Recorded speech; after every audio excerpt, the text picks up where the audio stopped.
Permanent Revolution in Latin America. By John Peter Roberts and Jorge Martin. Louis de Saint-Just, the youngest deputy to the French Revolutionary National Convention of 1792, said, before he was guillotined by the counter-revolution, "Those who make half a revolution dig their own graves." The tragedy of the Bolivarian and Nicaraguan revolutions is that they were never completed. Now the popular masses are paying the price. Acknowledgements. Thanks to Marie Fredrickson and Carlos Marquez, comrades who have generously given their time to contribute comments and suggestions. Also a big thank you to my wife, Diane, for stimulating discussions on the concepts and ideas contained in this book, and undertaking the enormous task of proofreading and correcting the manuscript. Jr. Introduction. Most of today's major states originated in a revolution, the USA doubly so. First the Revolutionary War of Independence, 1775–83, and then the Second American Revolution of 1861–65, which crushed the economic and political power of the slave oligarchy and secured the dictatorship of the bourgeoisie. Revolutions have been, and will continue to be, facts of life because the structural contradictions that prevail both politically and economically due to the class nature of societies do not simply fade away. The ruling classes resist the elimination of their privileges to the very end, with all the oppressive means at their disposal. Revolutions are the birth pains whereby the overthrow of the old relations is realized and a new, more democratic, less despotic society emerges. The world has entered a new global crisis of imperialism, similar in many ways to the impasse seen at the beginning of the 20th century. The prospect is one of wars, revolutions, and counter-revolutions, especially so with the relative weakening of the power base of U.S. imperialism, as shown by its inability to impose its chosen solution on the Middle East, where it had long been the dominant force. The U.S. is increasingly fragile both socially and economically, and while the raising of tariff barriers might bring a temporary lull, such actions can only make things worse in the longer run. Simultaneously, the numerical strength of the working class on a world scale has never been greater, and combined with the growing and increasingly obvious abyss between a tiny and obscenely wealthy minority and the impoverished, exploited masses, points to heightened class struggles. Oppressed people feel weak before their oppressors despite their numerical superiority, because they are on their knees. Revolutions occur when that feeling of weakness and helplessness is overcome, when the mass of the people suddenly thinks we won't take it anymore, and acts accordingly. A revolution is the combination of the sudden massive active intervention of huge numbers of ordinary people into political life and the overthrow of the ruling class. When the majority of the people refuse to be intimidated any longer, when they refuse to stay on their knees, when they recognize the fundamental weakness of their oppressors, they can become transformed overnight from seemingly subdued and helpless into performing exceptional acts of heroism, self-sacrifice, and endurance. It is in just such situations that reformists of all hues attempt to restrain the revolutionary energies of the masses by taking political control and directing the insurrection into channels safe for the exploiters. In countries dominated by imperialism, they do this by maintaining that the best way to achieve democracy and improve living conditions is to support the development of a national bourgeois democracy. This capitalist path of development is particularly favored by academics as the means of eliminating the repressive states that exist in Latin America. And this argument is often supported by the liberal wing of imperialism, which appreciates that while such a perspective can lead to some reforms, usually temporary, it poses no serious, long-term threat to imperialist interests. This line of argument is also championed by national communist parties which assert the opportunist argument that the priority in underdeveloped countries such as Cuba, Nicaragua, and Venezuela is the bourgeois democratic revolution, and this has priority over the struggle for socialism. This argument has its roots in the Stalinist degeneration of the Russian Revolution, when the theory of stages, together with socialism in one country and peaceful coexistence, was developed not in response to the situations in the countries concerned, but to preserve the power and privileges of the Russian bureaucracy. Stalinist discipline was imposed on the international communist movement, and the national communist parties became little more than transmission belts for the international policies of the Russian bureaucracy. When applied to colonial and underdeveloped countries, this class collaborationist perspective became the theory of stages, according to which the task of the communist parties is to enable the national bourgeoisie to take power in a revolution against imperialism. Since then, Communist parties have consistently sought to identify an anti-imperialist wing within the national bourgeoisie with which to unite against the imperialists. During World War II, this meant the national communist parties openly supported bourgeois dictators such as Batista in Cuba and Somoza in Nicaragua because they were formally fighting fascism. This was not the case, however, with the most able communists who began their analyses of Latin American societies before the Stalinist degeneration.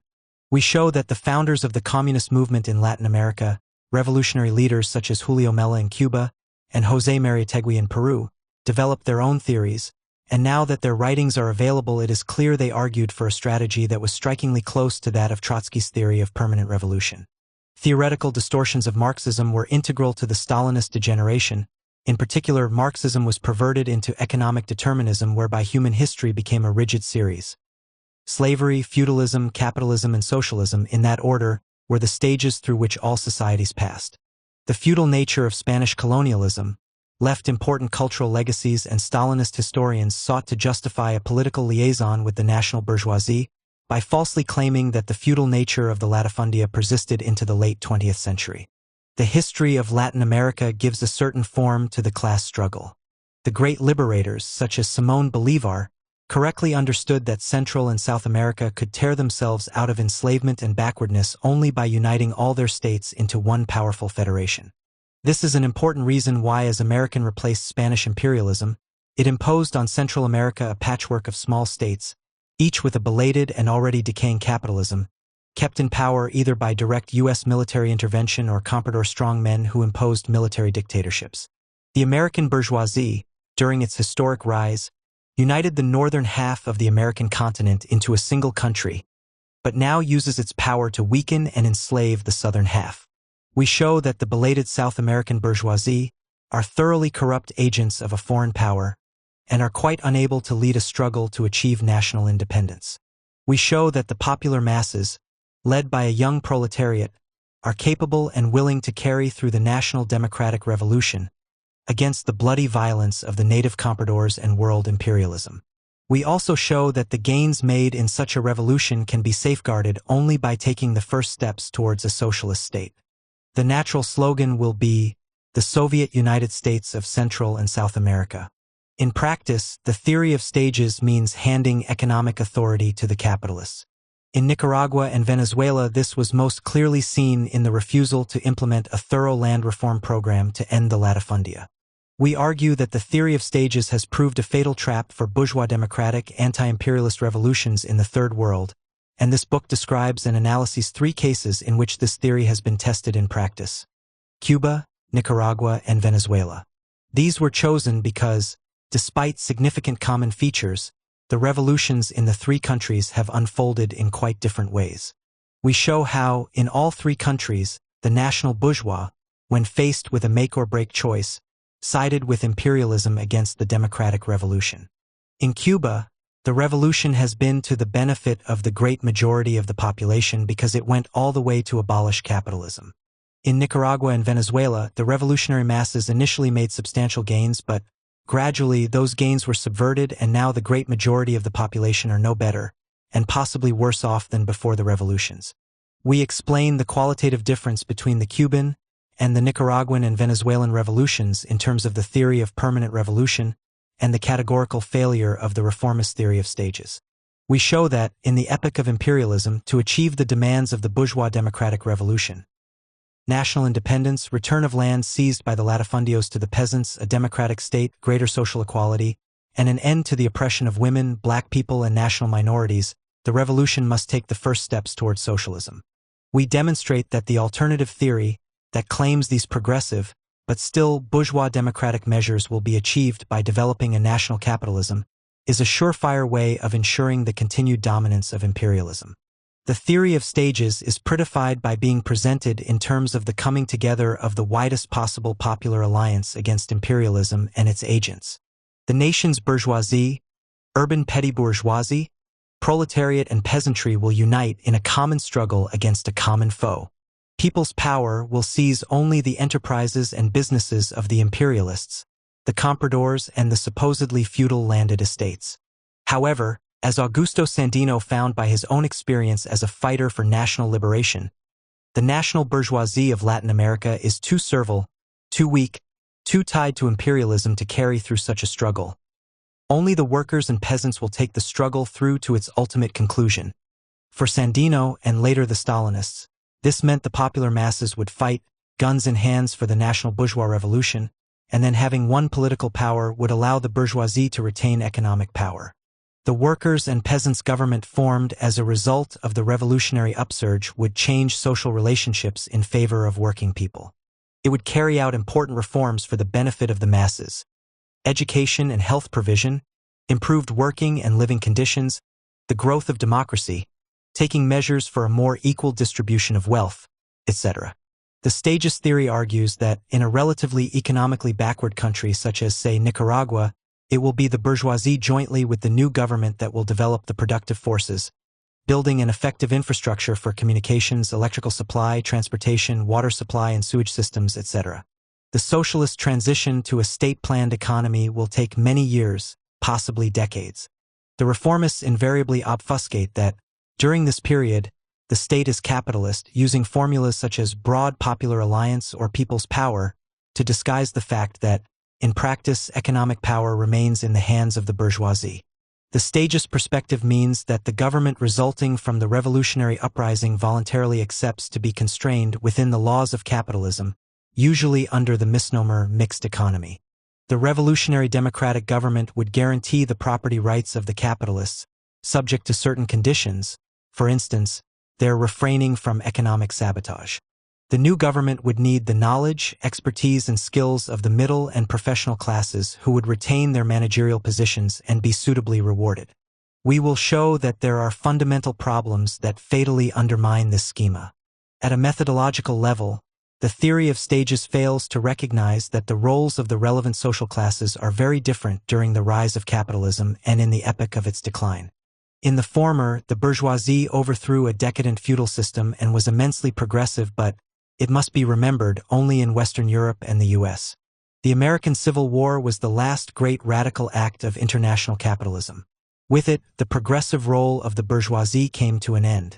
As capitalism extended across the world, it made use of all kinds of pre-capitalist relations in the underdeveloped countries, adapting them to its needs and, in doing so, stunting the growth of the national bourgeoisie. Marxist analysis, confirmed by the examples described in this book, has shown the roles of the national bourgeoisie during the decline and decay of imperialism is very different from that in its progressive stages. The growth of imperialism and consequent dependence of both big and small native bourgeoisie in underdeveloped countries on it meant they had neither the capacity nor the will to provide a lead for the masses to carry through a thoroughgoing democratic transformation of the existing regime. Capitalism in its imperialist phase was a worldwide system that largely eliminated pre-capitalist relations of production, and in doing so bound the emerging national bourgeoisie to it. Now, in the period of capitalism's decline, the bourgeoisie desperately clings to power and is thoroughly reactionary, conservative, anti-democratic, and counter-revolutionary. In order to justify the theory of stages, the Stalinists searched for pre-capitalist formations against which they could unite with the national bourgeois, i.e., the great latifundia, which began as feudal estates, continued to be classified as such by the Stalinists even in the late 1970s when, in their majority, they had developed into capitalist agribusinesses and were fully integrated with the national bourgeoisie and imperialism. The national bourgeoisie may be variegated, but it has common interests that far outweigh any sectional differences. Real life has shown that, in its great majority, the national bourgeoisie will, after the revolution, choose to side with imperialism against the popular masses. We show that the ties between the national bourgeoisie and the imperialists are far stronger than any ties between any significant section of the national bourgeoisie and the revolutionary masses. The examples from Latin America presented here show that, in the 21st century, the national bourgeoisie is hostile to a bourgeois democratic revolution. It is outraged at losing political power, it sees a more equal distribution of wealth as barefaced robbery, price controls are an intolerable burden to be circumvented, campaigns to end injustice against women and black people are seen as unnatural, and education and health care are wastes of money. Egged on and supported by U.S. imperialism, it does not reconcile to the new regime but plots and plans to take back political power by any means necessary. Because the stagist theory has as its goal the development of a strong national capitalism, the national bourgeoisie is able to hold the revolutionary democratic government hostage and, as we show, unless its power is broken, it is only a matter of time before it reasserts its political dominance, regains state power, and reestablishes the control of the imperialist interests that the revolution was meant to break. While revolutionaries remain bound to the stages theory, the bourgeoisie can and will run rings round them. For example, in both Nicaragua and Venezuela, the bourgeoisie was allowed to retain control of food processing and distribution, and was able to undermine the revolution by economic sabotage, creating artificial shortages of food, medicines, and other necessities, deliberately stoking inflation, in a well-orchestrated campaign to wear down the masses and subvert the revolution. In all this, they were actively supported by U.S. imperialism. Popular masses seeking to take control of their lives are a great attractor and a dangerous example. The U.S. will confront and seek to overthrow any popular government that attempts to qualitatively better the living conditions of its people, because such moves are seen as a direct threat to U.S. interests. In all three examples given here, the U.S. used military intervention, then trade and financial embargoes to economically paralyze the new regime. In Cuba, the national bourgeoisie fled to America, and then with U.S. support attempted a military invasion. In Nicaragua, the national bourgeoisie and U.S. imperialism carried on a war of attrition against the government and the masses. In Venezuela, the national bourgeoisie launched a military coup. After the failure of the military adventures, the U.S. administration organized and supported prolonged wars of economic sabotage to depress the living standards of the masses and destabilize the regime. Despite determined attempts by reformists to obfuscate the issue, what revolutions are all about is the class nature of state power. Either the overthrow of the bourgeois oligarchic state, its army and its repressive apparatus, and the establishment of a worker state with one foot in socialism, or the historical tasks of the national democratic revolution will not be completed. This does not mean that no democratic goals can be achieved under bourgeois or petty bourgeois governments. In Mexico, for example, a process of semi-industrialization was accompanied by a degree of land reform greater than that carried out in Nicaragua or Venezuela, and was indispensable for mobilizing mass support for the government. However, the dominance of U.S. imperialism remains, and is seen in particularly stark terms with the descent of Mexico's northern states into war zones in obedience to U.S. demands for a war on drugs. Under the unique conditions existing after World War II, 1939 to 1945, world imperialism both as a whole and in its constituent parts was greatly weakened. The victory of the Chinese Revolution and the creation of worker states in Eastern Europe, the upsurge in revolutionary struggles across the colonial world, and the refusal of the conscript armies to continue fighting, meant it was temporarily incapable of imposing its will. Under these conditions, many previously colonial countries did achieve political and national independence without overthrowing the capitalist order. In some cases at least, India being the most striking, this was not purely formal but also included a degree of economic autonomy from imperialism, which made an initial industrialization under national bourgeois ownership possible. However, the ongoing oppression of, in particular, women, the peasantry, and minority religions demonstrates that the revolution is far from completed. The unique conditions are now long gone, and we have returned to the situation where imperialism will intervene directly to stop any national democratic revolution. The theory of the permanent revolution does require the overthrow of the old state order and a radical agrarian revolution to achieve genuine independence from imperialism. But it does not call for the immediate and complete destruction of all capitalist private property relations. The crucial issue is whether the workers hold governmental and state power. Each country will make its own decisions. Genuine differences will arise when determining the border between expropriation and tolerance of medium-sized capitalists, with all consequential implications for economic growth, social equality, and motivation of producers. The issue is whether the capitalist enterprises are allowed to retain so much economic power that they can subvert the policies and program of the new regime. Theory predicted and experience has confirmed that it is impossible to achieve genuine independence from imperialism and motivate the working class for the tasks of socialist reconstruction of the nation without expropriating big capital, international and national, in agriculture, banking, industrial production, wholesale trade, and transportation. Events in Cuba, Nicaragua, and Venezuela have confirmed these perspectives. Where there was a full break with the old ruling classes and with international capitalism, the historical tasks of the National Democratic Revolution were realized. Where the revolution became locked into the stagist perspective, imperialism has reasserted its dominance. Of the three revolutions considered in this book, only the Cuban can be considered to have been part of a plan of action. Guerrilla warfare preparing the ground for an urban insurrection and a successful general strike. In Nicaragua, a spontaneous general strike and urban insurrection played the decisive role. In Venezuela, it was the spontaneous response of the urban masses from the barrios, taking over the streets to defeat an attempted coup by the army.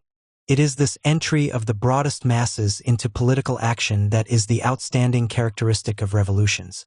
But it cannot be supposed that the masses are conscious of the unfolding historical process of which they are so important a part. Long-term victory depends above all on the presence of a leadership that incorporates a practical knowledge and theoretical understanding of capitalist society. That leadership must consciously understand the tasks in hand, the need to weld together the oppressed classes and social movements into a force to overthrow the opposing classes which stand in the way of the workers' and peasants' government transition to a socialist state, Nicaragua and Venezuela, or, in the case of Cuba, the need to introduce the necessary Soviet democracy to protect the gains of the socialist revolution. The absence of such leaderships in the cases of Cuba, Nicaragua, and Venezuela is characteristic of the epoch in which we live, correctly categorized as one of a crisis of leadership. Obviously, this matter has a personal dimension, and comparison of Fidel Castro, Celia Sanchez, and Che Guevara in Cuba with Humberto and Daniel Ortega in Nicaragua is living proof of this. But we will argue that, possibly more important, in all three cases what was missing and is desperately needed is a collective leadership, a party able to correctly apply the theory of the permanent revolution in order to guide the revolutionary masses. The program and constitution of the party are not determined by the immediate consciousness of the working class but on the basis of Marxist theory and international experience. So long as the working class is not mobilized by such a party, its actions can rise to revolutionary peaks, but its consciousness will remain determined by bourgeois culture. Without Marxist theory and a Marxist party, the struggles of the masses will only temporarily and partially challenge bourgeois domination, and will tend to fall back and suffer defeats. Deep crises can arouse tremendous forces, and the task of the party is to maximize these forces and direct them, ensuring they are not dissipated. Certainly, no workers' party will be successful if it is not responsive to changes in the moods of the working class. That response is a matter of tactics, of timing, of the form of propaganda, etc., and corresponds to the immediate consciousness of the masses. Of course, the party must have the correct action slogans and Trotsky's transitional program, subtitled, "The Mobilization of the Masses Around Transitional Demands to Prepare the Conquest of Power," provides a method by which these can be determined. In each of Cuba, Nicaragua, and Venezuela, the governmental parties originated in guerrilla and military organizations with top-down command, and subsequent links with the national communist parties strengthened the bureaucratic nature of the structures. In each case, we show that these parties have little in common with a revolutionary party characterized by democracy and centralism, a combination which is not in the least contradictory. The revolutionary party is strictly defined in terms of who is a member, and party members have the right to define party policy. Once agreed, all members are then expected to carry out the decisions made. To obtain an objective assessment of the outcomes, to ensure party policy is best matched to objective conditions, internal democracy is essential. It would be expected that the more experienced a revolutionary leadership, the more flexible it would be in assisting the ranks to understand the need for a democratic centralist party, to encourage an atmosphere in which differences of opinion can usefully develop the program and policy of the Marxist movement to match the needs of the moment. Freedom of criticism and intellectual struggle is an irrevocable element in party democracy, and the right to form factions is essential for a healthy revolutionary party. It is a Stalinist distortion to say that factions have no place in the revolutionary party, and it reflects the fact that the Stalinists stand in opposition to the revolutionary process. There are many socialists who are repelled by the bureaucratic distortions of the Stalinist parties, as well as by the shameful record of social democracy on a world scale since 1917, and yet fail to free themselves from the theory of stages. It will be seen in the test cases presented here that a major contributing factor is that they perceive the state as neutral in the class struggle, able to assist in building a strong national bourgeoisie and at the same time better the conditions of the masses, and alleviate the exploitation and poverty caused by the operation of the capitalist market. They do not understand or close their eyes to the class nature of the state. We also show that participatory democracy is essential for the masses to overcome such a collaborationist perspective which, certainly in the cases of Nicaragua and Venezuela, is endemic in the state and trade union bureaucracies, which act in collaboration with the bourgeoisie. We argue that direct, Soviet-style democracy is a life-and-death requirement for any popular revolution. The bringing of direct democracy into society has been attempted by the masses since the Paris Commune of 1871, but the top-down structures of both Stalinist and guerrilla organizations are inherently non-democratic and bureaucratic. Social democratic parties appear less bureaucratic, but only until the leadership faces a serious challenge. The natural democratic form of the working masses is the Soviet, which appeared in February 1917 on the basis of the experience of the 1905 revolution and was essential for the success of the October Revolution. Soviets are, in their essence, organs of class rule and cannot be anything else. Bourgeois democratic institutions of administration can be local councils, municipalities, counties, national parliaments, almost anything you like, but never Soviets. In this book, the term workers' and peasants' government is used to describe the transitional regime after the revolutions in Cuba and Nicaragua. In Cuba, the transition was to a worker state, but not so in Nicaragua. In Nicaragua, the regime leaders had a stagist perspective of building a national capitalism via a mixed economy. As in all previous cases, this allowed U.S. imperialism to reassert its dominance. The lack of a direct, participatory democracy in Nicaragua was a major factor in the destruction of the workers' and peasants' government. In Venezuela, the specific conditions, the lack of either a Marxist leadership or any real form of direct democracy, meant the revolutionary upsurge of the masses that could easily have overthrown the bourgeois state and established a workers' and peasants' government was reined in and eventually dissipated. The effective participation in the running of society by the masses themselves is unthinkable without Soviet democracy. We see leadership as a two-way street in which the Soviets exert control over the leaders through the election and immediate recall when necessary of their representatives.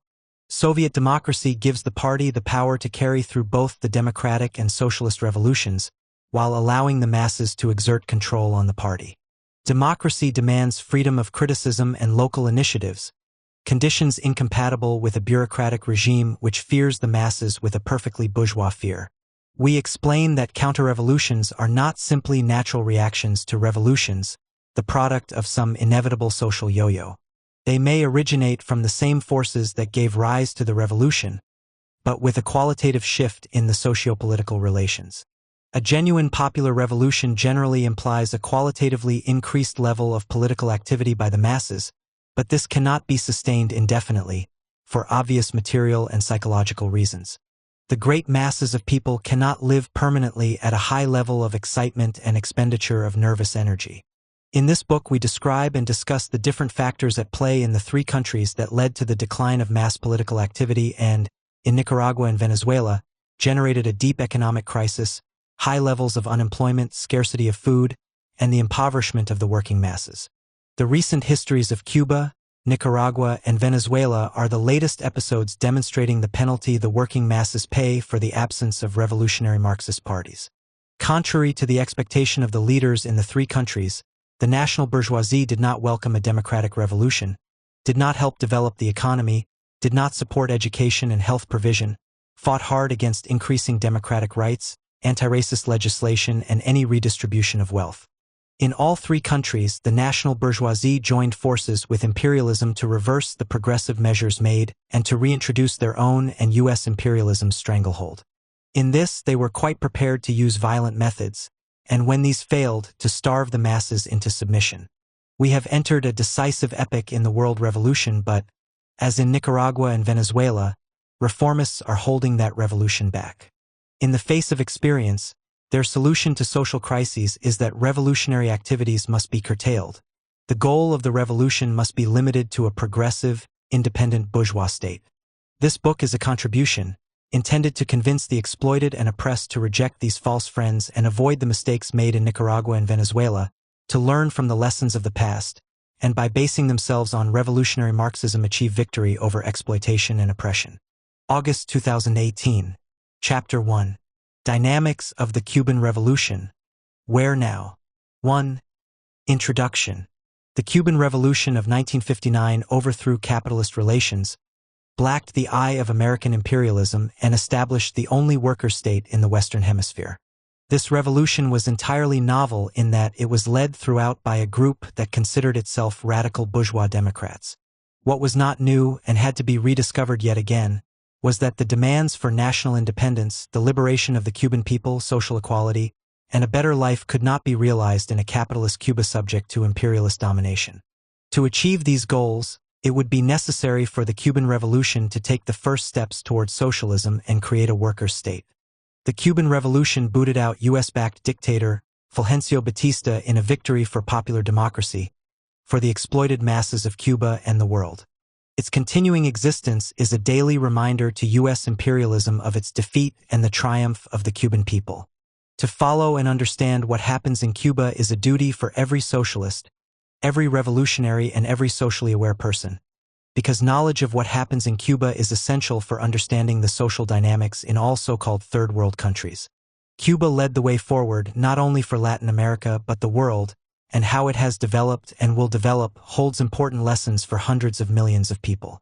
In ex-colonies across the world, the local bourgeoisie and landlords are the ruling classes inherited from colonial times. But they have failed to accomplish the main tasks of the democratic revolution: truly national independence, land reform, creation of a democratic state, and equality for women and black people. In 1959, these tasks were still pending in Cuba and throughout Latin America. The nature of the Cuban leadership was key to the progress of the Cuban Revolution. Farrell Dobbs led the historic Minneapolis truck drivers' strike and the accompanying street battles with police and vigilante gangs that transformed the American Midwest from an open shop into a Union stronghold, and knew a thing or two about the class struggle.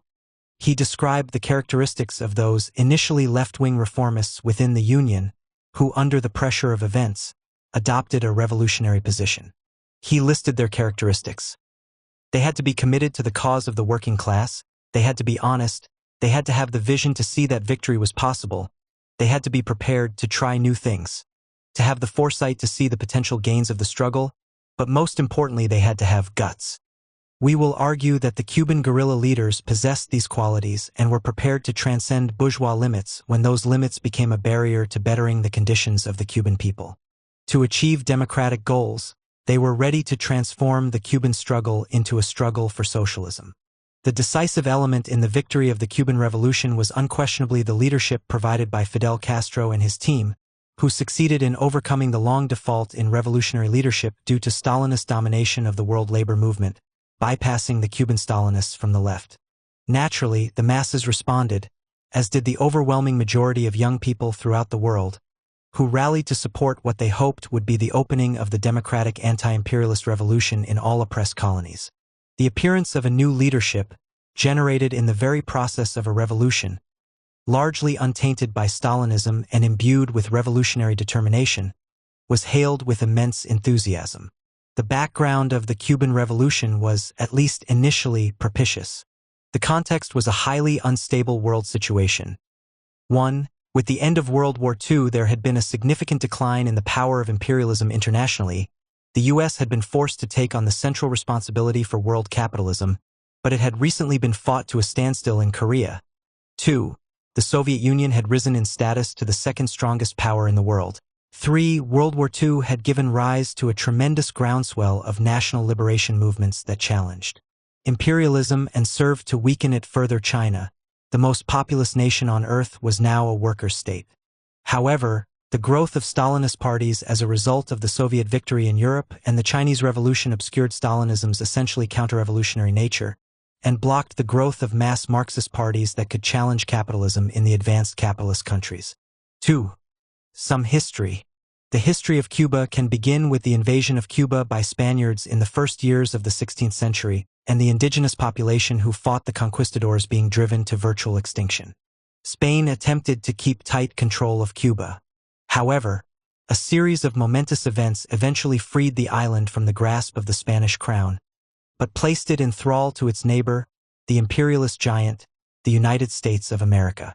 To weaken England in the American Revolutionary War, 1775 to 1783, in which the 13 English colonies of North America declared their independence from the British Crown, Spain suspended many of its economic restrictions and approved trade between Cuba and the colonists. The price of sugar shot up and, free to trade, the Cuban economy boomed. After the victory of the colonists, the Spanish crown reimposed many of its tariff controls, and the Cuban economy temporarily declined, generating ill feeling, especially amongst the merchants. In 1789, in the Great French Revolution, the French populace rose in revolt against the crown and the church. Under the banner of liberty, equality, and fraternity, they abolished feudalism and adopted the Declaration of the Rights of Man. These events reverberated throughout the French colonies and nowhere more than in Saint-Dominique, Haiti, where slaves and freed slaves comprised about 90% of the island's population. Inspired by the revolution and driven by the cruelties of a slave state, in August 1791, the historic slave revolt led by Toussaint Louverture and Jean-Jacques Dessalines began. Despite attempts by both British and French imperialism to quell the rebellion, by 1804, the sovereign state of Haiti had been established as the first colonial society to free itself and explicitly reject race as the basis of social ranking. Only 60 miles away, Cuba became the destination for some 30,000 French settler refugees, who brought with them their knowledge of the most efficient sugar and tobacco production processes then in existence. These settlers soon transformed the Cuban economy from small-scale village-style farms to agribusiness. Simultaneously, they chafed under the economic restrictions imposed on them by the Spanish crown, a state that was, at heart, feudal. However, their innovations demanded the use of slave labor on a previously unimaginable scale, and by the mid-1800s black slaves comprised about 45% of the population, and freed slaves another 13%. With the victory of the National Independence Forces led by Simón Bolívar over the Spanish Continental Army at Ayacucho in Peru on December 9, 1824, Spain was, to all intents and purposes, ejected from the Latin American mainland. The USA took the opportunity to stake its claim to economic dominance in the region and announced the Monroe Doctrine in December 1823. At this time, the USA contained some 4 million slaves, predominantly in the cotton-producing southern states. Naturally, after the events in Haiti, the U.S. took great interest in the Caribbean islands, particularly Cuba because it was so close to the Florida coast and events there might inspire the slaves in the South to rebel. In November 1843, Carlotta, a female slave at the Triunvirato sugar mill in Matanzas province, and fellow slaves, many of whom were women, organized and led the most important uprising prior to the First War of Independence. In terms of its vigor and bravery, Carlotta's liberation struggle is part of the Cuban heritage of rebellion against oppression. The uprising was quashed. A reign of terror was instituted, and all free black people not born in Cuba were expelled.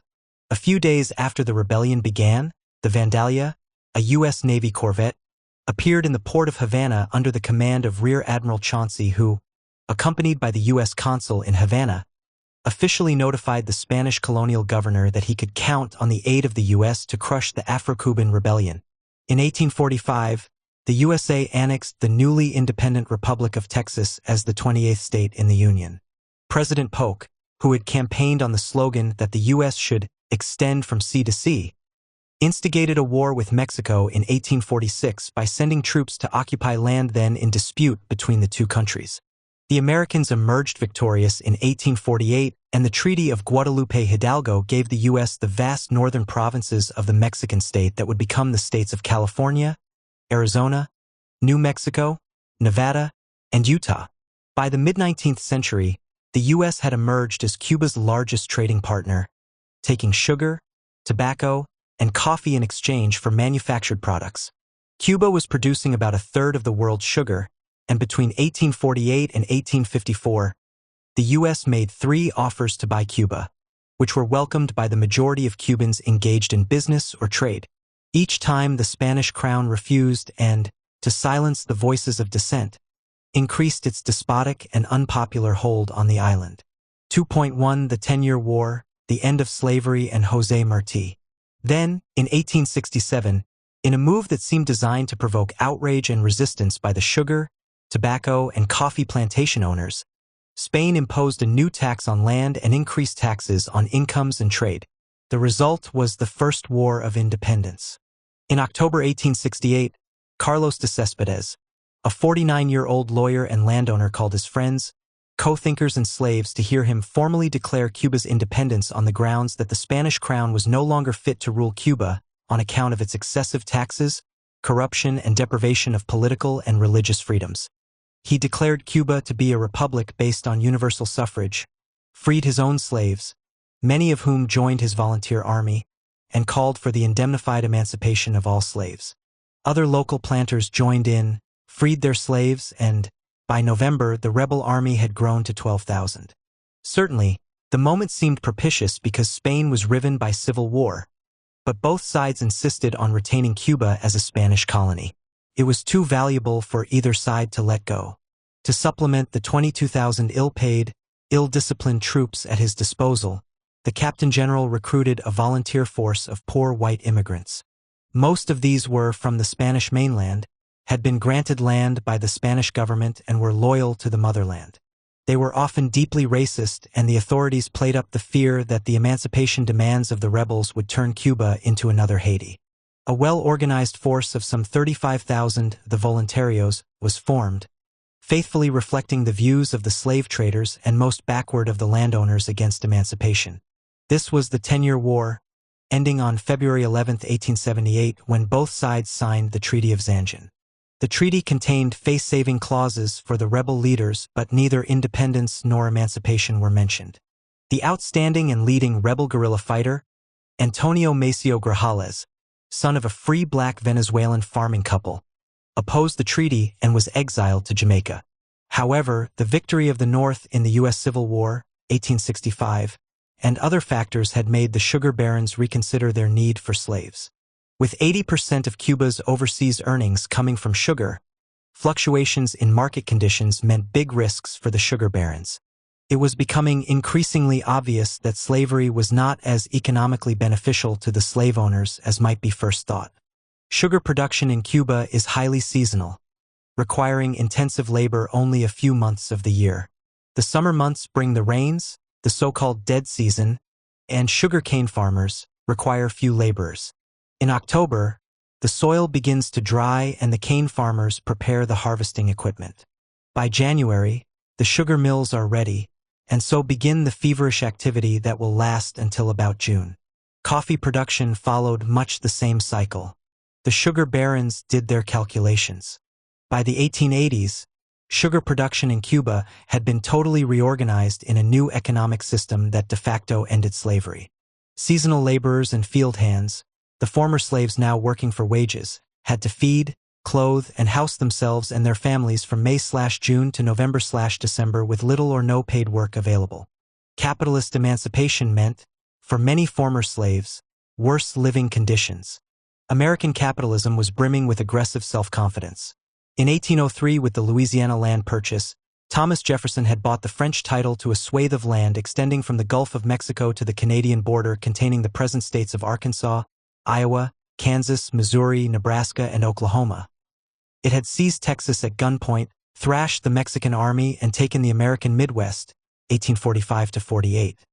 It had carried through the last great bourgeois revolution and won the American Civil War, 1861–65.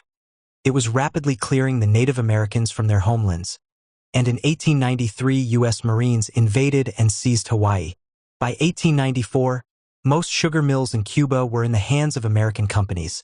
Fewer than 1 in 5 mill owners were Cubans, and more than 90% of all Cuban sugar exports went to the U.S. Most of the other key sectors of the economy, electricity, telephones, etc., were American-owned. Essentially, Cuba was being reduced to a single-crop economy with a single customer. José Martí embodies Cuba's struggle for independence from Spain. Soon after the commencement of the First War of Independence, at the age of 16, he was arrested and found guilty of treason for criticizing Spain in a letter to a friend. His sentence of 6 years hard labor was commuted to exile in Spain. Martí returned to Cuba in 1878 and immediately took a leading role amongst those demanding Cuban independence, but fearing arrest he fled to New York in September 1879, where he lectured, wrote, raised funds, and worked to form the Cuban Revolutionary Party, PRC, a petty bourgeois nationalist party with a revolutionary program. In March 1892, he launched Patria, a newspaper dedicated to building the newly launched PRC on a program of armed struggle to achieve independence and establish a bourgeois democratic state. In January 1894, he denounced collusion between the Spanish and American commercial interests in an article, "A Cuba." Murty understood that the policy of the U.S. had been accurately expressed by the then Secretary of State, James G. Blaine. Cuba, the key to the Gulf of Mexico, a part of the American commercial system. If ever ceasing to be Spanish, Cuba must necessarily become American. The U.S. perspective was not one of an independent Cuba. In Cuba, no less than in Algeria, Palestine, South Africa, Vietnam, and elsewhere, unfolding anti-imperialist struggles intertwined with struggles by women to end their own brutal forms of oppression. Auguste Bebel, in his seminal work Woman and Socialism, wrote in 1879, "In Cuba, the women fought beside the men and enjoyed great independence, but was at pains to point out that only the road of the socialist revolution can open the way to a qualitative transformation in the lives of the masses of women, especially in the semi-colonial countries." Parallel to the evolution of Cuban nationalism was the growth of a bourgeois feminism, the one feeding the other. Despite social limitations imposed by church, state, and custom, women made bold personal and anti-colonial statements. Participation of the men of a family in the anti-colonial struggle encouraged women to examine their own position and role within the family and society.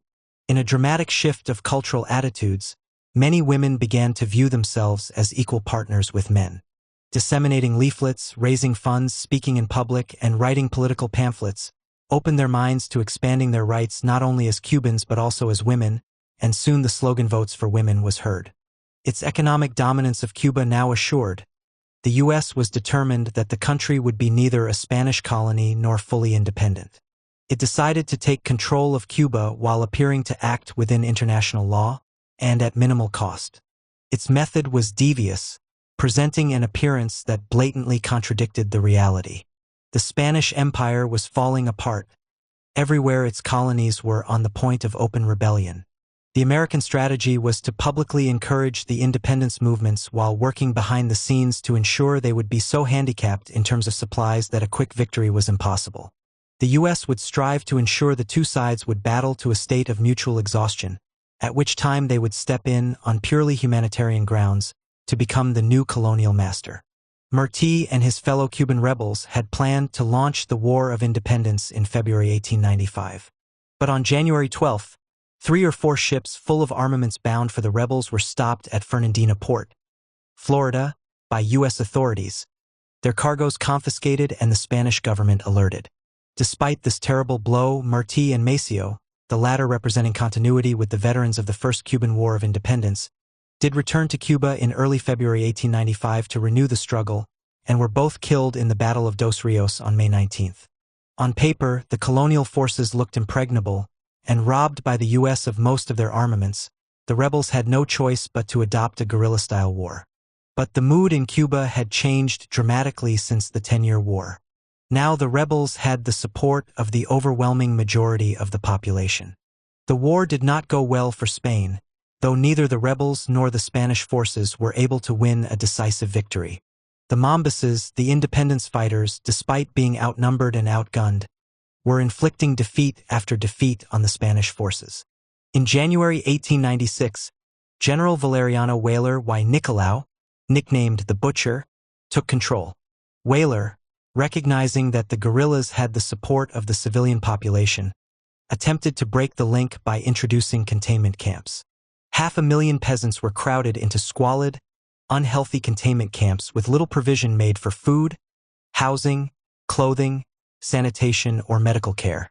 The local economy collapsed in areas where the camps were created, causing tens of thousands of Cubans to starve to death or die from disease. Faced with these prospects, many families, including the women, joined the fight for national liberation. Coming from a wide variety of backgrounds, young and old, rural and urban, black and white, rich and poor, these women resolutely and ardently helped forge Cuba's new national identity. The majority of women who participated in the actual fighting were, as one would expect, poor black women. These Mambisas took on dangerous missions as couriers and carried military correspondence across enemy lines, served as nurses, fought in the rebel army, some as officers, and established workshops in the rebel territory that produced war supplies of all sorts. Women also single-handedly ran field hospitals. Added to all these activities, they also raised their families. The best-known Mambisa is Mariana Grajales Coelho, Maceo's mother. Mariana and her sons participated in all 3 wars of independence. Mariana was in charge of a hospital, responsible for tending the wounded and keeping it supplied. As for votes for women, Cuban women would have to wait until 1934 before they could vote. But the women's movement in the fight for an independent Cuba helped set the stage for the women's liberation movement in post-revolutionary Cuba. 2.2 Remember the Maine. Cuba becomes an American colony. Important U.S. economic interests were being harmed by the prolonged conflict and deepening uncertainty about the future of Cuba. The U.S. press, especially those newspapers that favored a takeover of the country, informed their readers of the gross inhumanities taking place, presenting them as a policy of extermination. The subtext was that someone had to do something about it. That someone was the U.S. and that something was the invasion of Cuba. In August 1896, the Philippine Revolution began. Spain now had 2 wars of independence on its hands, presenting the U.S. with the opportunity to strike at the Spanish Empire as it fell apart and pick up the pieces. Wanting to retain Cuba, Spain decided to sacrifice the Philippines. To end the unwinnable war against the Cuban guerrillas, it offered an amnesty for political prisoners in Spanish jails and a home rule government for Cuba. To show good faith, no further military offensive would take place.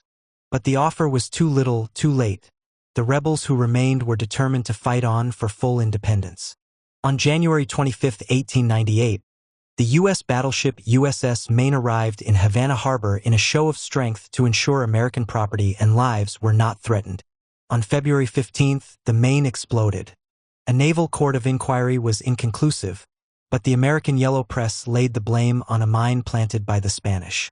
On April 19, the U.S. passed an ultimatum: independence for Cuba or war with the U.S. President McKinley was given the authorization to declare war if Spain did not yield. On April 21, the U.S. severed diplomatic relations with Spain and the U.S. Navy began a blockade of Cuba. 4 days later, the U.S. Congress declared a state of war existed between the U.S. and Spain. On July 1, 1898, U.S. troops landed in Cuba. Superior firepower and overwhelming numbers gave them victory in the one and only substantial battle in the war, the Battle of San Juan Hill, for control of the harbor at Santiago. Within 6 weeks, the war with Spain was over with the U.S. in control of Cuba, Guam, the Philippines, and Puerto Rico. Supposedly, the U.S. had intervened to support the Cuban independence fighters, but it ordered them to disarm immediately. A military government was established in January 1899, headed by U.S. General John Rutter Brooke. At the treaty officially granting Cuba's independence, it was the U.S. flag, not the Cuban, that was raised over Havana, and during the surrender ceremonies in Santiago, U.S. General William Shafter refused to allow the rebel forces to participate. The island of Cuba was transferred from one colonial master to another. For 3 years after 1898, Cuba was militarily occupied and ruled by the USA. During those 3 years, the oath of loyalty sworn by Cuba's state officials was to the U.S., not Cuba. During this occupation, black people and mulattoes were generally kept out of government as America's systemic racism was imposed on Cuba. The American governor created an all-white Cuban artillery corps, just as after the Indian Rebellion, 1857 to 1859, the artillery units in the Indian Army were staffed with white British troops. Afro-Cubans were greatly angered and concerned when Cuban history was rewritten to suggest that black people had not made an equal contribution to the War of Independence when, in fact, over 80,000 Afro-Cubans had died in the war compared to fewer than 30,000 whites. Veterans of the war protested the blatant contradiction between the segregationist policy of the U.S. government of occupation and the integrationist ideology of the Cuban nationalists. A bill containing the Platt Amendment, which reduced Cuba to a colony of the U.S., was rushed through the U.S. legislature and signed by the President on March 2, 1901. On March 3, 1901, the Cuban Convention was presented with a fait accompli. With U.S. Marines looking over their shoulders and the U.S. fleet occupying their harbors, it was told that until it signed up, Cuba was clearly unpacified and the American Army of Occupation would have to remain. The carrot offered was that, if they agreed to accept the Platt Amendment, the Marines would go home and Cuban sugar would have preferential access to the U.S. market. They were free to agree or disagree. They were free to secure a facade of independence under the Platt Amendment or continue under a U.S. military administration. The amendment, word for word, was voted into the Cuban Constitution as an appendix on June 12. The amendment gave the U.S. the right to intervene in Cuba if the U.S. administration felt American property was threatened. It surrendered, indefinitely, 3 important bays as military bases for the U.S. It also surrendered the right to enter into any treaty or other compact with any foreign power which the U.S. did not approve.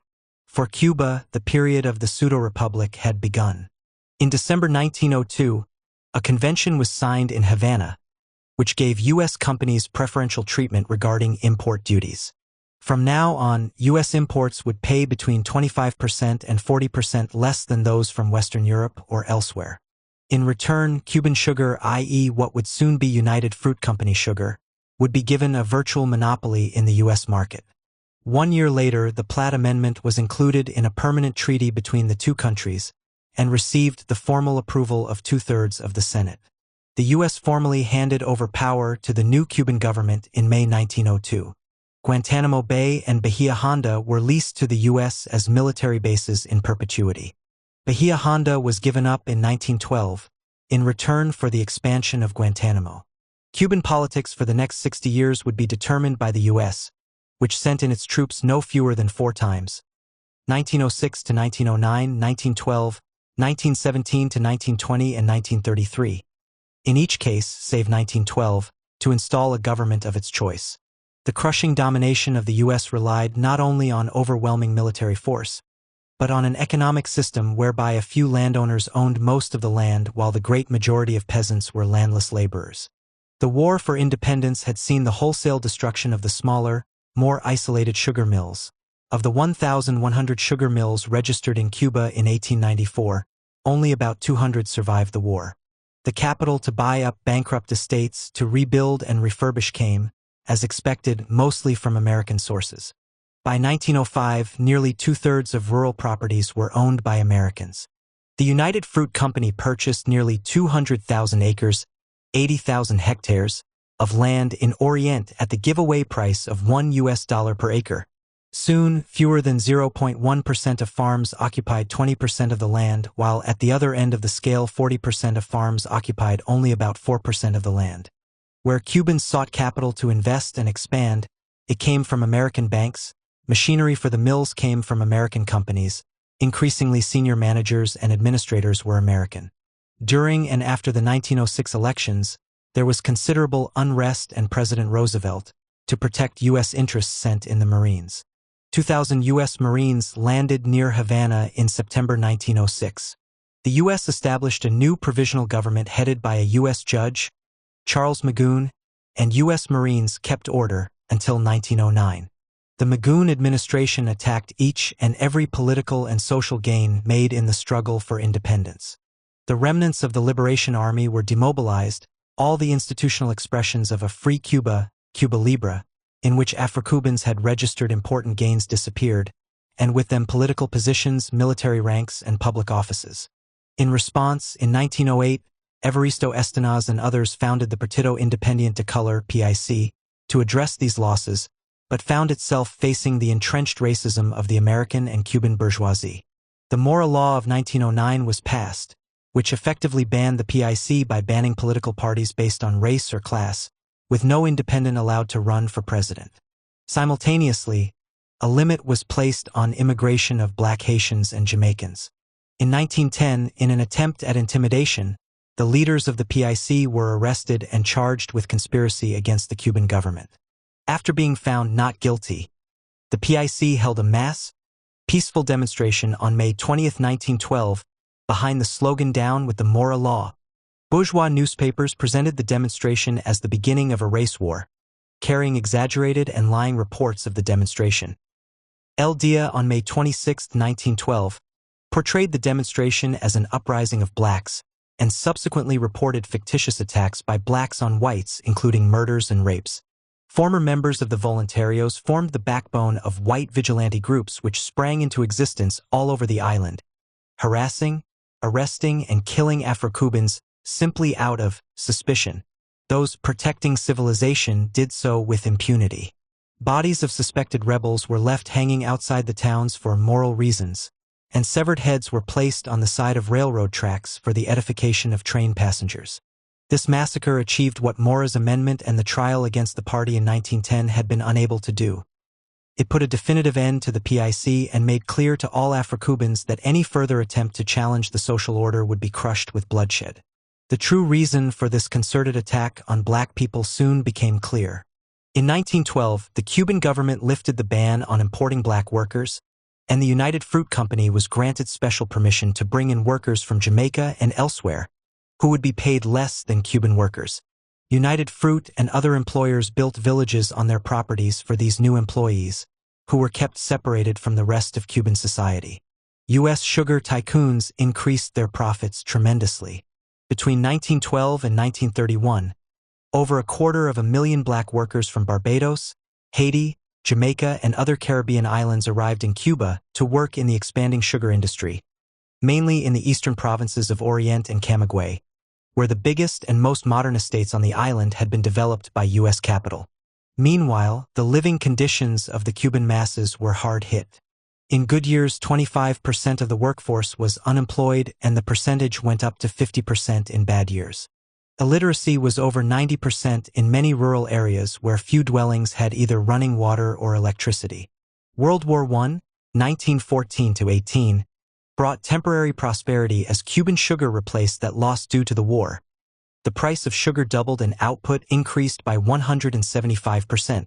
Immigration from Spain had been encouraged, but many of the immigrants were workers from areas where anarchism was a strong influence. A significant number had taken jobs in the sugar industry and now flexed their industrial muscle by organizing what is commonly known as the First Great Sugar Strike, demanding an 8-hour day and an increase in pay. The U.S. sent in the Marines to protect U.S. property and keep the peace. The troops ensured U.S. sugar plantations were safe against strikers, and their efforts contributed substantially to a record sugar crop that year. The presence of the Marines meant that, by mid-1918, the focus of the strikes had moved to the cities, targeting sugar exports and shipping. The American authorities presented these protests as political, which justified their continued intervention under the Platt Amendment. In December 1918, the U.S. poured thousands more Marines, fresh from the Western Front, into Cuba to break the strike. As the European sugar beet industry recovered after World War I, the Cuban sugar industry virtually collapsed, meaning many of the small Cuban-owned banks went bust with the resulting vacuum filled by U.S. banks. Simultaneously, the Cuban bourgeoisie was increasingly being limited to those areas of production not dominated by U.S. industry. To stifle any likelihood of protest, in January 1921, Major General Enoch Crowder, President Wilson's personal representative, arrived in Havana Harbor aboard the American battleship Minnesota, with the job of rewriting Cuba's election laws. To ensure the Cubans had no ideas above their station, all discussions took place aboard the Minnesota. In May 1921, Alfredo Zayas ran unopposed for the Conservative Party. Cuba was formally independent and democratic, although women could not vote, but these qualities were, to a large extent, fictitious, as the U.S. could veto or overturn any decision by the Cuban government. This situation was conducive to high levels of corruption in a political system where elected representatives openly accepted bribes in return for government contracts, pardons, jobs, etc. The Minnesota and Crowder remained in Havana, and, on Crowder's advice, elections were called for November 1, 1924. This time Crowder chose Gerardo Machado y Morales, a member of the Liberal Party, a farmer with business connections to several U.S. companies, and who ran on a platform of the closest possible cooperation with the U.S. 2.3 Mela and the founding of the Cuban Communist Party. There were periodic outbreaks of protest and rebellion, most of which were crushed. But in 1922-23, protests by university students secured a victory. Across Latin America, students campaigned for the autonomy of the universities, in particular, against the influence of the Catholic Church and corrupt practices in the universities. In Cuba, Julio Antonio Mela, then about 20 years old, was secretary of the newly formed University Students' Federation, Federación Estudiantil Universitaria, FEU, which was successful in having more than 100 corrupt professors, cronies of the president, who had been given fictitious jobs at the university, sacked. Further, a system of election of the rector by students, staff, and ex-students was achieved. For its successes, the FEU was banned in 1924. Mella rapidly evolved in his revolutionary thinking. He soon understood that the struggle for university reform had to be part of the struggle for social emancipation, which could only be achieved by the proletariat's seizure of power. Initially, Machado had some successes, increasing investment in construction, mining, manufacturing, and tourism. But his manner was arrogant, his style dictatorial, and his methods increasingly brutal. As economic problems grew, a small trade union organization, the National Confederation of Cuban Workers, Confederación Nacional Obrera Cubana, CNOC, was founded, and about the same time, August 1925, the Cuban Communist Party, Partido Comunista de Cuba, PCC, was launched by Carlos Bolino and Mella, who was elected to the Central Committee. The government showed little or no interest in addressing the working or living condition of the workers, nor did private enterprise do much to alleviate the grievances of the working class. Struggles for better wages and improved working conditions were often led by Spanish radicals who were more open to the ideas flowing from the Russian Revolution. Despite government suppression, the PCC survived and, by playing a leading role in these struggles, especially of sugar mill and railway workers, made significant headway in the labor unions. The Machado government responded by clamping down on all opposition groups. Mella and other party leaders were arrested, forcing the communists underground. The government was rapidly becoming an authoritarian dictatorship, jailing, torturing, and assassinating oppositionists. Those who dared to participate in strikes put themselves, literally, in the firing line. The repression extended to the middle classes, much to their surprise and consternation. Machado's response was more repression. He imprisoned Mella, who, although released under the pressure of mass protests, feared for his life and went into exile in Mexico City, where he was assassinated in 1929. Mella's untimely death was a serious blow against the development of revolutionary theory in Latin America. At the time of his death, Mella was already well advanced in developing a theory on how the revolutions in Latin America would develop, with strong similarities to Trotsky's theory of the permanent revolution. He revolutionaries of the Americas who aspire to defeat the tyrannies of their respective countries cannot live with the principles of 1789. Despite the mental backwardness of some, humanity has progressed, and in making revolutions in this century one should count on a new factor, the ideas of socialism in general, which in one shade or another takes root in every corner of the globe. Mella, in his best-known work, KESLAPRA, contended that the apristas made political concessions to the petty and national bourgeoisie and gave a classical Trotskyist definition of the role of the national bourgeoisie. In their struggle against imperialism, the foreign thief, the bourgeoisies, the national thieves, unite with the proletariat, the good old cannon fodder. But they end up realizing that it is better to form an alliance with imperialism, which at the end of the day pursues similar interests. For statements such as these, the official communist parties damned him for Trotskyist tendencies. At that time, it was almost impossible for Mella and other Latin American communists to acquire accurate factual information on parallel struggles elsewhere. China was the most important of these, but after the Shanghai massacre of April 1927 and the total disaster of the Canton Commune in the December, a dense smokescreen of outright lies was published in the international communist press to protect Stalin. Thus, those Latin American communists who argued against Stalin's theory of stages had the trebly difficult task of having to produce an accurate analysis of the relation between the class struggle and the anti-imperialist struggle in their own countries, of having to face down the criticisms of the official Communist International, and to explain why a policy which, allegedly, had produced such wonderful results in China should not apply in Latin America. The Machado government deported many Spanish radicals, but Cuban militants replaced them. The PCC organized illegally, forming revolutionary fractions in the unions, particularly among railroad, tobacco, and sugar workers. Eventually, the PCC became one of the strongest parties in Latin America, succeeding in publishing an illegal weekly El Comunista. Its core strength was urban labor, and by the late 1920s the PCC was strong enough to take control of the National Confederation of Cuban Workers. The Machado government responded by declaring the CNOC illegal but failed to suppress it. Capsia gives the following membership numbers for the old PCC: 1927 to 199, 1932, over 1,000, 1935 to 2,480, 1958 to 15,000 and, after its reconstitution as the new PCC, in 1965, 45,000. The Wall Street crash of 1929 had severe repercussions for Cuba. The Communist Party gained in strength because of the Depression, despite the repression. In 1930, 200,000 workers participated in a political strike against Machado, and the CNOC became increasingly important as a center of opposition to the government. On September 30, 1930, a demonstration led to a mass confrontation with the police in which the demonstrators, many of them students, successfully repelled the police attacks. In the early 1930s, the PCC led and supported many workers' strikes: textile, shoemakers, cigar, transportation, and sugar. On July 27, 1933, bus drivers in Havana struck against a new tax imposed on urban transport. Tram drivers, intercity truck drivers, dock workers, teachers, and others joined the strike.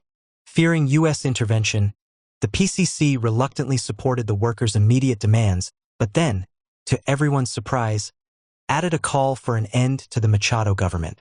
After bloody confrontations with the police and army on August 1st, the strike escalated to include sugar workers. There were reports of many strikes in the interior of the country, and the CNOC called for a general strike to begin on August 5th. As train drivers and tobacco workers joined in, army officers, faced with a situation outside their control, demanded that Machado quit. Machado tried to divide the opposition by making a deal with the CNOC, offering legal recognition as well as official government support if it ended the strike. CNOC leaders were in favor of the agreement, as was the Central Committee of the PCC. The workers, however, rejected their leaders' agreement and remained on strike. The PCC's support for the return to work, seen by many militant workers as a betrayal, was a good indicator of the future role of the PCC. Under pressure from the U.S. ambassador, Sumner Welles, Machado resigned and fled the country on August 12. Welles tried to organize a new openly pro-U.S. government and arranged the mobilization of the U.S. Marines and for the American Atlantic Fleet to be stationed off the Cuban coast. Carlos Manuel de Céspedes y Quesada, a conservative diplomat, was declared president on September 10. De Céspedes was a man of such political ineptitude that, despite American blessing, his presidency lasted less than 1 month. The rapid amputation of the de Céspedes regime occurred due to its complete failure to enlist any support from amongst the population or the armed forces. Although the Havana workers ended their strike, strikes continued on the sugar plantations, and soldiers sent to put down these strikes, for the most part, fraternized with the workers. The first mills were seized by their workers towards the end of August, and by the end of September, 36 mills were under workers' control and revolutionary councils, proto-Soviets, established. Of particular concern to authorities were the leading roles taken by black people and women in the mill seizures and mass demonstrations which challenged their deepest racist and patriarchal prejudices. On the revolutionary left, these events were seen as the formation of embryo Soviets and a promise for the future. 3. Batista takes power, the 1933 coup. The de Céspedes regime made no secret of its pro-American sympathies and proceeded to infuriate the anti-imperialist elements amongst the petty bourgeoisie by refusing to expel Machado's appointees from governmental posts. Then de Céspedes declared his intention to cut soldiers' pay, and that was the final straw. The soldiers rebelled and, on September 4th, soldiers of Camp Columbia, a giant military base on the outskirts of Havana, under the leadership of their sergeants, amongst whom Fulgencio Batista Zaldivar was a central figure, took to the radio and asked for the support of all enlisted men. The response was immediate. Almost the entire Army and Navy joined them. Students from the University of Havana joined in, supporting the soldiers. It is claimed that the sergeants sent out cars to collect all the well-known radicals they could find and bring them back to the camp to produce a proclamation to the people of Cuba. This was signed by 18 prominent civilians, and Batista, on his own authority, raised to the rank of Revolutionary Chief Sergeant of all the armed forces of Cuba. The resulting provisional junta, headed by university professor Ramon Grau San, in gratitude, promoted him to the rank of colonel and would soon appoint him head of the army. This petty bourgeois junta of 4 professors and a banker called for the immediate convocation of a constituent assembly. To progress, the national bourgeois revolution demanded, as priority, an end to a treaty which gave the U.S. the right to intervene at will in Cuba, but no such demand was made. These leaders were quite incapable of leading the Cuban national bourgeois revolution, and, in a pitiable attempt to stave off further U.S. intervention, they proclaimed strict respect of the debts and obligations of the Republic. The Chase National Bank and the House of Morgan were assured that their loans and the magnificent interest rates they charged had nothing to fear from that junta. But the other jaw of the vice pressing the junta were the class actions of the workers, the riots and bloodshed. The demands of the proletariat were, at that time, democratic in character and appeared quite compatible with the continued existence of capitalist society. But there were clear signs, as Mella had foreseen, that the workers would not limit their demands to the economic. Higher wages and better working conditions. In the interior, sugar plantations had been seized, managers were still being held prisoner and made to comply with the workers' demands. Such actions are the first step towards workers' control and Soviets. Patrols of workers and local peasants, sometimes soldiers also, armed with clubs with red armbands as uniform, kept order, which was an important step towards a workers' militia. Relief committees were formed to feed the strikers and their families. Given that the vast majority of the plantations in Cuba were American-owned, it followed that the majority of the plantations seized were owned by American interests. Caught between these two opposing forces and with no sense of direction of its own, the junta could provide no way forward for the Cuban masses. It was doomed to early extinction, and on September 10th, the junta was dissolved and Grau San Martin became the provisional president. Refused American recognition, the Grau government staggered on, basing itself on populist, not socialist measures. All businesses had to ensure 50% of their employees were Cuban-born, tens of thousands of Haitians were deported, demands for academic freedom in the universities, the 8-hour day, paid holidays and better working conditions for urban workers were, nominally, introduced. Cuban Electric was nationalized and Batista was appointed Army Chief of Staff.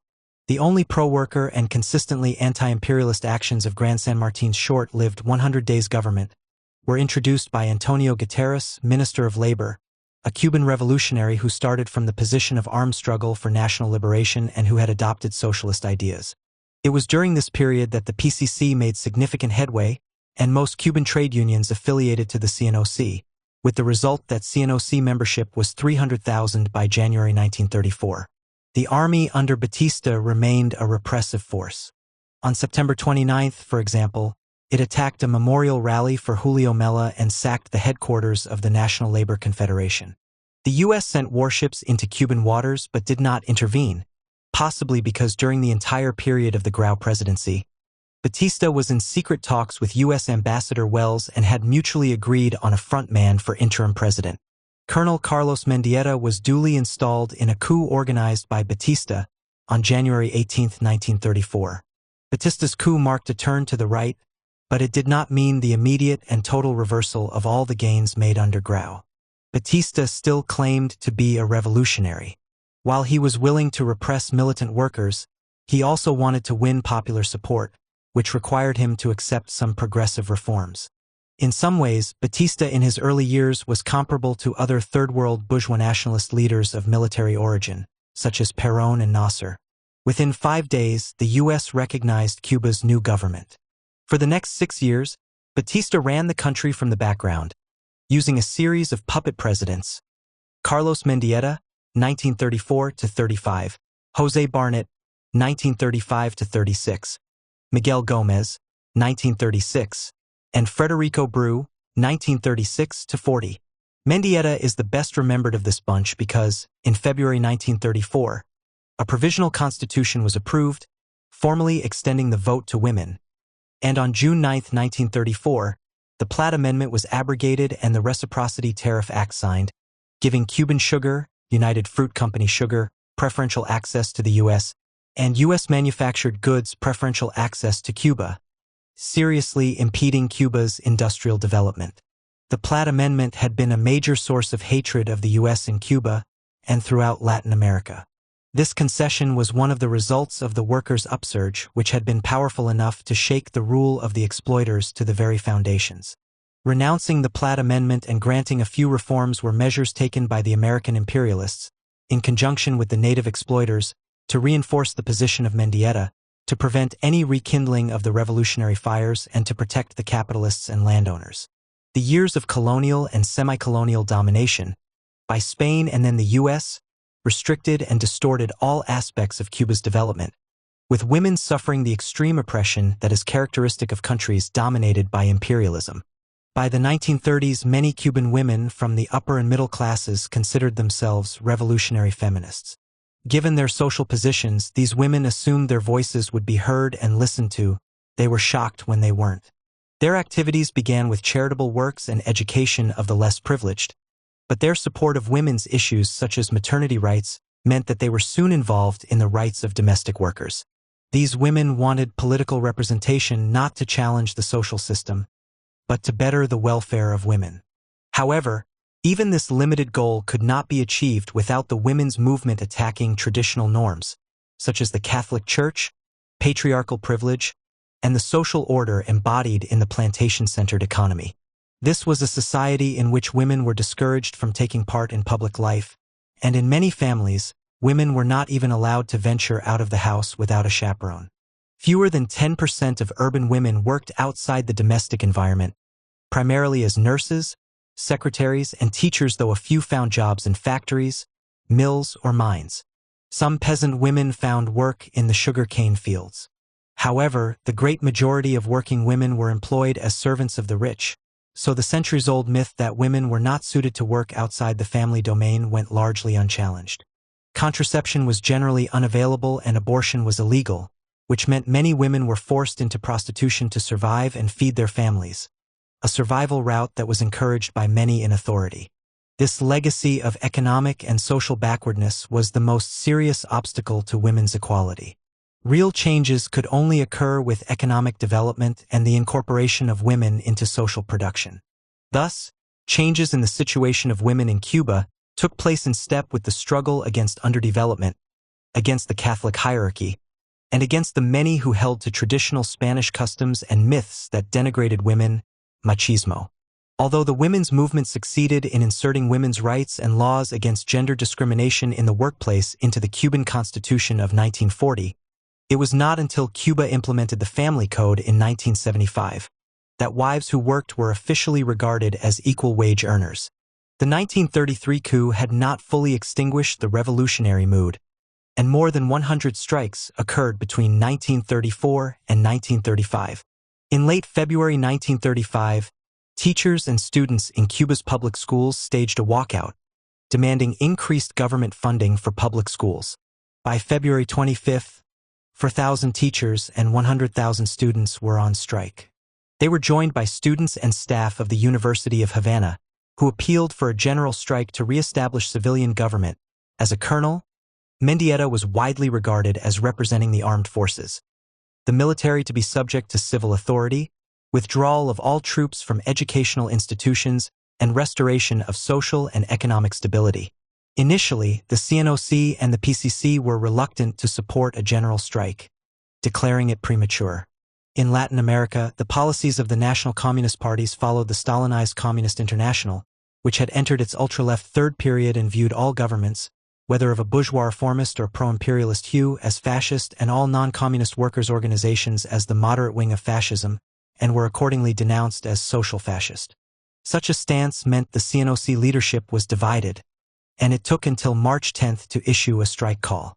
As the strike extended and deepened, the PCC hesitantly gave its support. Participation in the general strike numbered up to 500,000. Walkouts by civil servants paralyzed 10 of the 12 government departments and crippled government functions. Banks, newspapers, the telephone services, and manufacturing industries were all seriously affected. President Mendieta and Batista suspended the constitution, Martial law was declared in Havana, prohibiting public meetings, striking unions were dissolved, and strike leaders were abducted and assassinated. The University of Havana, a center of resistance, was occupied by the military and closed for over 3 years. There were mass arrests of strikers who were brought before special courts created for the sole purpose of convicting them of activities illegal under martial law. Indefinite detention was implemented, and for the first time civilians were executed by firing squad. Mendieta dismissed government employees on strike. Troops took over some public services and compelled reluctant employees to work, literally at gunpoint. Soldiers were sent to vandalize the Union headquarters and ferry in strikebreakers to keep Havana running. These actions succeeded in crushing the strike and driving all political opposition into exile or underground. The defeated strike was followed by a period of intense repression, in which all unions and free speech were banned. The government's actions, its treatment of strikers and students, had made Mendieta a figure of hate. Batista now made sure the press and other media gave Mendieta full responsibility for every unpopular measure, and forced him to resign in December 1935. Mendieta was replaced by another puppet president, Jose Barnett, and the oppression continued until toward the end of 1937, when the restrictions began to be eased. By 1938, the Stalinist International had turned its previous policy upside down. Popular fronteism was now the order of the day, and the PCC adapted its policy accordingly, resolving to adopt a more positive attitude towards Colonel Batista, in the hope he would adopt positively democratic attitudes. The Popular Front strategy of cuddling up to the bourgeoisie was prettified by declaring it an anti-fascist alliance. The PCC, in line with the Stalinist International, had previously adopted the theory of the 2 stages. According to this, communist parties in, for example, Latin America, were supposed to form an alliance with the so-called progressive national bourgeoisie and support them in the anti-imperialist and democratic revolution, with the struggle for socialism postponed to some unspecified time in the future. The Stalinists needed a national and progressive bourgeoisie with which local parties could ally themselves if the theory of stages was to be realized. Thus, in the early 1930s, Communist Party theoreticians, ignoring agribusinesses and the myriad of business and family links between the urban bourgeoisie and the owners of the vast ranches and farms, latifundismo, found the latter were inherited from the Spanish conquistadors and the Latin American form of feudalism. The national bourgeoisie was then presented as a progressive force who would be the natural allies of the peasants and workers. This view continued to be accepted by CP historians until the collapse of the Soviet Union. In contrast were the 2 documents drawn up by the Communist International during Lenin's lifetime, on the Revolution in America, 1921, and to the Workers and Peasants of South America, 1923. These had posed the task before the communist parties of Latin America as forging an alliance between workers and peasants to break the power of the landowners, capitalists, and government. Neither mentioned feudalism as a characteristic of Latin American economies, and certainly no suggestion of feudalism as a separate stage to be overcome. This permanentist perspective was developed separately by Mella, and taken up later and developed by Trotskyists and independent Marxists. Mella had argued that the theory of stages was utterly divorced from the real class relationships existing in Latin American countries. The Cuban landowners and the tiny bourgeoisie were completely linked to and dominated by. They had no intention of carrying through the tasks of the bourgeois revolution because that would have meant dealing a mortal blow to themselves. The PCC searched hard for this progressive national bourgeoisie. All it found was Batista, so it determined to support him. This perspective had been disproved by the experience of the Russian Revolution of 1917. Lenin had quite the opposite view. In August 1917, in From a Publicist's Diary, he wrote, "You do not have to give these demands, confiscation and distribution of land, a lot of thought to see that it is absolutely impossible to realize them in alliance with the capitalists, without breaking completely with them, without waging the most determined and ruthless struggle against the capitalist class, without overthrowing its rule." In practice, the stages perspective, when practiced by the communist parties in colonial countries, restricted the actions of the workers and peasants to what was acceptable to the national bourgeoisie, and that meant, as Mella had pointed out, to what was acceptable to the imperialists. Although the Communist Party was still illegal, Batista permitted the formation of a communist front party, the Partido Unión Revolucionaria (PUR), headed by Juan Maranello. By the summer of 1938, a compromise had been agreed between Batista and the CCP, and in May 1939, it was permitted to publish a party organ, Noticias de Hoy, always abbreviated to Hoy, edited by Aníbal Escalante de Lund. At its 10th plenum, convened in June, the party abandoned its former public antagonism toward the ex-sergeant, and agreed to support him as an anti-imperialist, as a man of the people. Following a meeting between Batista and top communist leaders a week later, it appeared that, in return for communist backing, he would allow the communists to take formal control of the trade union movement. The CCP was granted legal status in September 1939. This adoption of dictators and would-be dictators as good bourgeois democrats was a worldwide phenomenon. The same process had unfolded in China a decade earlier.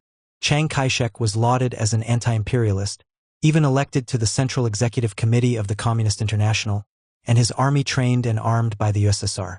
The payback: tens of thousands of communists massacred. Batista would be Chiang writ small.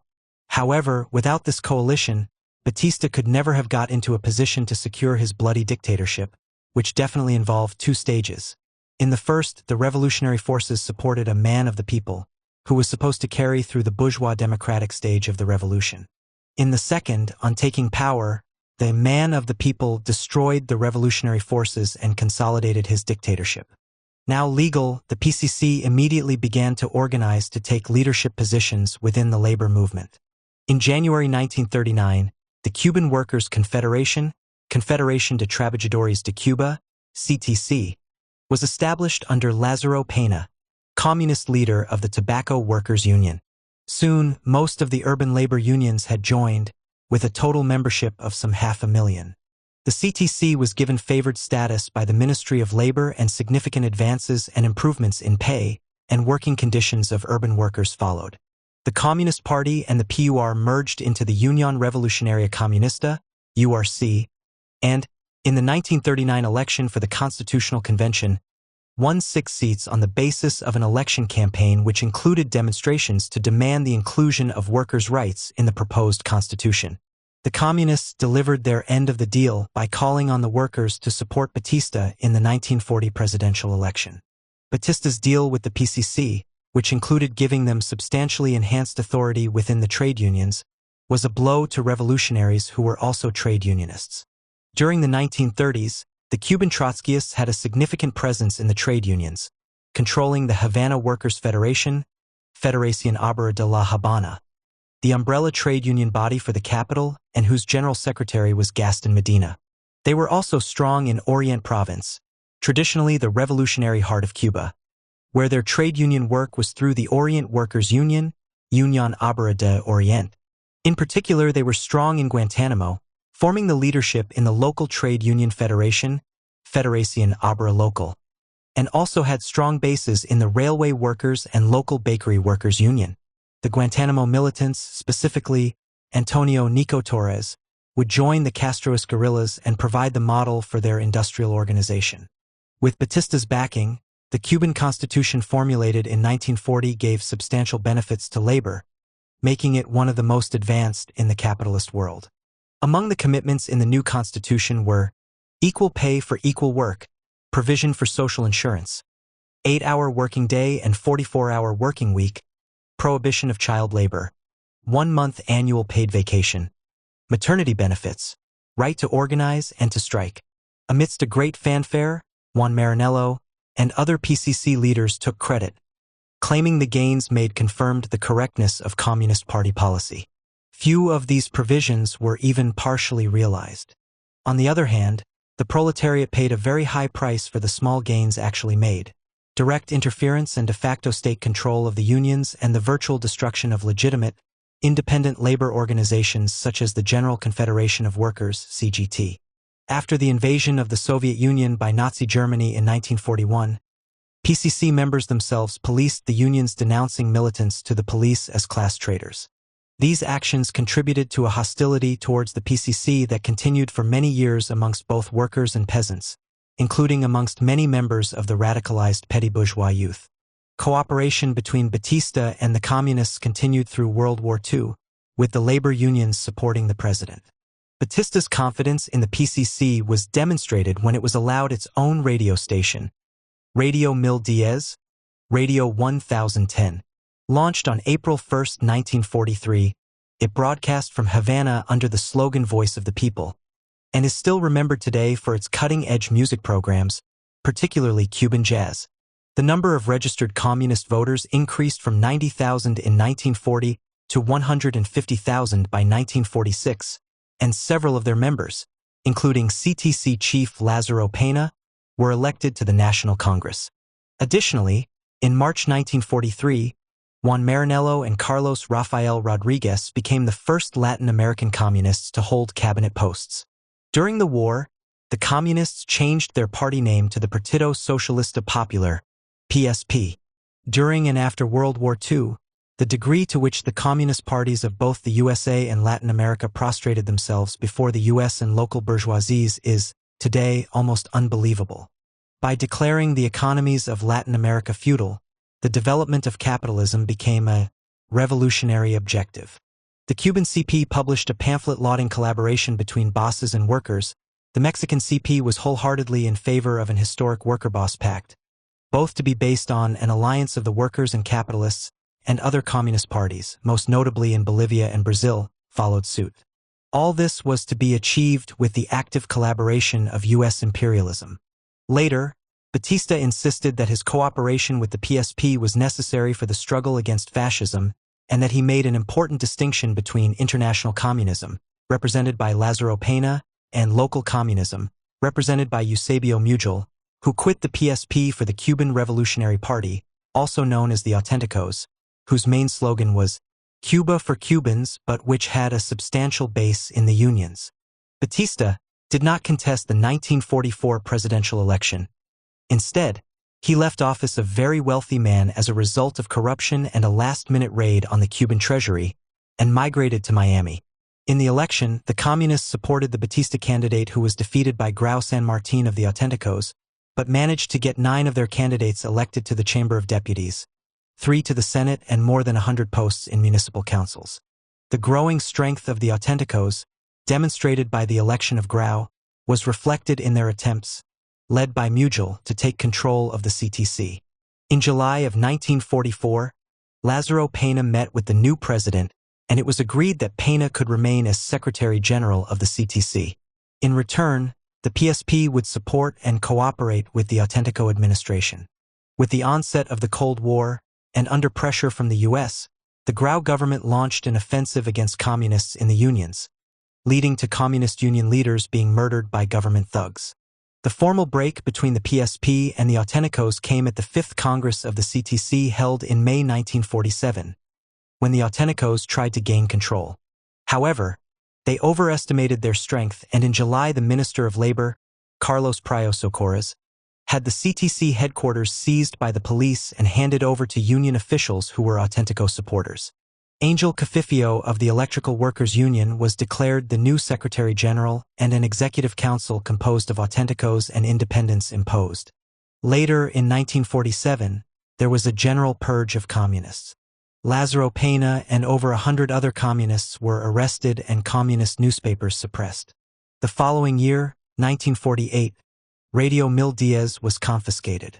Gradually, and accompanied by a good deal of violence, the chief unions went over to the Auténticos, especially after the government gave them official recognition. Communist membership declined steadily, and by the early 1950s it had been reduced to a shadow of its former self. Most PSP-led trade unions were dissolved or applied to join the Auténtico-led federation. The reforms agreed between the CP and Batista in 1940 were now only words on paper. After World War II, inflation had severely eroded the real wages of workers, but the new leadership of the CTC was so tied to the Auténticos that its efforts were mainly to contain any protests, and it did little to make up the losses. The Grau government turned out to be even more corrupt than Batista's. The issue of corruption led to a split in the Auténticos, with Eduardo Chibas establishing a new party, the Bourgeois Cuban People's Party, commonly known as the Ortodoxos, in 1947 on an anti-corruption platform. However, for the 1948 elections, Carlos Prayo Socorros replaced Grau as a face-saving measure, and the Auténticos won an easy victory. Batista, from Miami, spent huge sums to get himself elected, in absentia, as senator from Las Villas province. 4. Batista returns the 1952 coup. Chibas regularly denounced corruption on his weekly radio program and won the Ortodoxos' increasing support. The succession of corrupt governments and military coups with the real power in the island remaining firmly in the hands of the U.S. and their local crooks created widespread discontent amongst the population.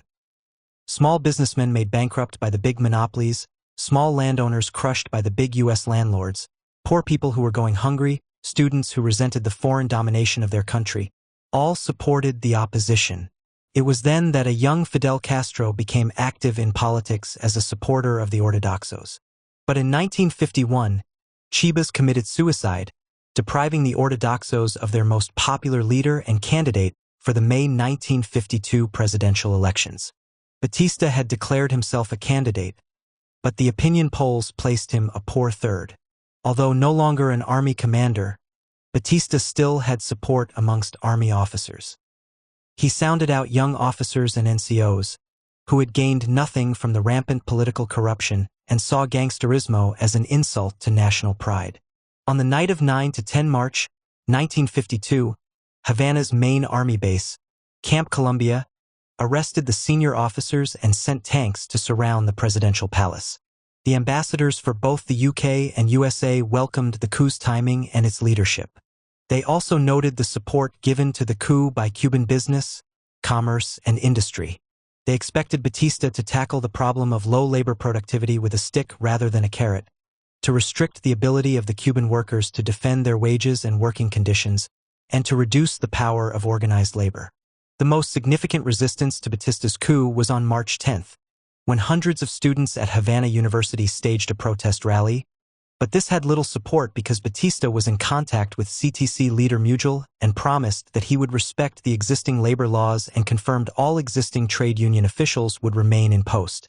Muzurewa subsequently became one of Batista's closest collaborators and helped suppress opposition to the dictatorship within the unions. The leadership of the CTC around Muzurewa would become known as the Muzurelistas, an openly self-seeking group of trade union bureaucrats whose level of corruption fully reflected that in Cuban society generally.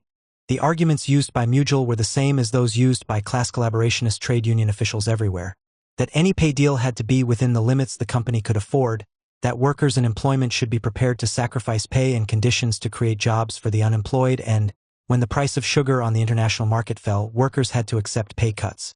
Batista worked closely with the U.S., so closely that U.S. Ambassador Earl Smith claimed that the American ambassador in Cuba held a position second only to the president because of our vast business, cultural, and social ties. To all intents and purposes, Cuba became a wholly owned subsidiary of North American businesses. As a neo-colony, Cuba was a dependent satellite of the U.S. economy. A U.S. plantation producing sugar and tobacco with cheap labor and a mafia-dominated playground for Americans who came for the beaches, the gambling casinos, and the prostitutes. Cubans who opposed the Batista regime were taken into custody, beaten up, tortured, or disappeared. Over 20,000 people were murdered in the years leading to his overthrow. The North American mafia owned and controlled every casino, most hotels, and the sex tourism industry in Havana, and was a law unto itself. The drug trade and child prostitution went unrestricted. Thousands of children were kidnapped and sold into sex slavery. Batista looked the other way as the U.S. raped Cuba of its riches. In addition to its land and sugar interests, U.S. businesses owned 90% of Cuba's mines, 80% of its public utilities, 50% of its railways, and 25% of its bank deposits. What little economic progress was made was at the price of political suffocation, of state terrorism and intimidation, torture and reprisals. Efforts by Cubans to reform this system in the name of social justice and national dignity faltered in the face of the fundamental reality of any neocolony, viz., while nominally independent, any serious effort to reform would inevitably court U.S. hostility.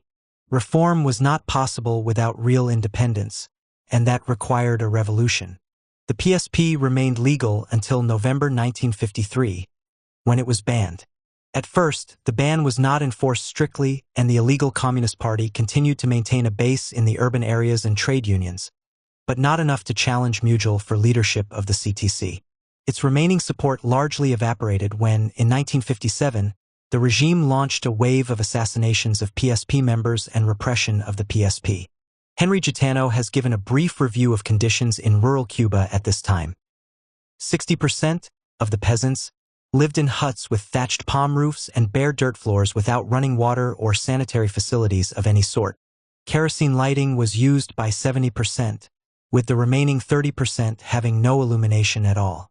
Basic foods consisted of rice, beans, and vegetables, with only 11% drinking milk, 4% eating meat, and 2% having eggs. The result was a caloric deficiency of 1,000 units daily. The Cuban government's own 1953 census confirmed that, in rural dwellings, 85% had no inside or outside piped water. Women suffered most from all the effects of underdevelopment. It was women who did household chores without benefit of electricity and running water, walking to the nearest water source, loading up and carrying, often contaminated, water home, while caring for their children. The economic stagnation and low level of industrialization, results of imperialist exploitation, meant they suffered from the highest levels of illiteracy so that, as in all Caribbean countries at this time, it was almost impossible for a woman to get a job except as someone's personal servant. Accentuating the poverty was job insecurity. According to Investment in Cuba, a U.S. Department of Commerce study of July 1956, the specter of unemployment affects all thinking on labor. Unemployment normally reaches a total of 1 million in a country of 6,500,000 inhabitants. The study notes, distinct improvement has occurred in recent years, however, in the atmosphere of labor management relations. Declining economic activities have also had an influence in moderating excessive demands.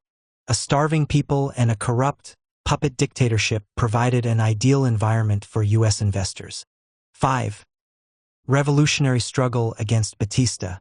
Groups of activists began independently to make plans for the overthrow of Batista. Fidel and his brother Raul were leaders of one such group, consisting of as many as 50 students from the University of Havana, sometimes referred to as the Youth of the Centenary of José Martí's birth. In 1944, at the age of 18, Fidel had been acclaimed as Cuba's best all-round school athlete.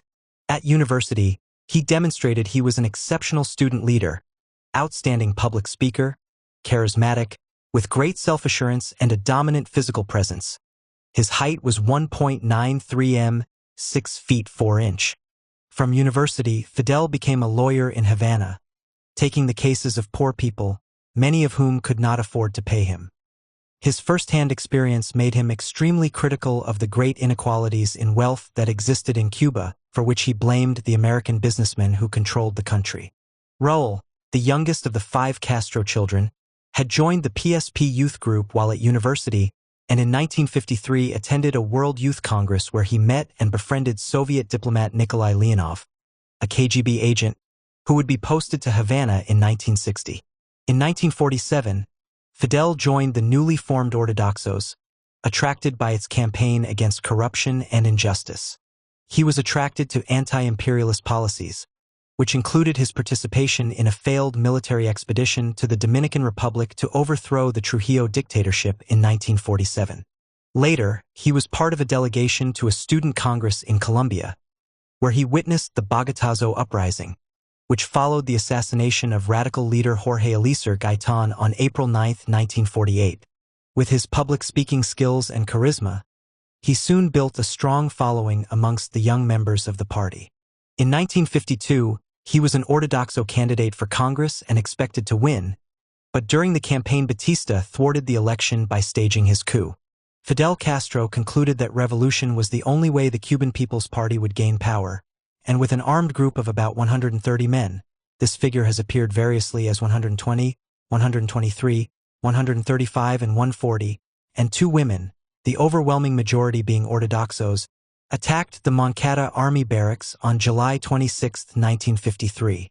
The attack was planned in the smart Havana apartment rented by Abel, younger brother of Haiti Santa Maria Cuadrado, both from the village of Encrucijada. After the Batista coup, Abel began inviting home those with radical ideas for social change, including Fidel Castro. The apartment became a meeting place for what would become the leadership of the July 26th revolutionary movement, and its organizational center, housing a simple duplicator on which they produced the underground paper El Acusador. A small bookcase housed the library, reflecting the group's political orientation. Murti was prominent, Marx was missing. The aim of the attack was to act as a spark that would detonate a nationwide insurrection, which would overthrow Batista's regime. Here we have a small group of petty bourgeois with no mass base, no links to the workers or peasants, hoping to spark a national insurrection by an heroic action. They may have been brave and bold, but as with almost every such ultra-left endeavor, it was a disaster. The plan ended in tragedy and, although only 8 were killed in the fighting, Batista ordered that 10 prisoners should be shot for each dead soldier and 80 were murdered by the army after they were captured. Fidel was arrested and, as luck would have it, was not taken to the Moncada barracks, where he would have been killed, but to a police station. 5.1 Fidel Castro, History Will Absolve Me. Haiti with Melba Hernandez Rodriguez del Rey were the only 2 women directly involved in the Moncada attack. Both were arrested and tortured using lighted cigarettes, but neither gave anything away, not even when, with a bleeding eye in their hands, a sergeant and several other men went to the cell where our comrades Melba Hernandez and Haiti Santa Maria were held. Addressing the latter and showing her the eye, they said, "This eye belonged to your brother. If you will not tell us what he refused to say, we will tear out the other." The PSP, still clinging to legality and largely limiting itself to verbal criticisms of Batista, denounced the attack on the Moncada barracks as a putsch. That did not save them. Hoy was closed down and the party banned. In September, over 100 radicals, leftists and socialists, few of whom had anything to do with the Moncada attack, were charged with organizing an armed uprising. As a qualified lawyer, Fidel Castro took charge of the defense proceedings so successfully that only 26 were convicted, though his brother Raul received a 15-year prison sentence. Fidel was tried separately from the others in October. He was found guilty and also sentenced to 15 years in prison. He used this opportunity to make an historic speech, "History Will Absolve Me," which became the manifesto of the Castroist current. The attack, the subsequent trial, and the publication of the speech made Fidel Castro famous in Cuba. Most demands of the manifesto were reformist, but radical, an advanced democratic program of national liberation and agrarian reform, with a strong social content. To reinstate the rights given in the 1940 Constitution, including for the state to ensure gainful employment for all citizens. The program of what would become the July 26th revolutionary movement was summarized in the 5 revolutionary demands they had planned to broadcast. The reinstatement of the 1940 Cuban Constitution, the agrarian reform, setting a maximum size to landholdings, all those peasants farming less than about 70 hectares, 170 acres, including squatters, to receive title to the land and the owners compensated with 10 years' rent. The right of industrial workers to a 30% share of company profits. The right of sugar workers to receive 55% of company profits. The confiscation of holdings of those found guilty of fraud under previous administrations. These demands would be the basis of a progressive national democratic program intended to improve the conditions of the mass of the people. It was consistent with the ideological balance and social composition of the membership of the movement, but did not to go beyond the limits of the capitalist system, nor did it question private property. Such goals, which appeared reasonable to the petty bourgeoisie, would, of course, prove quite unattainable in an economy dominated by U.S. multinationals. A veteran reporter for the New York Times, Herbert Matthews, described Fidel Castro at this time thus: "The personality of the man is overpowering. It is easy to see that his men adore him, and also to see why he has caught the imagination of the youth of Cuba all over the island. Here was an educated, dedicated fanatic, a man of ideals, of courage, and of remarkable qualities of leadership. The most remarkable and romantic figure in Cuban history since José Martí." Fidel's attempt to start a revolution had considerable support in the country. After all, the party he represented would probably have won the election in 1952 had it been allowed to take place. Batista did stand for president in late 1954 and, having won handsomely, decreed an amnesty under which Fidel and Raúl were released in May 1955. However, Fidel's insurrectionary perspective was not welcomed by the Ortodoxo party, and he and his brother soon left for Mexico, where they began to plan another attempt to overthrow the Batista government. Melba Hernandez and Haiti Santa Maria had both been sentenced to 7 months in the women's prison in Guanaje. They were flung into cells with common criminals who were expected to abuse them, but instead protected them from the abuse of the guards. After their release, these women were instrumental in assuring the publication of History Will Absolve Me. Fidel had posted his speech in parts, in letters to different comrades with the text written in lemon juice between the lines written in ink. These were collected, collated, and reconstructed, then printed and distributed as the political program of the July 26th movement. Fidel was held in Isle of Pines off the coast of Cuba. On his release, he was met by Haiti, and it was on their ferry trip back to the mainland that the name July 26th Movement, M26J, was decided upon. Fidel and other amnestied prisoners, constituting the leadership of what was now the M26J, traveled to Mexico. Frank Pace, leader of the M26J's Urban Underground, designated National Director of Action, and Fidel's equal in the movement, would later request Haiti to join him in meetings with the U.S. consul, during the period before 1957, when the movement still believed it could do a deal with U.S. imperialism. She was also liaison with the Ortodoxo party and would succeed in winning the support of an important group of more radical members. A Hidden History of the Cuban Revolution reports that the founding meeting of the M26J was on June 12, 1955, and that it agreed to establish a workers' section, Section Abra, to coordinate activities amongst workers. The activities of this section have been largely ignored. Official histories have concentrated on the activities of Fidel Castro and guerrilla warfare. However, Frank Pace was extending the M26J into the working class and had some important initial successes. In September, a group of railway workers in Guantanamo led by Nico Torres, a Cuban Trotskyist, affiliated, as did the entire workers' section of the Ortodoxo party in Santiago. Pace took as his model the newly formed M26J cell in Guantanamo, and this led to the formation of a nationwide committee within M26J to organize its industrial work. Almost immediately on arriving in Mexico City in July 1955, Fidel and Raúl met Ernesto Che Guevara, with whom they had an immediate rapport, and Che signed up for the duration. Their time was spent mainly in fundraising, isolated from events in Cuba where the FEU led by José Antonio Echeverría was making its presence felt, as were sugar workers led by Conrado Becker. Eventually, enough money flowed in to rent a local farm where guerrilla recruits could gather for training, for the purchase of weapons and a 64-foot, 19.5 meters, diesel-powered motor yacht, the Granma, which would carry the core of the rebel army Ejercito rebelled to Cuba. In March 1956, Fidel Castro formally broke with the Ortodoxo party, declaring the M26J would be a movement without sugar barons, without stock market speculators, without magnates of industry and commerce, without lawyers for big interests, without the provincial political bosses. Instead, the M26J would be the revolutionary movement of the Cuban working class, the hope of land for the peasants who live like pariahs in the country that their grandfathers liberated. In preparation for the landing of the Granma, the M26J formulated its 1956 program/manifesto.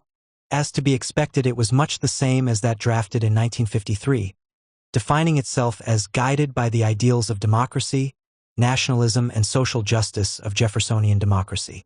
It contained the traditional aim of the petty bourgeoisie of marrying together for their mutual benefit the conflicting interests of capital and labor, of reaching a state of solidarity and harmony between capital and workers to raise the country's productivity. However, the program of the M26J demanded the revolutionary overthrow of the dictatorship, and its refusal to compromise on this would gain it mass popular support. At this time, the administration of the M26J was under the supervision of Armando Hart, assisted by Haiti Santa Maria, both located in Havana. Haiti later joined Frank Pace to plan the M26J attacks that would be launched in Santiago de Cuba to act as a cover for the landing of the Granma. In Cuba, support for the M26J was growing, despite the dangers associated with joining such a movement, and at this time its membership was almost entirely urban. Celia Sanchez, one of the earliest members of the M26J and a leading militant, was given responsibility for ensuring the rebels on board the Granma were swiftly and efficiently transported to the Sierra Maestra Mountains, which was to be their base. Celia was receptionist, orderly, and nurse to her doctor father, who was famous for not charging his poorest patients while respecting all his patients equally, and was also well known for her charitable work of collecting and distributing toys to children on the Feast of the Epiphany. In these capacities she had access to almost everywhere, and almost everyone. In 1953, Ochoa, at the age of 10, went missing, and several days later one of Celia's closest friends, who worked in Havana at a high-end casino, found Ochoa's body in the basement. Maria Ochoa was one of many victims of Cuba's child sex industry. She had been used up and thrown away by a wealthy North American gambler who requested a young girl for the night. Sanchez declared war on both Batista, who refused to make pedophilia illegal, and the U.S. Mafia, which organized the crimes. Celia's task was to establish a network of militants to act as spies and guides, and to do this quickly to meet the deadline of a landing planned for the end of November. Celia targeted women who had been raped by rural guards. As the doctor's daughter and nurse, she could genuinely offer comfort and assistance while discreetly sounding out the likelihood of a family member being prepared to join her network. Unfortunately, rape was common, and Celia soon had a numerous, well-organized, and growing band of activists. In rural Cuba at that time, recruiting one member of a family gave access to a clan network that spread for miles. In the last few days of 1955, Frank Pace traveled to the area where the Grandma's landing would take place. There he met with Celia, who had lived in that area all her life, and together they made the necessary plans. 5.2 Class Struggles 1955–56. During and shortly after World War II, the Cuban sugar industry boomed, but as the former producers came back online, the price of sugar fell. Cuban sugar farmers attempted to maintain their profits by cutting wages. In 1 year, 1952 to 1953, the total wages fell by almost 40%. The price of sugar continued to fall through 1954 and into 1955. And then the U.S. unilaterally declared it was cutting Cuban sugar imports by about 100,000 tons. Batista waited until the 1954 elections were over before attempting to attack working conditions. In conjunction with Muzurewa, it was decided to divide the Cuban workers and attack working conditions sector by sector. The state began with the railway workers, demanding a cut in both the workforce and pay. The attack was launched only after the sugar harvest was in store, robbing the rail workers of their strongest weapon. The superior forces of the state forced the workers to accept an 8% pay cut, 600 layoffs, and a no-strike agreement. The decisive struggle was, of course, with the 500,000 sugarcane workers. Strikes at different farms started at different times. Typically, the owners would announce job losses, and this would be followed by a strike. By the end of December 1954, most of Cuba's 500,000 sugar workers were on strike. That most of the centrales were U.S.-owned gave an anti-imperialist and populist dimension to the struggle, and the Mutualista Union officials hurried to assume leadership of the strike, all the better to settle for some trivial offer. The normal trade union practices, such as peaceful picketing, were useless in the face of ferocious attacks by police and army. Soon the strikers were actively engaged in street battles, setting up barricades, occupying public buildings, derailing trains carrying troops, and burning bridges to hamper troop transports. However, at the end of 1955, the Mutualistas signed a deal which surrendered all the sugar workers' demands. Women's support groups were an important component of these struggles, particularly in stopping strikebreakers from going to work. In one case, some 200 women managed to stop police from taking arrested strikers to prison. Cuban students have a long history of supporting the struggles of the working class, and these strikes were no exception. Students participated in demonstrations, occupied their colleges, and generally behaved in ways that won them respect and gratitude from the Cuban working class. José Antonio Echeverría, a self-professed revolutionary, had been elected president of the FEU. He had concluded that the violence of the regime was such that the traditional trade union tactics of strikes and demonstrations was no longer sufficient, and formed the Revolutionary Directorate, Directorio Revolucionario, DR, composed largely of students of Havana University, and which would become an important component of the anti-Batista struggle. The greatest support for the sugar workers came from dockers, who were themselves fighting their own battle against the bulk loading of sugar, whereby sugar was poured directly into the ship's hold rather than carried on board in jute bags. Muzurewa personally chaired a rigged meeting of union delegates that approved bulk loading as the official union position, but in the ports themselves the dockers were refusing to implement the decision. So strong and effective was the opposition that the Batista government was forced to delay its implementation. Similar confrontations over productivity measures and increased mechanization were taking place across Cuban industry, from cigar production to textiles to banking. These events produced a strong reaction with a solid anti-US content amongst the workers of Cuba. The mass of workers were ready to support any movement that opposed the Batista regime and the US imperialists. During 1955, the Cuban working class had suffered a series of defeats, and many militants drew the lesson that, to defend their interests, they had to move beyond traditional trade union methods. They were looking for new ways of fighting back, and there was a growth of the M26J amongst the working class. The working class took stock of the situation and, as is typical after such defeats, turned to its base organizations, the trade unions. There was a general lull, though not a cessation of strike activity. But at grassroots level, substantial changes were evident. Within the union structures, three forces were competing for the workers' loyalty. The Mujulistas were fighting a losing battle and increasingly relied on election fraud and heavy-handed armed interventions by troops to remove militants, many of them women, and any remaining independent officials. 2. The M26J, from a small start, was making considerable headway amongst workers who saw the futility of the peaceful road to the overthrow of Batista. It was successfully establishing dozens of workplace cells, particularly in the east of the island, and was having a significant impact on the youth section of the PSP, the Juventud Socialista. 3. The PSP was calling for la lucha de masas, mass struggle, counterposing this to the M26J, which it continued to condemn as putschist. The main thrust of this initiative was the setting up of committees for the democratization of the trade unions. By the time that Fidel and the guerrillas set sail from the Mexican port of Tuxpan on November 25, 1956, the M26J, under Frank Pace's leadership, had successfully established a network of worker cells in areas ranging from banking to railways. It was the success and the strength of the network that enabled the M26J to launch a series of actions on the scheduled landing date of the Granma to divert attention. The most important started at 5 o'clock on November 26, in Santiago, when Frank Pace, aided by Haiti Santa Maria, led an attack with some 20 fighters on the customs house. Simultaneously, and surprisingly, the PSP member and dockers leader Juan Tacuechel called a strike in Santiago docks. 5.3 Granma, rural guerrilla warfare in the Sierra Maestra. The landing of the Granma was planned to retrace the route taken by José Martí in beginning Cuba's War of Independence in 1895. The target was a town called Nicaragua, in Orient Province, where Celia Sanchez would be waiting with an assortment of trucks, jeeps, food, weapons, and about 50 militants. They planned to establish a base in the Sierra Maestra Mountains and from their launch a campaign to ignite an irresistible national uprising.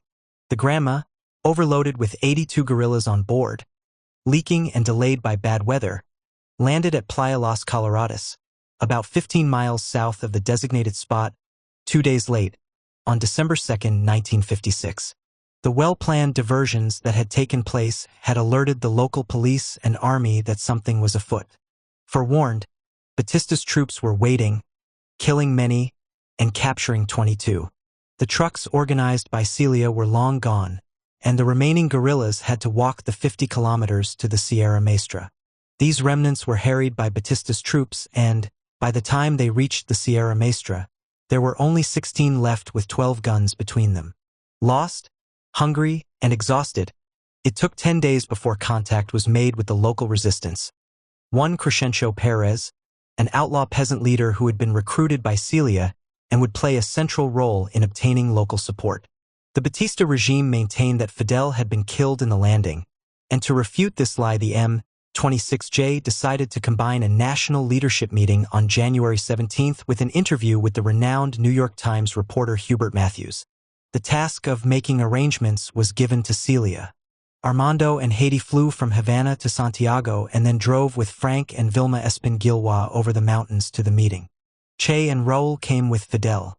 It was at this meeting that Fidel met Celia for the first time.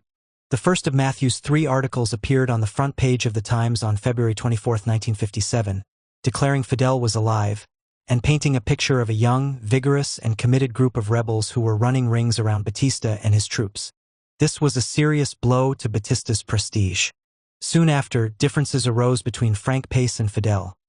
Fidel had requested that the M26J supply him with more men, to at least restore the guerrilla army to 82, the number that had been on the Granma. Frank argued that, so far, the guerrillas had shown themselves unprepared for the situation in Cuba, and that Fidel should consider leaving the country.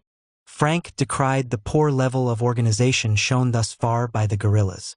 The delay in the arrival of the Granma had cost lives needlessly. Poor discipline was demonstrated by the lack of maintenance of the guerrillas' weapons. Frank had spent the afternoon going round the camp cleaning rifles that were, reportedly, filthy, and lacked security that had allowed, in the short time since the landing, 1 and possibly 2 informers to infiltrate the camp. Compromise was reached. Fidel would stay and the movement would supply the soldiers requested. But these fighters would be selected by Frank and undergo preparatory training by Celia.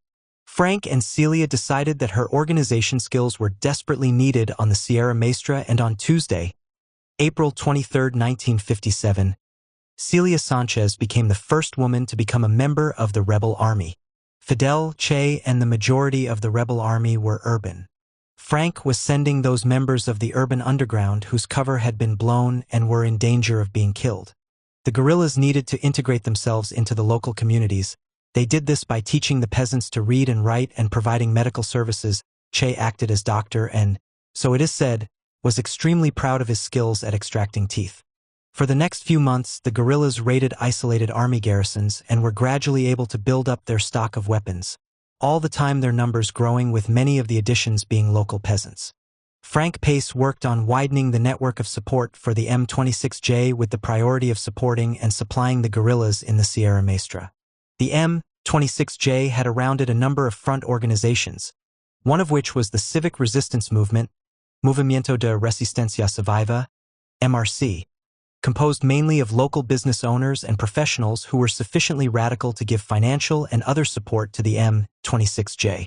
The representatives of the professional bodies, Conjunto de Instituciones Cívicas, representing the middle-class professional layers, were one of the first to sign up to the Manifesto of the Sierra Maestra of July 12, 1957, which promised free elections, a democratic regime, a constitutional government, and a nonpartisan provisional president. The manifesto was smuggled into Havana and published in the magazine Bohemia on July 28. It is claimed that its appeal was so wide that even bourgeois garden parties declared in its favor. The U.S. ambassador, Earl Smith, saw the writing was on the wall for Batista and began looking for a transition of power that would safeguard American interests. On March 14, 1958, he met with business leaders and jointly signed a letter calling on Batista to resign. To show that it meant business, the U.S. simultaneously announced it would stop selling arms to the Cuban government, signaling to the Cuban army that it was prepared to ditch Batista. Fidel denounced this pact because 1. It did not reject foreign intervention in Cuba's affairs. 2. It did not reject rule by military junta. 3. It declared that Batista's army and police would be an integral part of the bodies of armed men forming the power of any new state. And 4. It was only half-hearted in its intent to overthrow Batista. From the start of 1957, the workers began to make demands for better wages and conditions. Havana bus drivers, one of the most militant groups of workers in Cuba, struck against the employer's refusal to pay the traditional Christmas bonus, and later against a reduction in services. Dockers in Cabarian went on strike against the employer's attempt to reduce the number of workers required to unload cargo. Cushion lists 25 industrial actions in the first half of 1957, but, as he admits, this was just a glimpse of what was happening nationally. The response of the state was to intensify intimidation, force workers back to work, and to launch a reign of terror in which known opponents of the regime would be seized, tortured, killed, and their bodies dumped by the road. After the attack by the Revolutionary Directorate (DR) on the presidential palace on March 13, 1957, The level of the terror increased with the rural guard, police, army, and death squads killing almost at will. The police were informed of Frank's whereabouts, arrested him, drove him to a quiet alley, and shot him. The MRC called a general shutdown, and, by dusk, Santiago was a ghost town. July 31st was the day of Frank's funeral, and some 60,000 marched behind the cortege. Over 1/3 of the population of Santiago. The strike is often described as spontaneous and, in the sense that it was sparked by Frank's murder, that is true, but the speed with which it spread is a strong indication that there was an underground grassroots organization in place to give form to the expression of popular emotion. The strike spread across Cuba to Holguin, Camagüey, and as far as Santa Clara, and showed the Cuban people were ready to overthrow Batista. Frank had been considered Fidel's equal, and, with Frank's death, Fidel was preeminent. He jumped in to appoint one Faustino Perez as Frank's successor, much to the dismay of Armando, Haiti, and Celia. Celia, as Fidel's intellectual equal, was given the task of persuading him to accept the National Directorate's nominee, René Ramos Latour. Fidel agreed but used the occasion to demand, "A directive must be given to the movement right now. All weapons, all bullets, and all resources are for the Sierra." By March 1958, the rebel army considered itself sufficiently numerous for Raul Castro to lead a column to the Sierra Cristal near Guantanamo to form a second front, to begin coordinating activities with other guerrilla groups such as the DR who were already active in the area, but also with PSP militants. Soon, a third front was established closer to Santiago. By the time of the final assault on Batista, there were 8 such fronts. The communists under Blas Roca's leadership had denounced the M26J as adventurers, putschists, and gangsters. But by late 1957, the PSP, under pressure from the Juventud Socialista and rank-and-file militants, and impressed by how successful the strike after Frank's death had been, was reassessing whether the M26J could be supported. Carlos Rafael Rodriguez, editor of Hoy and a member of Batista's cabinet in 1942, contacted Haiti, who arranged a meeting in February 1958 with Fidel in the Sierra Maestra, one outcome of which was an agreement for a general strike on April 9, 1958. The August strike had not had a resonance in Havana, but to be considered successful, a general strike had to seriously affect the capital. Unfortunately, so great was the hostility of many of the supporters of M26J towards the communists that they refused to include them in the preparatory arrangements. This attitude was particularly prevalent in Havana, where the communists were cold-shouldered and the support of the relatively large numbers of workers under their influence lost. At the same time, the M26J approached the strike as if it were a guerrilla action with the emphasis on armed interventions by the M26J urban underground rather than mobilizing the masses. Fidel received numerous reports of these difficulties but decided to press ahead. On March 12, Fidel Castro made his statement, "Total War Against Tyranny," in which he announced there would be a general strike. Preparations for a general strike are difficult to keep secret. Extensive preparations must be made because large numbers of people are involved, and there are always turncoats, but this was different. The strike was announced to the world before winning the support of the workers. The M26J did keep the date of the strike secret from the workers. It was not until late in the morning of April 9 that the strike call was issued, certainly after 10 o'clock, when most workers were already at work. This fitted with the M26J's petty bourgeois concept of a general strike as composed of armed actions accompanied by acts of sabotage, rather than the self-activity of masses of workers. The police and army were waiting. Many of the poorly armed M26J urban guerrillas, the best weapons had been sent to the Sierra Maestra, were stopped by the police before they even grouped to attack their targets and achieved very little. The strike was a disaster. There were 2 major consequences of the failure of the strike. Fidel used it to increase the emphasis of the M26J on a rural guerrilla strategy, insisting that the Cuban Revolution had to be led from the countryside. Of course, the M26J leaders did not discount the importance of the working class in the cities, but now they were clearly subordinated to the rural armed struggle. Activities in the cities were now limited to providing supplies, funds, intelligence, and personnel for the guerrillas. Now, however, many individuals within the M26J better appreciated the organization's weak roots in organized labor and adopted a more friendly approach to the PSP. Batista had, for some time, been planning an all-out assault on the guerrillas' strongholds. Celia had been placed in charge of stockpiling food and supplies and establishing a robust communications network in case Batista achieved an effective blockade. The failure of the general strike gave Batista the confidence to launch his assault. In May, 12,000 soldiers set out to encircle and annihilate the estimated 300 guerrillas. But Batista's troops never got as far as encircling the guerrillas, let alone annihilating them. Irving Horowitz, in his book Cuban Communism, gives part of the explanation when he describes the arrival of one army unit at a village. The soldiers hurriedly dismounted from their trucks, falling over themselves in a mad scramble to get to a nearby park where there was a grove of coconut trees. The desperate soldiers climbed those trees like monkeys and knocked down every coconut, which they opened with their bayonets and devoured as if someone were going to take them away. The frenzied enthusiasm that Colonel Sosa Blanco's soldiers demonstrated for coconuts had a very simple explanation. They were starving. Their scoundrelly colonel had sold their rations. Led by officers such as this, lacking training and motivation, the bulk of Batista's soldiers were looking to surrender, not fight. In a series of skirmishes, committed and determined, the guerrillas defeated the Cuban army. In the key battle of La Plata, 11 to 21 July, the guerrillas defeated a 500-strong battalion, capturing 240 men while losing just 3 of their own. Fidel Castro claimed a triumph that more than compensated for the failure of the general strike, that the time was right for a major extension of activities. But Batista did not rely only on his army. Prior to troops arriving in a village, the village would be bombed, whether or not it contained rebel troops. Villages would be burned to the ground, wholesale massacres of men, women and children took place. One incident in particular had a determining effect on Fidel. On June 5, 1958, Fidel observed the use of napalm supplied by the U.S. against civilians. He wrote to Celia, "I swore to myself that the North Americans were going to pay dearly for what they are doing.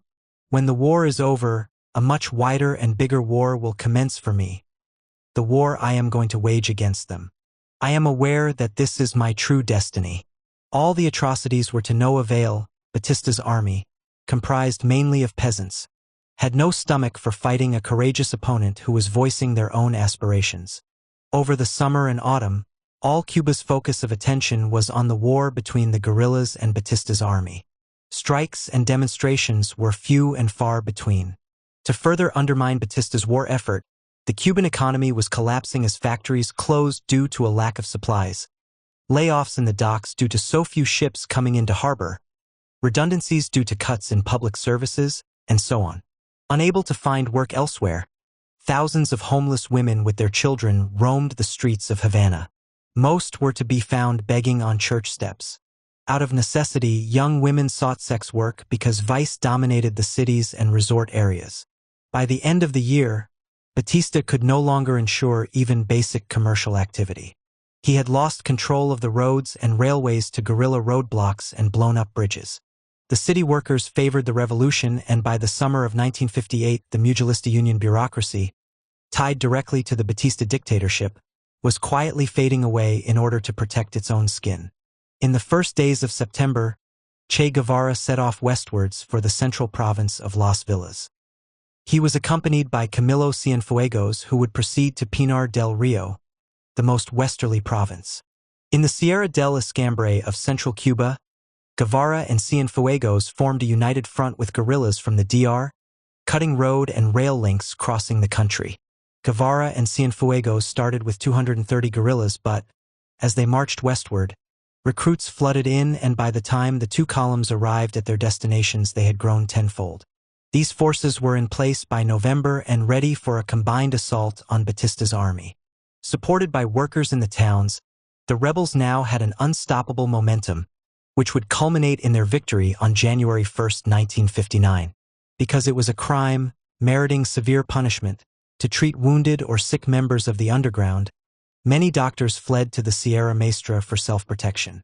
It is said that the rebel army had the highest ratio of doctors to soldiers of any army on earth. This gave Che the opportunity to take military responsibilities and demonstrate his talent. Che was promoted to commandante in July 1957 and moved to his own encampment managed by Lydia Doce. Lydia was later captured in Havana in September 1958 along with Clodomira Acosta, a woman courier for Fidel. Batista's police placed them in sand-filled bags, took them out to sea in a boat and, in order to make them talk, repeatedly dunked them. They drowned rather than betray, and their bodies were thrown into the sea. During the offensive, the women on the Sierra Maestra did just about everything the men did, but were not allowed to fight Batista's troops. Fidel was under increasing pressure from the women to allow them to join the fighting. On September 4th, he announced to a meeting of his general staff the formation of what would become known as the Mariana Grajales Women's Platoon. In reply to the criticism that, if there weren't enough weapons for the men, how could women be given rifles, he is alleged to have replied, "Because they are better soldiers than you, they are more disciplined, and I'm going to teach them how to shoot."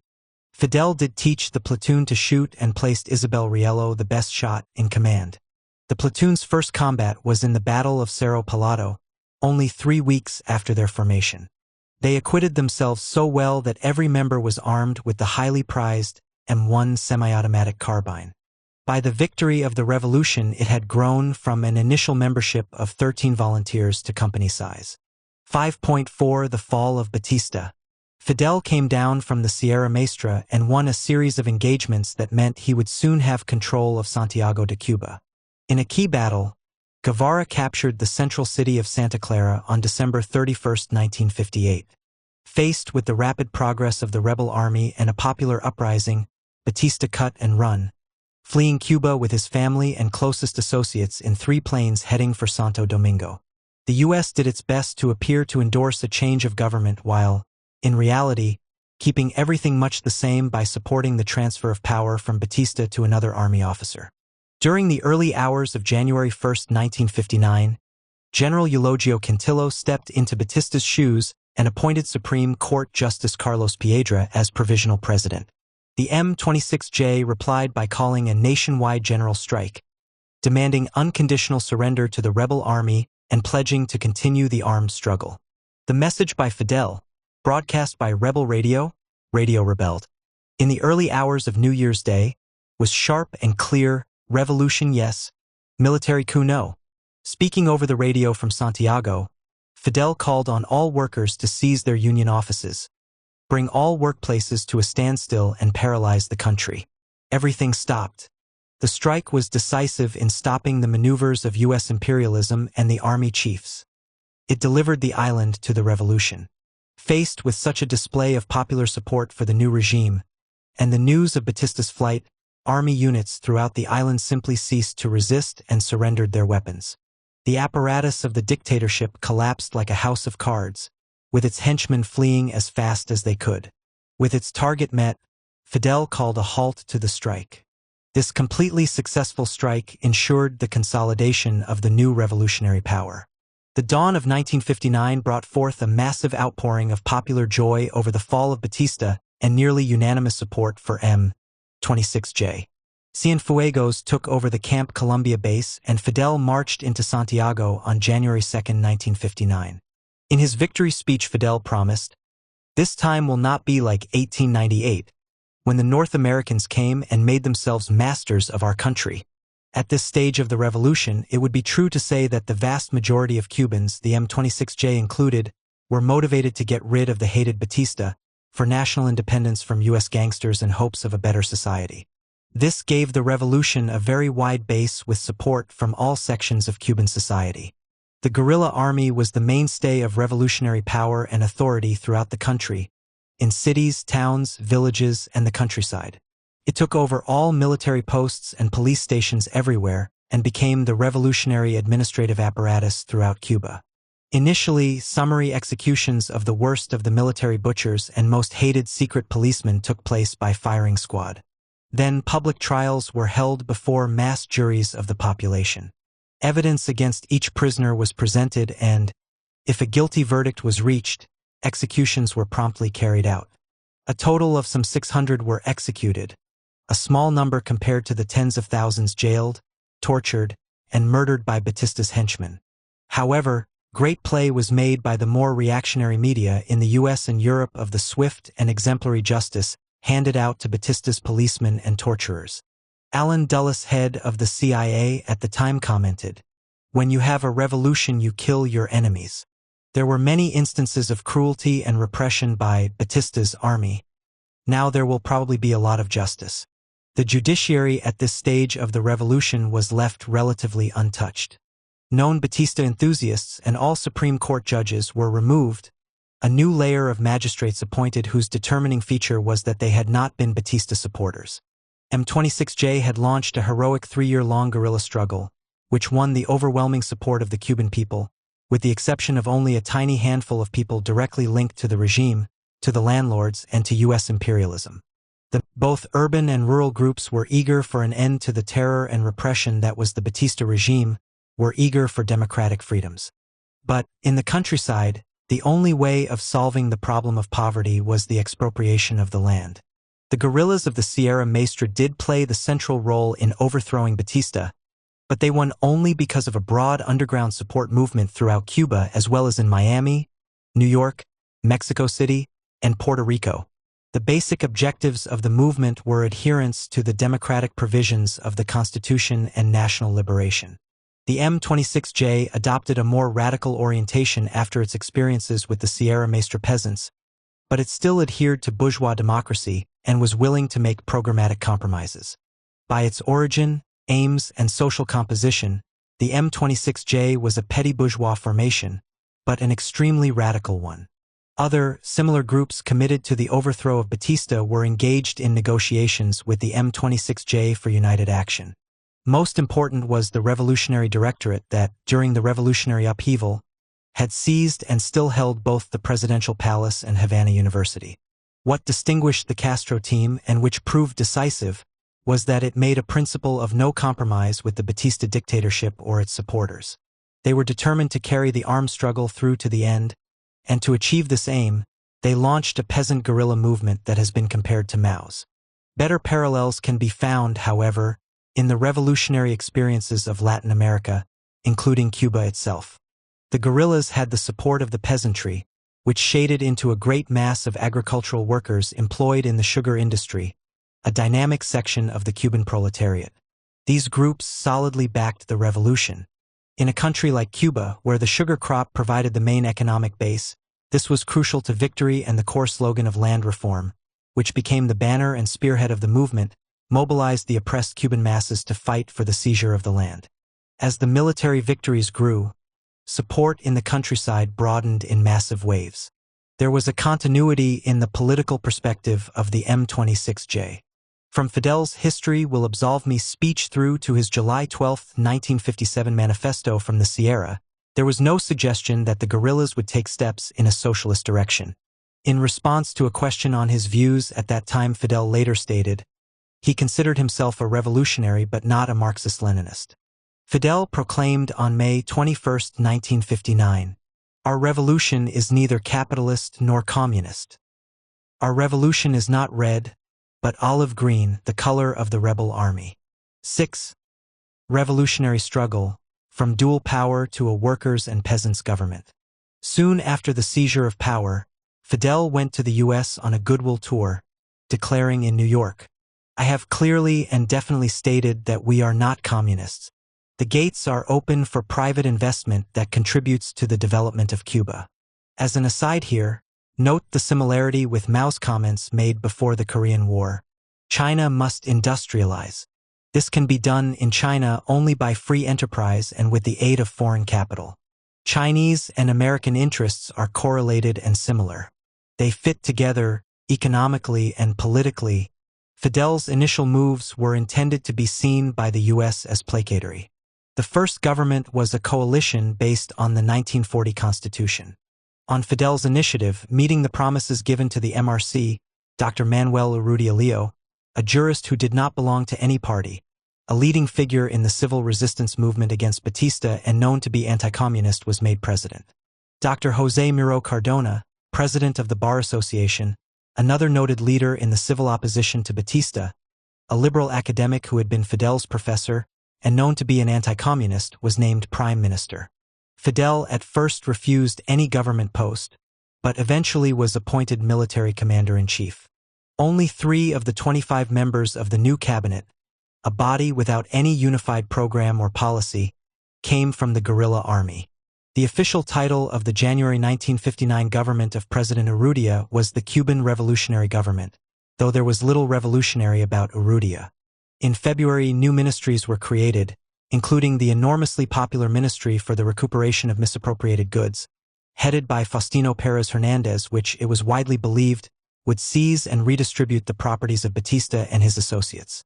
The M26J had come to power as the result of a revolutionary mass insurrection that had destroyed the political power of the bourgeoisie and smashed the state apparatus.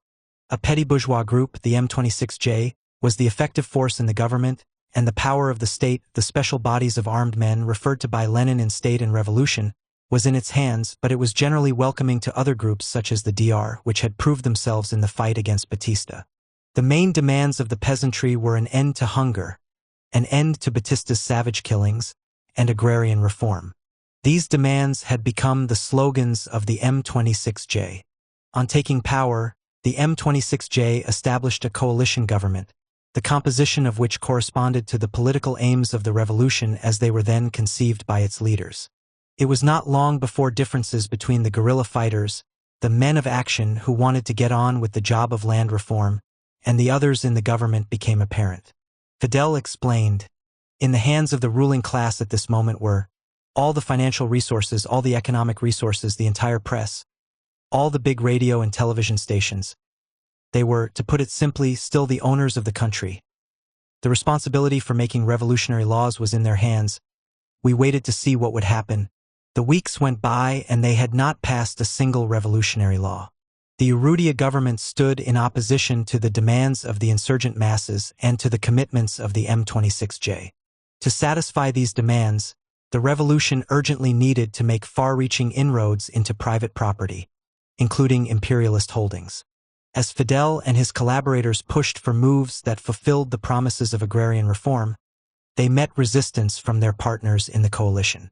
This was stiffened by the support of Wall Street, which viewed them as the reasonable elements in a regime packed with bearded wild men. It was during this period that Raúl Castro was formally and publicly presented as second only to Fidel in the senior leadership. On January 22nd, Fidel named Raúl as second-in-command of M26J.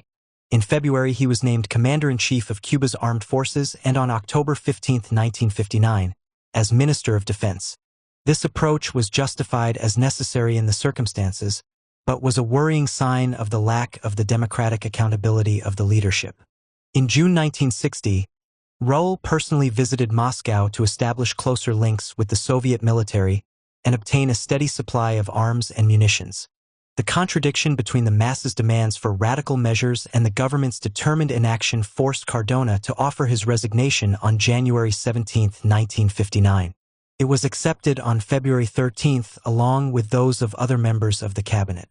On February 16, Fidel became prime minister on a 20-point program that was still, in essence, reformist. In March and April, the government enacted many of the points contained in Fidel's program. Intended to be popular, these laws and regulations included reduction of rents by up to a half, reduction in mortgage rates, landlords forbidden to evict tenants, urban landowners to sell vacant sites at controlled prices to anyone with plans to build a house for their family, a minimum wage for cane cutters, pay rises for the poorest paid civil servants, and pay cuts for the tops were also introduced. The cost of electricity was reduced by 30% and public phone rates halved. These were largely U.S.-owned. Dozens of new bridges were built, giving access to previously isolated and excluded villages. The guerrillas won huge public approval for not abandoning their fatigues for well-cut suits, their jeeps for chauffeured limousines, and backed this up with the death penalty for the misappropriation of public funds. The intention of the new Cuban government to honor its promises to the workers and peasants of Cuba took the U.S. government by surprise.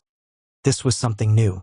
The wearing of the olive-green guerrilla uniform had many purposes, the relative importance of which has changed with time and circumstances. It reminded the population of who had overthrown Batista, liberating the island, and so legitimized the regime. It reassured the population that the generation of guerrilla fighters remained true to their aims. It was a show of identity with guerrillas across the country who held posts in the administration, and it reinforced the top-down structure of party and state. Thus, for example, when Raul Castro appeared on television on December 14, 2014 to announce negotiations with the USA, he wore his general's uniform. In the old Cuba, racism had been particularly virulent. Batista may have been president, but he was not white and had been barred from the island's most select clubs. At this personal level, one aspect of the new regime was causing a special concern. Epitomized in Fidel's speech on March 21, 1959, to a workers' rally in Havana, Proclamation Against Discrimination, which ended whites-only facilities in Cuba, and for which the old elite would not forgive him. The New York Times, April 16, 1959, understood the major threat.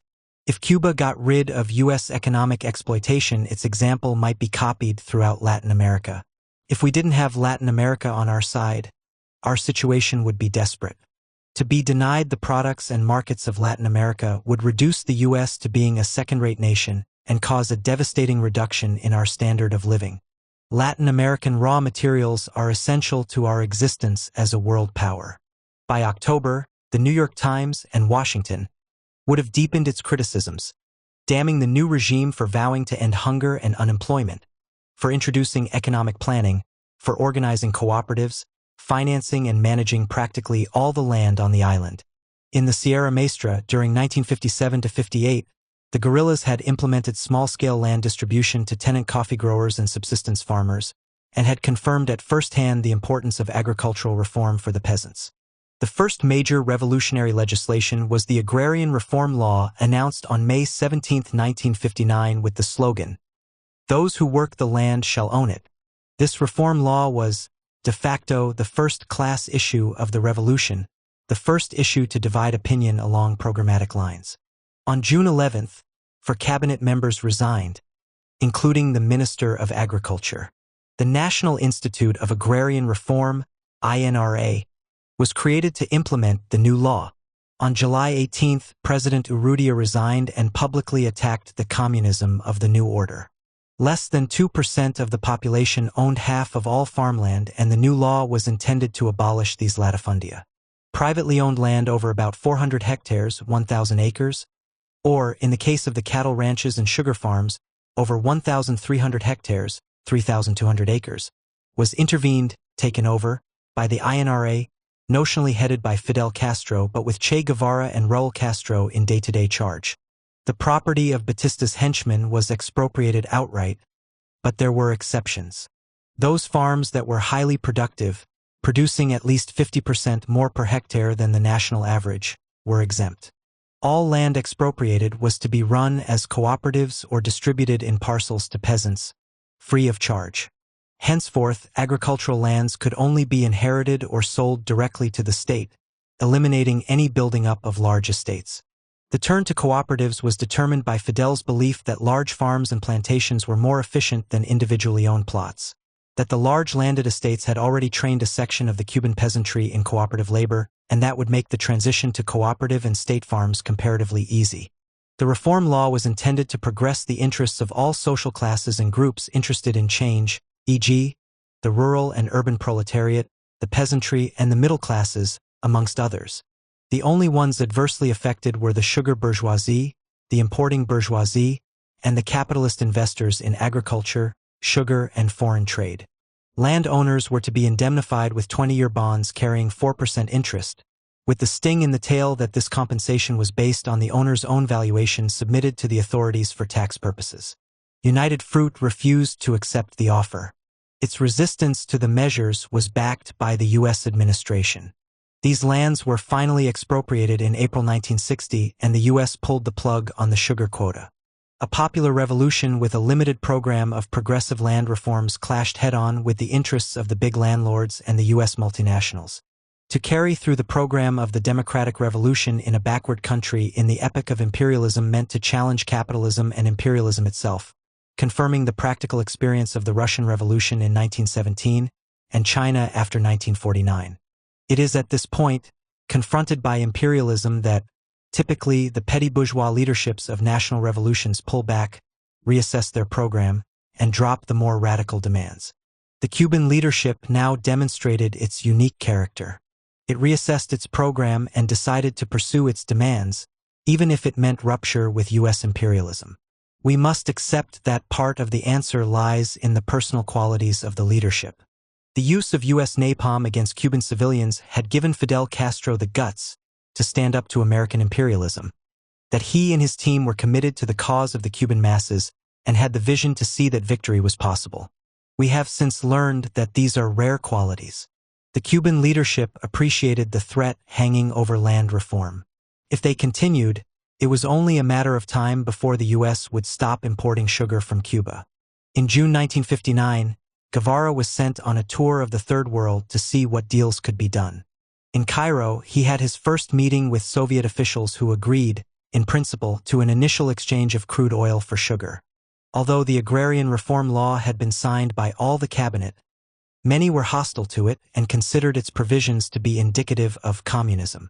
The infighting within the cabinet was a reflection of the growing hostility of beneficiaries of the old system to the actions being taken by the new government. On July 17, 1959, Conrado Becker, a longtime and respected leader of the sugar workers, demanded Urrutia's resignation, and Fidel Castro appeared on television to deliver a lengthy denouncement of Urrutia and his fevered anti-communism. Fidel received widespread support. Tens of thousands surrounded the presidential palace demanding Urrutia's resignation, which was duly received.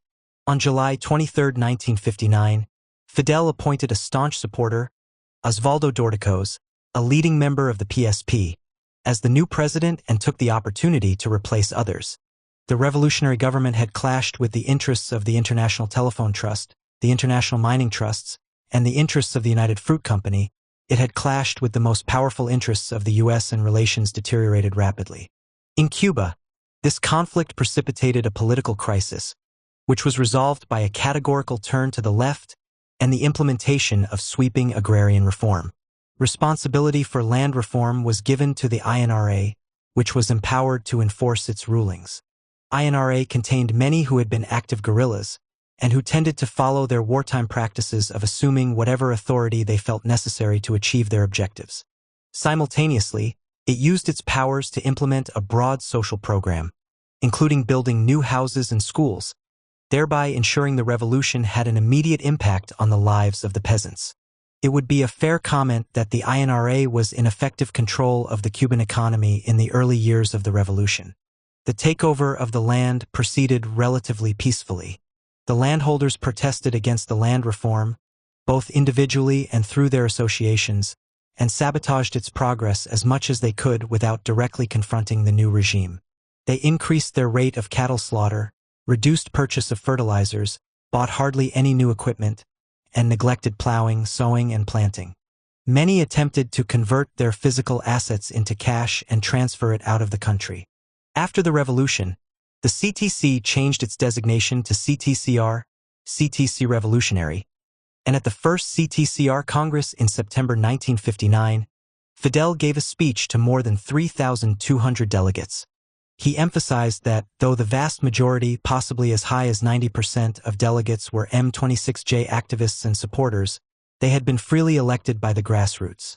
He commended them for January's general strike that gave all the power to the revolution. 3 days later, after a series of acrimonious debates between anti-communists in the M26J and those who were Unitarios, 13 delegates, including 3 communists, were elected to form a new executive committee. Fidel again addressed the Congress, criticizing the way the discussions were held on the grounds that any divisions or quarrels at the Congress made the enemies of the revolution happy. In his opinion, if the working class wished to become an army defending the revolution, then the existence of political factions made that aim nonsensical. This authoritarian, top-down approach reflected his guerrilla background, but threatened to block Soviet democracy within Cuba. After the revolutionary seizure of power, reactionary gangs continued to make attacks on leading members of M26J, committing criminal damage on a wide scale, disrupting communications by destroying telephone exchanges, burning warehouses, killing farm animals in the fields, and so on. All this was strongly supported by the CIA with money, weapons, and training. The center of these activities was the Escambray Mountains of south-central Cuba. A local militia was launched to counter these attacks, which it did relatively successfully. Expecting an attack by the U.S., the militia was expanded and launched as a national organization, the National Revolutionary Militia, MNR, in October 1959. The militia was one of the first activities to draw in large numbers of women. Counter-revolutionaries of all hues cried out against the immorality of women who wore trousers instead of skirts and carried guns. But there were also supporters of the revolution who questioned whether women should be in the militia. The performance of these women both against saboteurs and later during the Bay of Pigs Playa Girón invasion effectively silenced such criticisms. The road from armed victory to planned economy was marked by ongoing conflict. On November 25, 1959, in yet another cabinet shakeup, Che Guevara was named head of the National Bank, BNC, replacing Dr. Felipe Pazos. Pazos tendered his resignation on October 23, 1959, transferred the presidency of the BNC to Che Guevara and left Cuba soon after. The Times of Havana reported, November 26, the replacement of Pazos by Guevara came as a stunning blow to businessmen and bankers. At that time, the BNC was in a critical situation. Not yet nationalized and with few reserves, Batista had helped himself on leaving the country. The Cuban banking system lacked the conditions to promote the country's economic and social development.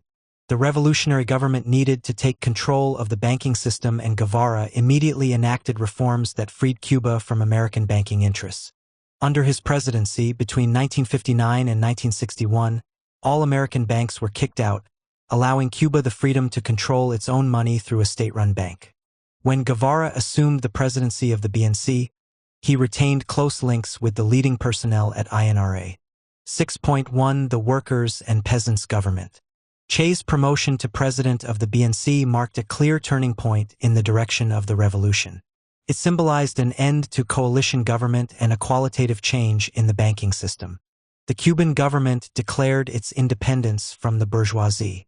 The army and police had been destroyed and replaced by forces loyal to the new regime. The existing legal system was being dismantled and replaced. There were comprehensive changes in governmental personnel and policies. Land reform was sweeping the country, imperialism was being faced down, and the masses were mobilizing on an ever-broadening basis. Cuba now had a workers' and peasants' government. This was a government in transition. Its intervention in the economic sphere was still in its infancy. Nationalizations had only just begun. There was no clear-cut program or plan. The leadership operated empirically, trying to solve each problem as it arose, but there was a clear direction of travel. The ministers of public works and recuperation of misappropriated goods were replaced, with the new cabinet members expected to give full support to rapid agrarian reform.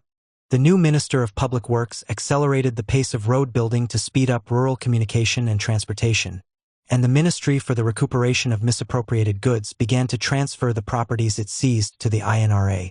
A shift of power was taking place. From those who believed in fighting dictatorship but not imperialism, to those who spoke for the workers and campesinos and were prepared to enact radical anti-imperialist measures. The M26J was of diminishing importance. According to the New York Times, December 18, 1959, INRA had become Cuba's most important economic and political entity, supported by the army and the INRA militias. Fidel's base of support was swinging from the middle class to peasants, workers, and soldiers. This shift resulted from the fact that the Cuban masses were being drawn into the revolutionary arena in ever greater numbers as a prelude to building a new type of society. From December 22, 1959, all possessions and property of persons convicted of counter-revolutionary activities, and of persons who conspired from abroad, were to be seized.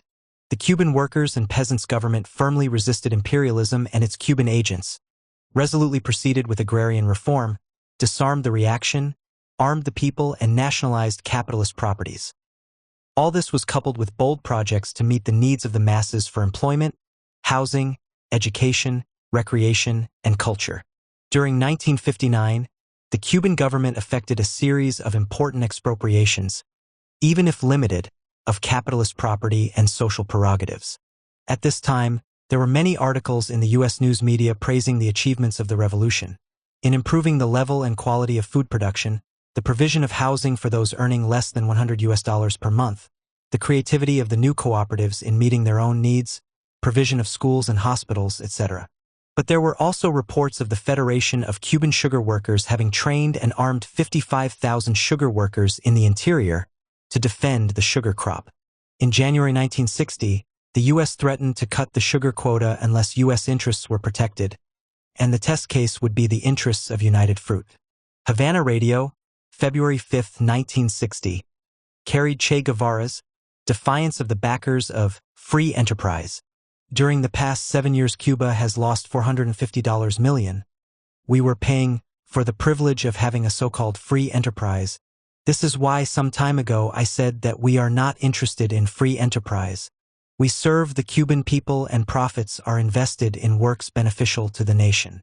The key leaders of the revolution, they often admitted it, began as petty bourgeois.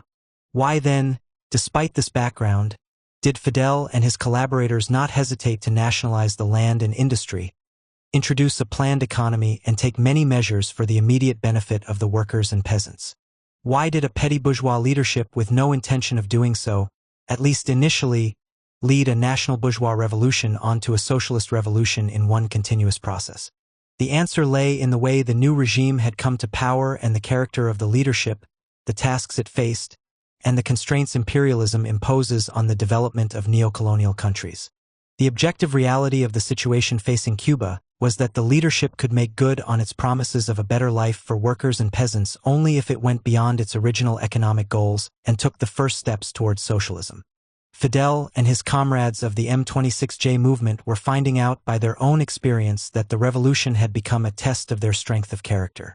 Having taken power at the head of the oppressed classes, to meet the promises given and ensure the survival of the revolution, the leadership of the Cuban Revolution had to proceed step by step to carry through the first tasks of the socialist revolution. The reason was simple: the basic reforms necessary to give Cuban workers and peasants an adequate standard of living as part of the national democratic revolution challenged the interests of imperialism and its allies, the national bourgeoisie. As Farrell Dobbs might have put it, they had vision and they had guts. What gave the government its revolutionary vitality and dynamism was its responsiveness to the needs of the masses and its reliance on mass mobilizations, operating in effect by popular consensus. The masses became deeply loyal to this leadership and, at every critical stage, massive turnouts supported their actions.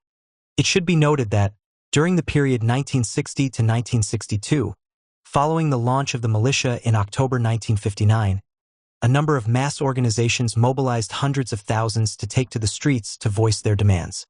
Capsia goes so far as to claim that in this period the revolution was carried out by such organizations: the militia, the Revolutionary Defense Committees, the National Federation of Cuban Women, the University Students' Federation, supported by high school students, and the Federation of Cuban Workers under new leadership after the revolution. 7.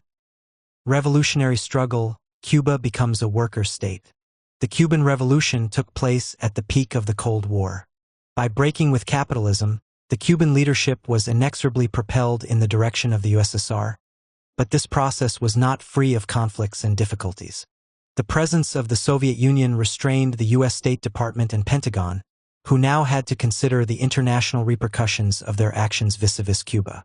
The existence of the Soviet Union as a counterforce to imperialism and an example of a society that had successfully overthrown capitalism gave Cuba a degree of flexibility. Confronted by imperialist economic blockades, the leadership could turn to the Soviet Union for aid, trade, loans, military hardware, and technical assistance. While these relations helped the Soviet Union politically, they were vital to the workers' and peasants' government. Foreign trade underwent a tectonic shift in February 1960, when Anastas Mikoyan arrived at the head of a trade mission. The Soviet Union would buy 5 million tons of sugar over a 5-year period and give Cuba credit of $100 million for the purchase of Soviet agricultural and industrial machinery. The agreement with the Soviet Union was supplemented with trade agreements with China and Eastern Europe. Certainly, the material aid supplied was essential to the Cuban Revolution's survival, but the USSR had another great attraction for all Third World regimes seeking national independence. The Soviet Union had transformed the peasant Russia of the Bolshevik Revolution to the second greatest industrial power on the planet. The strength and superiority of the nationalized, planned economy had been doubly demonstrated by the victory of the USSR over fascist Germany in World War II and the rebuilding of the Soviet economy. This was a model that might be worth emulating. On February 20, 1960, all private enterprise was placed under the direct control of the revolutionary government with a central planning board to supervise, coordinate, and rebuild the general economy of the country. The army was mobilized to build houses for farm workers, construct roads, lay drainage systems, reforest denuded lands, help farm the cooperatives, build an entire school system in Orient. With no need for military fortresses, Camp Columbia had become Liberty City, and, instead of housing 30,000 of Batista's soldiers, was converted into a technical school. All the larger army posts were transformed into educational centers. INRA was a major force pushing the revolution to implement a program of economic and social transformation for the industrial development and social advancement of the country. Strategically, it was pushing to break free of imperialist control its replacement with an economy based on national planning. Throughout Cuba, outside of the wealthy suburbs of Miramar and Veradero, the masses identified with this goal. By mid-1959, before any Cuba-USSR deal, U.S. President Eisenhower had decided in principle that the U.S. would fund Cuban exiles to overthrow Castro. The plan proposed the invasion of Cuba and the military overthrow of the revolutionary government. In preparation, sabotage attacks on Cuba were executed by Cuban exiles, their major targets being sugar mills, although blowing up the Belgian freighter La Coubre in Havana Harbor on March 4, 1960, killed over 100 people and injured 300 more. In April 1960, the first shipment of Russian crude oil arrived, 300,000 tons. Previously, Cuba had to pay for its oil with dollars, which meant the U.S. had ultimate control over the Cuban economy. To attempt to retain its stranglehold, the U.S. administration pressurized the 3 existing refineries in Cuba not to process the Soviet oil. Shell, Standard Oil, and Texaco agreed. In a make-or-break situation, the Cuban government intervened, placing the refineries under government supervision. This was a major blow to the U.S. attempts to control Cuba's trade and precipitated a chain of actions and reactions. On July 7th, Eisenhower cut the Cuban annual sugar quota by 95%. This was a serious blow for the Cuban economy, and Cuba countered by nationalizing American property. Fidel declared, "They may take away our quota pound by pound, and we will take away their sugar mills one by one." And on August 6th, he announced the nationalization of all U.S.-owned properties: telephone, electric, railways, port facilities, and 36 sugar refineries. In September, the Cuban branches of American banks were nationalized. When the first steps were taken, the masses helped to accelerate them by joining huge demonstrations in support of the government's actions. The radical measures further undermined the possibility of coming to terms with the bourgeoisie. Instead, the bourgeoisie and the middle classes began to flee the country or engage in subversion that compelled the regime to take action against them. This increased the pressure on the leaders to organize the economy through nationalizations and planning to prevent the growth of social instability. The workers were intimately involved in many of the nationalizations. 2 examples given by Cushion are the nationalization of the U.S.-owned oil companies. When the managers fled, the battle between capitalism and the budding socialism in Cuba became a battle for maintaining oil production, which was achieved only because the refinery workers rallied to the revolution.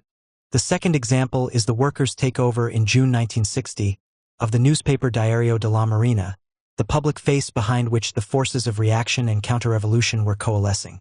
After the workers had seized the presses and been supported by mass demonstrations in Havana, the paper was expropriated and the presses turned over to printing other material. Cuba, now economically reliant on the Soviet states, took the decision in the summer of 1960 to create a government department to produce a general plan to enable the country to stand on its own 2 feet economically. The Junta Central de Planification, JUICE Plan, to be led by Guevara would be formally launched in early 1961, staffed by young volunteers who had some background in economics, mainly from Latin America but with a significant proportion from Eastern Europe. JUICE Plan was tasked to produce a state plan for Cuba's economy. Not surprisingly, given the presence of so many Eastern Europeans, the plan adopted closely followed that of the USSR with all its bureaucratic dead weight. As a consequence of the objective conditions which Cuba faced, pressures towards bureaucratization existed in all organizations to a greater or lesser extent. The unions were one example. With the fall of Batista, his most prominent supporters had fled, being replaced by anti-Batista activists, mainly from the M26J, with PSP members also holding positions in some unions. However, some less prominent union officials switched sides, claimed to be supporters of democracy, and retained their posts. The Stalinists, combined with the leftovers from the Batista years and elements of the Unitarios wing of the M26J, began to harden into a bureaucratic layer, resulting in a deterioration in democracy within the union movement. An effective argument used by the bureaucrats against having democratic discussions, which, of course, posed a serious threat to their existence, was to argue that the U.S. embargo was the cause of all Cuba's major problems. In a besieged fortress, it was necessary to stand shoulder to shoulder against the main enemy and not to dissipate energy in internal recriminations. Shortly after the victory of the revolution, a small Trotskyist organization in Cuba was re-established, the Workers' Revolutionary Party, Trotskyist, PORT. Its members were able to attend and intervene with some success in the July 1961 Latin American Congress of Youth in Havana. The Stalinist apparatus was ready to resort to almost any means to silence the Trotskyists, and, without the protection of the Cuban authorities, they would undoubtedly have been silenced physically. As it was, the Stalinist leadership decided to rob the Trotskyists of the right to speak at the Congress by challenging their mandate, naming them on the front pages of their newspapers as CIA agents. The Trotskyist delegation, in the person of Juan Leon Ferreira, a sergeant in the rebel army, immediately distributed to all Congress delegates the manifesto they had brought to support their intended presentation. Copies were also sent to political, trade union, and popular organizations and was widely quoted in the Cuban press the following day. Ferreira had impeccable credentials. He had joined the rebel army with his father and fought so well he had been promoted to sergeant. His mother had served as a nurse with the guerrillas. To confront and defeat the Stalinists, the Trotskyists attended the first session of the Congress and demanded a revolutionary tribunal judge the truth of the accusations. The Trotskyist delegates were ready to submit their conduct to a review by such a tribunal and asked that if they were cleared of the Stalinist slanders, their accusers should be put on trial as defamers of revolutionaries and expelled from the Congress. When Fangel requested to speak and was handed a microphone, the Stalinist delegates and some others stood up and drowned him out with shouts of, "Cuba see, Yankees no." The uproar went on for some 10 minutes, but Fangel stood his ground and started to speak over and over again, until finally he was able to make himself heard. He had been given 5 minutes to state his case but spoke for nearly half an hour to a completely silent audience. The Congress president asked whether any delegates took responsibility for the accusations. If no one did, the Congress could be considered to have confirmed that at no time had the Trotskyist delegation been attacked in word or in deed.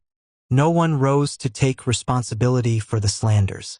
The PORT was allowed to participate in the Congress as a Trotskyist delegation and have its amendments voted on, a real achievement given the vicious hostility and gagging moves of the Stalinists. The Federation of Cuban Women, FMC, was launched in late summer 1960, with Vilma Espin its first president. With similar aims to Zanatal Department for Work Among Women Workers and Peasants, established by the Bolshevik Party in September 1919, the FMC used the Russian organization as its model. Its main aims: bringing women out of the home and into the economy, reorganizing peasant households that kept women in subservient positions, developing communal services to alleviate domestic work and childcare, providing equal opportunities for women, mobilizing women into political work and government administration, and providing adequate working conditions to satisfy the particular needs of the female organism and the moral and spiritual needs of women as mothers. The FMC remains a powerful and influential organization, making women's social liberation and their integration into the revolutionary process a reality. Initially, its activities were to help organize the masses of women, both urban and rural, into building the militias and the CDRs, see below, establishing a network of child care centers enabling women to enter the workforce and spreading education on contraception and abortion. As with Zanatal, the FMC was an organization intended for and composed of women, Men were not excluded, but the reality is that the vast majority of meetings, certainly at local levels, were and remain women only.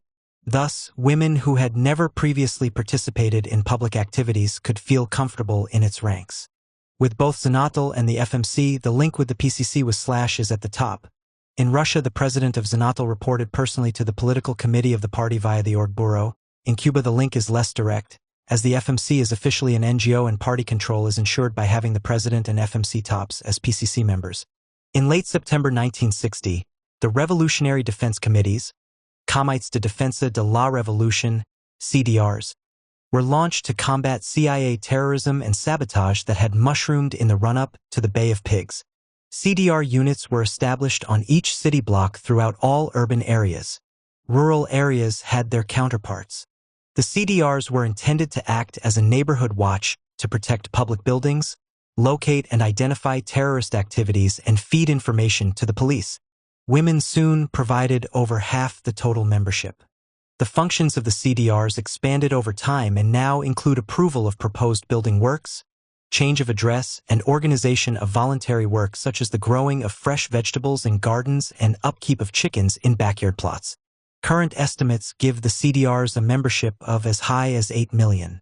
Despite their unquestionable social usefulness and mass membership, the pyramidal structure of the CDRs did not and does not encourage democratization or horizontality. In September/October 1960, all U.S.-owned banks were nationalized, and the law for urban reform, allowing nationalization of the property of those who had left the country, was passed. Finally, the biggest Cuban companies were taken into public ownership. Cuban-owned factories and industry generally had no separate existence from the American firms that dominated the Cuban economy. Thus, the nationalization of foreign-owned industry meant Cuban-owned factories found it difficult to operate privately when both their major suppliers and customers were government-operated. As a result, nationalization soon encompassed not only railroads, port facilities, and those enterprises engaged in foreign trade, but also Cuban-owned enterprises. In a very short period, Cuba made the transition from an overwhelmingly privately owned economy to one that was 80% nationalized. The state ran the banking system and 90% of industries that produced Cuba's exports, which meant that, by the end of 1960, foreign trade was fully under state control. U.S. administrations have made much of the number of Cubans who have fled from Cuba, but they forget their own history. At least 100,000 people left the British colonies in America during and after the American Revolution, a higher proportion of the population than fled Cuba after the Revolution. The high church Tories could not stomach the political and social changes which attend all revolutions worthy of the name, that those regarded as inferiors no longer know their place. The Tories fled to Canada carrying tales of barbaric, dissolute, and godless American revolutionaries. Those who remained and refused to take an oath of allegiance to the new state governments were denied their civil liberties. Many were jailed, forced into exile, or even murdered. Judges who had not been replaced immediately after the revolution were now being called on to enforce measures such as rent reductions and land seizures that hurt the interests of the bourgeoisie. Where they could not stop the individual cases being brought before them, they awarded excessively generous compensation to the previous landowners. Matters came to a head at the end of 1960 when the entire judiciary was purged of counter-revolutionaries and a new Supreme Court appointed. This time, the process extended to the regional and provincial judges. Blas Roca, General Secretary of the PSP, was given the job of hurriedly drawing up a new judicial system in accord with the principles of the revolution. The new system was further modified in 1970 and 1975 to strengthen the position of the lay judges who serve for 2 months a year, for 2.5 years. The cancellation of the sugar quota marked the beginning of the blockade of Cuba by America. The Soviet Union, followed by the People's Republic of China, was quick to buy up the surplus sugar. The U.S. refused to trade with Cuba, and when the Soviet Union again stepped in, the U.S. scolded Cuba for cuddling up to communism. In a very real sense, the U.S. administration pushed Cuba into the arms of the Soviet Union. As the trade war with the U.S. hotted up, additional treaties were agreed with the Soviet Union and China, so that the major portion of Cuban trade was with the worker states. The U.S. retaliated by placing an embargo on all exports to Cuba. Notionally, Food and medicines were excluded, but trade in these items declined rapidly. In November 1960, the U.S. announced the blockade of Cuba, and, in January 1961, Eisenhower broke off diplomatic relations. By this time, Cuba was a state with a government that had come to power by a popular revolution, which had smashed the bourgeois army and police force, and replaced them with a rebel army. It had a new police force recruited largely from the ranks of revolutionary fighters determined to defend the gains of the revolution. The new state was based on the monopoly of foreign trade, nationalization of the land and every important sector of the economy, and the economy was subject to a national plan based on social need, not private profit. When these measures were complete, Cuba had entered the transitional phase known as a workers' state, transitional between capitalism and socialism. However, it lacked any form of democratic proletarian rule. The M26J had smashed the old state structure in coming to power, but the initial failure of the new government to proclaim socialist aims demonstrated that the subjective factor in the revolution remained unclear. This was a workers' state in which the working class did not hold power directly through, e.g. Soviets, and in which there was no organized means to express their demands. Similar formations had occurred after World War II in, e.g. Yugoslavia and China. However, because the leadership of the regime in Cuba was not Stalinist, as were the leaders in Yugoslavia and China, there were those who argued that Cuba must be a healthy worker state, despite the state not being under the democratic control of the workers and peasants.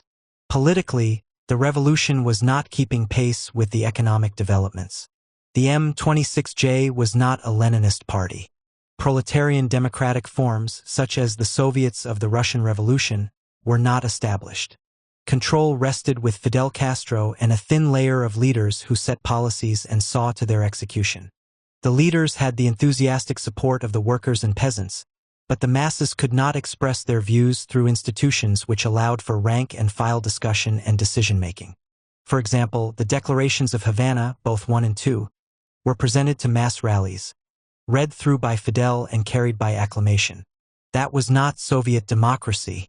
Of course, it was correct for revolutionaries to support the M26J either as members or as allies, but it was also necessary to attempt to establish democratic structures, particularly in the factories and amongst the workers, as no structure or mechanism for such discussions existed. A possible substitute might have been the unofficial structures that had organized strike actions within the individual factories and enterprises. The call would have been for the Castro Guevara team to introduce mechanisms for workers' control and management of the economy and government. But the dynamism of the revolutionary process meant that the importance of such considerations was obscured. In early 1961, the campaign to eradicate illiteracy was launched. Brigades composed of thousands of students went to the countryside to teach and live with the peasants. It was a living demonstration that women could work alongside men on an equal basis. Following the literacy drive, women were very much involved in all areas. Within a decade, over half of medical students were women. The nationalized industries needed managers, and in Cuba many women occupied those positions. Over 4,000 women were appointed workplace managers, and, whilst machismo was not entirely absent, in the workplaces where women were managers, it went a long way in changing attitudes. Simultaneously, the vast disparities between rich and poor, city and country were being rapidly narrowed. The mass support of the political and economic revolutionary measures was accompanied by a spontaneous growth of anti-imperialist sentiment among the Cuban people. During 1959 and 1960, the actions of the U.S. helped the Cuban people to become more conscious of their country's previous subordination to American imperialism. 7.1 Permanent Revolution, or Revolution by Stages. Leon Trotsky was the first to give a full theoretical explanation of the theory of the permanent revolution as applied to a backward country. The revolution would have to be permanent in two regards. It would start with the national democratic tasks, but these could be fully achieved only if the leaders of the revolution took the first steps towards socialism. The bourgeois democratic revolution could be successful only if it flowed into the socialist, and the socialist revolution, while beginning on a national scale, is completed on the world arena. The construction of an independent socialist society in any single country in the world is impossible. The alternative to the theory of the permanent revolution was a revival of the class collaborationist theory of stages, promoted by Stalin to protect the rising bureaucracy within the Russian Communist Party. These bureaucrats were accumulating material privileges due to their position within the party and state, and wanted to be left in peace to enjoy them. They convinced themselves that only war with an advanced imperialist power could dislodge them, and so were utterly opposed to the theory of permanent revolution, which argued that, for the Russian worker state to survive, the proletarian revolution had to spread internationally, seeking the help of the mighty working classes in the advanced capitalist countries. Lenin's view, expressed many times, that the final victory of socialism in a single country was impossible and inconceivable, was written out of history, as was his argument that the Russian Revolution had to spread to Western Europe or it would eventually succumb to capitalist counter-revolution. By 1959, the theory of the permanent revolution had, apparently, been buried by wholesale massacres in the Soviet Union, the murders of such Marxists as Trotsky and Mella, and an international campaign in which those opposing Stalin were labeled the running dogs of fascism, for whom a thorough beating was too good.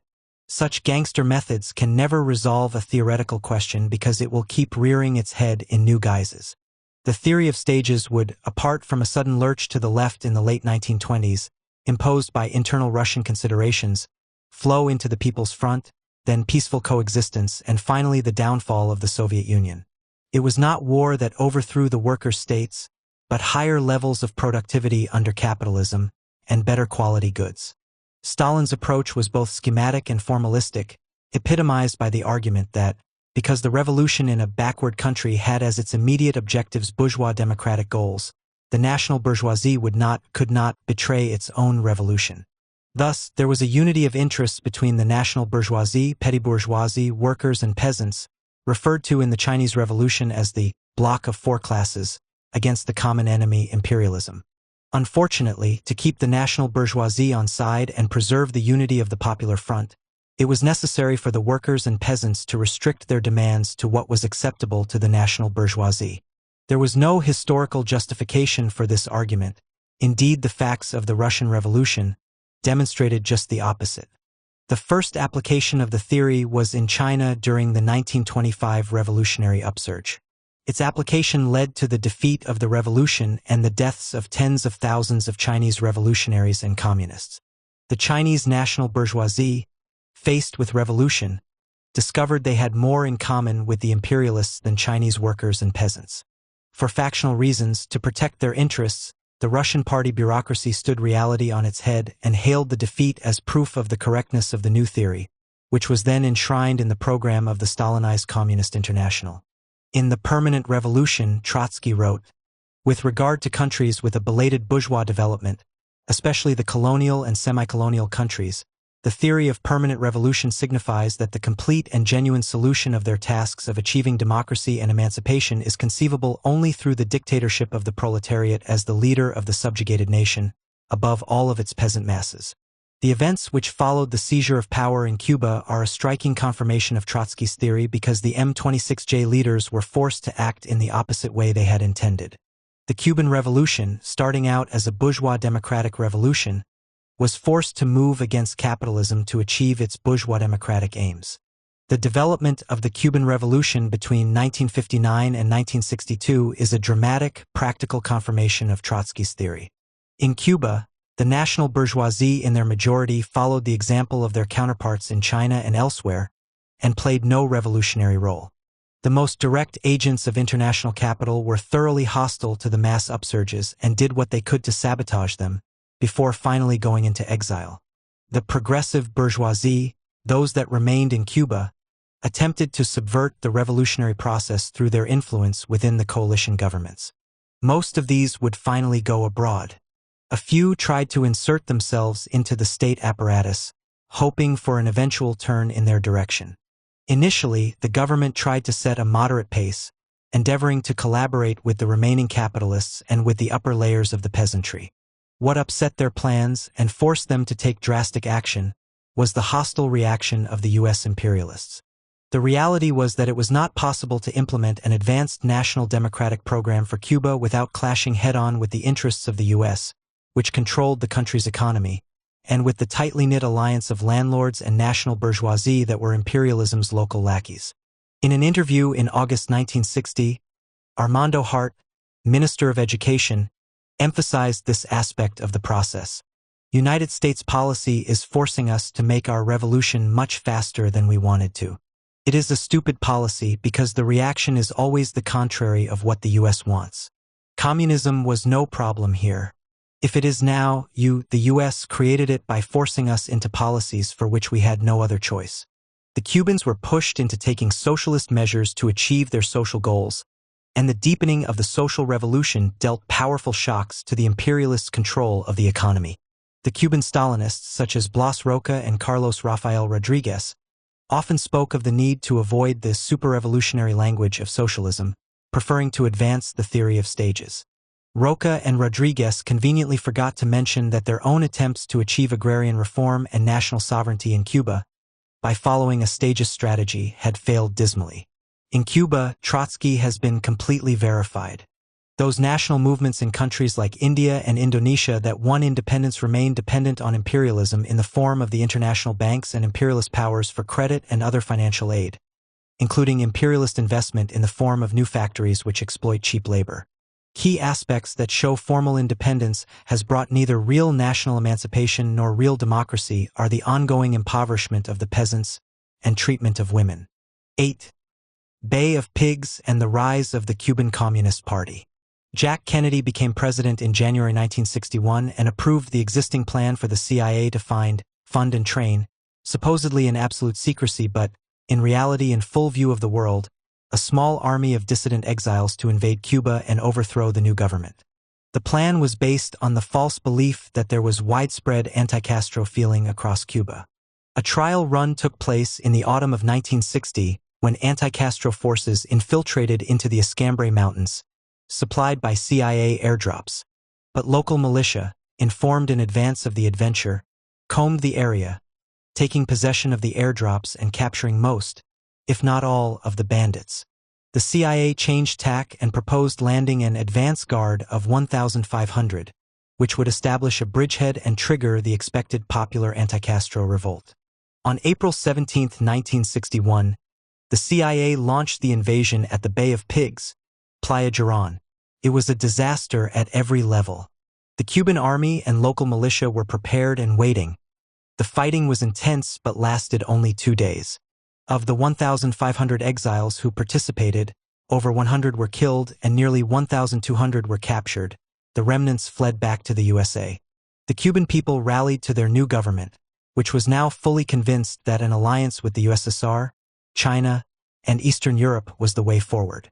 The youth of the world, and Latin America in particular, had witnessed the defeat of the US-backed invasion, had seen that US imperialism was not as powerful as it had once appeared. The new Cuba was there to stay. Fidel made much of the social composition of the invaders. Of those captured, about 800 came from wealthy families who had owned, between them, 2 banks, 5 mines, 10 sugar mills, 70 factories, nearly 10,000 houses and 370,000 hectares, almost 1 million acres of land. Most of the officers were former soldiers of Batista.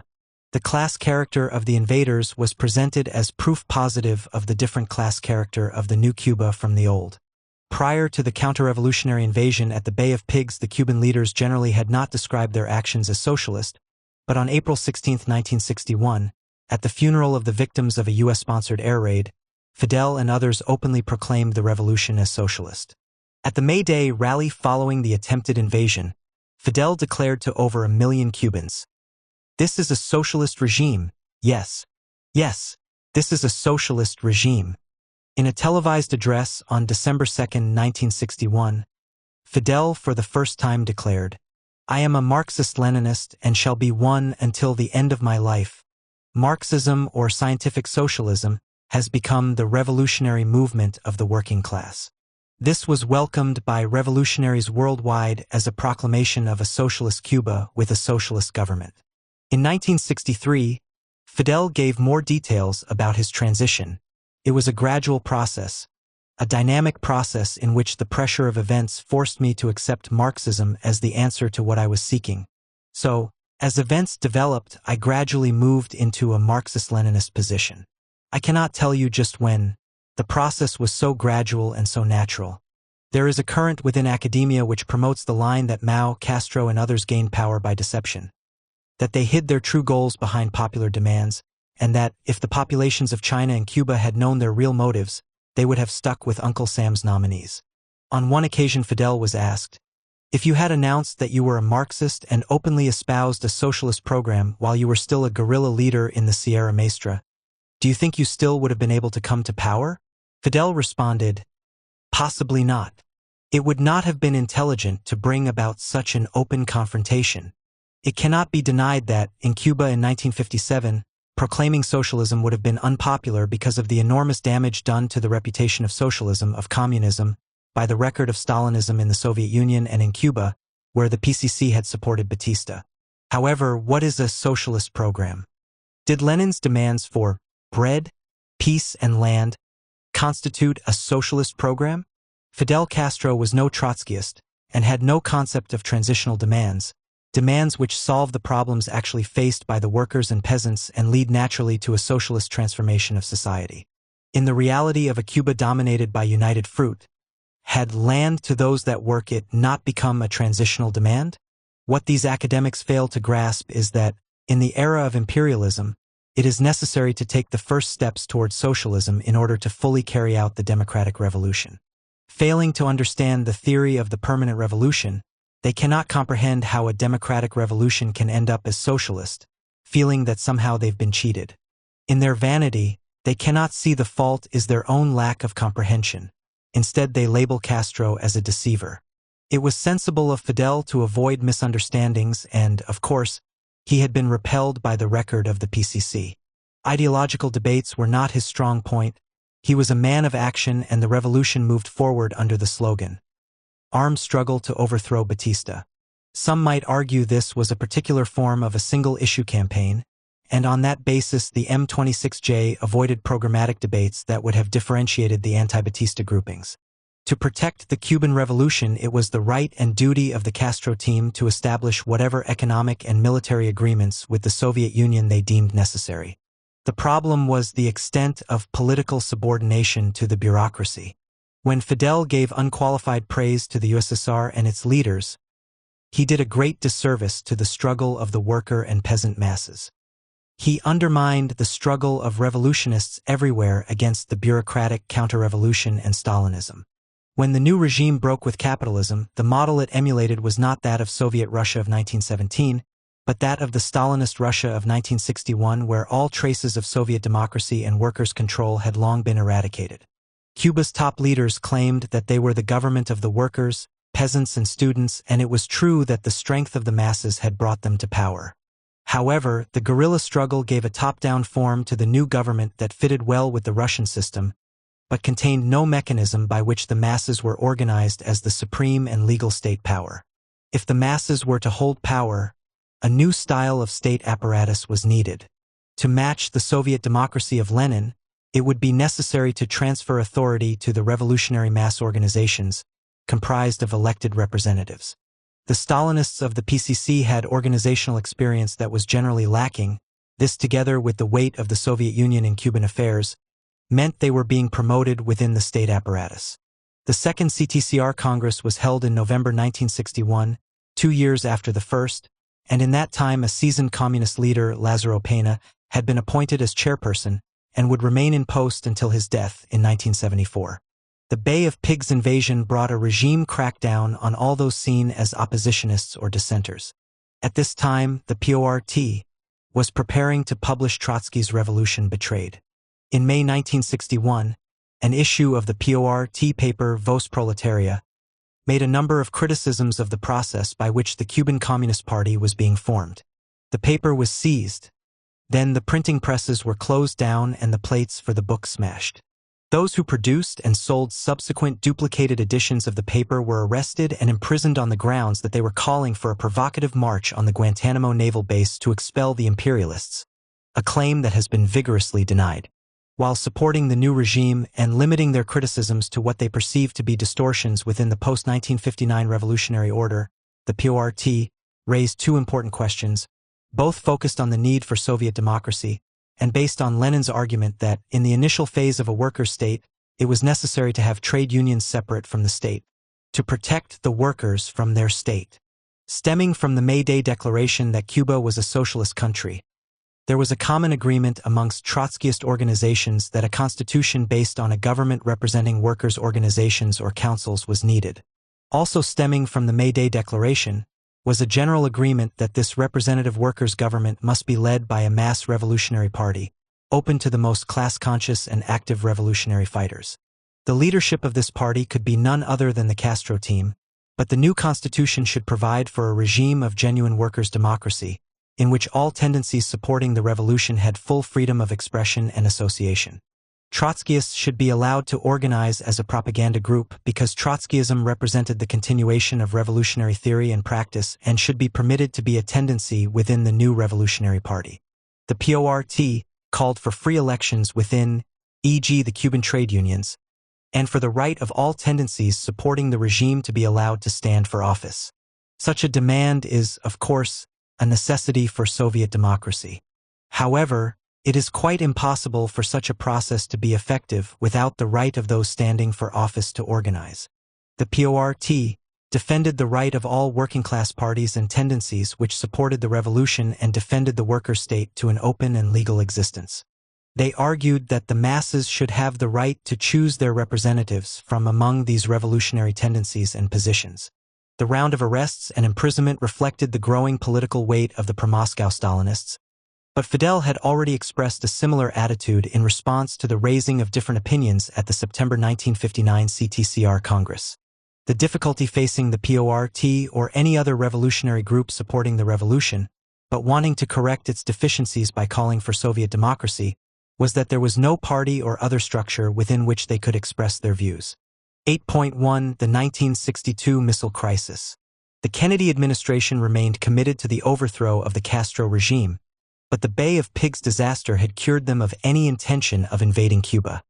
Instead, they put their efforts into diplomatic and economic sabotage.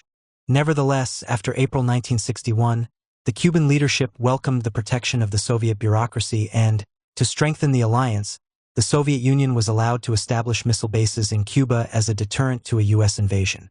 For the Soviet leadership, these bases were to balance the numerous U.S. missile sites in countries such as Turkey and Italy aimed at the Soviet Union.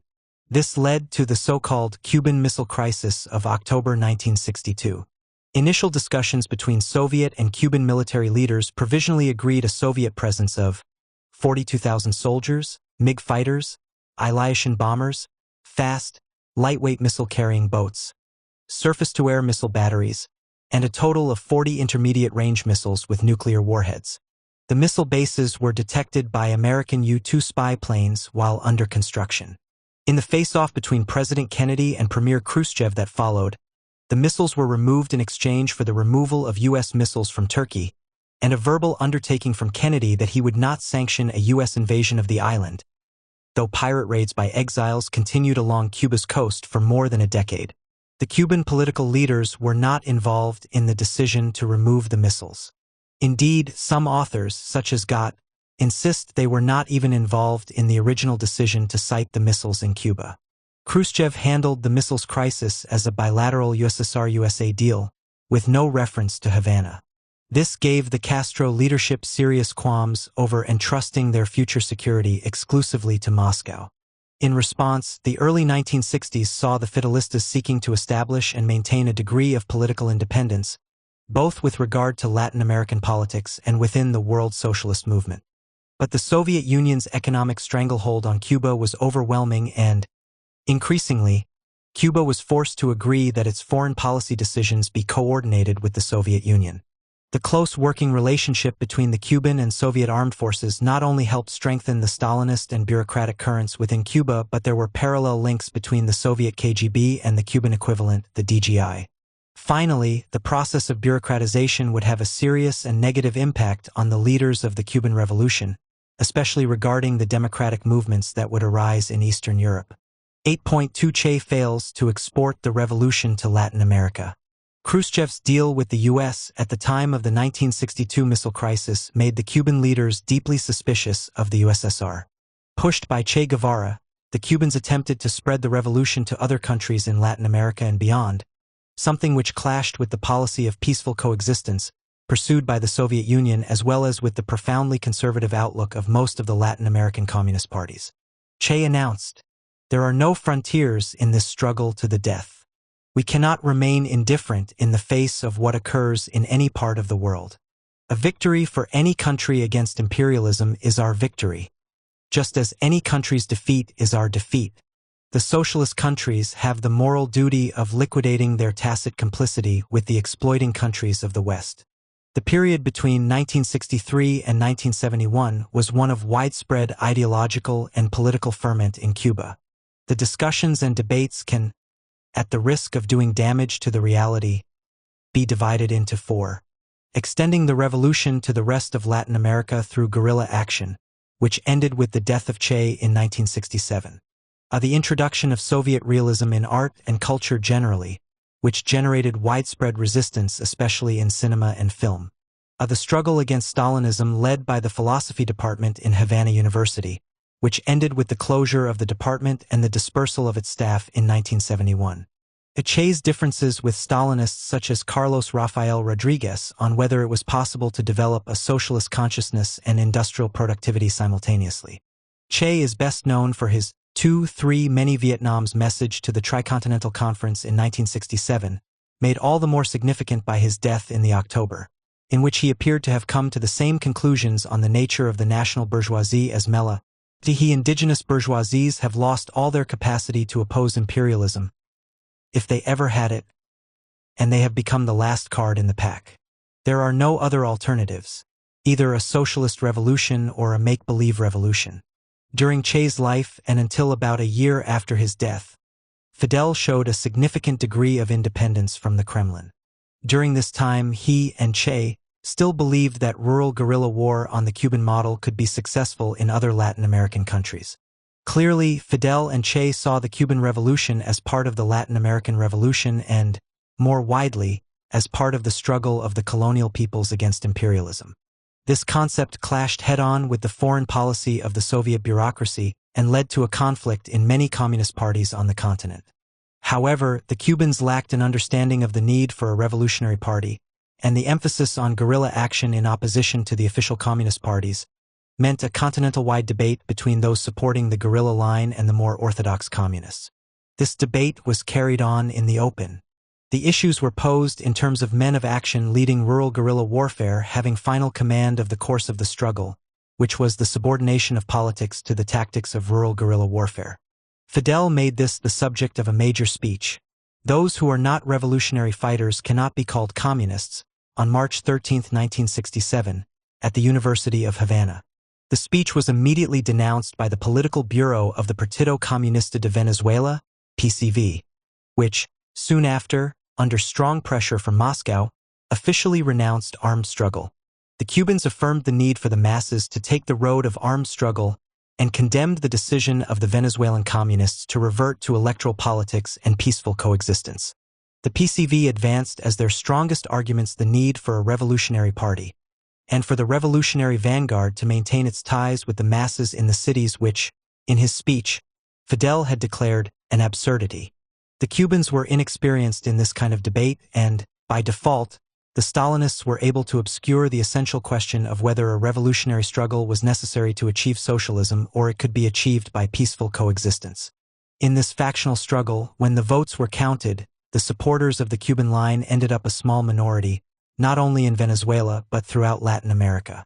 Nowhere in Latin America did the Cubans succeed in grouping around themselves new forces of a size and quality capable of launching a struggle on the Cuban model. Once again, the Cubans showed their limitations. No attempt was made to draw a balance sheet of the political lessons of the struggle and of the political role of Stalinism. See Castro's attack on Trotskyism at the Tricontinental Conference in Havana in January 1966, and his support for Russian tanks to put down the Czech Spring.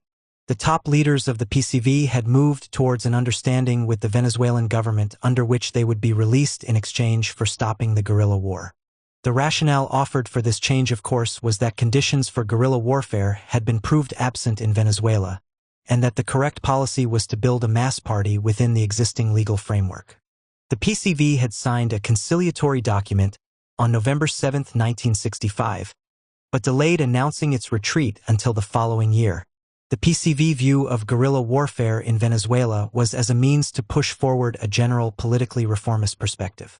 As a strategy for guerrilla warfare, such an approach was ineffective and bound to fail, and guerrilla leaders like Douglas Bravo, who bucked against it, were deprived of food, medical supplies, clothing, and ammunition, and were even accused of being traitors to the revolution and provocateurs. It turned out that the PCV move in 1963 to support guerrilla war had been a cynical ploy to frighten the oligarchy into inviting the PCV to become part of the government. The 8th plenum of the PCV, held during the first 2 weeks in April 1967, formally agreed to end the guerrilla line and to participate in the coming 1968 elections under the slogan Democratic Peace, behind a candidate of national unification. It was at this meeting that Bravo was expelled. Fidel had led a successful revolution in 1959, so why was it that his current ended up in a small minority? The Cubans had made a socialist revolution, but the U.S. and the local leaders had learned their lessons, as Che's death had tragically demonstrated. Now, the objective situation in the countries of Latin America demanded mass mobilizations based on transitional demands. The Cuban leaders, the men of action, had scorned theory and were now doubly reluctant to draw a balance sheet of Stalinism, as they had to rely on aid from the Soviet Union for the survival of the revolution. The attempts to export the revolution failed. U.S. imperialism had learned a lesson in Cuba and had no intention of again being taken by surprise. It had invested heavily and had in place the necessary means to isolate and quickly defeat any small band of guerrillas. Che's attempt led to his death at the hands of U.S. imperialism and caused the Cubans to reassess their guerrilla warfare line. The period from after Che's death in Bolivia in October 1967 to the failure of the 10-million-ton sugar harvest in 1970 was one of transition for the Fidelista leadership, at the end of which the Cubans had themselves ditched guerrilla warfare as a means of overthrowing the imperialist-backed regimes in Latin America.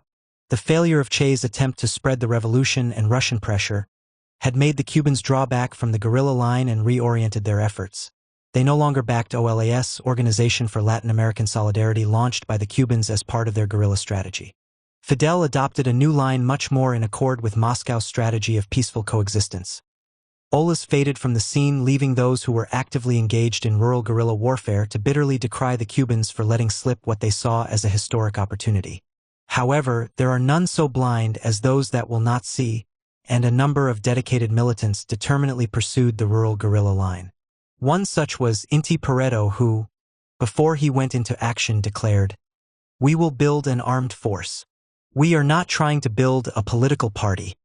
The September-October 1968 New Left Review carried an article by Pareto, "Guerrilla warfare in Bolivia is not dead. It has just begun." Within a year, Pareto and many of his supporters were dead. Hundreds more were imprisoned and tortured. The guerrillas in Bolivia, far from being the motor force that would carry the revolution to victory, suffered a terrible defeat. Many cadres were killed needlessly in a hopeless venture. Fidel Castro's new political line meant he dampened correct and necessary criticisms previously made of the Latin American communist parties, objectively helping to maintain illusions in those parties and their reformist and opportunist policies. Worse still, he took completely wrong positions toward certain bourgeois regimes in Latin America, staying silent about the repression of workers and revolutionists, creating confusion about the role to be played by bourgeois sectors in the Latin American Revolution. Behind all this were the profoundly opportunistic conceptions of the Moscow bureaucracy of alliances with the national bourgeoisie. Fidel's contributions in these areas were all the more harmful for being made by a leader who, to his credit, had the historic achievement of having established the first and only worker state on the American continent. Fidel was reopening a question that his own revolution had answered very definitely. What is the nature of the revolutions now on the agenda in Latin American countries? To fall in line with official Soviet ideology, the lessons of recent history were ignored. The reality of the Cuban Revolution had demonstrated that, in the era of imperialism, there would be no separate bourgeois democratic stage, that to complete the bourgeois democratic tasks, the revolution had to take the first steps towards socialism. But Castro and the Cuban leaders were now accepting the contrary, stagist analysis of Blas Roca and Carlos Rafael Rodriguez. Despite his huge contribution at the level of practice, Fidel Castro made no contribution to the theory of Marxism. The M26J program was limited an action program based on the experiences of the Cuban Revolution, i.e. rural guerrilla warfare.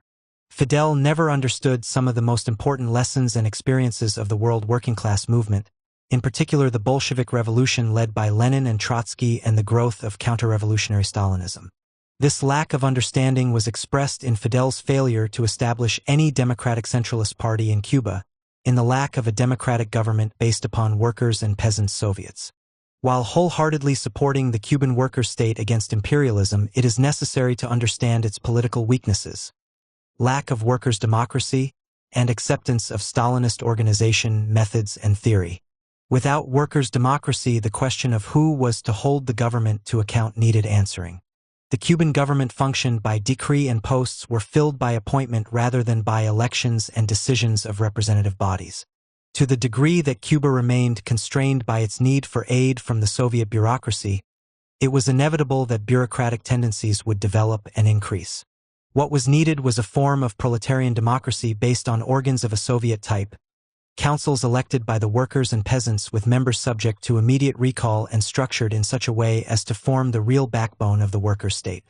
This was a fundamental deficiency that could not be compensated for by the prestige of Fidel Castro and the direct ties he and other leaders attempted to maintain with the masses, nor by the existence of other organs that played only a partial role. For instance, on May Day 1960, Fidel spoke to a packed Plaza de la Revolution praising the new militias and warning of an impending U.S. invasion. He took the opportunity to declare that, if he died, his brother Raúl would take his place as prime minister. There was no need for any election since the people ruled Cuba already. The crowd cheered, repeating the slogan Cuba Sí, Yankee No, and adding, Revolution Sí, elections no. Under threat from U.S. imperialism, it was correct for the new government to take preventative measures, but this episode strikingly illustrates the lack of conscious collective control and management of government by the masses through their own democratic organizations. Instead, it demonstrated the plebiscitary character of the new government. By 1962, the lack of involvement in decision-making had led to high levels of absenteeism in the workplaces. Che analyzed the problem and declared, "We have fallen behind in trying to get the workers involved. Who is guilty? They are clearly not guilty. We, the ministry and the labor leaders, are guilty. We have become perfect bureaucrats. Why did the massive tasks to be undertaken by the working class always appear as bureaucratic initiatives? What could we do in order to get the working class participating in their workplace's leadership?" But in the factories, as elsewhere, there was a hierarchical scale in the decision-making process. The workers had the last word, but only because they were the last to be consulted. What arrived at the workplaces were totally worked-out plans, already decided, to which the workers could only say yes. The factory managers might or might not take notice of their comments. At best, workers could suggest improvements, but there were no means by which they could question the premises of the plan or propose an alternative.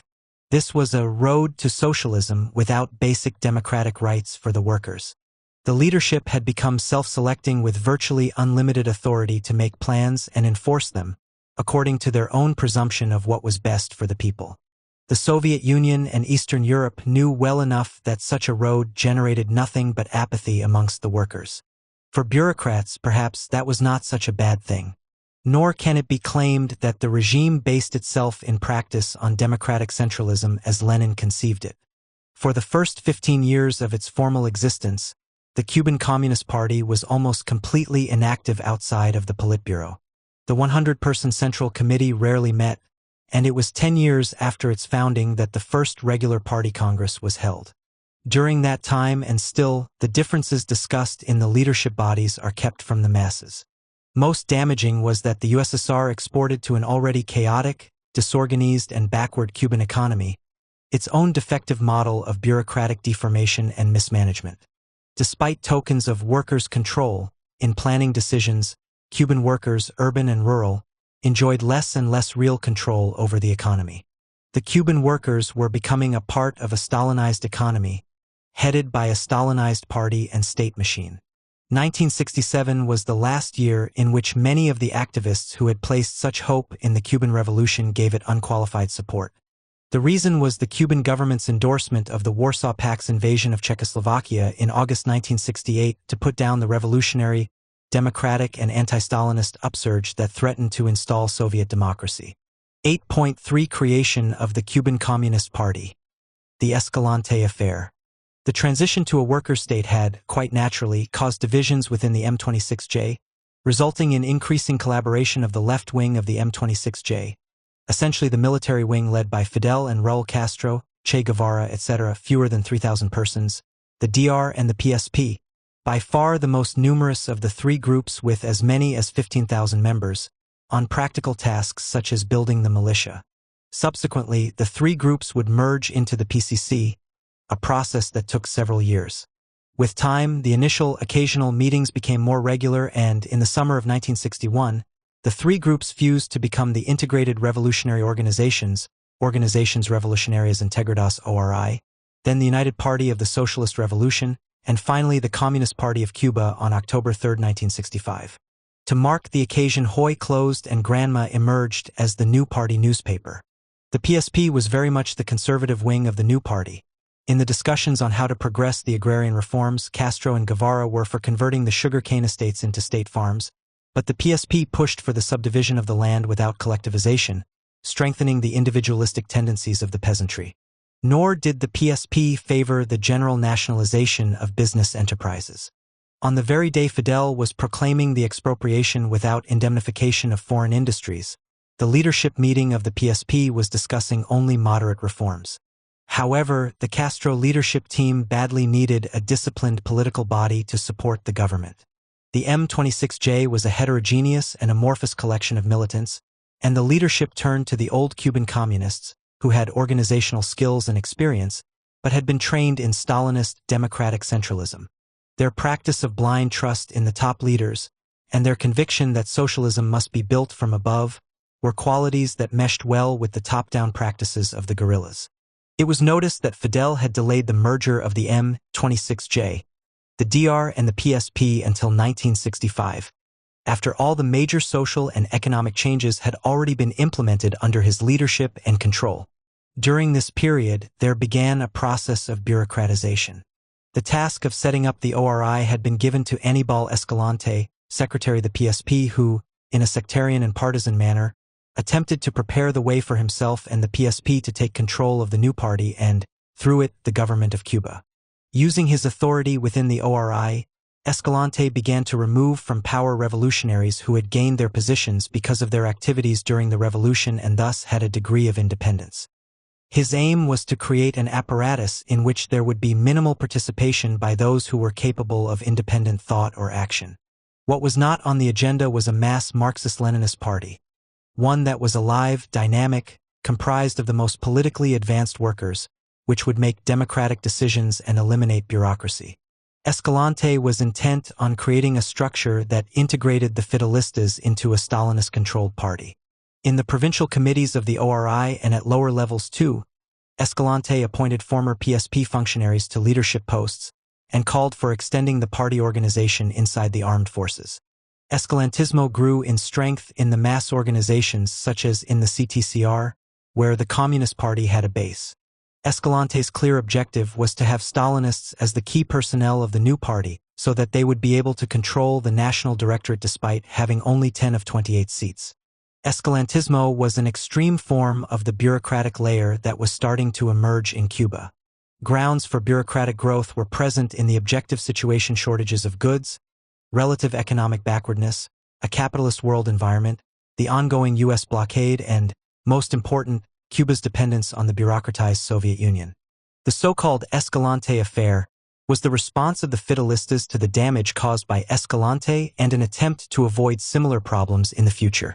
A policy of separating the party from day-to-day state administration was introduced. The right to free discussion was declared. But these attempts, welcome as they were made within the top-down structure that had been inherited from the guerrilla movement. A small group of people retained the power to say what was to be done and how to do it. Their intentions may have been the very best, but methods such as these were counterproductive and eroded the only basis on which the transition to socialism can take place: the full, democratic and conscious participation of all Cuban workers and peasants. The contradiction between a top-down and democratic approach was made clear in the attempts to draw workers into the party. The Fidelistas called mass meetings in factories to motivate workers to join the party. The declared intention was to recruit into the party many of those radicalized by the revolution, to recruit dedicated revolutionaries, and to link the party more closely to the masses. What actually happened was that the names of selected model workers were placed in a pool from which recruits to the party were drawn and, as with so much else in Cuba, the fact that this was a top-down process meant those selected were largely determined by local secretaries, who picked those most suited to their purposes. Stalinist politics within the new party were not eliminated after Escalante was removed from his position, because former PSP and M26J members, who were conscious supporters of Stalin and Stalinism, remained influential. Carlos Franchi, a participant in the M26J and the Cuban Revolution alongside Fidel and Che, but who later fled Cuba, claims Raúl Castro was the leader of this current.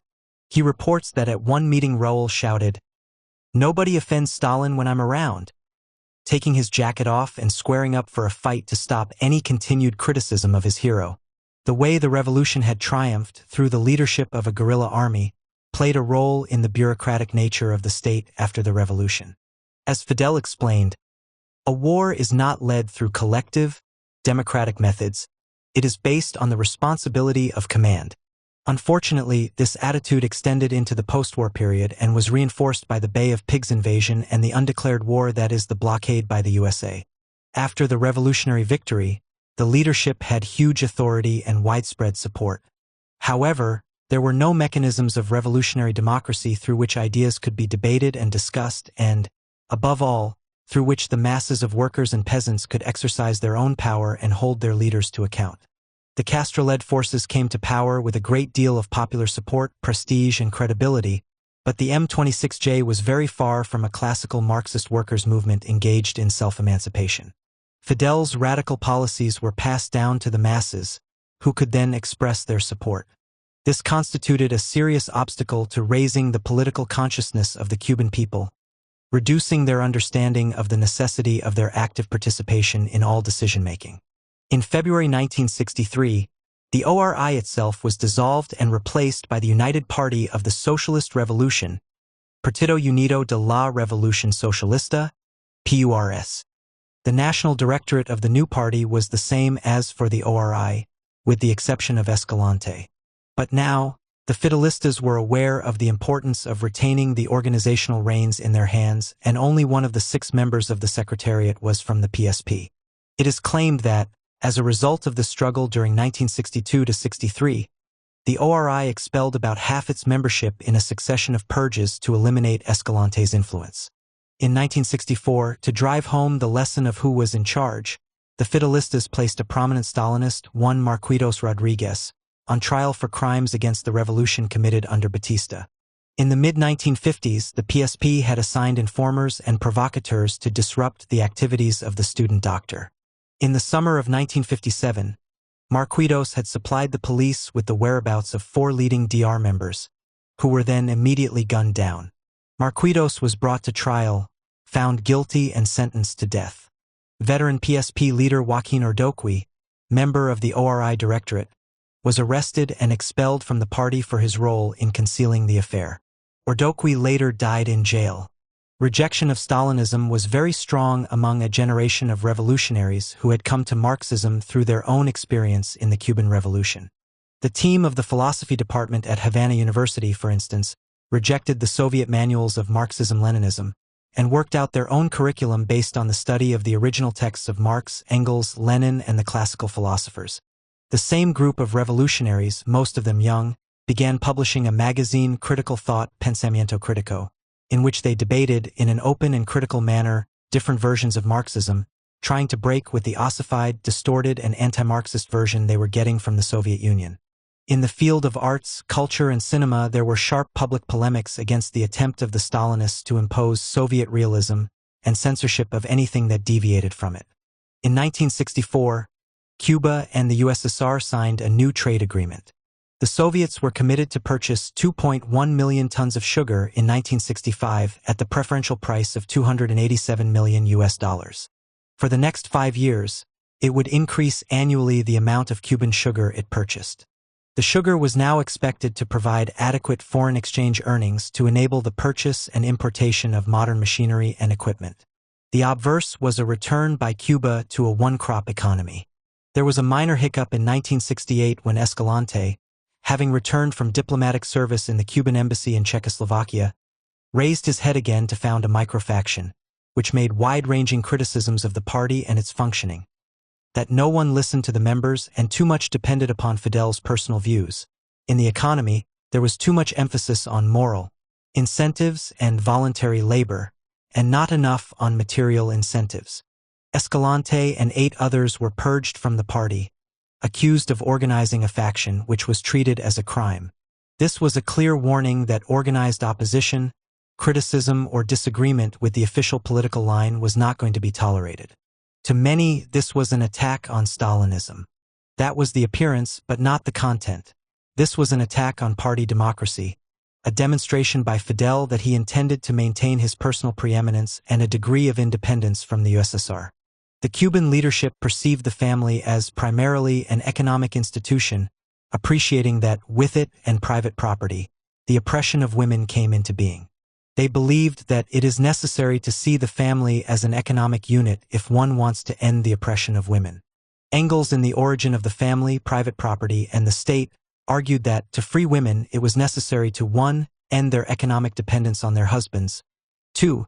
Get women out of the isolation of the home and into the workforce, 3. Socialize traditional household chores done by women through the provision of childcare, public laundries, cafeterias, and other services, and 4. Break the economic chains that bind family members together so that relationships between people are based on affection and not economic necessity.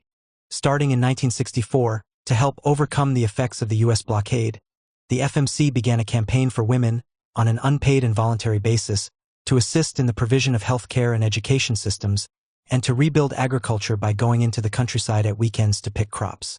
The response was generally good, and by 1968, the state had initiated a mass campaign under the slogan, "Women, the Revolution in the Revolution," to get women either into the workforce or to enroll on education programs.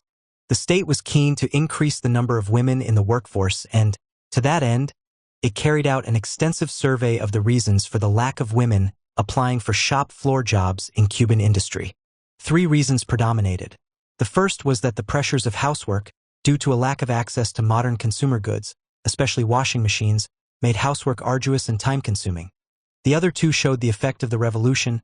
A much higher proportion of women entered the workforce as doctors, engineers, lawyers, and technicians than, for example, in the USA because there was, and is, substantially more open access, and that women's pay in Cuba does not suffer from the discriminatory practices experienced elsewhere, so jobs in industry did not pay women substantially more than jobs elsewhere. 8.4 The 10 million ton sugar harvest. Economic dependence on the USSR inevitably meant a gradual adoption of the norms of the Soviet Union, both economic and political. This turn went through various stages, slowly at first with Fidel Castro's public alignment with the Soviet Union in the Sino-Soviet dispute in early 1966, and accelerated rapidly after the 10 million ton sugar harvest in 1970, with the Cuban leadership openly adopting Moscow-inspired internal policies and structures. Historically, Cuba had been the world's major sugar-producing country, but after 1959 the new government had adopted a policy of agricultural diversification and industrial renovation, which led to serious neglect of the sugar industry and would have exactly the opposite effect to that which was intended. The investment required for these new developments led to a serious trade deficit and economic pressures that could not be ignored. The only Cuban product the Russians wanted was sugar, and, though they may have been relatively generous in the terms agreed and the price paid, there were 2 consequences unpalatable to the Cuban leaders: pressure to return to monoculture and increasing political control over their actions. A large increase in sugar production became increasingly necessary if Cuba was to supply the Russians with the amounts agreed, and to have a surplus for sale on the global market to obtain the funds to buy urgently needed Western imports. In 1966, the leadership decided to turn Cuba once again into a sugar-exporting giant. The emphasis was to be on producing as much sugar as possible for sale on the world market, and to produce 10 million tons a year by 1970. This latter aim might have seemed possible, given that in 1952 the harvest was more than 7 million tons. But the reforms of the intervening years, aimed at doing away with monoculture as the cause of poverty, had been taking Cuba in the opposite direction. Thousands of hectares of planted sugarcane had been run down. The maintenance and repair of many sugar mills and associated sugarcane railroads had been neglected. Over 200,000 experienced cane cutters had retired or been transferred to non-sugar activities between 1959 and 1964. These policies had caused a steady annual decrease in sugar production to 4.8 million tons in 1969. To meet the 10 million ton target required bringing back into production not only all the sugar plantations that had been neglected, but placing substantial new acreage under sugar cultivation. Even then, the target was achievable only if modern agricultural techniques were used. Irrigation expanded, increasing application of fertilizers and insecticides, replacing of the traditional sugarcane with varieties with higher yields, and mechanization of harvesting. Unused railroads and sugar mills had to be reinstated and upgraded, and hundreds of thousands of cane cutters had to be found. To prepare the population for the major mobilization needed to harvest 10 million tons of sugar, Fidel announced on March 13, 1968, what he called the Great Revolutionary Offensive, a measure intended to eliminate small private businesses and carry Cuba upwards onto the plane of economic self-sufficiency. This had strong similarities with the high tide of socialist transformation in China, launched in October 1953, when private traders of all kinds, from street hawkers to small retail shops, were merged into cooperative teams, and private markets in rural areas were banned. In Cuba in 1968, some 58,000 small businesses, including individual craftsmen, stalls, and shops, were nationalized. Such wholesale measures, unless there are exceptional circumstances, are not part of Marxist economic thinking. This was a forced march to reach targets arbitrarily determined by the government. The 10 million ton harvest was a local version of the Maoist Great Leap Forward, an adventure in the Stalinist tradition, attempting to overcome the limitations imposed by backwardness through the forced mobilization of millions of ordinary Cubans. It was believed that enthusiasm and hard work would be sufficient to overcome the technical, engineering, economic, social, and political problems faced by Cuban society. And, like Mao, who sacked Central Committee members who pointed out that the Great Leap Forward was an inherently flawed project, got records how Fidel sacked Orlando Borrego, the sugar minister, for faint-heartedness, for suggesting the target would be almost impossible to reach. Seasoned managers, administrators, and technicians who had left the industry were hurriedly replaced with loyal and politically trustworthy, but inexperienced personnel.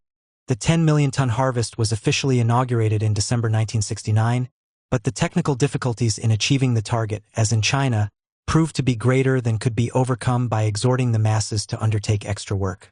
Some of these technical difficulties bordered on the ludicrous and demonstrated the inherent failings of top-down control. Modern machines from the Soviet Union replaced the now antiquated mill machinery from North America and/or Western Europe, but were significantly larger, and there was not enough space within the mills for the workers to operate them. Other failings were more obvious. The total area planted was insufficient to produce 10 million tons. There were insufficient supplies of fertilizers. Mechanization of sugar cane collection was inadequate. The shortfall in professional cane cutters was addressed by using industrial workers, students, housewives, professionals, and about 100,000 members of the armed forces, FAR. These may have been committed revolutionaries, but mostly they were ignorant of cane cutting and caused immense damage to the harvest. In some areas, the harvested sugar was of such a poor quality due to contamination with leaves and the ends of stalks that cane collection centers had to be established to eliminate the debris before transferring the cut cane to the mills. Workers were pushed to participate through a massive propaganda campaign in the government-controlled media, in the mass organizations, in schools and work centers, all devoted to Los 10 Millons van. But bureaucratic miscalculation, mismanagement, and lack of sober planning undermined this heroic effort. By the end of the 1970 harvest, more than 1 million people had worked in the cutting, loading, and transporting of the sugar cane. The concentration of all resources and energies into achieving a 10 million ton sugar harvest had adverse effects on production in many other sectors of the economy, and economic dependence upon the Soviet Union increased. Personnel and transport were taken from key sectors in order to cut cane. Farmers were forced to change from raising cattle to producing sugar cane. Meat, milk, and even cement supplies were about 25% less than in 1968, and supplies of construction steel fell by 38%. The mismatch between promises made by the government and the actual harvest meant that, in 1971, domestic consumption of sugar per capita was rationed to 1 kilo, 2 pounds, a month in order to meet export obligations, turning the harvest into the sole objective of every agency and mass organization promoted the disorganization of society more than the organization of the harvest. The 1970 harvest achieved, at most, 8,500,000 tons and occupied the lives of the Cuban people for an entire year. The total social and economic cost of the 1970 harvest will never be fully known. In September 1970, the failure to meet the 10 million ton target had to be faced. Fidel, in a surprise admission, declared that democratization of party and trade union bodies was necessary to stop such a mistake happening again. It was a dramatic admission, came to nothing. By 1975, the sugar harvest had returned to more normal levels, 5.4 million tons. Having failed to achieve the 10 million ton sugar harvest, the regime pulled back from its more radical domestic and international policies. The leadership adopted a new, Soviet-like economic policy, abandoning the primacy of moral incentives as idealist mistakes, and publicly acknowledged and defended pay differentials, which are quite acceptable in a worker state, into which category they placed the privileges that accrued to elite office holders in the party and state hierarchy, which are quite unacceptable in a worker state. However, Fidel's reputation did not suffer in the way that Mao's did after the collapse of the Great Leap Forward, for two reasons. He frankly and honestly admitted that mistakes had been made, and there was no mass famine as in China. Nor did Cuba's reputation suffer internationally. If anything, it was enhanced by the efforts of the Cuban people to rise to the challenges facing them. However, it was the undeniable failure of the 10 million ton harvest, which gave the USSR and its supporters the specific weight to pull Castro into line and place its own adherents into positions of power. 9. The Gray Years, restructuring Cuba in the Russian image. The failure of the harvest meant the domination of Moscow escalated. Increasingly, Russian technicians, economists, academics, and diplomats flooded into Cuba. By the summer of 1972, it was estimated that there were 10,000 Russians in Havana alone. English, the traditional business language of Cuba, was replaced by Russian. Kosygin, the Russian premier, came and toured factories being built with Russian aid. In July, Cuba formally joined Comecon, accepting full integration of the Cuban economy with the Soviet Union and Eastern Europe. In December, a 15-year deal was signed in which the Russians agreed to pay an increased price for sugar, provide $350 million in credit spread over 3 years, and allow debts to be repaid over 25 years, interest-free. The economic and political changes were accompanied on the cultural level by ideological subjugation. These were the dreadful 5 gray years, quinquennio gris, 1971 to 1975. It was at this time that homophobia, discrimination, and harassment of gay men became institutionalized. The philosophy department of Havana University and the journal Pensamiento Critico were closed, social sciences were practically banned. In the field of arts and culture, there was repression and censorship to impose Stalinist thinking. Any difference of opinion with official thinking was suppressed, and self-censorship became the norm, laying the base for future indifference or aversion to official ideology. On April 27th, in the evening, at the headquarters of the Cuban Writers and Artists Association, UNIAC, the poet, Humberto Padilla, and his wife, the poet Susa Male, surrounded by members of the security forces, were made to publicly humiliate themselves, in a scene that was all too reminiscent of the Moscow show trials. Padilla repented his recent book Out of the Game, Fuera del Juego, declaring himself a bourgeois writer, unworthy of being read by the workers. This obscene event marked the beginning of a new policy of state control of the island's artists. The gray years brought into the open the bureaucratic tendencies of a layer of cadres and leaders who, thanks to their posts in the structures of the state, army, and party, benefited from social privileges. Structures and mechanisms which favored bureaucratization were endorsed and amplified, reflecting the practices in the USSR. In strictly economic terms, Cuba benefited, with a growth rate of about 4% per annum for the next decade. But the Soviet advisors had the parallel task of creating new political institutions, the most important of which was, naturally, an invigorated and enlarged PCC and a Russian-style constitution. The first change was to streamline the Council of Ministers and concentrate power in a new, 8-member executive committee. Of these 8, 3, Raúl Castro, Osvaldo Dorticos, and Carlos Rafael Rodriguez, had strong and direct links with Moscow, and it was generally accepted that they were spokespersons for the Russians. The second change was the introduction of a new, 1976 constitution, which closely resembled the pyramidal structure of the USSR and was promoted as popular power, supposedly providing a means of ventilating grievances against bureaucracy. According to Fidel, the People's Power Assemblies, also called organs of people's power, would give the masses decision-making power in many problems, genuinely democratic principles replacing the administrative work habits of the first years of the revolution. We must begin to substitute democratic methods for the administrative methods that run the risk of becoming bureaucratic methods. However, in Cuba, it was well understood that this new structure placed power firmly in the hands of the new Communist Party. Experimental municipal elections to assemblies of popular power were held in Matanzas province during August 1974, with as many as 8 candidates standing against each other for particular seats. The candidates were elected by secret ballot at neighborhood meetings organized by the CDRs. The local PCC did not officially nominate candidates, but the reality of the process was that all successful candidates were PCC members, or one of its constituent organizations such as the Young Communist League. In the Matanzas elections, only 7.6% of the candidates nominated were women and less than half of those were elected. In a follow-up speech, Fidel drew attention to this and condemned the fact that more women had not been elected. A survey found that prejudice was a significant factor, and the PCC declared it would address this at its forthcoming First Congress.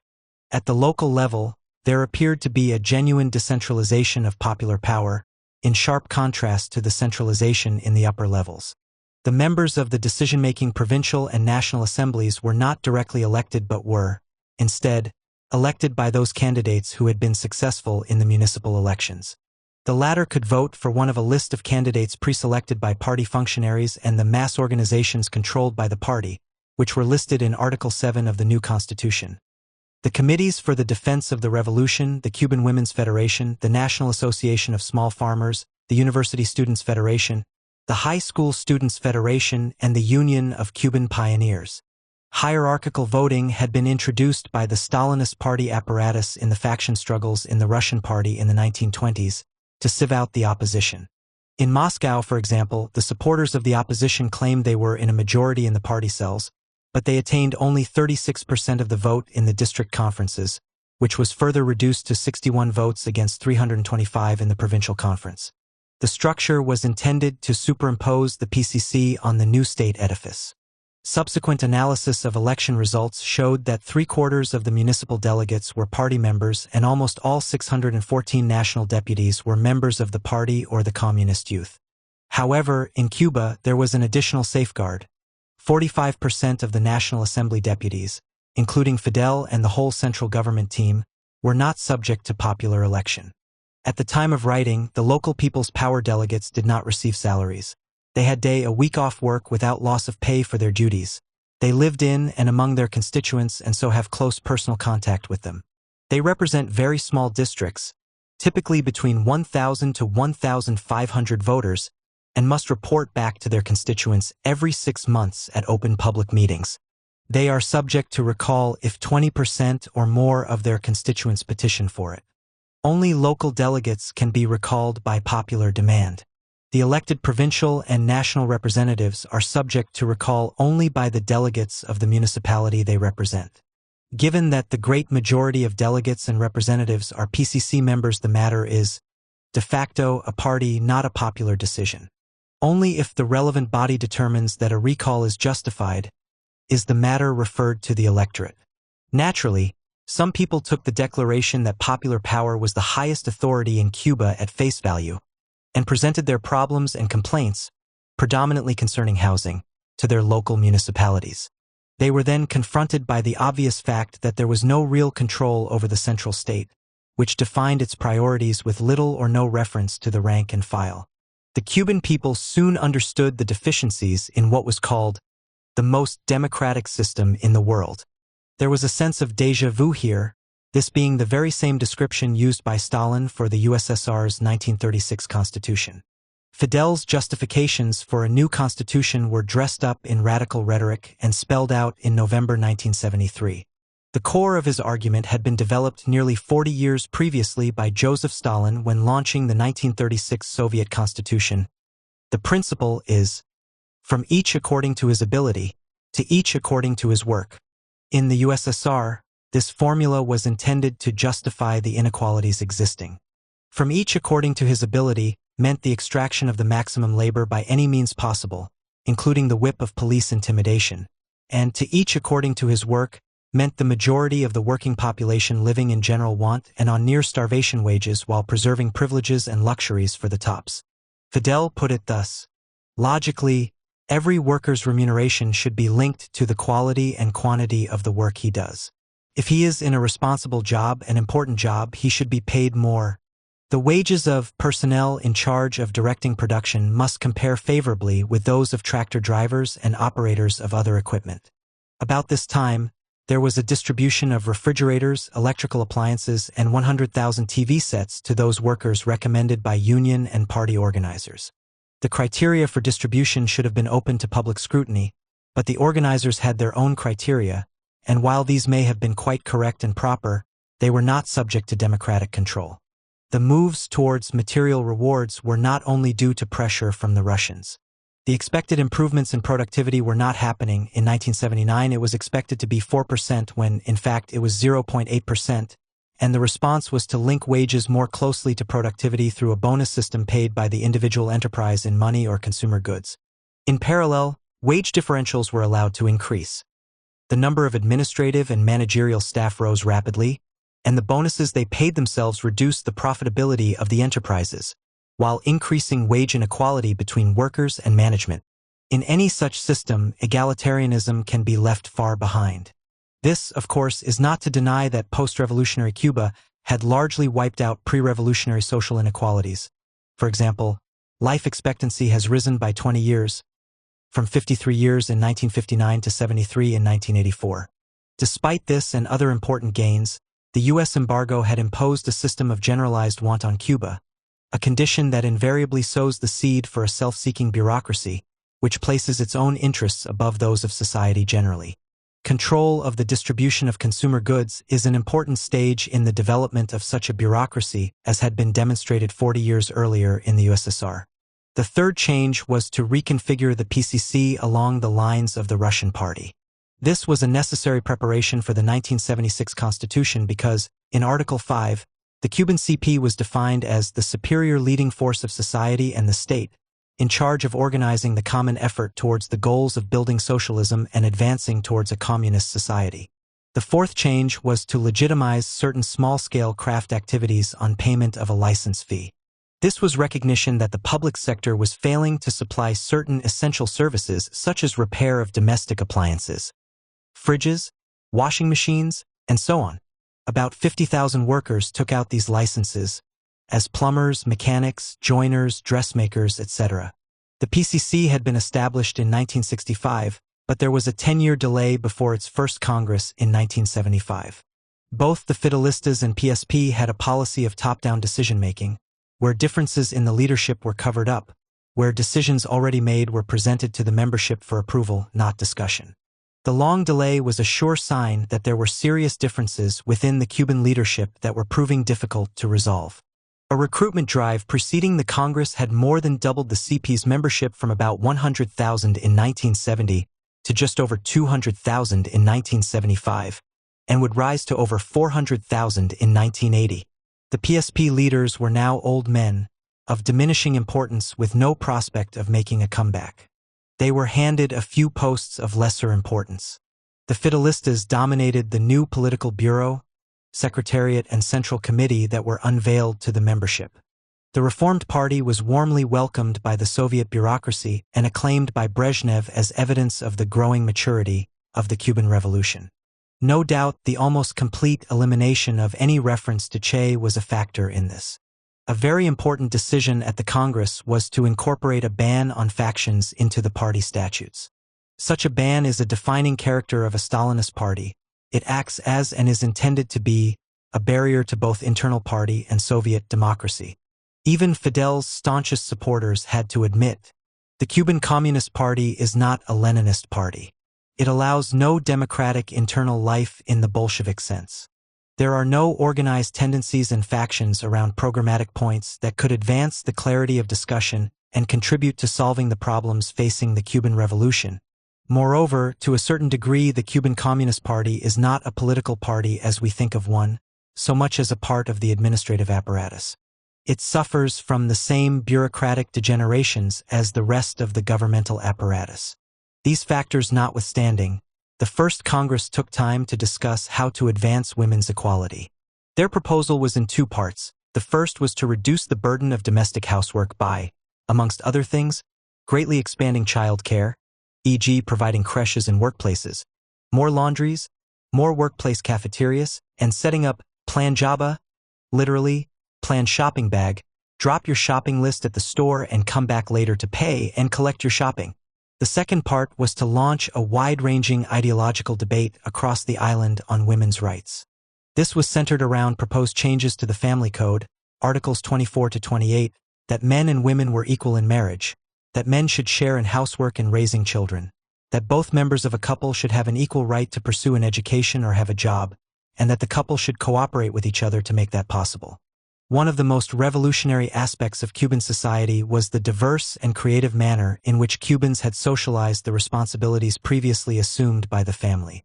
At their peak, these gains of the revolution included free medical care, free dental care, free child care, rents which are a maximum of 10% of a family's income, free meals in schools, supervised after-school activities, inexpensive lunches in workplaces, socialized care for the elderly, including day centers, meals, and pensions, free amateur sports programs, free museums and cultural activities, state support for amateur poets, artists, musicians, and writers.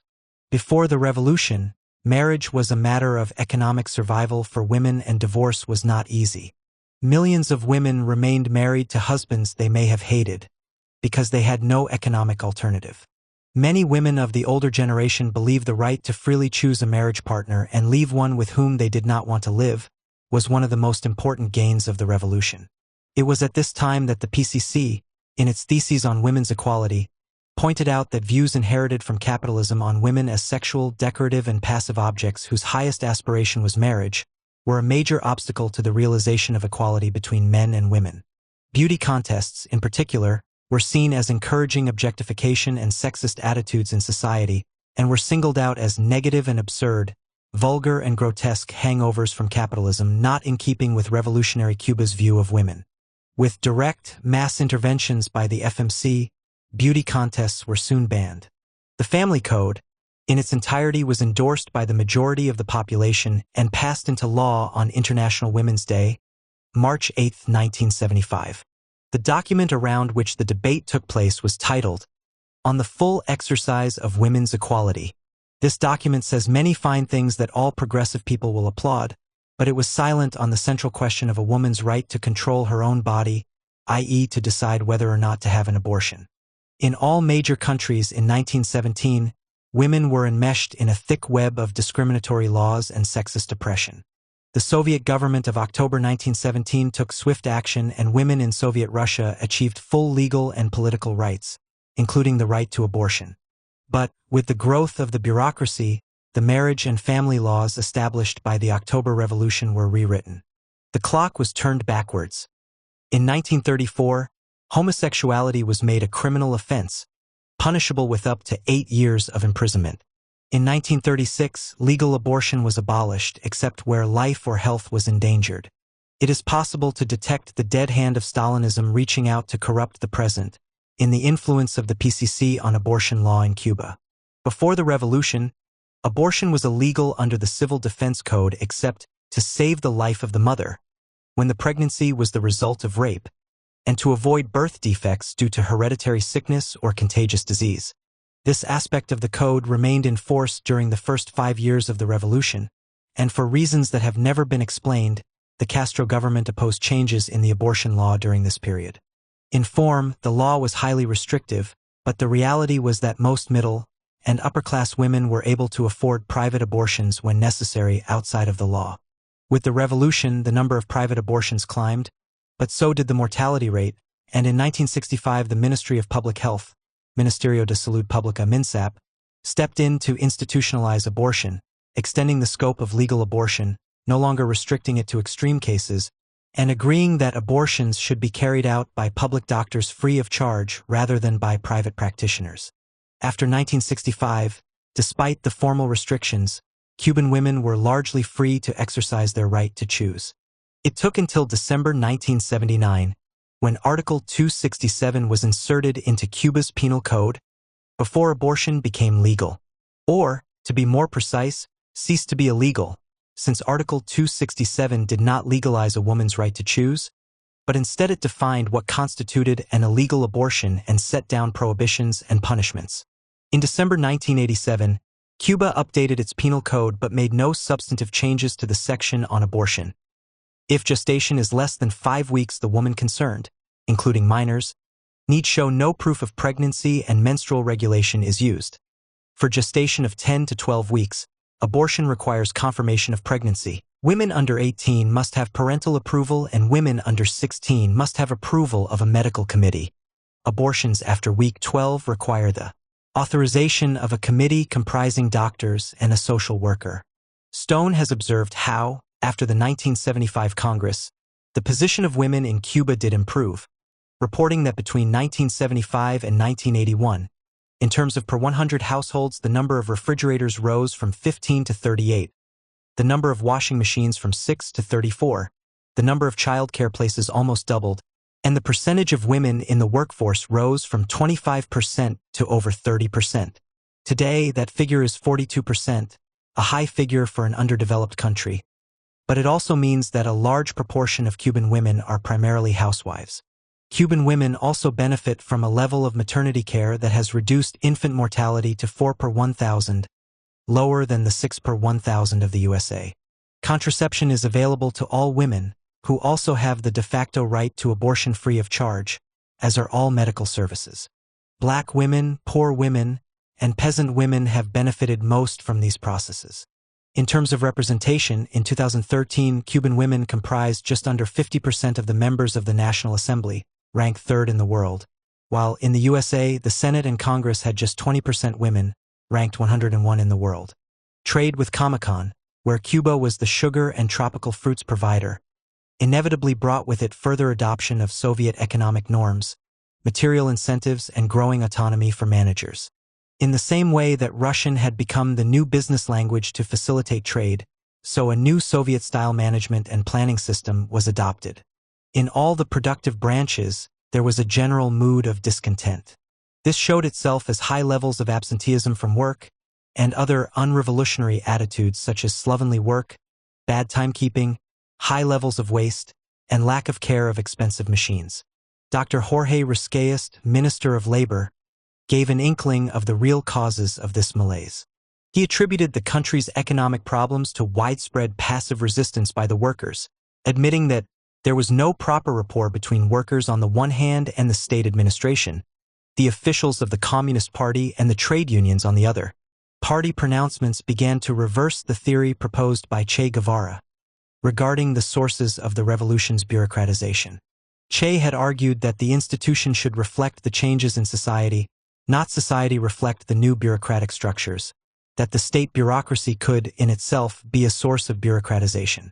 This theory was turned inside out.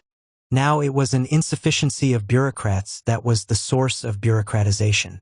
What was needed was more bureaucrats, more dead-end bureaucratic channels where individuals with problems would be passed from one branch of the bureaucracy to another until so exhausted by the process, they gave up. Without Soviet democracy, there was no forum where these workers could be heard. In an attempt to increase productivity, in 1980 the government passed Law No. 32, limiting the authority of the workers' councils, set up by Che, and gave greater authority to the managers to increase workplace discipline. In a single decree, the government eliminated 20 years of workers' power, even if of a very limited form.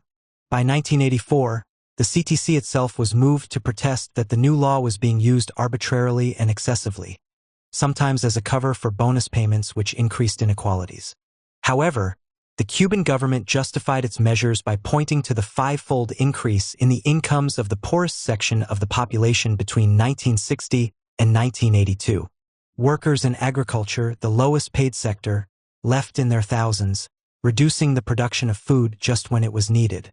In 1980, the government experimented with private farmers by allowing the sale of surplus produce at free farmers' markets according to the laws of supply and demand. The experiment was short-lived because, just as in Russia under the new economic policy, NEP, a layer of kulaks allied to wealthy middlemen soon emerged to dominate the market. With agricultural prices rising not falling, the experiment was terminated in 1986, and land reallocated to the cooperatives. 10. Cuba and Africa. Today, Fidel Castro is revered throughout Africa because he did so much to assist the overthrow of the white, racist regime in South Africa. In 1961, Cuba sent a shipment of weapons to the Algerian National Liberation Front during its war for independence against French imperialism, and for nearly 3 decades afterwards, Cuba was active in Africa supporting national liberation struggles. Algeria in 1961–63, Congo in 1965, Ethiopia in 1974, and, most important, Angola 1975–89. By 1975, Cuba had provided more than 30,000 doctors to work in over 40 countries, providing humanitarian aid. But the sending of tens of thousands of internationalist volunteers, from 1975 onwards, to Angola is considered by many an even greater achievement. In Angola, Cuban troops fought the invading South African apartheid army and, for the first time, inflicted a military defeat on it. Cuban forces were crucial in freeing Angola from South African rule and, in doing so, helped inspire the youth of Soweto to rise in rebellion, hastening the fall of the apartheid regime. The collapse of the Portuguese Empire in Africa placed guerrilla leaderships in power, particularly in Angola. Cuba swiftly offered aid. Such an intervention had strong resonances amongst the Cuban people, many of whom could trace their roots back to Africa. There were no complex issues involved in the initial intervention. The MPLA, which had been supported by the Cubans in its battles against Portuguese colonial rule for over 10 years, was in de facto control of most of Angola, including the capital, Luanda, and had expected to officially take over the government when the Portuguese left.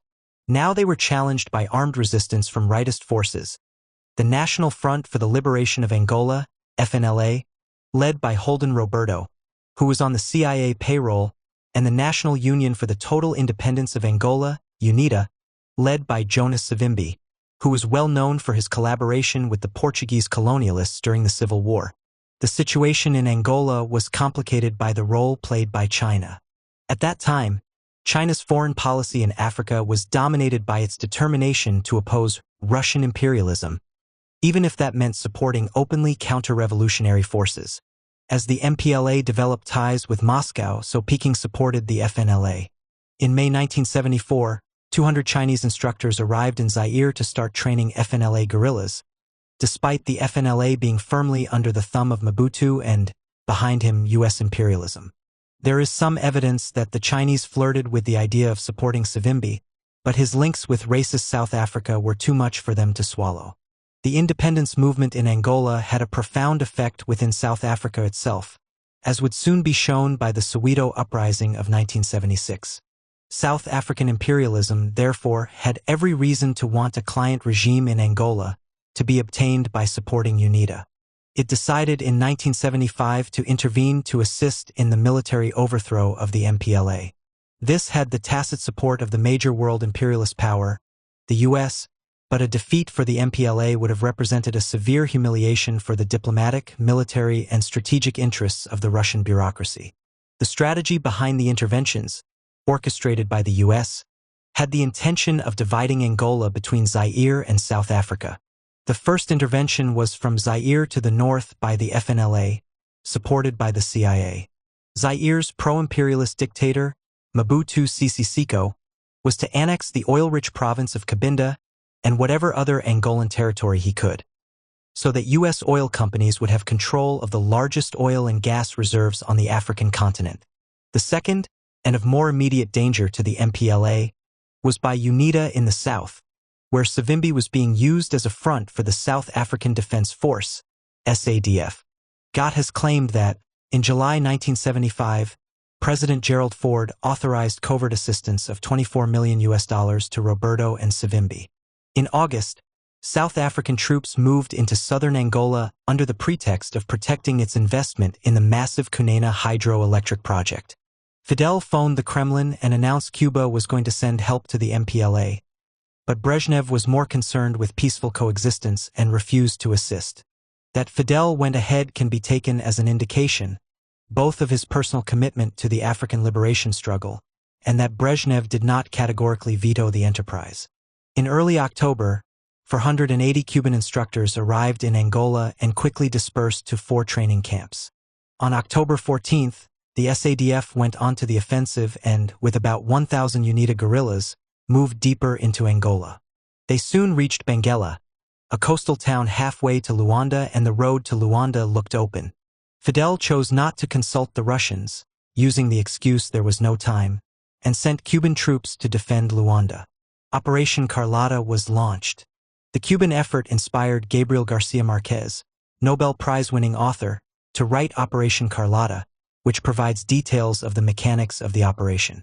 In it, 250 Cuban troops were flown to Angola in planes so antiquated that their brakes were completely shot. The first 100 troops arrived just in time to play a key role in the successful defense of Luanda against an attack by the FNLA and British and American mercenaries paid for by the CIA. The Cuban troops now moved south to help block the SADF/UNITA advance, and together with MPLA forces made their stand just outside then known as Novo Redondo, halting the apparently inexorable advance on November 13, 1975. At the same time, some 3,500 Cuban civilian volunteers traveled to Angola and played a major role in repairing destroyed bridges and restoring road and rail links. In fact, most new construction was undertaken by Cubans or under Cuban supervision. President Ford's administration in the USA was still shaking from the Watergate scandal, which had forced the resignation of President Nixon, and was well aware that the Vietnam Syndrome made it impossible to give more than logistical support to the FNLA, UNITA, and South Africa. The U.S. media and its allies launched a barrage of propaganda accusing Cuban and Soviet Russia of expansionism in Africa. But the involvement of South Africa was enough to unite the leaders of the Organization of African Unity in support of Cuba's actions.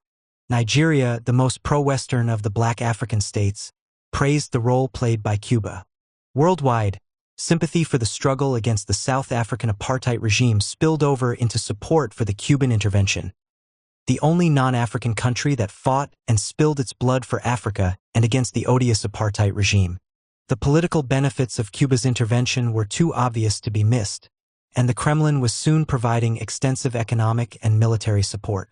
The sending of combat troops to Angola in 1975 was a Cuban initiative, but its extent, both in terms of the numbers of personnel, some 50,000 troops, and duration, about 15 years, was possible only because of large-scale Soviet logistical support and Soviet subsidies, cut-price petroleum, and free supplies of weapons. This would not have been the case had Cuba been violating the Kremlin's wishes.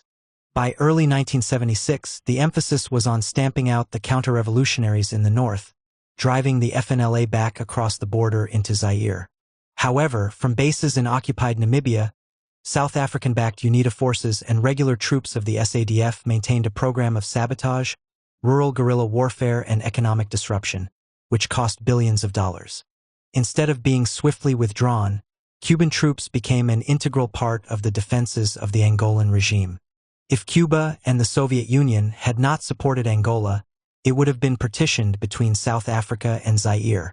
It was, then, no surprise that, after independence, Angola declared itself a People's Republic and officially adopted Marxism-Leninism of the Russian Stalinist variety as state ideology. The MPLA was modeled on the Soviet bureaucracy. It had adopted the theory of stages, and was hostile to taking the first steps towards socialism that were needed to ensure the victory of the bourgeois democratic revolution. However, the only viable way of preventing total economic collapse in Angola was under the pressure of events. The MPLA was forced to take emergency measures to prevent the complete breakdown of society. When the Chinese Communist Party had taken similar measures, it had led to the formation of the Chinese worker state, but such an outcome was not the only one. The Angolan authorities had responded to the flight of the settlers by seizing their assets, along with the property of those who had collaborated with the South Africans. Portuguese farms were nationalized, as were the manganese, steel, sugar, textile, and timber industries, and most of the coffee, cotton, sisal, and tobacco plantations. Steps were also taken to bring wholesale trade under state control. Transport became a state enterprise, with the destruction of the bourgeois state in Angola and the bodies of armed men being the guerrilla forces of the MPLA. Many argued that, at this time, Angola had a workers' and peasants' government. The Cubans had moved forward to a workers' state through the determination of the Castro team to solve the problems that the great majority of their fellow citizens faced, irrespective of any personal gain. This would not be the direction taken by the MPLA leaders. There were already worrying signs of what the future might hold. In 1976, after the wave of nationalizations had begun, the MPLA's political bureau pointed out that, while state enterprises were projected to play a leading role in the economy, this does not mean that capitalist private property is finished, nor is an immediate end being put to the development of capitalist production. The all-important oil industry, bigger than the rest of the economy combined, remained under imperialist ownership. The exports from Gulf Oil's Cabinda fields accounted for 3/4 of the value of all Angolan exports. The Angolan government did talk about eventually nationalizing oil and transferring its assets to Sonangol, the state oil company, but stressed that this was not a short-term possibility as it had neither the finance to pay compensation nor the trained personnel to oversee production. The MPLA urged Gulf Oil to continue its operations in Cabinda province and guaranteed the safety of American staff and property while the fighting was ongoing. IP of May 24, 1982, reported how the oil industry was shielded from the political changes taking place in the country. By 1987, the MPLA decided to drop any pretense of Angola being a workers' and peasants' government when it joined the International Monetary Fund and the World Bank. Without the perspective of moving towards a worker state, without a planned economy prioritizing production for need not profit, the country was soon reduced to an economic shambles, in which the multinational oil and mineral companies coined in the cash, with kickbacks to the families of MPLA leaders. Today, the daughter of Angolan President José Eduardo dos Santos is named by Forbes magazine as the richest woman in Africa, with a fortune of some $3 billion. The MPLA government of Angola runs the country as if it were a family business. The military situation climaxed in 1988, when 18,000 troops of the Angolan armed forces, supported by 3,000 Cuban regulars, moved to take control of the important military airfield of Cuitaquanavale and occupy UNITA's primary operating bases. They faced over 60,000 UNITA regulars and irregulars supported by 3,000 SADF troops. This was the largest battle on African soil since World War II. Both sides claimed victory, but the SADF quit Angola, retreating into Namibia, leaving the UNITA forces within Angola to disintegrate under the MPLA/Cuban offensive.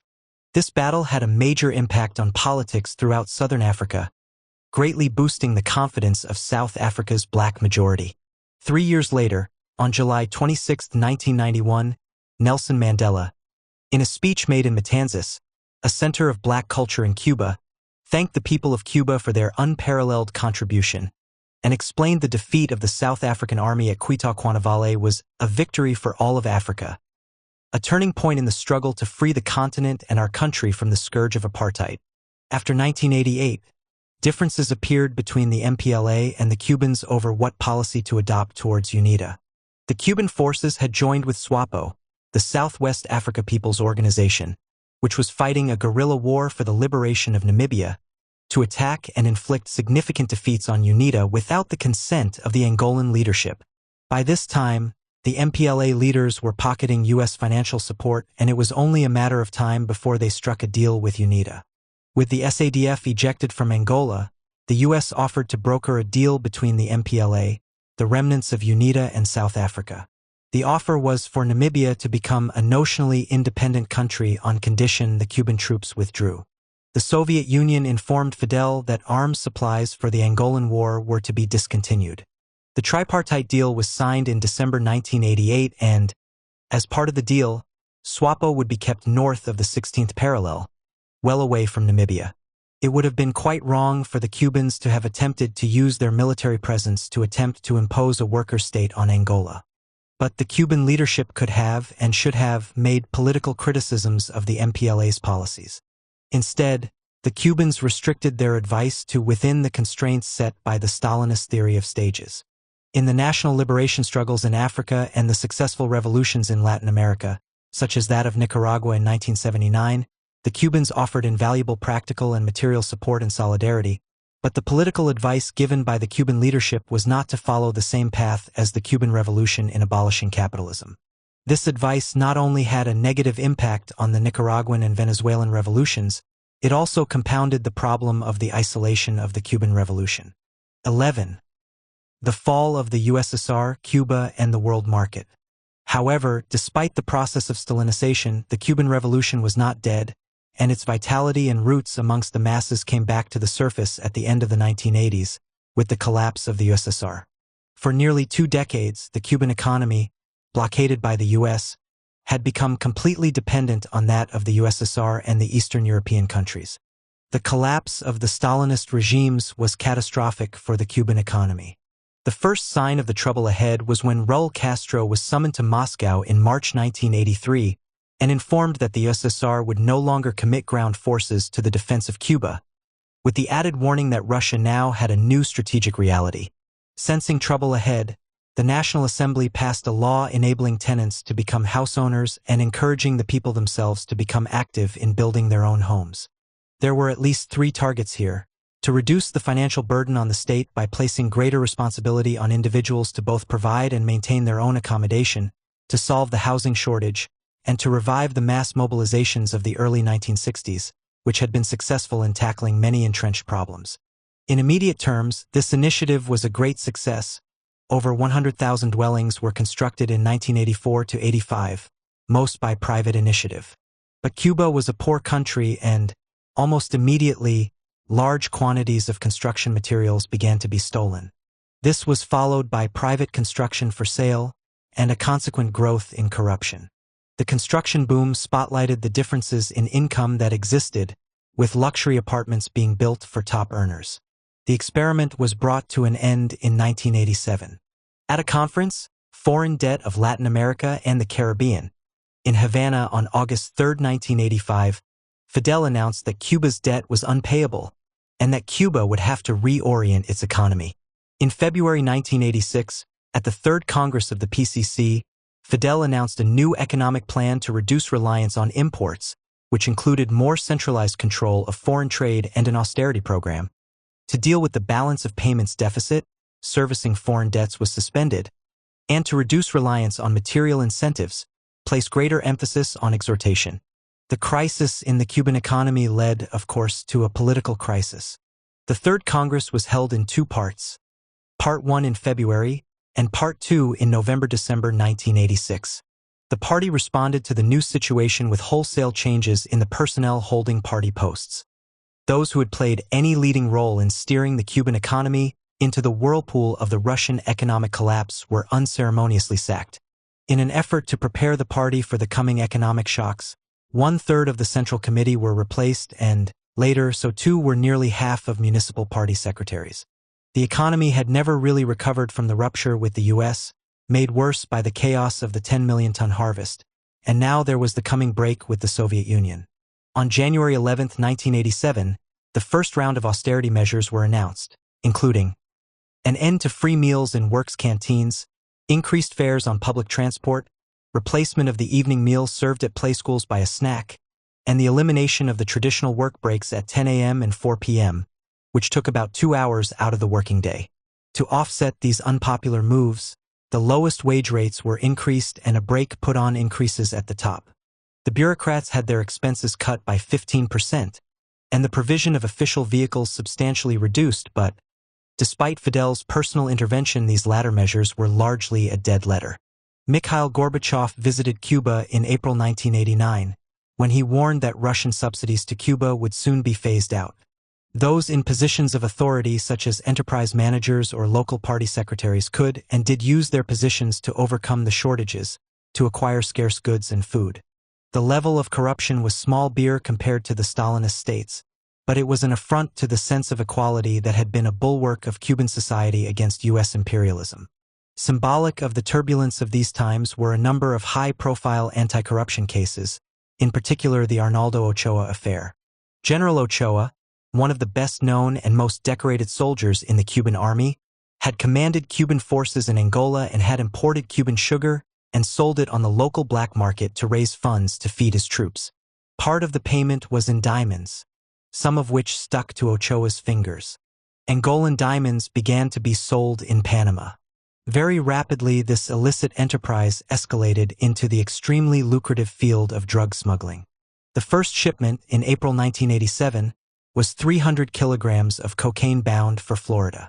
The consignment was intercepted by U.S. Coast Guards, and the subsequent arrests netted Ronaldo Ruiz, a petty criminal who was party to the Cuban end of the deal and turned informer in exchange for a lighter sentence. On June 25, 1989, Ochoa and 15 others stood trial in Cuba. All were found guilty, and Ochoa was sentenced to death and executed on July 13.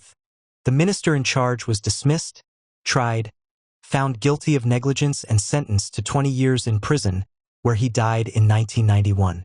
Naturally, the U.S. and European media built the story as a major scandal. Ochoa was about to launch a popular coup and unseat Castro.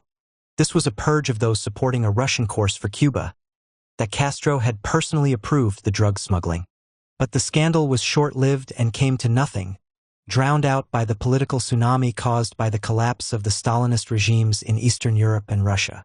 In Panama, General Noriega's drug-dealing activities had made him unacceptable to a U.S. administration launching an international war on drugs. The May 1989 elections in Panama appeared to give the U.S.-sponsored candidate 3/4 of the votes cast. Noriega simply declared the results null and void and continued in office. In December 1989, the U.S. instructed its large garrison stationed throughout the Canal Zone to begin maneuvers and military exercises with the express purpose of provoking Panamanian troops, in which they succeeded. Protection of the lives of U.S. citizens in Panama then required the takeover of Panama with the installation of a more compliant regime.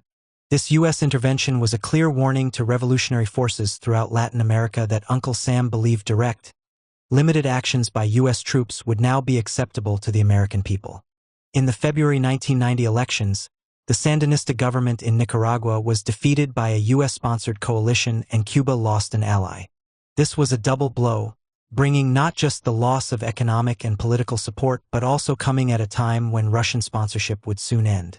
After 8 months of negotiation on January 19, 1991, Cuba and Russia signed a trade deal. Unlike previous accords, the Soviet side insisted that the prices of Russian goods should be based on world market prices and, very significantly, after March 31, 1991, payments would have to be in US dollars. There was to be a 1-year stay of execution during which a preferential rate for sugar would be maintained. In September 1991, Gorbachev announced to the Cubans that they were militarily on their own. The remaining Soviet troops stationed there were being withdrawn. The new trade accords came at a time when supplies of goods and food from the Soviet Union and Eastern European governments were already faltering.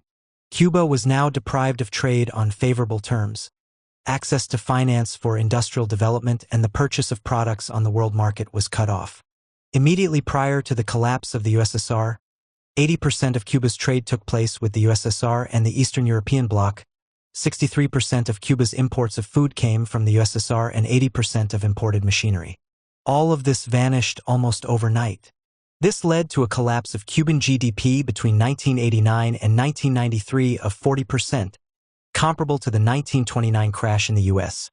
The fall in exports was 79%, the fall in imports 75%, and the fall in gross investment was 61%. The human cost of the collapse of the economy was horrendous. Lack of food, lack of fuel for power generation, with accompanying blackouts, and almost complete lack of transport. To these must be added the political impact, the collapse of a system which had been a point of reference for Cuba for 20 years, and of which no serious criticism had been made. There was also the colossal campaign of the ruling classes worldwide to the effect that socialism had failed. And yet, despite everything, Cuba survived what became known as the special period in peacetime. To help lessen the impact of the shortages, the Cuban government took a series of steps, including a food program to encourage local production of foodstuffs to replace food that could no longer be afforded, a big reduction in the number of state employees, a recycling campaign, increased rationing of basic food items and other goods, a reduction in the printing of newspapers, and energy conservation measures.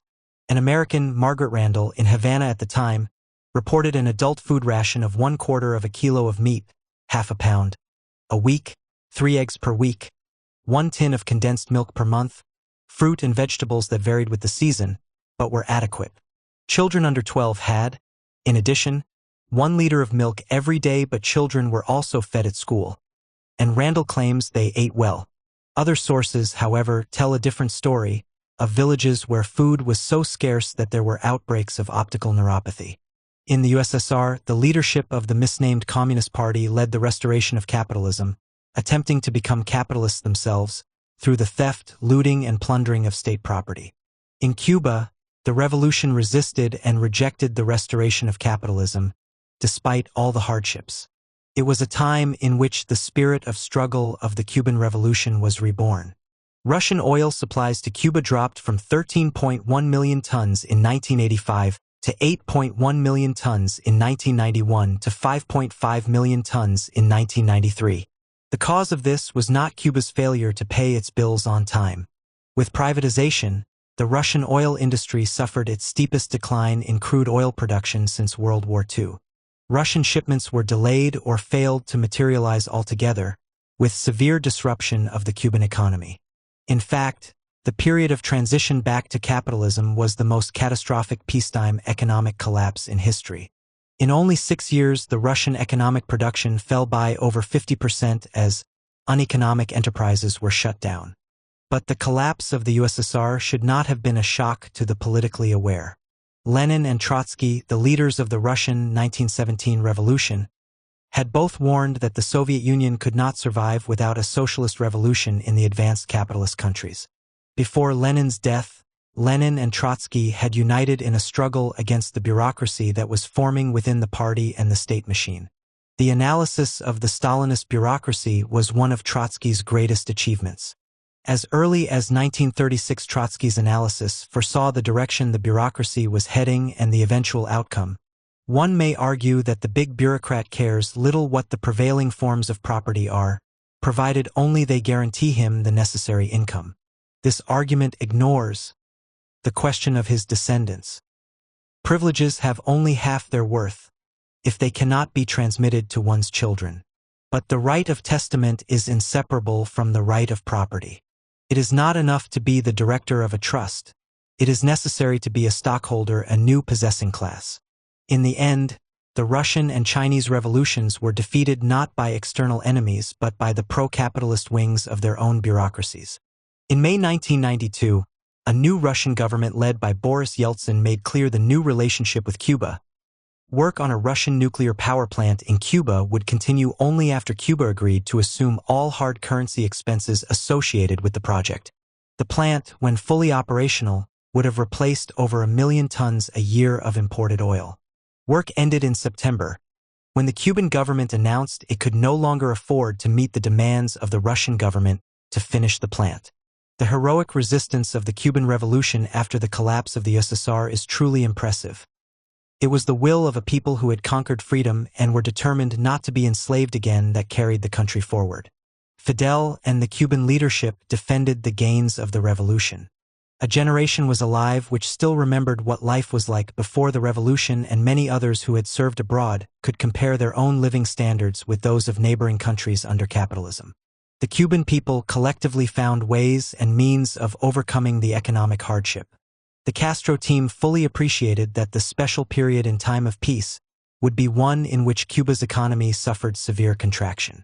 To minimize disruption and defuse opposition, it was decided to launch workers' parliaments, Parlamentos Obreros, sponsored by the CTCR, in which workers were invited to receive reports on the situation, discuss them, and present their own measures to help solve the problems faced.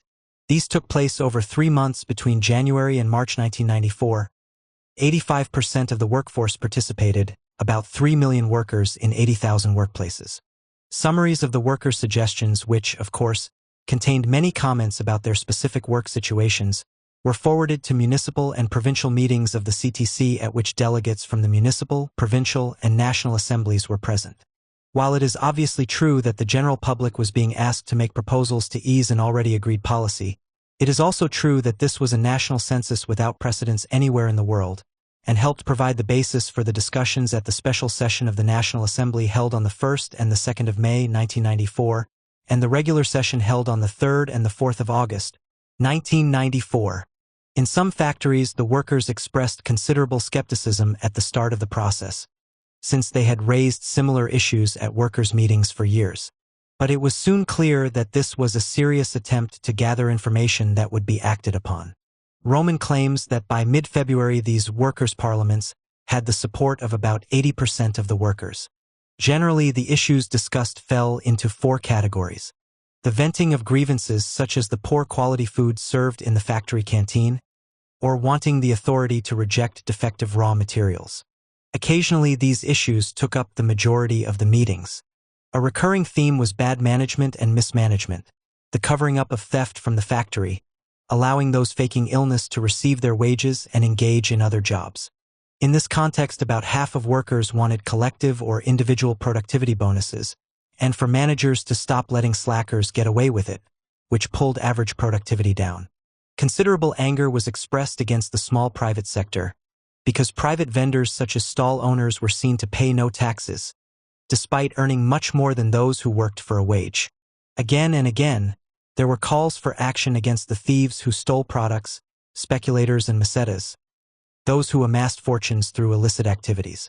State employees who closed their eyes to what was going on, police officers and inspectors, received strong criticism. There was little willingness to shoulder higher income tax, while the relatively wealthy got away with paying nothing or next to nothing. Nearly 3/4 of the workers favored eliminating subsidies for other than basic items, and it was generally agreed that cigarettes and rum should be removed from the ration books and sold at higher prices. Throughout the meetings, a clear thread was protection of the basic gains of the revolution, free education and healthcare, and an opposition to any growth in economic inequalities. Great concern was shown for the fate of surplus workers, the effects of the proposals on low-income workers and their families. In some meetings, workers raised the demand for more openness and honesty in the news and media on the problems being faced. Often it was said that the official news reports were not believed, that people were turning to the Miami radio stations for their information. As expected, the National Assembly was unanimous in its resolutions and, obviously, made its decisions sound as though they were derived from the consultation process. There were many references made to the workers' parliaments during the debates, and Roman goes so far as to claim that the most frequent demands made by the workers were met, with the exception of no income tax on workers' salaries. On May 4, 1994, the Council of State passed Decree 149-4, confiscation of goods and earnings obtained by unjustified enrichment, including theft, speculation, diversion of state resources, and black market activities. In July, the Council of State increased penalties for crimes related to the national economy and empowered the state to seize goods stolen from the state. U.S. and Western observers greeted these measures as a witch hunt, though later, the UK and USA did much the same thing when they respectively introduced the Proceeds of Crime Act and asset forfeiture. On May 20, 1994, the prices of cigarettes and cigars, beer, rum, brandy, gasoline, electricity, intercity public transportation, water and sewage services, postage and telegrams, and lunch in workers' cafeterias were all increased. On July 7, 1994, many items that had formerly been free, including lunch for boarding students, language schools, sports and cultural events, and higher education, now charged a fee. The resolution did, however, provide for extra assistance for low-income families. It is undeniable that workers were consulted, and it is notable that this consultation occurred in the depths of a serious economic crisis. Much of what the workers requested and suggested was adopted, mostly because they fell within an expected framework. While consultations with workers regarding problems had long been a regular part of union activity in the workplace, the suggestions made in the workers' parliaments were given much more weight and publicity, and were taken up by the National Assembly. The whole exercise was judged a magnificent success. It would be used again at the time of the 6th PCC Congress in 2011. There were also changes to the political structures to help retain popular loyalty, including, in July 1992, the 1976 Constitution was amended to allow direct election of delegates to the National Assembly, making it more responsive to the electorate, though the list of candidates had to be approved by the PCC. Rewording of the Constitution to make it more explicitly Cuban and less Soviet. Dropping the ban on Christians joining the party and reinstating Christmas as a national holiday. There had been 3 priests with the guerrillas in the Sierra Maestra who performed marriages, baptisms, confirmations, and burials. And military assistance from Cuba was a thing of the past. Cuba's military capacity was to be dramatically reduced. People's councils, between the street-level CDRs and the municipios, were introduced to assist in generating a new grassroots-based spontaneity, returning to the days immediately following the revolution. This was a communitario movement which encouraged the development of all positive activities from growing your own vegetables to the reconstruction of buildings in Old Havana which, Capacia argues, made as great a contribution to saving the system as any of the economic reforms. 11.1 The Cuban economy in the world market. The Castro leadership had before it the history of the Chinese communes, a disaster that led to the deaths of some 20 million people. But they also had the example of the Beijing leadership introducing a new economic policy in 1978 in which there was de facto restoration of personal responsibility for land and livestock followed by a huge expansion in food production. This had been achieved by allocating land to individual households that were then free to sell produce over and above their assigned quotas, as they wished. This was accompanied by a revival of individual enterprises in the form of handicrafts, which had virtually disappeared. Constitutionally in China, urban land was state-owned and rural land owned by collectives.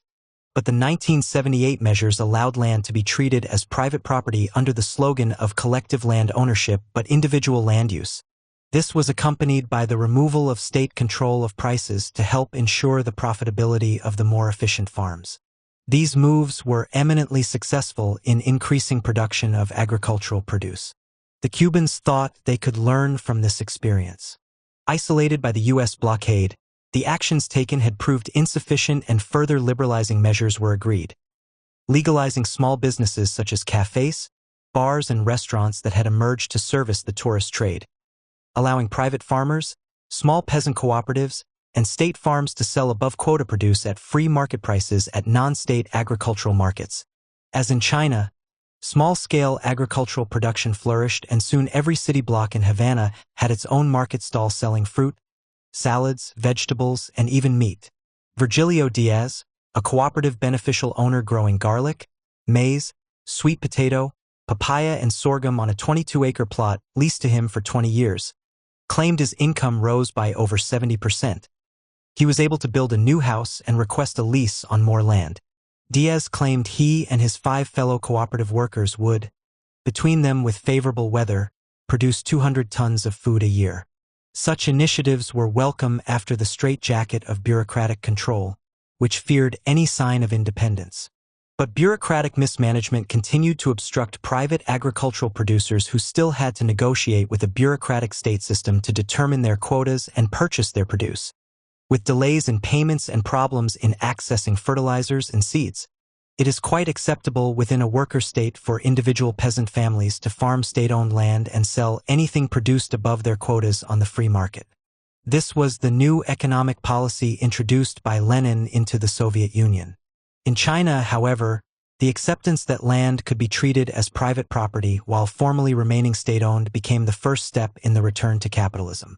The Chinese bureaucracy was blinded by the increased production achieved, and became convinced that if privatization worked for the peasants, it should be extended to industrial enterprises. The Cuban leadership also introduced a series of measures to enable the economy to participate in the world market, inevitably meaning important concessions to capitalism. These were unavoidable, determined by the immediate need to survive, but at the same time were a source of dangers for the planned economy. Among the measures was the acceptance of foreign investment in and promotion of tourism as a source of hard currency, with all the contradictions it brought, such as decriminalizing possession of dollars. After the fall of the Soviet Union, with the Cuban economy on the ropes, the U.S. administration went on the attack. First, the so-called Cuban Democracy Act of 1992 sought to give the USA the right to decide the form of democracy to be introduced in Cuba. Then the Helms-Burton Act of 1996 ruled that any person who bought or used confiscated property in any way could be tried in an American court for trafficking in property. This was to scare off Canadian and European companies from trading with Cuba. The Cubans rightly replied that the property of those Cubans who chose to emigrate could not be included in any negotiations, and negotiations on nationalized North American properties must include the costs imposed on the Cuban economy by the U.S. embargo.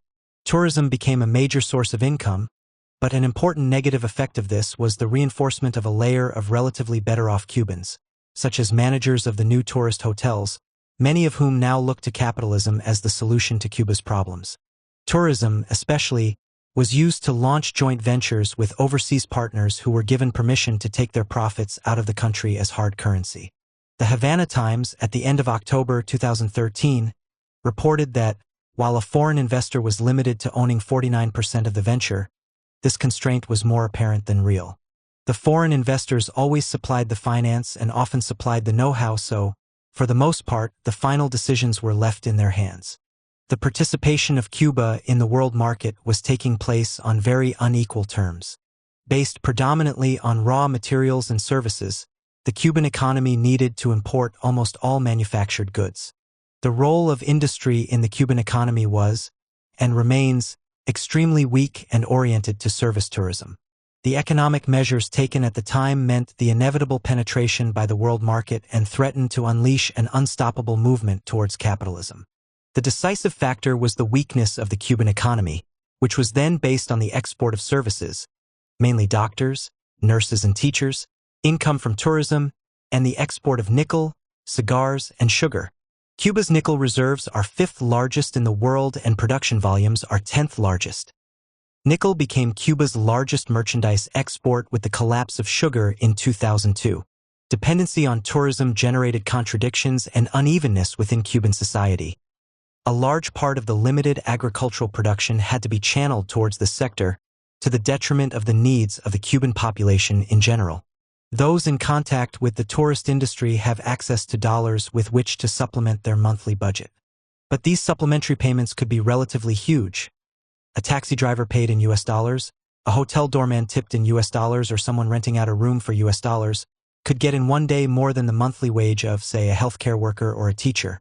This not only reduces the relative value of the wages for essential jobs, but also creates a situation in which an important section of the population earn their living through lucarla, semi-legal or openly illegal methods, promoting the idea of individual solutions to social problems as opposed to collective ones. By 1994, the Cuban economy was picking itself up by its bootstraps. The GDP had stopped sliding downwards and started to edge upwards. The military were given economic responsibilities. For example, the Havana Times of June 16, 2017 carried the headline Cuba's largest company, the Revolutionary Armed Forces. It appears that Grupo de Administración Empresarial S.A. Gesa, a holding company of the Revolutionary Armed Forces chaired by Brigadier General Luis Alberto Rodriguez López Callejas, ex-son-in-law of President Raúl Castro, owns a 40% share of the tourism market. Many of its activities are partnerships with foreign companies such as the U.S. Marriott chain. Possibly more important, the sending of remittances to Cuba is monopolized by Gesa's financiera Cimex, Fincemex, which also controls the processing of Visa and MasterCard on the island.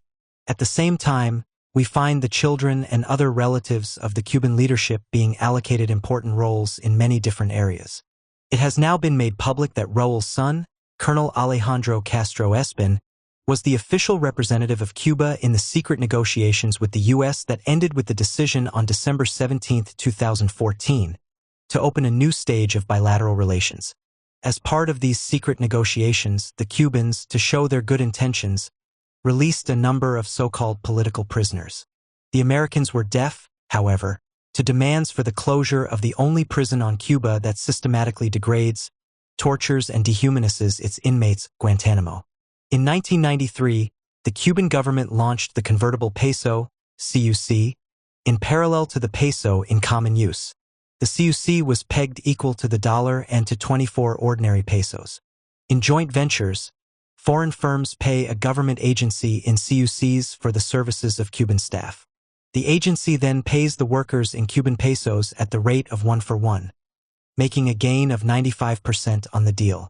This currency system is economically corrosive because in some government transactions, the two kinds of peso are valued equally, which means that dishonest officials can manipulate the system to fraudulently acquire huge sums of money.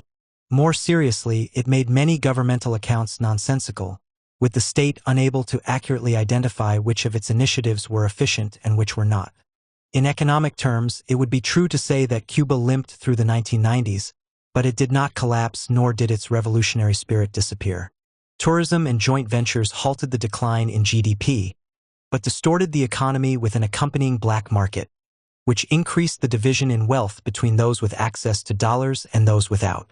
Exacerbating the problem for the government was that by 2002, overseas investment in Cuba was drying up. Faced with yet one more crisis, the Cuban leadership launched the Battle of Ideas. The launch pad was the Elian Gonzalez case and the resulting mass nationwide campaign. 6-year-old Elian Gonzalez was taken by his mother on a boat across the Florida Straits, without his father's consent. He and his mother were shipwrecked. His mother died, but he was rescued by the U.S. Coast Guard. Since he was found at sea, U.S. regulations required he be returned to Cuba. However, his relatives in the U.S. took legal measures to prevent this, which generated a mass, sustained campaign of marches and rallies in Cuba for Elian to be returned. Elian's return was seen as a political success, not least because, after years of demoralization, it reminded Cubans of the power of mass action. The government seized the opportunity and presented its Battle of Ideas, a multifaceted social, ideological, and cultural campaign, as a continuation of the Elian mobilizations. The form was to challenge the corrosive effects of capitalist penetration of Cuba. With the influx of foreign tourists and U.S. dollars, there had been a noticeable rise in petty crime and prostitution, a weakening in the sense of collective solidarity, and a worrying increase in levels of inequality. The campaign also sought to revive the energy of the early 1960s, when mass mobilizations had successfully tackled many deep-seated problems.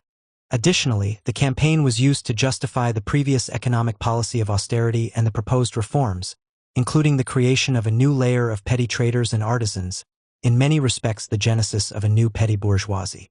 It was during the Battle of Ideas that individuals on the left of the PCC took the opportunity to publish their own analysis of the fall of the Soviet Union. Ariel Dakel and Francisco Brown Infante, two outspoken intellectuals, began publishing articles such as The USSR, the Thwarted Transition, in which they introduced the idea that Stalinism was a rupture of the Bolshevik project, that the Russian Communist Party, despite claims to the contrary, was, in reality, a block on the road to socialism. Their ideas were systematized in a book, Russia, From Real Socialism to Real Capitalism, published by Editorial Sciences Sociales. This book explained the why and how of the development of the Russian bureaucracy, its accumulation of privileges and perks, and the growing difference in the standard of living between the nomenklatura and the workers. Because what had happened in Russia had obvious lessons for Cuba, the book was influential in introducing into the Battle of Ideas the notion that the major danger to the Cuban Revolution came not from the American blockade but from internal contradictions. Hugo Chavez, president of Venezuela, offered Cuba an economic lifeline via an exchange of Cuban doctors, nurses, and teachers for Venezuelan oil. This rekindled the enthusiasm of the Cuban masses, seeing a new revolutionary upsurge of the masses in Latin America. Economic difficulties and the exhaustion of the revolution in Venezuela, precisely because it did not go all the way and expropriate the property of the oligarchs and imperialists as Cuba had done, means that this assistance is now coming to an end. With the support of Venezuelan oil, the Cuban government felt more confident and turned towards re-centralizing the economy. Foreign trade was brought more under central control with the resulting closure of around 200 joint venture companies and a drop in the inflow of capital. The circulation of the dollar was banned. Concessions to the self-employed and small businesses were limited. The emphasis moved towards prioritizing investment from the Venezuelan and Chinese governments to prepare Cuba for a more independent role in the world market. When Fidel fell gravely ill in July 2006, he provisionally delegated his dual posts, President of the Council of State and First Secretary of the Communist Party of Cuba, to his younger brother, Raúl, head of the Revolutionary Armed Forces and Second Secretary of the Communist Party. As Fidel's health further deteriorated, the National Assembly declared Raúl president in February 2008. By this time, the Cubans had experienced how the petty bourgeois regimes of the Angolan MPLA and Nicaraguan FSLN had failed to carry their revolutions through to a worker state and degenerated. So it is all the more astounding that, given the experience of their own revolution, the Cuban leadership did not advise Chávez to deepen the Venezuelan revolution. Instead, Fidel, Raúl, and the other Cuban leaders followed the Stalinist path. The theory of stages internationally and bureaucratic control at home. In contrast, the political sensitivity of Cuba's intellectuals and left-wing activists can be demonstrated by an incident at the start of 2007. On January 5, 2007, an elderly poet, Luis Pavón, appeared on Cuban television celebrating the achievements of artists and intellectuals. Pavón had been head of the National Cultural Council, Consejo Nacional de Cultura, where he had acted as censor on behalf of the regime during the 5 gray years, and oversaw a cultural policy in which gay or otherwise problematic artists were fired from their jobs, when long-haired young men were picked up off the streets and brutally subjected to forced haircuts, and so on. The following morning, the writer Jorge Pérez emailed friends and acquaintances denouncing the reappearance of this Stalinist hardman, and expressing his fears that this could be a signal of a return to a more repressive cultural policy. The email went viral and an intense debate, the War of the Emails, so-called because, for the first time such a debate had been carried out on the internet, ensued. That ended on November 30th with a statement by the Minister of Culture, Abel Pietro, that neo-Stalinist censorship had no place in Cuba. How much genuine freedom of expression and actual power the Cuban working class and the population as a whole can exercise is a vital matter for the survival of the worker state and its development towards socialism. This was, and is, a question openly discussed by university students, academics, professionals, and revolutionaries. Ever since the revolution, the PCC and government have had a policy of unity around the top leaders. That Cuba had resisted the attempts by the U.S. to smash it apparently confirmed the correctness of the top-down party structure. Cuba could not afford the luxury of any significant level of divergence in deciding the direction of the country's politics and economy. The leadership maintained that any meaningful broadening of freedom of expression in the political sphere could place the nation's sovereignty in peril. But voices on the left observed this was the same argument used to justify the Stalinist regimes in Eastern Europe and Russia, right up to their collapse. Workers' democracy is not a luxury which one can choose or not. It is an essential precondition for a socialist economy. Without workers' democracy, any worker state is deformed and will ultimately perish. In Cuba, strict government control of the channels of information and debate cripple the ability of the common man and woman to obtain the information and ideas necessary for them to become politically empowered. Leftists, including students from the University of Havana and QG University, began to hold regular workshops to discuss the future of socialism in Cuba and other questions. So far, the government has allowed these discussions to continue, and its opposition has been of the soft kind. Confining the meetings to indoor locations, meeting rooms being double-booked, failure to deliver resources to produce leaflets, events with big-name speakers organized to clash with the student meetings, etc. The state closely monitors those who raise criticisms, but discussions about the future of the Cuban Revolution are taking place at all levels. There is a growing interest in Trotsky. His books have been sold at the Havana Book Fair, where The Revolution Betrayed was officially presented. Trotskyist speakers have been officially invited to conferences. There is open criticism of Stalin, etc. In this context, those who advocated the need for workers' democracy and proletarian internationalism as the best way to defend the Cuban Revolution expressed their viewpoint openly as members of the PCC, University Students' Federation, supplemented by meetings and the use of the Internet. Possibly the most important event was a workshop in 2007 to celebrate the 90th anniversary of the Russian Revolution and to discuss its trajectory and collapse, organized by a group of students in the FEU. Twice the expected number turned up, some 500 people, to celebrate the October Revolution and hold a vigil for 90 years of the silenced revolution. Speakers included Ariel Dakel, who addressed the question of Stalinism as a counter-revolutionary force, and Fernando Rojas of the FEU, who argued that a new interpretation of the past was necessary for participants to be ideologically equipped to deal with the coming discussions on change in Cuba. The meeting launched a website, www.cuba-urss.cult.cu, which now has several hundred articles and essays submitted by activists and such authorities as Lenin, Trotsky, Gramsci, Luxemburg, and Guevara. Since then, this current has met monthly at the Ministry of Culture's Juan Maranello Center in a meeting hall with a capacity of just under 100 people. The hall was packed at the end of January 2009 for the initial workshop, The Significance and Meaning of the Revolution in Our Lives. Other workshops followed, one being of particular note. The Political System of the Revolution, Participation, Popular Subject and Citizenship, which focused on how citizens participated in the political system and how they made the revolution their own. On one wall were posted words by Paulo Freire: "If the structure does not permit dialogue, the structure must be changed." At the time of writing, the last such meeting was in February 2017, a seminar attended by some 200 people to celebrate 50 years since the founding of Pensamiento Critico.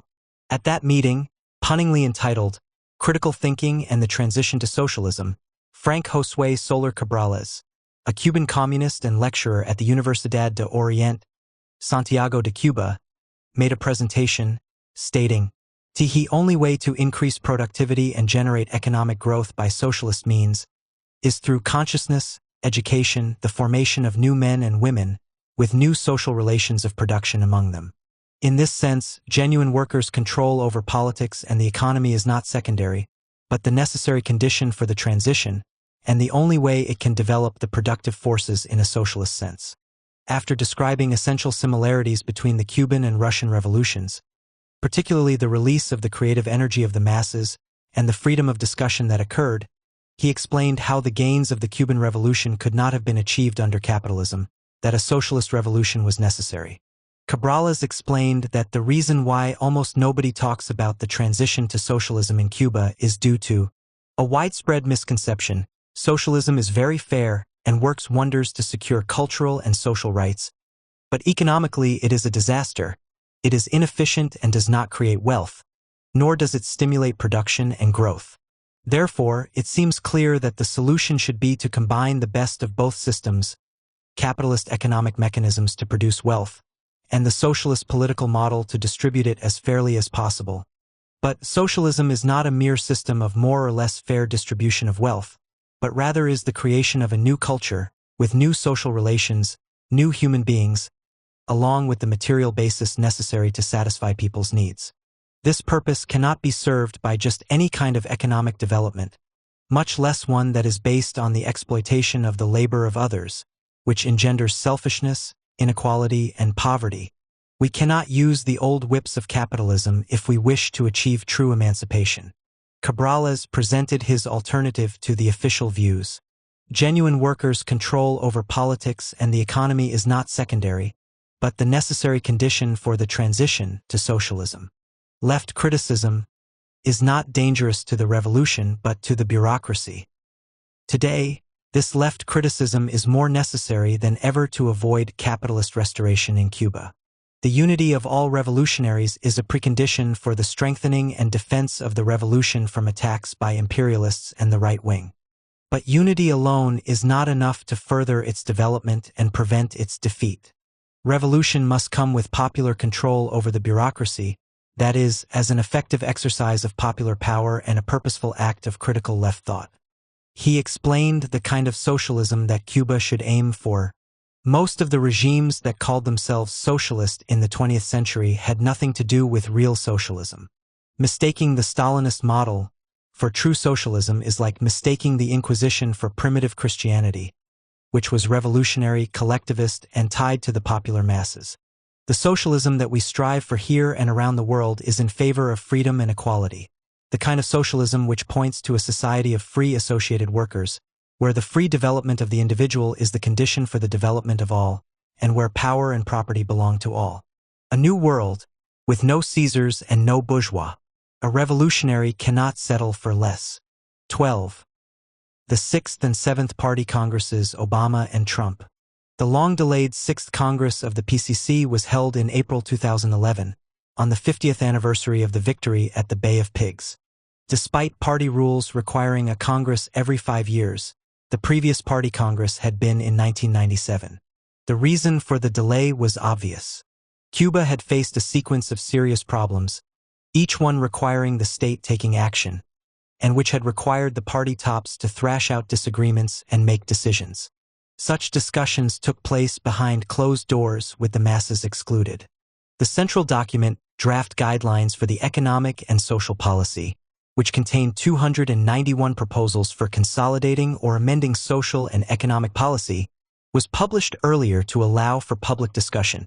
The Congress itself was expected to be limited to endorsing and legitimizing the policies proposed and, indeed, when Venezuelan President Hugo Chavez visited in December of 2010, he was presented with a large bound volume containing the resolutions and decisions of the 2011 Congress. The 32-page document, although focused on economic restructuring, mentioned neither the workers nor their unions. There was no mention of bureaucracy. Popular, democratic organisms of control and planning were noticeable by their absence. Rather than democratization, there was to be an increase in the powers of the state, an admission of increasing divisions within Cuban society. Missing from the document was any self-criticism by the party of its actions, neither since its foundation nor between the 5th and 6th Congresses. Cuba had made mistakes, but the lack of any self-criticism underlined the bureaucratic and undemocratic nature of the document and the Congress. Nor was there any assessment of the likely dangers from strengthening the bourgeois sectors and capitalist values, of the likely impact of the world economy on Cuban society, or of the social and political dangers of opening Cuba to the world market. The introduction affirmed that only socialism was capable of overcoming the difficulties facing Cuba and preserving the conquests of the revolution. Socialism, the document stated, meant equality of rights and opportunities. Work is both a right and a duty, the personal responsibility of every citizen, and must be remunerated according to its quantity and quality.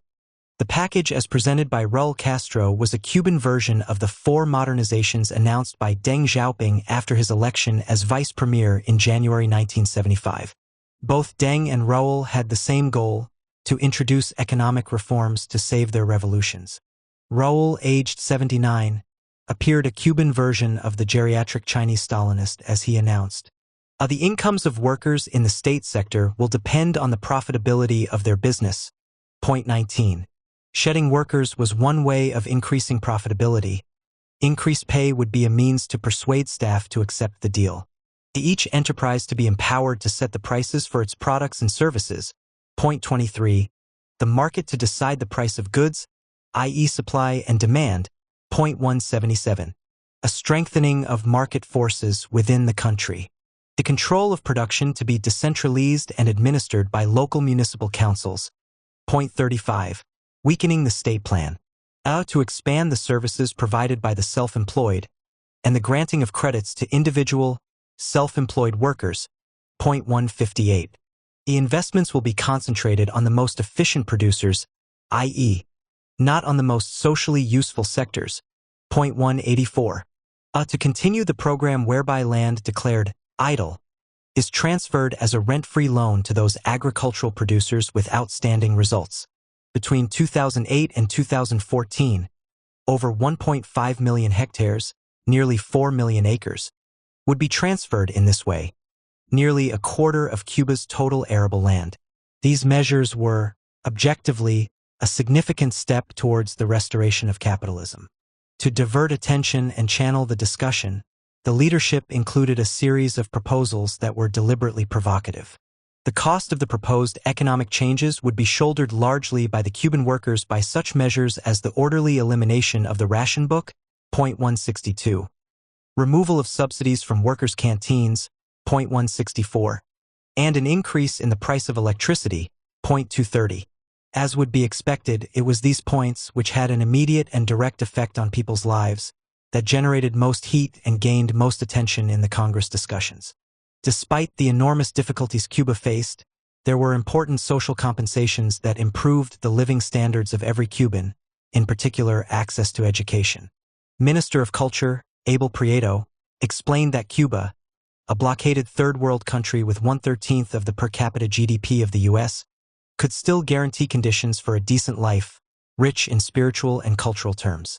He was convinced that culture could be an antidote against consumerism and against the oft-repeated idea that only buying can create happiness in this world. There were two problems here. Such a perspective can only work if inequality is limited and not allowed to flourish, and Raul had just announced the removal of grants and subsidies for workers wishing to enter higher education, which would still be open to them but only on a self-financing basis. The guidelines were widely discussed amongst the population, every Cuban having access to the document and invited to participate in open debates on its content. People were genuinely interested in what they regarded as a crucial discussion on Cuba's future.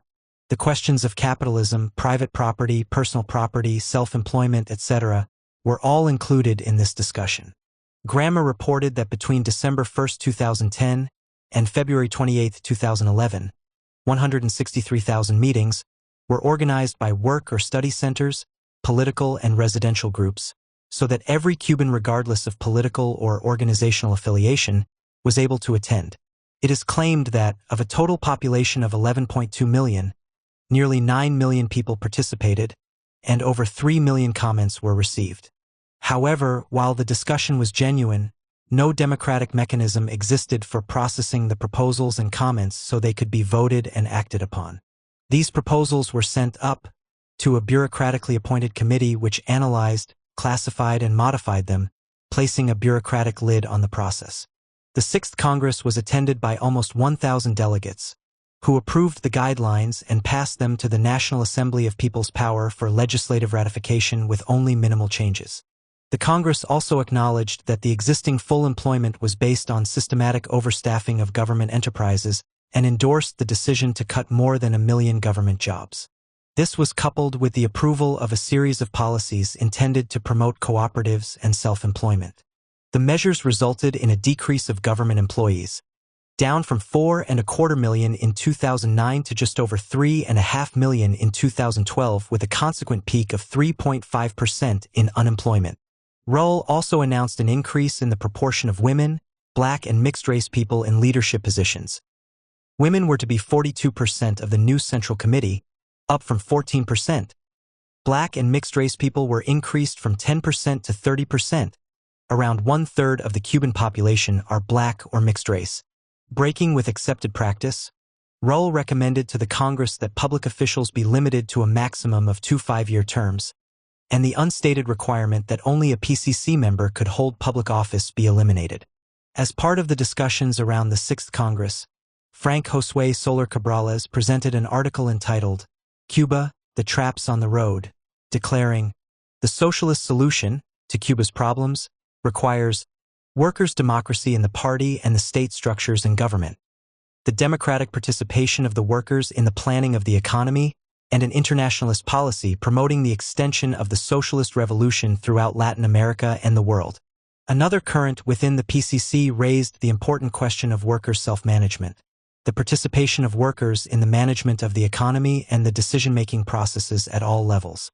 The suggestion was that ownership of companies was to be handed to their workers, who would receive their wages as a share of the profits made. These proposals were parallel to the Chinese government's measures for small and medium-sized enterprises introduced in 1982. Experience showed that, whatever the intentions of the proposers, such measures accelerated a return to capitalism. The system proposed also had strong similarities to the socialist self-management implemented in Yugoslavia, and which was a significant factor in the economic collapse of that country. This type of ownership did increase productivity at a local level, but, because of its unplanned nature, also created unemployment, sharp trade cycles, and regional disparities that played a substantial role in the breakup of the country and its reversion to capitalism. Experience has taught that, within a capitalist world market, self-management for profit within an unplanned economy may improve production, but inevitably leads back to capitalism and in a very short time. In the discussions, those who proposed moving Cuba towards capitalism emphasized the practicality of their schemes. Obtaining foreign investment, developing small and medium-sized enterprises, decentralizing economic activity, and emphasizing market forces in the economy, and so on. Omar Everlini Perez, the most renowned of the academics favoring pro-capitalist economic reforms, an economist with the influential Center for the Study of the Cuban Economy, CEC, at Havana University, wrote, "Of course, there are people who will lose as a result of these reforms. Of course, some people are going to be unemployed. Of course, inequalities will increase. What we have today is false egalitarianism. What is at stake is who really deserves to be on top. Emphasis in original. These people can claim one success. The Cuban government is moving away from the system whereby products are subsidized, and moving towards a system which provides subsidies to the poorest and most disadvantaged. All experience shows that, over time, this will result in the stigmatization of the poor with a consequent loss of social cohesion." The Sixth Congress opened the door to procuring from countries that received solidarity aid from Cuba at least the equivalent of the cost of this aid, a proposal which transformed solidarity into service provision. Also announced was the first special development zone to be created in Port Mariel, 45 kilometers west of Havana. Here, as in China's special economic zones, foreign companies would be able to transfer their profits abroad without paying the usual taxes or tariffs for 10 years. The initiative, backed by $900 million of Brazilian capital, would cover more than 465 square kilometers and be managed by a Singapore-based firm, PSA. The international capitalist media speculate about whether Raul Castro is proposing a Chinese way for Cuba. That is, the progressive introduction of market measures that will ultimately lead to the restoration of capitalism. Obviously, this would be the preferred option for the capitalists internationally, but the official Cuban media insists that Cuba is not China, that conditions are different and models cannot be copied. However, Cuban economists are indeed proposing exactly the same kinds of market reforms which in China led to the restoration of capitalism. Raul Castro's challenge over the past decade has been to place the Cuban economy on what he believes are firm foundations. The question of economic performance is clearly central to that task. Raul claims to see market socialism as a way to strengthen Cuba's economy without abandoning its Castro-era ideals. But it remains to be seen how long, and if this ideological limit will survive. In this, Raul stands shoulder to shoulder with Deng Xiaoping, who, intending to preserve a bureaucratic system based on a nationalized, planned economy, actually began the march back to capitalism. After being elected president in February 2008, Raul accelerated the economic reforms and began to restructure the cabinet he had inherited to head off opposition and smooth the process.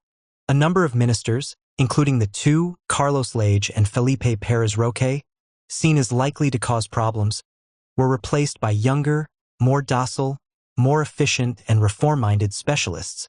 It was this new cabinet which approved the plan to shed 1 million public sector jobs and is likely to approve future changes necessary to commit Cuba to something like the Chinese economic model. The income from export of medical services, based on about 37,000 Cuban doctors and nurses serving abroad, is possibly as high as $5 billion annually, much more than the income from tourism.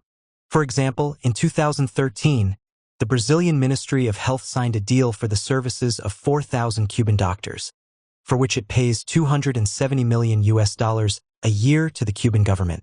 The program, Mais Médicos, More Doctors, also known as Castro Care, was to redress the shortage of doctors in communities in Brazil's interior and in the poorer districts on the outskirts of major cities.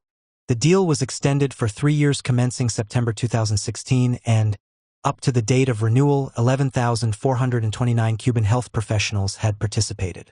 Those they had treated were overwhelmingly 81%, low income, and 95% of those said they were satisfied with the treatment they had received. Brazil pays Cuba about $4,000 per month for each doctor. The doctors get $400 per month while in Brazil, and, as an inducement to return home, a lump sum at a rate of $600 per month for the time served abroad when they return to Cuba. The money earned while working abroad is, relative to the salaries of those remaining in Cuba, a huge amount. Remittances from Cubans abroad are worth $3 billion annually, with over half of all Cuban families receiving this benefit. While these payments are an important source of revenue, they do not reach all sections of society equally, increasing social inequality and reducing the status of wages as the main source of income. 12.1 Obama, Trump, U.S.-Cuba rapprochement and foreign debt. The resumption of diplomatic relations between the USA and Cuba was a victory for the Cuban people. Obama recognized the failure of 50 years of U.S. attempts to destroy the Cuban Revolution. Military intervention in 1961 at the Bay of Pigs, terrorism and economic sabotage, conspiracies to assassinate Cuban leaders, an economic embargo to strangle the life of the island. Everything has been tried to break Cuba. But Cuba held fast, not without difficulty, not without suffering. Cuba held on to become the anti-imperialist reference for the entire Latin American left. Cuba's resistance has successfully withstood the politico-military confrontation with U.S. imperialism, but has not been so successful resisting the pressures of the capitalist world market. Once more, it is confirmed that socialism cannot be built in one country. But Obama did not lift the U.S. embargo, and no one should be fooled that the U.S. administration was changing its goals. Its aim remains the destruction of the Cuban Revolution because, while it exists, it is a serious threat to U.S. interests in Latin America. The U.S. was simply changing its tactics, using the possibility of rapprochement to launch a three-pronged attack. The most obvious was the call for economic changes within Cuba in return for lifting the blockade. The second was to dangle the carrot of U.S. investment in, particularly tourism, agribusiness, pharmaceuticals, and telecommunications to draw Cuba back into its zone of influence. Thirdly, it wielded the big stick by repealing the U.S. policy of giving Cuban migrants favored immigration status and thus eliminating an escape route for dissatisfied citizens, hoping they will generate additional pressure on the regime and pose an additional financial burden. Obama made his first overtures at the end of 2009, when he announced measures that ended restrictions on the amounts that American citizens could send to family members in Cuba. This move was intended to complement Cuban government measures taken in September 2010 relaxing its control of the economy. Many of the 750,000 public sector workers who lost their jobs were expected to become self-employed. Obama's measures were intended to help finance a petty bourgeois layer friendly to the U.S. In 2007, 80% of Cuban workers were state employees. By 2015, this had fallen to 71%, as reported by Cuba's National Office of Statistics. The number of, mostly urban, self-employed workers has grown from 141,600 in 2008 to about one-third of a total workforce of 5 million by 2017. Secret negotiations were held between the Cuban leadership and the Obama administration on several issues. Raúl and Obama used their influence and political authority on the warring sides in Colombia to bring about the end of the FARC's armed struggle, leading eventually to a peace agreement. The Colombian deal was key in the re-establishment of diplomatic relations between Cuba and the U.S. After spending 33 years listed as a state sponsor of terrorism by the U.S. State Department, Cuba was formally and silently removed in May 2015. In July the same year, the USA allowed the Cubans to reopen their embassy in Washington, D.C. During the 2 years of secret negotiations, Cuba increased its cooperation with the U.S. on anti-narcotics efforts, and now forms an integral part of the U.S. defensive wall against drug smuggling. In May 2013, Cuba amended its penal code and proceedings to make its treatment of foreigners more flexible.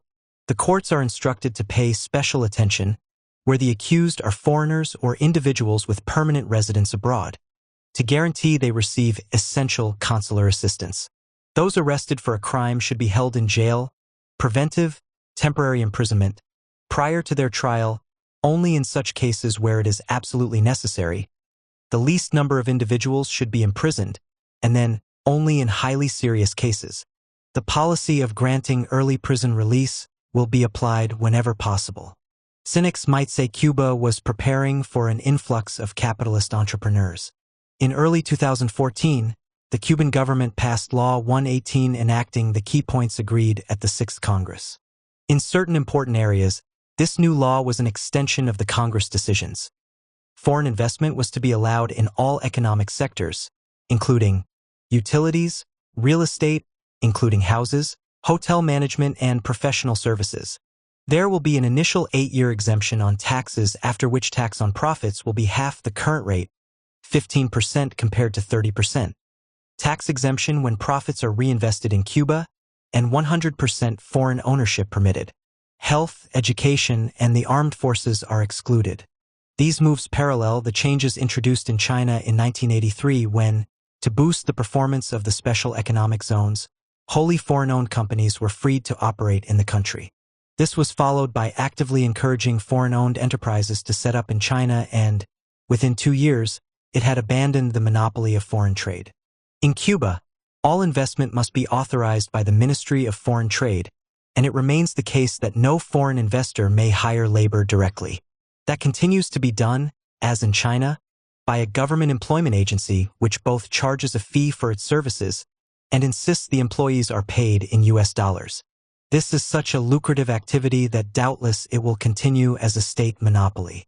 Cuba is a country in which environmental issues are taken seriously, and the new legislation does provide for strict environmental controls, with any environmental damage having to be made good.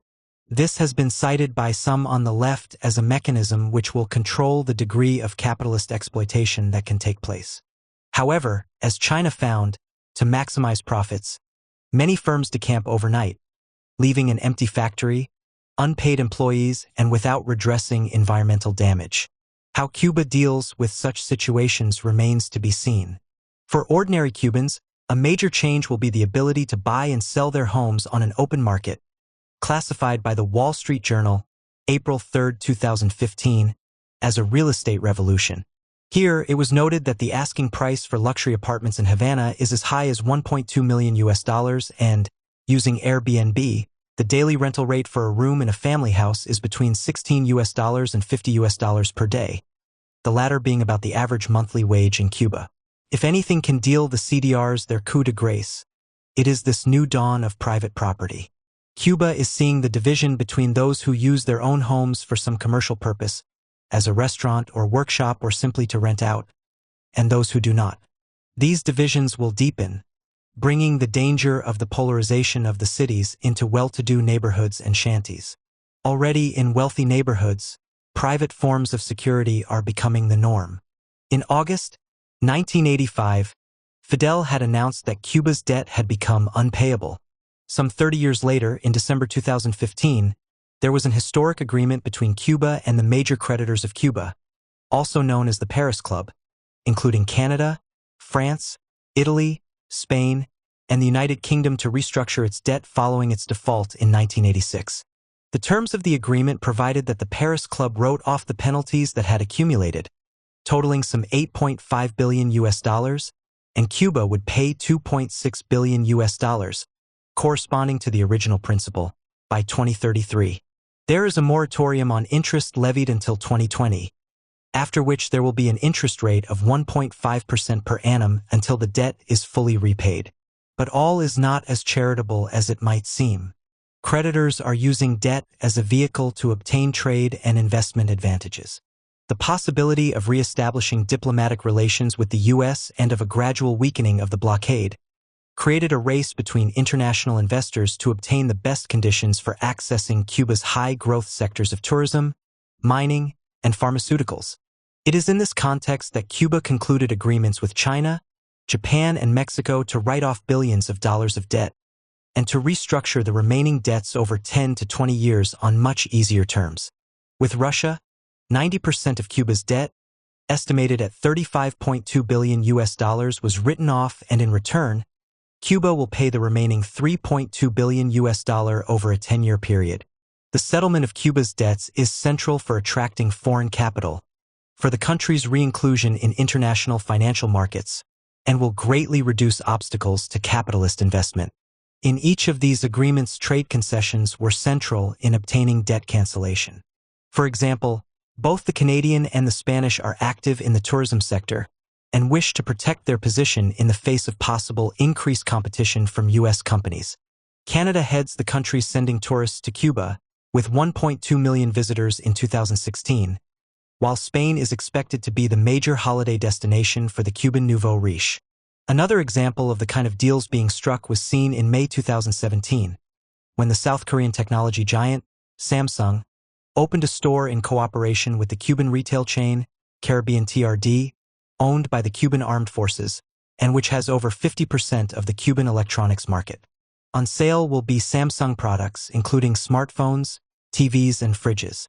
However, the surprise election of Donald Trump in November 2016 has created a situation of considerable uncertainty for the Cuban leadership.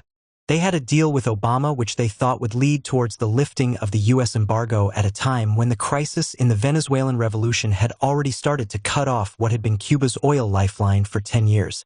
In July 2016, for example, a 20% cut in promised Venezuelan oil shipments meant blackouts and short time working in offices and factories. It is not yet clear to the Cuban leadership what policy Trump will follow.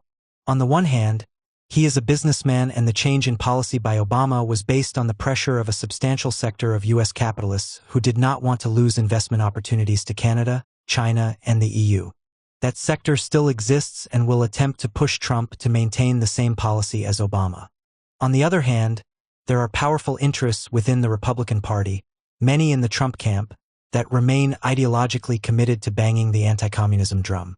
On June 16, 2017, before a cheering crowd of Cuban émigrés at the Manuel Artime Theater, named after the leader of the Bay of Pigs fiasco, in Miami's Little Havana, Trump vowed that he would not be silent in the face of communist aggression and canceled Obama's initiative. However, behind the scenes, the actions of the Trump camp are not as anti-Cuba as they appear in front of the cameras. Deliberately giving the appearance of reinstating a ban on Americans going to Cuba as tourists, what Trump actually did was to demand U.S. tourists avoid hotels and villas and tour companies owned by the Cuban military. For the moment, key parts of the Obama initiative remain intact, in particular the ability to remit money to the island, and commercial deals in the pipeline can continue as planned, even those with Gairy. Cuba has some of the best and most inventive biotech and medical research in the world, and trials of the Cuban lung cancer drug Simivax, the success of which would mean big bucks for the Cuban government, have been underway in the U.S. since 2015. Roswell Park Cancer Institute has an agreement with Cuba's Center for Molecular Immunology to begin clinical trials in the U.S. for approval by the Food and Drug Administration. However, the National Security Presidential Memorandum on Cuba signed by Trump on June 16, 2017, could deprive millions of Cubans of remittances from their U.S. relatives. By the end of his presidency, Obama had reduced the restrictions on remittances to a narrow layer of state officials and senior officers of the Cuban Armed Forces. Trump has potentially extended the ban to hundreds of senior officials in every government agency, Cubans who act as leaders of their local CDR, and every one of the 60,000 employees of the Ministry of the Interior. If employees of the two big holding companies, Gairy and Cimex, are included, then as many as a quarter of the Cuban labor force will no longer be eligible for remittances. Hidden in the small print of an obscure piece of legislation, because of their undoubted unpopularity in the Cuban-American community, these measures could deny clerks, truck drivers, and privates doing national service in the Cuban Army help from family members in the USA. Now it is the Treasury Department's Office of Foreign Assets Control that will interpret and enact the new regulations. But people are very resourceful, and unofficial remittances have jumped in value by a factor of 5. That said, even without any change to remittances, Trump's actions will mean a drop in Cuban GDP and a small but significant drop in family consumption. Whether Cuba's leaders can balance the incentives offered to foreign capital and the consequent impact within Cuba with protecting the social gains made in the revolution remains to be seen. There are grounds for optimism. There is Cuba's high level of educational attainment. There is a real anti-imperialist sentiment amongst the people. There is a high level of technological development in sectors such as mining, medical services and pharmaceuticals, and tourism. To discard these special characteristics in the pursuit of a form of development dictated from abroad would be the worst course of action. 12.27th Party Congress, April 2017. In contrast to previous Congresses, PCC members were kept in the dark about the key programmatic and strategic documents to be placed before the 7th Congress. On February 23, Granma had reported the Central Committee plenum announcement of a popular consultation on the Congress documents. But with just weeks to go, only the 800 or so delegates, the 280 guests, National Assembly deputies, high-level PCC cadres, and some academics and consultants had been given access to the drafts. From many parts of the country, rank-and-file members asked, did the PCC leadership not have sufficient confidence in them to allow them to help decide the destiny of their country? If not, what was the point of them being party activists? This questioning was a welcome sign of life within the PCC. The response of the PCC leadership, an editorial in Granma on March 27th, was, frankly, an embarrassment to all those who defend the Cuban state against imperialist aggression. The paper informed its readers that the 7th Congress on 16 to 19 April 2017 was being held only to fulfill the party statute that a Congress should be held every 5 years. Party-wide consultation on the Congress documents was unnecessary because such consultation had occurred 5 years previously for the 6th Congress, and the decisions of that Congress were still being implemented. The unanswered questions: were the measures agreed those being implemented? Were the measures being implemented taking Cuba towards a more democratic form of socialism or to a Chinese-style capitalist restoration? That the leadership did not consider it worthwhile to bring these issues into the open was a clear warning of the degree of differences among PCC tops on where Cuba might be heading. A sprightly, 84-year-old Raul Castro presented the main report to the Congress and hinted strongly that divisions within the leadership made free and open debate an impossibility in a party which forbade factions. In the code so often used in the Russian and Chinese Communist parties, Raul stated that the great technical complexity of the main document to be presented to Congress meant it had yet to be completed. He confirmed the sanctity of the socialist basis of the Cuban state while declaring that capitalist reforms would proceed. A number of apparently secondary events confirmed Raul as a firm supporter of the capitalist initiatives. His reaffirmation that the PCC would remain the only party allowed in Cuba is, while factions are banned within the PCC, a serious block to party democracy. Such a declaration is an attempt to stifle democratic debate just when it is essential. Other changes show that he is determined to reduce the number of guerrilla fighters on the central and political committees.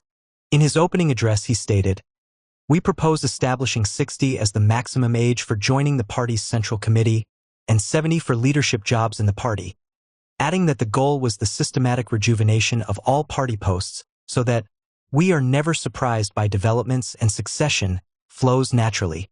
Such moves would, normally, be welcomed by socialists, but here we see an attempt to remove from the party leadership those most opposed to pro-capitalist policies. The political committee came to the Congress with a membership of 14, 2 members were dropped and 5 new members elected. All the new members are too young to have been directly involved in the revolution and, generally, are technocrats such as Miriam Nicodou Garcia, age 54, director of the University of Information Sciences, and Marta Ayala Avila, age 50, deputy director general of the Engineering Center for Genetics and Biotechnology. Raul called for Congress to accept the Central Committee document in principle, take it back to their local areas and continue the discussion, saying that in this way it could be the basis of a wide, deep and democratic process that would extend to society at large, and the results of the discussions would then be submitted for final approval by the Central Committee.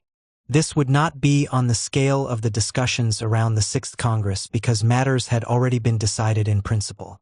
The proposal was, most likely, a device to defuse a situation where there could have been extensive criticism of party policy. Despite the appearance of continued and extended democratic discussion in the party, in the communist youth, in the mass organizations, etc., the reality was that, in the end, there would be a myriad of suggestions and comments, far too many to consider, and nobody would hear of them again. The Central Committee would then be free to make its own policy decisions, claiming the support of the Cuban people, present them to the National Assembly, formerly the highest institution of state power, which would then give them legal status. The 7th Party Congress appointed Raul to be first secretary, a post that he can legitimately hold until 2021 when he will be 90 years of age. In 2018, Raul was replaced as president and, for the first time, the PCC top and president is not the same person. At his advanced age, Raul could not expect to hold 2 demanding jobs. 13. Bureaucracy and corruption. What way forward for Cuba? Currently, the market is a junior partner in Cuba's central planning. The 7th Party Congress approved continued controlled liberalization, accepting market socialism as PCC doctrine, stating that the state recognizes and integrates the market into the functioning of the system of planned direction of the economy. The similarities with China are too obvious to ignore. The Deng wing of the CCP coined the phrase market socialism, in which the main levers of the economy remained under state control, guided by a state plan including a monopoly of foreign trade. Deng and his co-thinkers knew that bureaucratic attempts to achieve economic self-sufficiency had failed and recognized that China could not develop in isolation from the world market. Socialism in one country, previously basic Stalinist dogma, while remaining official ideology, was finally, though quietly, buried. When Deng and the other leaders of the CP in China began their program of reforms, they had no inkling that they were preparing the way for capitalist restoration. But the incremental introduction of market measures in the name of efficiency led to the restoration of capitalism, with a massive increase in inequality, the destruction of the social welfare system, etc. At each stage of the process, the bureaucracy considered how to proceed, convinced it was doing the best for the country. In fact, the bureaucracy took those decisions which benefited itself, the CCP, state bureaucrats and hangers-on, because it falsely identified its own interests as those of China. It is no surprise, therefore, that sections of the bureaucracy in Cuba are looking to China as a model. These people point to the growth in China's GDP and the continued rule of the CCP, and are blind to or choose to ignore the massive accompanying social contradictions. Aid from Venezuela, the delivery of oil at below world market prices, is coming to an end, and hence a worsening of the Cuban economic situation is anticipated. Cuba cannot wait around. China is making Latin America, especially Cuba, a priority area for investment, and shipped $1.8 billion of exports to Cuba in 2016.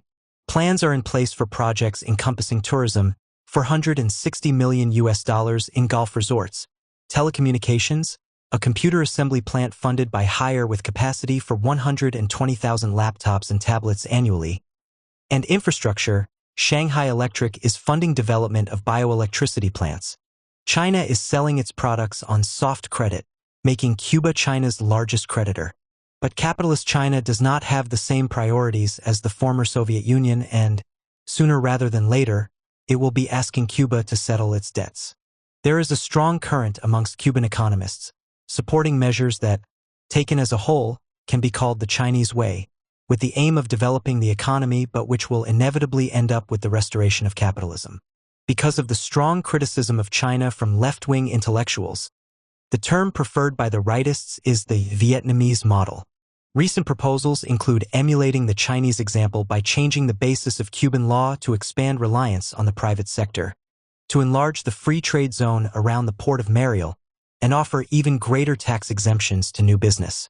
Everlini argued the Cuban economy's urgent need for deep structural transformation, emphasizing decentralization and the necessity for non-state forms of property, not only in agriculture but also in the manufacturing and service sectors. He insisted that time would show that reform of the economic system must include the rise of the market. But Everlini was moving too fast, and in April 2016 was fired from his university post for sharing information with Americans without authorization. In the same month, Julio Antonio Fernandez Estrada, professor in the Faculty of Law at Havana University, wrote an article for the online magazine on Cuba, which was posted on April 16, 2016. The article contained calls for greater democracy in Cuba. Our people want to talk about and feel the emotions of socialist Cuban politics, which means democratically, intensely, with no holds barred and without any taboos, the only way to lay the first stone in the walkway to true popular sovereignty. The article raised demands for opening the books on the personal wealth of party tops. The Cuban people want to know what our politicians eat. If they ever go to a palada, we want to know how many CUC they have and what tastes they have. To cap it all, the article ended by challenging Raúl's perspective of a mixed economy. Obama will not give us happiness, nor will those who want to divide the country up among big businesses, nor the bureaucracy which does not understand the people. A few months later, Estrada's contract with the university was not renewed. He was told that this was because of what he wrote in on Cuba. He replied, "My fault has been telling the truth, being trustworthy and honest, to defend socialism and criticize the opportunists and the impudent ones." These are my crimes and I will continue to commit them. The introduction of market mechanisms in the Cuban economy has been encouraged by the growth in self-employment, which has increased with the layoffs of public sector employees. Inequalities in society have been strengthened between those with access to privilege, such as elements of the state apparatus linked to the military hierarchy, often in business with big capitalist companies and multinationals, and those with access to the dollar, those who have relatives abroad or work in the tourism industry, and the rest of the Cuban people. Inequality was the determining factor in the development of the Soviet bureaucracy, and its growth in Cuba would strengthen the evolution of a Chinese-type state capitalism with an authoritarian, bureaucratic communist party, with specific Cuban characteristics in charge. However, the concrete conditions in Cuba today are completely different from those in China under Deng. Such measures cannot be adopted in Cuba, with or without the restoration of capitalism. Cuba might attempt to emulate China, but there can be no comparable economies of scale. In a world beset by a crisis of overproduction, a capitalist Cuba would resemble neither China nor Vietnam, but rather Nicaragua after the victory of the counter-revolution. It would soon revert to a similar situation that existed before 1959, one of misery, degradation, and semi-colonial dependence. There is much advice being offered on how to remedy Cuba's economic problems. Within Cuba there are those from the Center for the Study of the Cuban Economy, Havana University, who argue for a free market economy, those who argue for legalizing all forms of self-employment excluding only the military, those who argue for workers' control over their individual workplaces, those who call for an alliance of PCC activists with fundamentalist Christians to launch agricultural cooperatives outside of any government control, those who call for constraints on government subsidies and the introduction of means testing. All these views can be read in official and semi-official publications. One line of argument now gaining support in Cuba is the call for Soviet democracy. In his brilliant analysis of the USSR, Leon Trotsky insisted that the planned economy needs workers' democracy as much as the human body needs oxygen. The workers should be, and really feel themselves to be, owners of the means of production and the state, and participate directly and effectively in the running of the economy and the administration of public affairs. The program, which faithfully reflects these needs, is the Program of Workers' Democracy and Democratic Planning of the Means of Production, the program of Lenin and Trotsky. The Internet's arrival in Cuba has considerably opened political discussion and weakened the hold of the censors. The process used by Esteban Morales for raising and publicizing his arguments on the reasons behind the collapse of the Soviet Union and possible parallels in Cuba was to first discuss the issue within his local branch of the PCC, then informally with others using emails and other means of communication, and finally to publish his articles on websites inside and outside Cuba. Today in Cuba, websites and blogs are accessible and are a means by which those with positive criticisms of the regime are able to spread their ideas. In parallel is the publication of the printed word, such as From Real Socialism to Real Capitalism by Ariel Dakel and Francisco Brown. Early in 2016, Cuban journalists received verbal instructions prohibiting them from publishing in non-government media. The authorities deemed the matter so sensitive that they would not put their instructions in writing, and provoked a hornet's nest. In July 2016, Esteban Morales, in his widely read blog, alerted his readers to a serious struggle against this and other forms of censorship taking place within Granma itself, led by the deputy editor Karina Marin. At a closed meeting of the Congress of the Cuban Journalists Union, Marin made a biting criticism of the censorship that existed in Cuba. Her intervention was briefly mentioned in the official reports of the Congress, but her more incendiary comments, including criticism of the leadership of the PCC, were airbrushed out. However, a full report of Marin's comments was uploaded onto the personal blog of one Jose Pantoja, a journalist working for Radio Holguin, who was sacked almost immediately. This went viral and resulted in a storm of controversy. Because Raul Castro has a much less interventionist style than his brother, preferring to work behind the scenes, Granma has assumed greater importance. Many in Cuba, such as Marin, believe a greater role for the media now exists, and this has brought into the open the differences between those in the leadership who favor rigid subordination to the party and those who argue that policy must be the result of discussion and democratic agreement. Marin's comments were explosive not only because of her position, but because they were demonstrative of the politicization of a layer of Cuban youth and the issues concerning them. Since Obama's visit, the Young Communist League, Union de Jóvenes Comunistas, UJC, has experienced a steep growth in membership as more and more young people become interested in politics and the ideas of communism.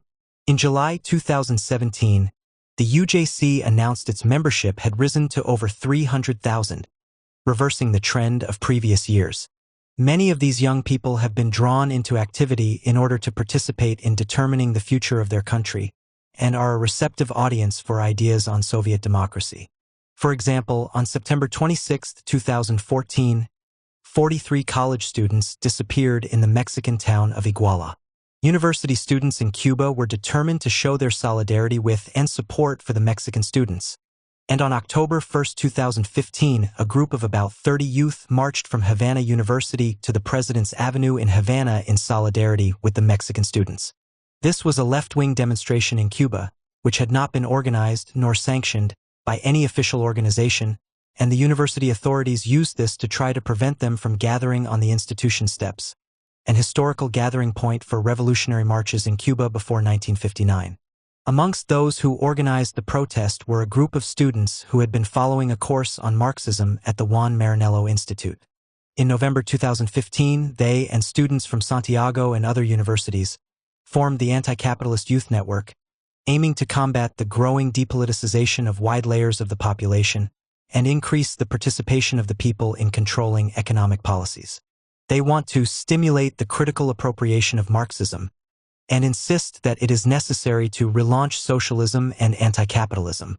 This is a welcome sign that there are those amongst the young generation who are worried about the possible restoration of capitalism in Cuba, want to fight against it, and are looking towards Marxist theory to give them the tools to wage the struggle. 13.1 Bureaucracy and Corruption. The superiority of a nationalized planned economy was demonstrated by the colossal successes of the early USSR and its rapid recovery after the devastation it suffered during World War II. But the Stalinist bureaucracy, from its earliest stages, retarded economic development and, as industry and commerce advanced technologically, the bureaucracy became an unqualified and absolute brake on economic development.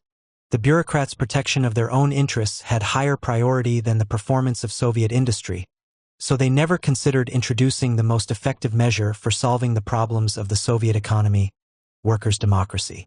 The only kind of state-owned industries they could imagine were those that existed under a Stalinist state bureaucracy, with all the mismanagement involved. They could not envisage efficient state-owned industries under workers' control. Soviet democracy is the death knell of bureaucracy. The Soviet bureaucrats had more to lose from workers' control than a return to capitalism. With the latter, they were more likely to retain their privileges. A centralized bureaucracy cannot determine every aspect of production, and terrible distortions and inefficiencies are inevitable. A centrally planned economy can work efficiently only if there are checks at every level by the workers involved. Workers' democracy, workers' control, and workers' management are essential for determining the optimum goals and the efficient functioning of any proletarian regime. The workers, who are also the consumers, have a material interest in ensuring that the plan works efficiently at all levels. Bureaucrats are only interested in meeting their quotas, regardless of quality of output, so that they will get their bonuses and retain their privileged positions. In 1967, Guevara had caused a comment on the problem of absenteeism. Today the problem is low productivity, particularly in agriculture, which generally lags well below the rest of Latin America. The reason for both failings was, and is, a bureaucratic system that systematically generates disorganization and disorder, that fails to motivate workers by providing them with either a say and/or control over what they do, or with material incentives. How can moral exhortations work when the worker sees a regime of corruption, backhanders, and privileges? Such appeals are seen as a way of getting the workers to take responsibility for improving the operation of the system while denying them the power to take the decisions necessary, and to work harder without getting any material benefits. Mismanagement, corruption, and swindling are the inevitable consequence of a bureaucratic regime. By the 1980s, the workers in Eastern Europe and the USSR no longer had any memory of the revolutionary upsurge that established the first worker state. Their experience was of a self-serving, incompetent, oppressive regime that was mismanaging the economy to a state of collapse. In Cuba today, the situation is not yet the same. There is economic mismanagement, there are serious constraints on freedom of speech, there is no internal party democracy, but there have been no mass purges as in Russia and China. PCC members who criticize are not killed but expelled from the party, and even then are often readmitted, and the U.S. embargo has generated a strong sense of a country determined to be free of imperialism. The leadership must tread carefully.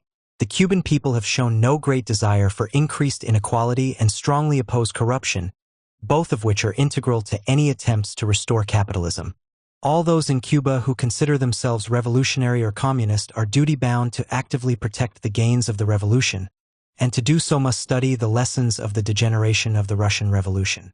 It was the parasitic excrescence that was the bureaucracy, itself a consequence of the isolation of the revolution in a backward country, which finally led to the restoration of capitalism and the catastrophic social collapse which accompanied it. Trotsky warned that, as the bureaucracy developed, the more senior the bureaucrats, the more they would want to pass their privileges on to their children and grandchildren. And this was best done through private ownership. He predicted that the bureaucracy could and would adapt very easily to capitalist restoration. Transforming the workers' state into a bourgeois regime would be realized largely by the bureaucrats themselves, who would become the captains of capitalist industry or its favored servants. Few bureaucrats would have to be purged. On the other hand, a political revolution would impose on those bureaucrats a workers' wage and remove their privileges.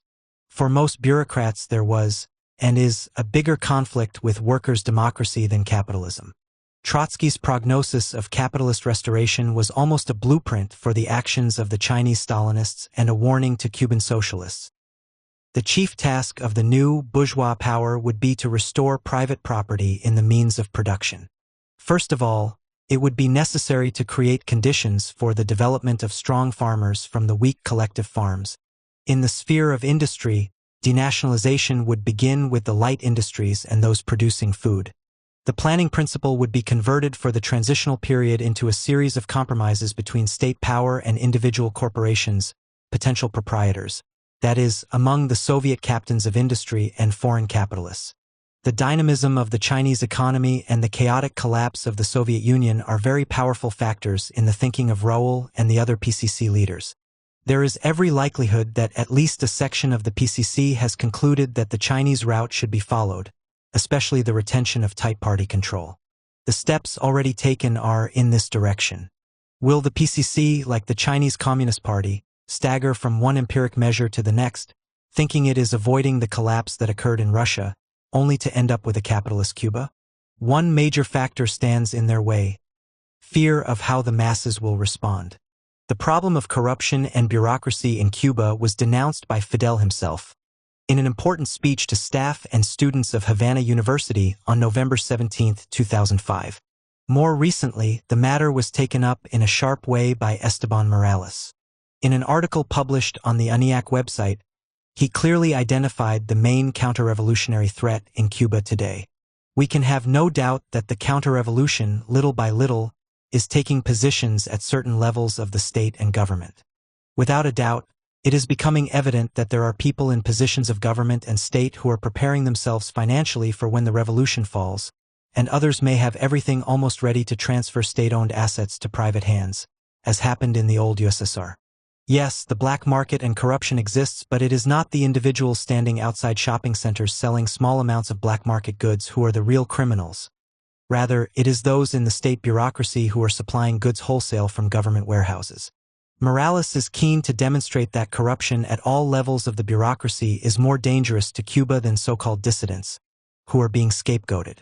Morales is a communist with more than 50 years of struggle behind him, but shortly after publishing an article entitled Corruption, The True Counter-Revolution, April 2010, he was expelled from the PCC, despite protests from his local branch. His article was removed from the UNIAC website, prompting Morales to write a further article denouncing these methods and continuing to insist on linking the problem of corruption to the question of bureaucracy. He appealed to the rank-and-file members of the party to wage a campaign against both, arguing that the rank and file of the party should not limit their actions and discussions to purely local issues, but consider problems in their totality. The current situation, he said, prevented the rank and file of the party from effective criticisms of the tops, something necessary for democratic control of the activities of the higher bodies, and which cost the working masses in the USSR very dear. Clearly, Morales is addressing a central problem facing the Cuban Revolution. In 1930s Russia, Morales would have been summarily shot. In China today, he would be in prison, but in Cuba the situation is more contradictory and fluid. Morales was expelled from the PCC, but has since been readmitted. Freedom of speech is certain to feature prominently once leftists begin to build an audience of workers. The lack of genuine workers' democracy, in which ordinary working people participate directly in managing the state and the economy, is one of the main threats to the revolution. It breeds demoralization, skepticism, cynicism, and generally undermines the revolutionary morale of the people. If it is combined with a situation where everyone is aware of corruption and theft going on at the top of the state while basic needs are not met and the purchasing power of wages decreases, then it becomes a counter-revolutionary danger of the first order. There are now many amongst the members of the PCC who share the concerns of Esteban Morales, fearing that sections of the bureaucracy will use people's dissatisfaction to lead the restoration of capitalism, as happened in the USSR. Those on the left must convince the masses that they have a practical answer to the critical question of how a socialist and democratic Cuba could emerge from poverty and economic stagnation, that the mobilization of the people and the constitution of a genuine socialist democracy is the best way to protect Cubans from U.S. capitalist pressure. To do this, it is necessary to create the conditions of democratic debate in all the popular organizations in Cuba. This requires the acceptance of forms of pluralism in the PCC and in the popular movement, with limitations on pro-capitalist parties. For most Cubans, the chance to improve their material conditions is a necessary condition for supporting political change. Much could be achieved simply by removing the dead hand of the bureaucracy, for example, allowing local organizations such as the branches of the CDR to use their ingenuity to solve immediate problems. All over the island old, antiquated and poorly serviced water pipes are leaking but not repaired, leading not only to a massive loss of scarce, clean water, but the larger water spills, ponds, provide breeding grounds for mosquitoes which transmit fever. Given the authority to use their natural inventiveness, this is a problem that could be readily solved by local people with minimum need for additional resources. This loss of potable water is occurring while Cuba is experiencing the worst drought of the past 115 years. There is no quick fix for the problem of Cuba's declining rainfall, and drought will continue to impact negatively on the island. But a mass mobilization tackling a real problem and achieving meaningful results will greatly boost morale and social cohesion. The limits of bureaucracy are exposed, but, dialectically, the opportunity for demonstrating the power of state planning is demonstrated. Just as the Soviet-planned economy was able to reorganize and quickly move giant factories from one part of Russia to another to avoid destruction by the advancing German armies, so the Cuban workers' government can provide a national response to the drought it faces. State planning can develop an integrated strategy to ensure the water remaining in the reservoirs is monitored and rationed to maintain an adequate supply to people and crops. Likewise, it can enact emergency measures such as installing new water distribution systems redirecting water to the worst-hit zones, e.g., in Santiago, initiating more efficient irrigation systems to reduce the impact of the drought on agriculture, replacing sprinklers, the most inefficient means of irrigation, and substituting more efficient drip systems, introducing water-saving technology in the tourism sector for use in local irrigation and toilets. 13.2 The way forward, a new economic policy for Cuba? In the very early stages of the transition to capitalism in China, it was customary to refer to Lenin and the NEP to justify the changes being made. As a general proposition, it is undoubtedly correct that sometimes a tactical retreat is necessary, and when the Russian Revolution became isolated in conditions of frightful backwardness, a retreat was inevitable. Lenin clearly presented the NEP as a setback necessary because of the delay in the world revolution, not as the way forward. He pointed out many times that, to consolidate the gains of the revolution and advance to socialism, the victory of the socialist revolution in one or more advanced countries was necessary. That would have happened in the years after World War I, had it not been for the betrayal of the leaders of European social democracy. Lenin and Trotsky continued to stress the need for international revolution to come to the aid of Soviet Russia and fought against the creeping bureaucratization of the state institutions and for the preservation of workers' democracy.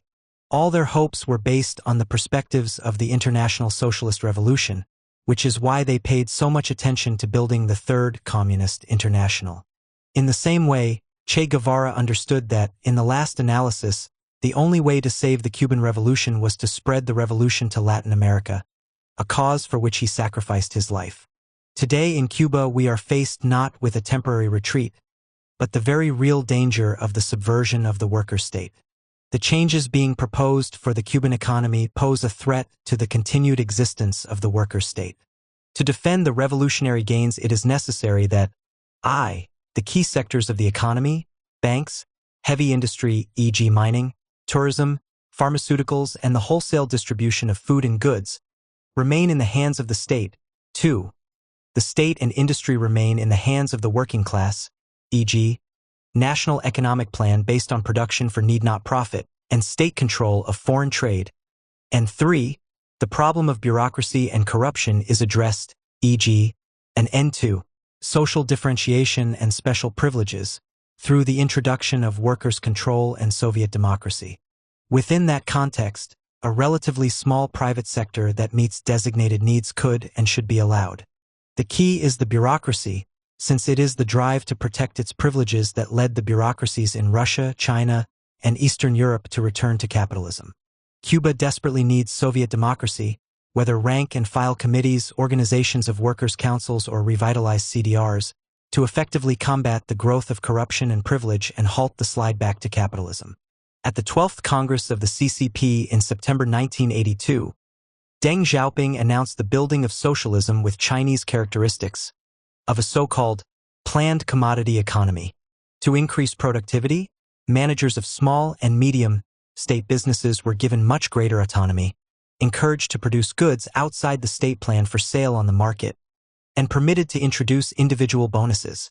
From that time on, the planning element of the economy was restricted to only major projects. However, the official position of the party was that the state sector of the economy was, and would remain, dominant. In Cuba we have points 19 and 35 in the guidelines presented to the 6th Congress which, when enacted, will empower each enterprise to set its own prices and give control of production to local municipal councils. The discussions on updating Cuba's economic and social goals, launched for the 6th Congress and then continued after the 7th Congress, were brought to a conclusion at the National Assembly of People's Power on June 1, 2017. 3 documents were approved: the Guidelines of the Social and Economic Policy of the Party, the Conceptualization of the Economic and Social Model of Cuban Social Development, and the Basis of the Plan of Economic and Social Development up to 2030. The time taken to produce these documents was, according to President Raul Castro, due to their being the most studied, discussed, and rediscussed documents in the history of the revolution. He might also have added that this reflected both their importance and the depth of the disagreements within the top layers of the party on the direction the Cuban economy was heading, and the speed of that development. That this was the last gasp of the historic generation that carried out the revolution made the infighting all the more intense. The 3 documents define where Cuban socialism is going and how it will get there, updating the Cuban model to improve economic efficiency and productive capacity within a socialist framework. Helen Yaffe in her analysis lists 3 core elements to the updated economic model. The primacy of a planned economy which takes into account the functioning of the market. The introduction of diverse forms of non-state management and ownership. A consolidation of the socialist nature of the Cuban state through its socialist welfare and cohesion policies. Its political structures which contain organs of people's power and workers' representation, and economically through communal ownership via the state. Yaffe emphasizes that no details are given about the policies to be adopted to achieve these goals, nor how they might be implemented. The real test, however, will emerge in the practice of formulating, implementing, and enforcing the policies required to achieve their aims. In practice, how can market forces be both encouraged, as a means of increasing employment and enterprise, and constrained, which is imperative to maintain the dominance of non-exploitative social relations? These are the difficult challenges facing Cuban socialism. We know that the Deng and his allies had the same goal as Raul, and they too felt that they could control the processes they introduced. The Chinese government allowed small and medium-state businesses to pay a tax on their profits and retain the balance for reinvestment and distribution as bonuses. Here we had the bureaucracy of a deformed worker state, using capitalistic methods to revitalize part of the state sector, but, in so doing, took a significant step in downgrading the importance of the national economic plan. Determined to increase the number of private companies in China, the government encouraged management buyouts, with the managers urged to rationalize their companies to make them more profitable. This has strong similarities with point 19 of the guidelines, whereby the incomes of workers in the state sector will depend on the profitability of their business. If China is the example that is being followed, we must recognize that Deng's reforms were a first decisive step towards capitalism. The main threat to the planned economy did not come from taxi drivers and hairdressers, but from those elements in the party and state bureaucracy who favored the market as opposed to a socialist planned economy, and used the successes of small businesses to promote more extensive privatization measures. The decisions made by the National Assembly on June 1st sparked considerable comment and discussion in the Cuban media. The Havana Times, for example, carried a number of articles on the theme that legalizing private ownership of modes of production threatened that the national economy will no longer be regulated by socialist laws, that wealth will become concentrated in the hands of a few, and social inequality similar to that in the rest of Latin America will result. Others claim that the legislation only recognizes what already exists. The new measures will allow a better distribution of wealth because the government will be able to charge taxes on people who have never previously paid them. That inequality won't be a result of updating the system, because it already exists and has been growing since the 1990s due to factors such as family remittances, opening the national economy to foreign investment, tourism, and the children of the elite reaching adulthood and inheriting their parents' privileges. The claim is that the meritocracy, those who have gained positions of trust and authority for their dedication to, and work for, the revolution, are acting as though their privileges are hereditary, to ensure their children enjoy those same privileges, even though they have no record of making any contribution of their own. It is claimed that, with the new changes, the national economy will bring this world into the open, which has been operating clandestinely for years. Some economists claim that if you don't allow the self-employed to accumulate wealth, they will never be able to become business people. That, without accumulation of capital, the only people who can become owners of small and medium-sized companies are those who receive money from abroad or those who are corrupt and are criminals. These commentators accept that, in one way or another, the concentration of wealth will lead to deepening social differences between Cubans, and this can lead to a few people taking so much of the national cake for themselves that they leave others without even a taste. The guidelines offer little or no protection to the economic base of the workers' state. The Chinese bureaucracy claimed to uphold the primacy of the planned economy even as it introduced diverse forms of non-state management and ownership. As for people's power and workers' representation, they noticeably lack any real substance. However, the truth is that there is still much to be determined. What are the limits on the accumulation of capital? What government mechanisms will redistribute wealth? How many employees can a medium-sized company employ? How will the government ensure that there are equal opportunities for all Cubans in this kind of society? In both Russia and China, with the growth of capitalist enterprises, the rules on foreign travel were relaxed and the newly wealthy were able to holiday abroad. On August 3, 2017, the Havana Times reported on how the newly accumulated wealth of a section of Cuban society was showing itself in the same way.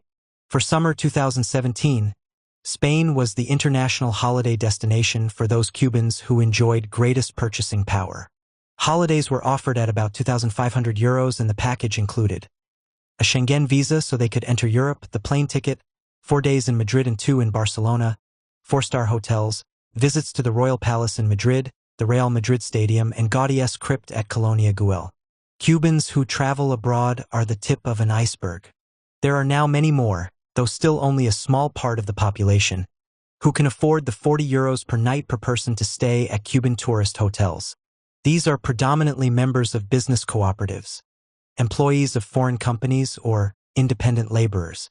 Prior to Raúl Castro's reforms, especially opening the economy to independent labor, nobody would have believed there would be people on the island able to pay to stay at 5-star hotels in Veradero, much less that there would be thousands of people traveling to Europe as tourists. The Chinese Communist Party was, and is, renowned for its corruption, and local CCP officials seized the opportunities offered by Deng's initiatives and used the authority given to them by their party status to launch their own private businesses. All too often these had sweetheart deals with local authorities and were officially described as state-run, but the profits went into private pockets. These moves weakened state planning but simultaneously, and more importantly, generated a layer within the CPP of active capitalists, the so-called red capitalists. A layer that grew with each subsequent reform, helped by generous state loans and economic decentralization, all of which downgraded the importance of the national economic plan. Historic comparisons can be useful, but what is needed is a concrete analysis of Cuba today. The first problem we see immediately is that Cuba still has a serious level of debt and a weak economic base, which has been weakened further by years of bureaucratic mismanagement. More importantly, the workers have no sense of controlling the industries in which they work and thus little interest in productivity and efficiency. In fact, in the face of the government's policy of shedding jobs, the workers' immediate interests are in reducing productivity to maintain staffing levels. There is a general and growing sense of malaise and discontent which generates alienation, a serious danger to the future of the revolution, as was found in the USSR. Everybody agrees that the present situation cannot continue, that something must change and something must be done. The question of questions is, what is to be done? In many ways, the Cuban economy is typical of a third world country, heavily dependent on the export of raw materials and the provision of services. In 2007, nickel peaked at $50 per kilogram. By 2016, the price had dropped to below $10 per kilogram, while the sugar crop in 2014 was 20% below expectations due to disastrous weather.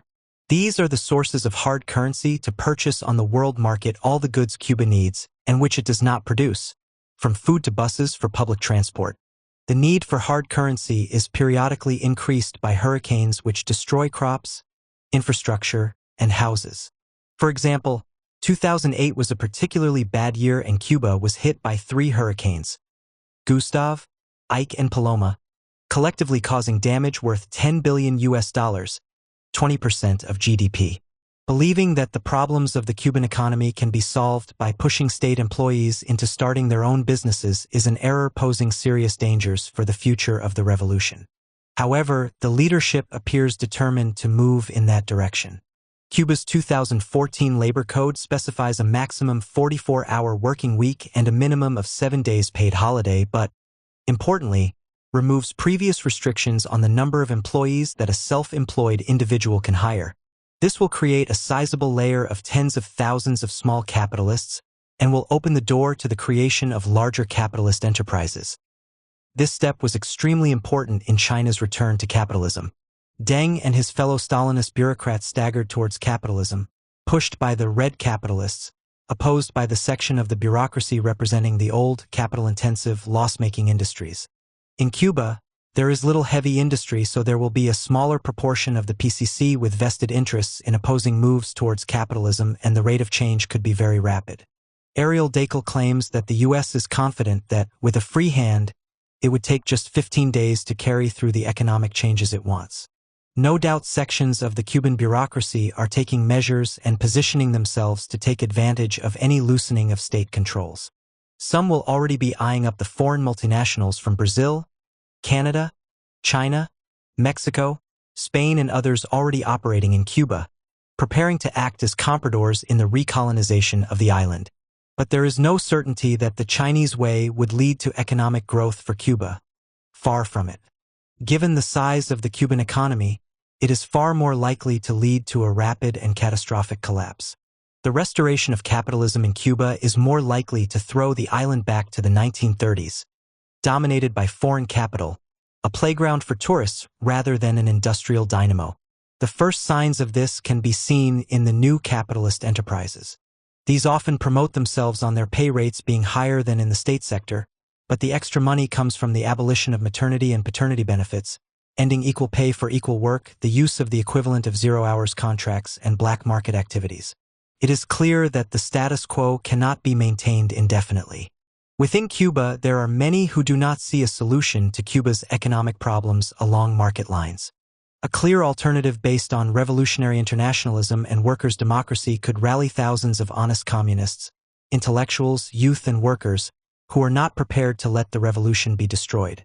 Before making concessions to capitalist tendencies, the Cuban Revolution should be setting an example of Soviet democracy and workers' control. At a political, theoretical level, Cuba needs to dump the false, Stalinist theory of stages, and argue clearly on the basis of its own experience that the democratic revolution can be carried through to completion only if the revolution takes the first steps towards socialism. The expropriation of the oligarchs, the major capitalists and imperialists, but without the bureaucratic extreme of nationalizing every bootblack and hairdresser. The real way forward for the Cuban Revolution is workers' democracy and revolutionary internationalism. The fate of the Cuban Revolution is intimately linked to the fate of the Latin American Revolution in the first instance, and to the world revolution more generally. The objective conditions for the victory of the socialist revolution in Latin America are 1,000 times more advanced today than in 1967. Cuba can provide a rallying point for revolution across the continent. In Cuba, the island's economic heavyweights, banks, etc., must remain in the state sector under workers' control and subject to a national plan based on need as determined by a Soviet democracy. This is doubly necessary because, as the Cubans themselves admit, most of the public sector is inefficient and functions badly. This can be corrected only if the problems are brought into the open, responsibility allocated, and remedial measures taken. This is an essential condition for improving the lives of most Cubans. An essential part of this struggle must be a fight against Cuba's growing inequality. Such a scenario is only possible with independent trade unions and workers' control. Starting from the rejection of any possibility that socialism can be developed in one country, and accepting the present integration of Cuba into the world market as a third world economy, the task becomes one of protecting the worker state that presently exists. It will be necessary to combine a revolutionary internationalist policy with specific measures to solve the present economic problems in Cuba. But how? Class-conscious workers and peasants will welcome reforms if they appreciate they are in their interests. Labor productivity will improve once the workers feel that they are the ones in charge, that is, by introducing the widest measures of workers' democracy into industry, society, and the state. The Cuban people have shown repeatedly that they are prepared to make sacrifices to defend the revolution. But it is essential that the sacrifices should be made by everybody. There must be a serious and effective campaign against privilege. Cuba must return to the simple rules of Soviet democracy that Lenin proposed in State and Revolution, not for communism or socialism but for the day after the revolution. That all officials be elected and subject to recall, that no official should have a wage higher than that of a skilled worker. However, we know from the history of Stalinism that the privileges of the bureaucrats came not from their salaries but the perks of the job, luxury accommodation, chauffeur-driven limousines, access to exclusive restaurants, etc. This emphasizes the importance of the ability to recall representatives, for workers' control and collective decision-making, for accountability of officials, and so on. The workers themselves will determine what measures are required, because no mechanism can substitute for the vigilance of the masses themselves. There is no bureaucratic solution to bureaucracy. It should be remembered, Stalin built his personal base within both party and state when Commissar in charge of Rabkrin, the Workers' and Peasants' Inspectorate, which was set up in 1919 to eliminate bureaucracy. The Cuban people have repeatedly shown an indomitable spirit. They have been heroes for 50 years. But for how much longer? Cubans draw much of their strength from two sources: winning national sovereignty, and with it national dignity, and the ending of hunger and poverty, and the provision of health care and education for all. Any program for the survival of the Cuban worker state must emphasize these features. However, never-ending adversity under a regime over which they feel they have no control will lead to a decline in consciousness. Che Guevara insisted on the importance of the moral element in socialism. That is obviously true, but it can only be sustained in a regime when all workers feel that they are equally responsible for taking the decisions that affect production and every aspect of life. Because the worker state is a transitional regime between capitalism and socialism. For some time the principle applied will be, from each according to his ability, to each according to his work. This is a capitalist principle that implies the existence of wage differentials, as was the case in Russia immediately after the revolution. But the levels of the differentials between skilled and unskilled labor, between a nurse and a doctor, should be democratically determined by the workforce through whatever bodies are in place exercising Soviet democracy, not by bureaucratic diktat. The goal would be the gradual reduction of differentials, to the degree that production increased and with it, the wealth and well-being of society. But the biggest incentive is clearly when the workers feel that the country, the economy, and the state belongs to them, and that can only be achieved if the workers themselves take control of the decision-making process and all elected officials are accountable to them. Only on this basis of popular power can the socialist base of the Cuban Revolution be defended and the capitalist counter-revolution defeated. 14. The question of revolutionary leadership in Cuba today. What are the tasks of Marxists and revolutionaries in this situation? Obviously, the immediate one is to continue to analyze what is happening, to present an explanation of events that corresponds to the real situation in order to enter into a meaningful dialogue with workers, peasants, students, and honest Communist Party members. It would be a serious error to try to deal with complex, contradictory, and unprecedented processes on the basis of ready-made formulae which do not accurately correspond to what the Cuban people are living through. The PCC, being both the party of government and state apparatus, will be subject to all the centrifugal forces that in Western democracies are represented by a whole range of parties and other organizations. Depending on the relative strengths of those forces, there could be serious divisions between the party tops. It is to be expected that many rank-and-file party members, delegates directly elected to people's power assemblies or union officials, and thus closest to the workers' struggles, will look with horror on the transition to capitalism and the inequalities it is bringing. These currents are confirmed by letters and articles that have appeared in the Cuban press and internet. Many hark back to Fidel's Cuba, but as they find themselves forced to confront the question of workers' power and Soviet democracy, it is to be expected that they will build on his positive contributions to the establishment of a worker state in Cuba. When the working class begins to move, it invariably expresses itself through its traditional mass organizations, although these can be in surprising and unanticipated ways. The first step taken by many workers who find themselves in conflict with management is to visit the local union branch office for advice and support. It is absolutely necessary for Marxists to find a way to engage with the rank and file of the Cuban trade union movement. As Russia returned to capitalism, the CP fractured, but that did not happen in China. Instead, the CCP has remained in control and successfully transformed itself into a mass bourgeois party. It is clear that the party tops in Cuba will attempt to follow the Chinese path. However, the PCC has not been as repressive as the CCP, and as the class war in Cuba heats up, we can expect it to be reflected in the PCC. To what degree and to what extent cannot be predicted. However, in the event of an open struggle between a wing of the PCC and the restorationist tendency, Marxists would fight for the defeat of the main enemy, the restorationists, while patiently explaining that only Soviet democracy can solve the problems facing Cuba. While struggling in a united front with those who oppose capitalist restoration, the aim would be to mobilize the masses, but not to defend the privileged positions of bureaucrats. Marxists would explain to the workers the need to take power into their own hands through, for example, workers' councils or factory committees, initially as organs of struggle and then as Soviet organs of workers' power. It should never be forgotten that Soviets were not an invention of the Bolsheviks or any other party, but rather the spontaneous invention of the working class. An important consideration is that, in Cuba, there has never been any real Bolshevik party, but there is a very real desire amongst many party activists and young people to discover the true ideas of Marxism. The great weakness of these Cuban leftists is that their struggles tend to be isolated, but this is gradually being overcome as they network using the internet. There is a sense amongst many that the left is on the verge of a leap forward, but this will only occur if workers, peasants, and intellectuals find issues that unite the different forces of opposition to capitalist restoration. Socialists should, of course, fight for immediate demands but pose them in a way that links day-to-day problems to the socialist transformation of society. Such demands, transitional demands as Trotsky referred to them, act as a bridge between actions taken in the struggle for bettering the condition of the masses and the idea of the socialist revolution. The partial, minimal demands of the masses must be supported, as every successful struggle raises the combativity of the workers involved.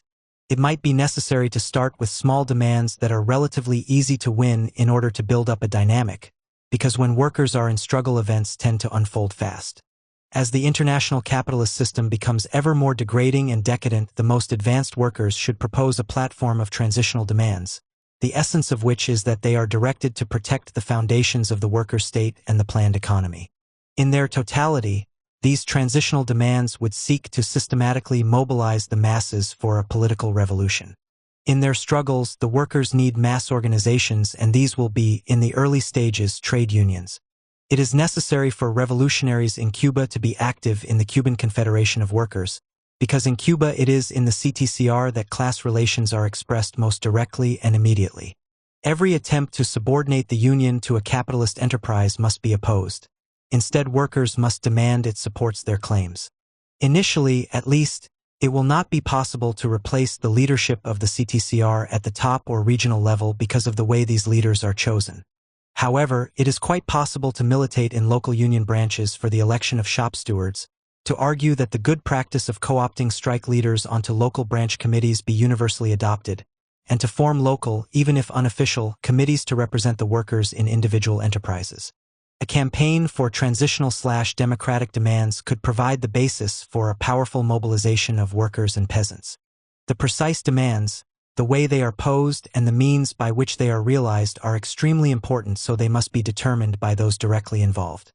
But, in the context of a bureaucratic regime and the threat of capitalist restoration, such demands would likely be based on the workers' right to organize and almost certainly would include, for the defense of all the conquests of the revolution, healthcare, housing, education, etc., the democratic workers' control of production through elected and recallable representatives. In no privileges for the bureaucracy, for the election and right of recall of all public officials, no public official to receive a wage higher than that of a skilled worker. Freedom of expression and association for all those who defend the gains of the revolution. A freedom to bargain collectively and to take industrial action on such issues as unemployment, low pay, health and safety.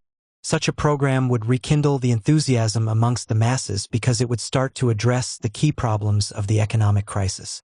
It would have to be supported by the self-organization of the people in the working class and poor neighborhoods, their armed self-defense, and close fraternization between the armed workers and peasants and rank-and-file soldiers, especially army reservists. Clearly, a governmental slogan will be required to bind these demands into a coherent program. In Russia, this was given substance in All Power to the Soviets, and this may be one path for Cuban revolutionaries. Such a slogan would have to be built on freedom to form action committees in every factory, workplace, college, street, army barracks, and village, and for aggregates of such committees to form the cores of a new generation of democratic Soviets. 15. Postscript. In April 2018, on the day before his 58th birthday, Miguel Díaz-Canel Bermúdez replaced Raúl Castro as president of Cuba, while Raúl remains general secretary of the PCC and head of the armed forces. The president is not elected by the Cuban people, but by the Council of State, and is responsible to the Council of State. Díaz-Canel was the youngest ever member of the political bureau of the Cuban Communist Party, and had been senior vice president of the council for 5 years before his promotion to president. Díaz-Canel came to the fore as part of Raúl's reformation of Cuba's economic model, opening the doors to foreign investment, allowing Cubans to open small-scale private businesses and decentralizing decision-making. He has shown himself to be fully committed to the reform wing of the party and is seen as a safe pair of hands providing continuity of leadership. He was and remains Raúl's protégé, and is expected to continue implementing the guidelines for economic and social policy under Raúl's guidance, with no ideological changes expected. As the New York Times, April 19, 2018, put it, after opening up the economy to private investment and entrepreneurialism, expanding travel in and out of the country and re-establishing ties with the great enemy, the U.S., Raúl Castro has selected Mr. Díaz-Canel to fill his shoes.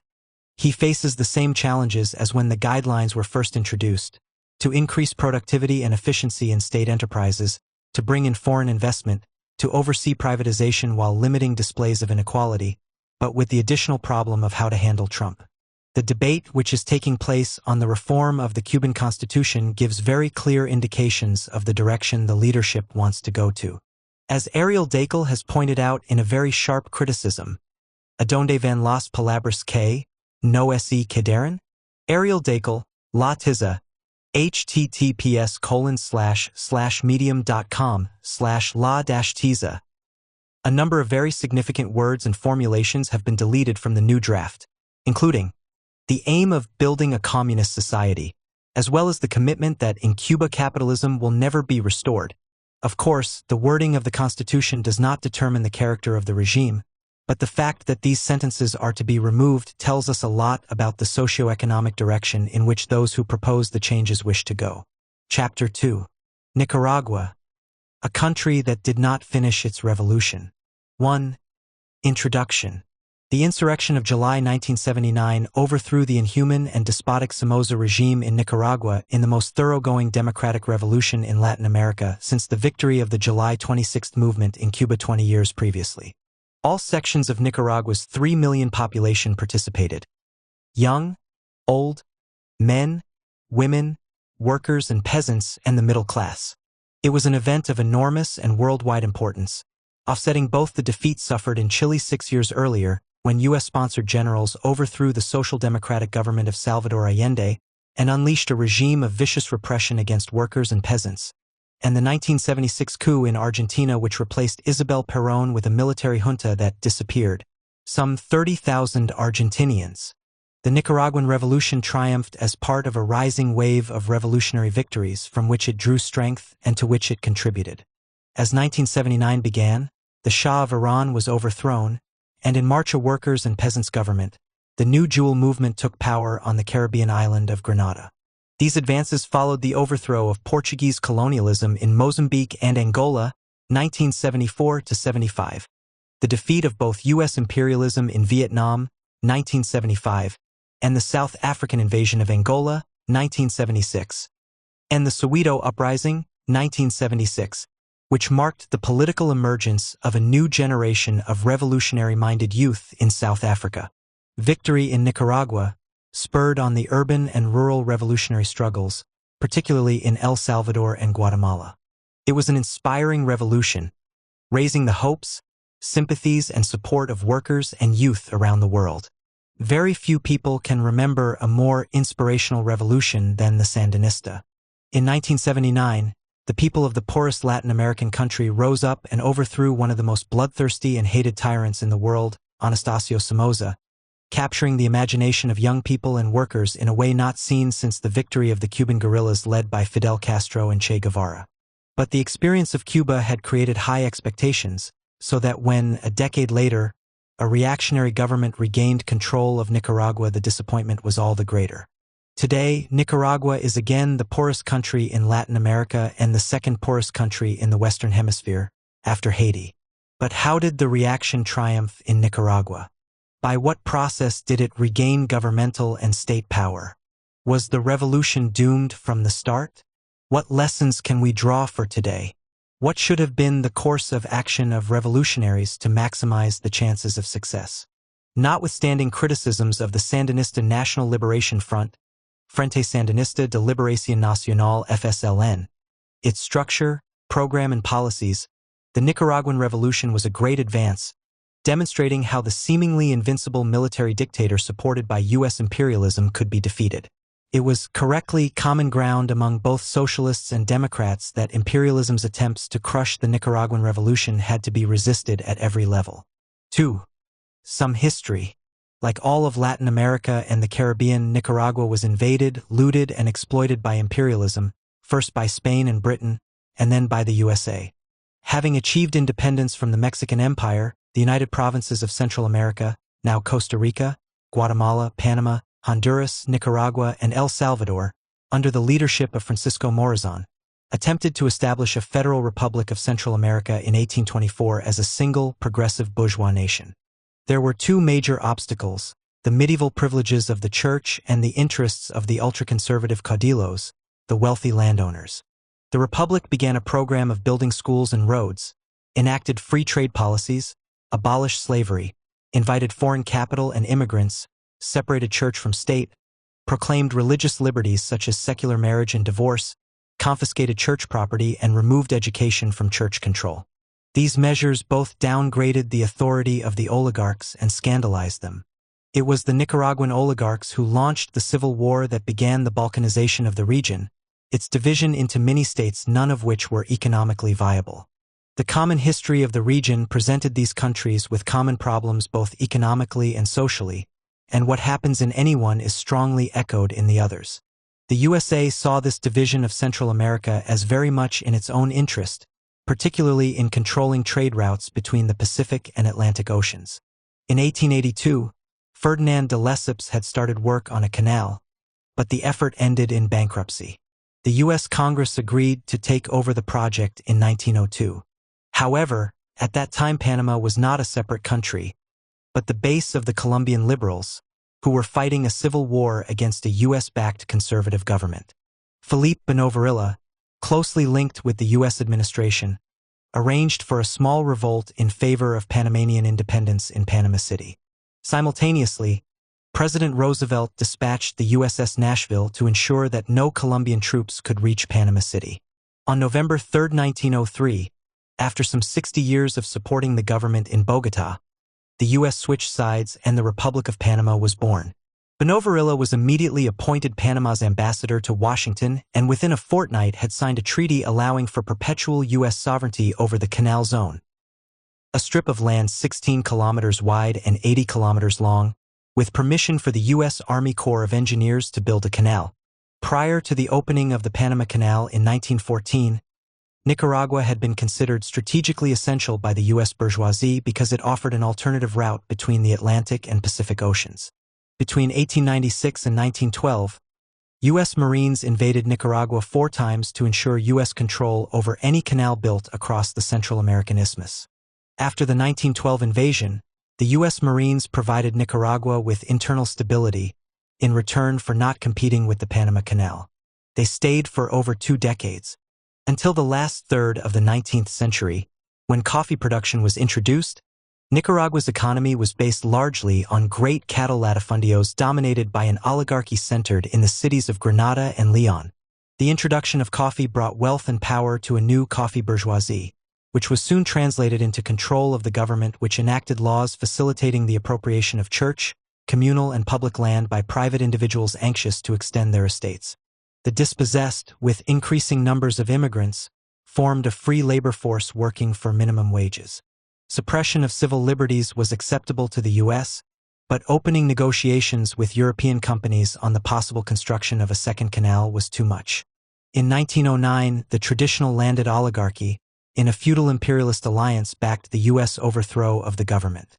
Henceforward, American private banks had almost complete financial control of the Nicaraguan economy and direct control over the collection of customs duties, taxes, and the national bank. For 50 years, this conservative government preserved and encouraged the most backward forms of surplus extraction, and, under its rule, the latifundios were generally characterized by stagnant production, primitive cultivation, lack of soil conservation, and laborers bound to the estate by their debts. By 1950, as a result of lack of innovation, of economic and social stagnation, Nicaragua's coffee producers had the lowest average yields per hectare in Central America, half those in El Salvador and Costa Rica. The first to organize a nationalist struggle for freedom from imperialism was Augusto Cesar Sandino, the illegitimate son of a landowner and an Indian woman employed by the Sandino family. By 17, he had been radicalized by his mother's suffering and the actions of General Benjamin Zeledon, who, in 1912, unsuccessfully fought the invasion of Nicaragua by U.S. Marines. At 25, Sandino was forced to flee Nicaragua and for 3 years, 1923 to 1926, worked in the Mexican oil fields, becoming acquainted with the organized workers' movement then dominated by the anarcho-syndicalist industrial workers of the world, the Wobblies, and the Mexican Communist Party, and experiencing firsthand the results of the Mexican Revolution that lasted from 1910 to 1920. Sandino began a struggle for national independence in 1927, with just 29 rebels, building a fighting force of 3,000 guerrillas coming predominantly from among the campesinos and urban poor, but also, and importantly, including a significant group of miners from the San Albino gold mines. Sandino offered the vision of a capitalist Nicaragua based on cooperatives of small landowners, free from imperialist domination. This was, of course, an impossible goal in a world dominated by imperialism, but, based on practical experience, Sandino did contribute to the understanding that the national bourgeoisie of Nicaragua were too servile, too weak, too tied to imperialism to carry through the struggle for national liberation, that only the workers and peasants will take the struggle through to its ultimate conclusion. Essentially, this echoed the view of Georgy Valentinovich Plekhanov, father of Russian Marxism, that the Russian bourgeois democratic revolution will triumph only as a working-class movement or else it will never triumph. In its initial stages, Sandino's guerrilla war gained substantial support from the communist parties of Central America, particularly Mexico and Cuba. At that time, the Communist International was led by Nikolai Bukharin and its policy was stagist. The national bourgeoisie would lead their own revolutions for national independence from imperialism, and communists should limit themselves to assisting that struggle. The Hands-Off Nicaragua campaign run by the Mexican Communist Party was a major part of the international support for Sandino's struggle. Simultaneously, he was joined in his fight against U.S. occupation by Salvadoran Farabundo Martí, who was one of his closest collaborators until he returned to El Salvador in 1930 to help launch the Salvadoran Communist Party. A sharp turn to the left by the Stalinized Communist International meant that for 6 years, 1927 to 1933, Social Democrats and National Revolutionaries were considered as great a danger to a socialist revolution as fascists. In such a scenario, cooperation between national communist parties and local national liberation fighters was, at best, lukewarm. This policy precipitated the nonsensical accusation by the Mexican CP that Sandino was an agent of U.S. imperialism, and the demand that the Nicaraguan struggle for national independence should wait for the formation of a Nicaraguan Communist Party. Sandino was left puzzled and angry by these accusations and demands. He accused Martí of spying for the Communist International and severed relations with him. The puppet regimes of, first Adolfo Diaz and then José Moncada, were unable to smash the Sandino movement, even with the direct support of U.S. Marines, regular troops, and air attacks. As part of the fight against Sandino, the U.S. created, organized, and trained a National Guard, Guardia Nacional, that combined many of the functions of the army, police, and secret police. The guards were trained in the use of terror tactics against the campesinos and urban population, conducting mass executions and systematic torture described by Fonseca as "The ferocious National Guard maintains the cruel practices inculcated by its creator, the United States Marines. The bombarding of villages, the butchering of children, the raping of women, the burning of huts with peasants still inside, mutilation as a form of torture. These were the subjects that the North American professors of civilization taught the guards during the epoch of the guerrilla resistance, 1927–32, led by Augusto César Sandino. Nicaragua was a testbed for U.S. shock tactics that would later be used worldwide. From 1950 to 1979, nearly 5,000 Nicaraguan soldiers would be sent to the U.S. to receive counterinsurgency training. Nicaragua would become the strategic base of the imperialists in Central America, from where the CIA-sponsored invasion of Guatemala in 1954 and the Bay of Pigs invasion against the Cuban Revolution in April 1961 were launched. Despite Sandino's heroic struggle, he was not victorious. A fundamental and fatal flaw existed in his analysis that was to reappear in the program of the Frente Sandinista de Liberación Nacional, FSLN, 50 years later. Sandino believed it was possible to free Nicaragua from U.S. domination with the collaboration of the national colonial bourgeoisie. In 1932, Sandino naively agreed to lay down arms in exchange for the withdrawal of U.S. Marines from Nicaragua, and the promise that the lives of his guerrillas would be spared. The following year, General Anastasio Somoza Garcia, the son of a wealthy coffee grower, was appointed commander of the National Guard. On February 21, 1934, after a dinner with President Bautista Sacasa, the liberal puppet of Washington, Sandino and 2 of his generals were arrested by National Guard officers, executed, and buried in unmarked graves in the rural village of Waslala. Somoza was later to say, "I went to the U.S. Embassy where I had a chat with Ambassador Arthur Bliss, who confirmed that the Washington government recommended the elimination of Augusto Sandino because they considered him a threat to peace in the country." After Sandino's murder, in less than a month, the National Guard had slaughtered the former guerrillas. Sandino's assassination prepared the way for the coup d'état by Somoza, who took power as president on January 1, 1937, and established a 42-year dictatorship of the Somoza family. As head of the National Guard, Somoza was more the direct agent of U.S. imperialism than a representative of the Nicaraguan bourgeoisie. The fact that the U.S. Embassy in Nicaragua stood next door to Somoza's palace was, most Nicaraguans believed, symbolic of who actually ruled. Within Nicaragua, Somoza promoted the production of agricultural produce for export, primarily to the United States. His policy for maintaining profits for himself, his family, and U.S. accomplices was simple. Falls in the world market price for, e.g. coffee, meant campesinos were dispossessed of their land to increase the area under cultivation. The National Guard stifled any resistance and, naturally, no campesinos ever had their land returned. After the death of Sandino, the 2 decades from 1934 to 1956 saw a sharp decline in the national liberation struggle. However, despite the repression and the general downturn, not all opposition was smashed. In Managua, for instance, the Managuan Workers' Confederation, CTM, managed to organize 3,000 workers in underground conditions. The party most involved in the unions was the clandestine Communist Party, which faithfully followed the line of the Stalinized Communist International. After the Nazi attack on the Soviet Union in 1941, the policy of the Communist International underwent a complete reversal. On July 3, 1944, the Nicaraguan Socialist Party, Partido Socialista Nicaragüense, PSN, the Nicaraguan Communist Party, called a public meeting in the Managua Gymnasium in which it proclaimed its support for Somoza as an anti-fascist. It was legalized and allowed to campaign for increased production as part of the war effort. When, on March 5, 1946, Winston Churchill announced the start of the Cold War with his now famous Iron Curtain speech, Somoza began the repression of the PSN and the de facto end of the labor code. Despite a boom in prices and demand during the Second World War, Nicaragua emerged from the war with a very backward economy and extremely low productivity of land and labor.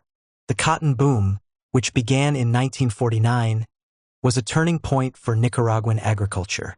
After 1949, Nicaragua's real GDP increased at nearly 10% per annum. Despite sharp cyclical swings in both demand and prices, this period was, generally, the most economically dynamic in Nicaraguan history and, unsurprisingly, one consequence of this was a sharp increase in union membership. The most noticeable features of cotton production, a highly capital-intensive crop on large farms, were accelerated mechanization and increased use of agrochemicals.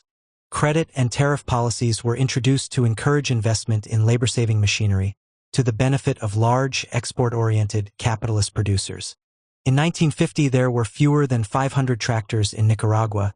By 1955, there were more than 2,500. Labor was no longer needed on a year-round basis, and fewer than 1 in 10 agricultural workers had permanent employment. However, the harvest itself remained labor-intensive, and increases in production required parallel increases in the seasonal labor force. The state also contributed by providing additional port capacity and extensive road construction. The latter facilitated access to land previously used for subsistence farming, and the 1950s to the 1970s saw massive expansion of cattle raising and cotton production. By 1955, the area planted with cotton was more than 5 times what it had been in 1950. By the 1970s, seasonal cotton workers numbered some 200,000, over half of the economically active population in agriculture. With cotton came herbicides, pesticides, and toxins, the careless spraying of which contaminated the meager fare of the agricultural workers, giving Nicaraguans the highest levels of DDT in their bodies of any country on earth. In the late 1950s, exports of chilled, boneless beef to the United States began to feed the U.S. hunger for burgers. Beef exports rose from a negligible level before 1958 to $6.7 million in 1965, and then increased rapidly to $26.6 million in 1970. Most of Nicaragua's cattle production continued to be based on traditional, extensive grazing practices. The expansion of cattle production meant a doubling of the land area used for pasture. Soon the largest cattle ranchers, 2% of the total number, controlled more than half of the total area under pasture. The Somozas were not left out. By the late 1970s, they controlled, directly or indirectly, most of the 7 export slaughterhouses in Nicaragua. These developments meant the wholesale displacement of campesinos, small food producers, to farm in increasingly remote areas where they engaged in slash-and-burn agriculture, or became semi-proletarian or proletarian rural laborers. Subfamily farms, those unable to provide for an average family, tripled between 1952 and 1963, from nearly 18,000 to nearly 52,000. These farms, 64% of the total, covered just 1% of the arable land, while just 2% of farms covered 86%. However, having cleared a forested area and cultivated food for a year or two, the newly cleared land would be seized by cattle ranchers for pasture and the campesinos expelled to repeat the process elsewhere, compounding the problems of rural hunger and poverty, with increasing numbers forced to migrate to the towns and swell the semi-proletarian population. In 1959, the urban population had been about one-third the total, but by 1977 it had grown to about half, most of the increase occurring in Managua, which grew from about 100,000 to 400,000. The widespread expropriation of the peasantry and rapid differentiation of classes in the countryside was the result of a growth in capitalist agriculture. Dispossession and lack of stable employment led to pervasive rural poverty and considerable discontent expressed in violent landlord-tenant confrontations and organized land invasions by the dispossessed. It is estimated that, at the end of the 1970s, as much as one-third of the economically active agricultural population was completely dependent on wage labor, 3 months of harvest, after which they transferred from agricultural work to other types of labor, often in the towns. Another third owned plots of land too small to survive on, and had to sell their labor. On September 21, 1956, Anastasio Somoza was assassinated by Rigoberto López, a Nicaraguan poet, artist, and composer. López had infiltrated a party attended by the president and shot him in the chest. López died instantly in a hail of bullets, and Somoza followed a few days later. Somoza's son, Luis Somoza Debayle, replaced his father as president and inaugurated his period in office with brutal repressions and extensive reprisals. Within 3 years, the Cuban Revolution had overthrown the dictatorship of Fulgencio Batista, a powder flash that sparked workers' strikes, the creation of trade unions, student demonstrations, land seizures, and the creation of peasant federations across Latin America. These spontaneous actions confirmed the revolutionary potential of the Nicaraguan people and the need for a revolutionary organization. Nicaraguan industry was small, accounting for 23% of the GDP in 1970. It was highly capital-intensive and geared to exports rather than to developing an industrial infrastructure for Nicaragua. This made the country highly dependent on imports of machinery and spare parts, especially agricultural machinery. The industrial proletariat was therefore small, about 113,000. In the 1970s, a much larger number of city workers was involved in petty commerce or artisan production, street vendors, shoe shiners, fruit sellers, etc. The factory workers tended to be concentrated in large plants, 75% working in factories of over 170 workers. There was also, as elsewhere in Latin America, a large and expanding white-collar salariat technicians, professionals, administrators and managers, and a growing and radical student population. State support continued and, as previously, the largest cotton growers benefited disproportionately. These activities were highly concentrated. 5 exporters, most owned by or associated with foreign firms, controlled over half the trade. As the land devoted to beef and cotton rose sharply, domestic food crops fell dramatically as small producers of corn, beans, and rice were dispossessed. There was an increasing polarization and a sharpening of the struggle between exploiters and exploited, a process continually denied from the pulpit and at the banqueting tables of the bourgeoisie. The short-lived Central American Common Market, launched in 1960, was a U.S. initiative to counteract the impact of the Cuban Revolution. IP, Intercontinental Press, December 12, 1983, reported how Nicaragua and other Central American countries were supposed to industrialize and improve living conditions, but not enough to significantly change relations between Central America and the USA. It was, at best, a half-hearted measure. Semi-obsolete plants were brought from the USA to process American-supplied materials, to the extent that Nicaraguan factories received Colgate toothpaste to package and label, "Made in Nicaragua." During the 1960s, sugar and tobacco production expanded, stimulated by the Cuban Revolution, with Somoza and associates controlling 5 of the 6 enterprises that dominated the sugar industry. They were also heavily involved in tobacco production, in plantations that were characterized by permanent labor forces as well as a high level of development of the productive forces. Numerous loans from private sources at high interest rates were obtained by the Nicaraguan state for vague and undefined purposes. As much as half of these went into the Somoza family coffers, but the repayments took an ever-increasing proportion of annual export revenues, 38% in 1978, leading to a serious balance of payment crisis. In the 1960s and early 1970s, some two-thirds of rural families had an income which was incapable of providing minimum nutritional requirements. 70% of the population suffered from malnutrition and 90% lived below the poverty line. Diets were so bad that entire villages suffered from dementia, and there were schools where every single pupil had tuberculosis. In some villages, most of the population would die of hunger, giving Nicaragua the lowest life expectancy, between 53 and 55 years, of any Central American country. While the general conditions experienced by the people of Nicaragua were awful, the burdens fell heaviest on women.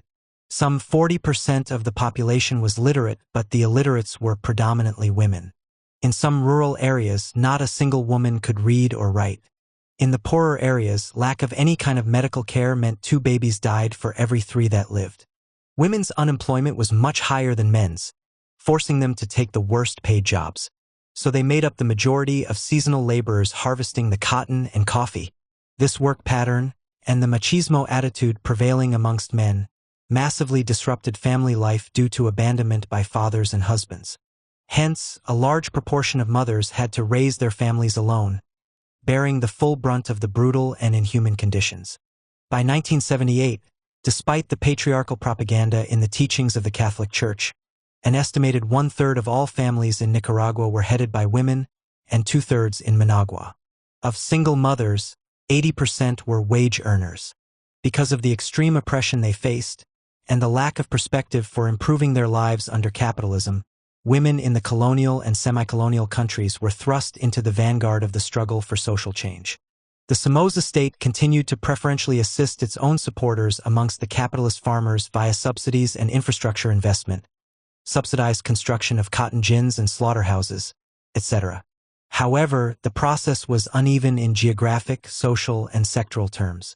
Capitalism was most advanced in the Pacific coastal region, where most of the export-oriented activities were concentrated, and considerably less advanced in the central or interior region, where small food producers and subsistence farmers predominated.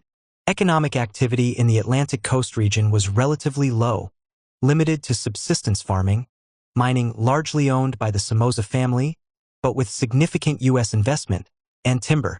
The expansion of capitalist production brought vast wealth to a few and increased dependence on the U.S. market, giving imperialism a tighter political and economic grip, and increasing cultural subjugation to Coca-Cola and Hollywood.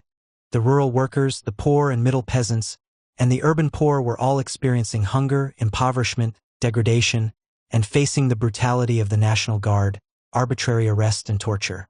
They were all subject to a system of police spies and provocateurs, but would be the force that smashed the Somoza state.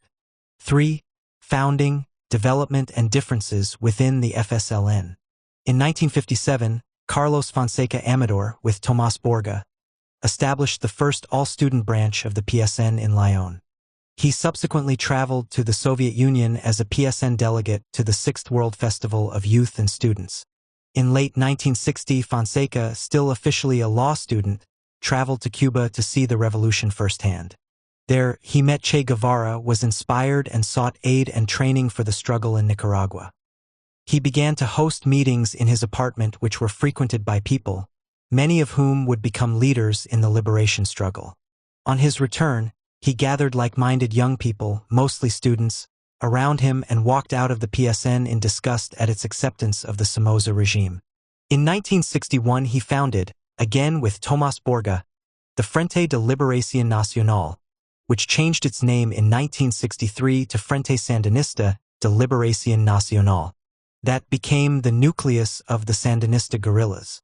The name change was because Fonseca understood his struggle was the continuation of Sandinos, and accepted the Cuban strategy that any serious struggle against imperialism would be in the form of guerrilla warfare based on the workers and peasants. The historic program of the FSLN written by Fonseca in 1969, talked of agrarian revolution and of a revolutionary government that would create a Nicaragua that is free from exploitation, oppression, and backwardness. But its actual economic demands were limited. The expropriation of landed estates, factories, companies, buildings, means of transportation would be restricted to those of the Somoza family and their closest associates. There would be nationalization of foreign companies that exploited natural resources, but not enough to control foreign trade or to develop a planned economy. The program contained the promise of workers' control, that the banking system would be nationalized, that there would be a degree of state control over foreign trade, and a national economic plan for a mixed economy containing elements of workers' control. Whilst a very radical program, it was, at heart, reformist. Actually, the public face of the FSLN was not Fonseca's historic program. The adoption of the program was completely overshadowed by a gun battle in Managua on July 15, 1969, in which Comandante Julio Buitrago was killed by the guard. Buitrago, 25 years old, holed up in a small house in the barrio de Las Delicias del Volga, armed only with a submachine gun, held off some 300 guards, 2 tanks, 2 helicopters, and an airplane. The regime televised the entire event, believing that the population would be further intimidated by seeing a top FSLN militant gunned down. However, events didn't work out that way. The lessons the young people of Nicaragua learned was that heavily armed guards ran in fear of their lives when Buitrago opened fire. The guards were not invulnerable, they could be wounded and killed, and they were certainly not heroic. Young people were inspired, not terrified. However, the details of the program at that stage were not decisive. The FSLN, like the 26J movement, could, faced with reality, take the actual revolution beyond what was written in its program. That said, what did not bode well, and what separated the FSLN from the 26J movement was the Stalinist theory and experiences of many of its key leaders. The rigidity imposed by this framework could mean the flexibility exhibited by the Cuban leadership might be missing from the FSLN. The Stalinist political education to which Fonseca had been subject within the PSN was now endorsed by the Cuban leadership. Che had been killed 2 years previously in 1967, who raised little or no objection when the FSLN adopted the Stalinist/reformist theory of a two-stage revolution. First, the National Democratic to bring the country to an acceptable level of capitalist development, later, at some indeterminate time, the fight for socialism. For example, although Fonseca was a great supporter of Sandino, he never defended him against the political attacks by the Central American Communist parties resulting from the ultra-left policies of the Communist International, policies originating with Joseph Stalin.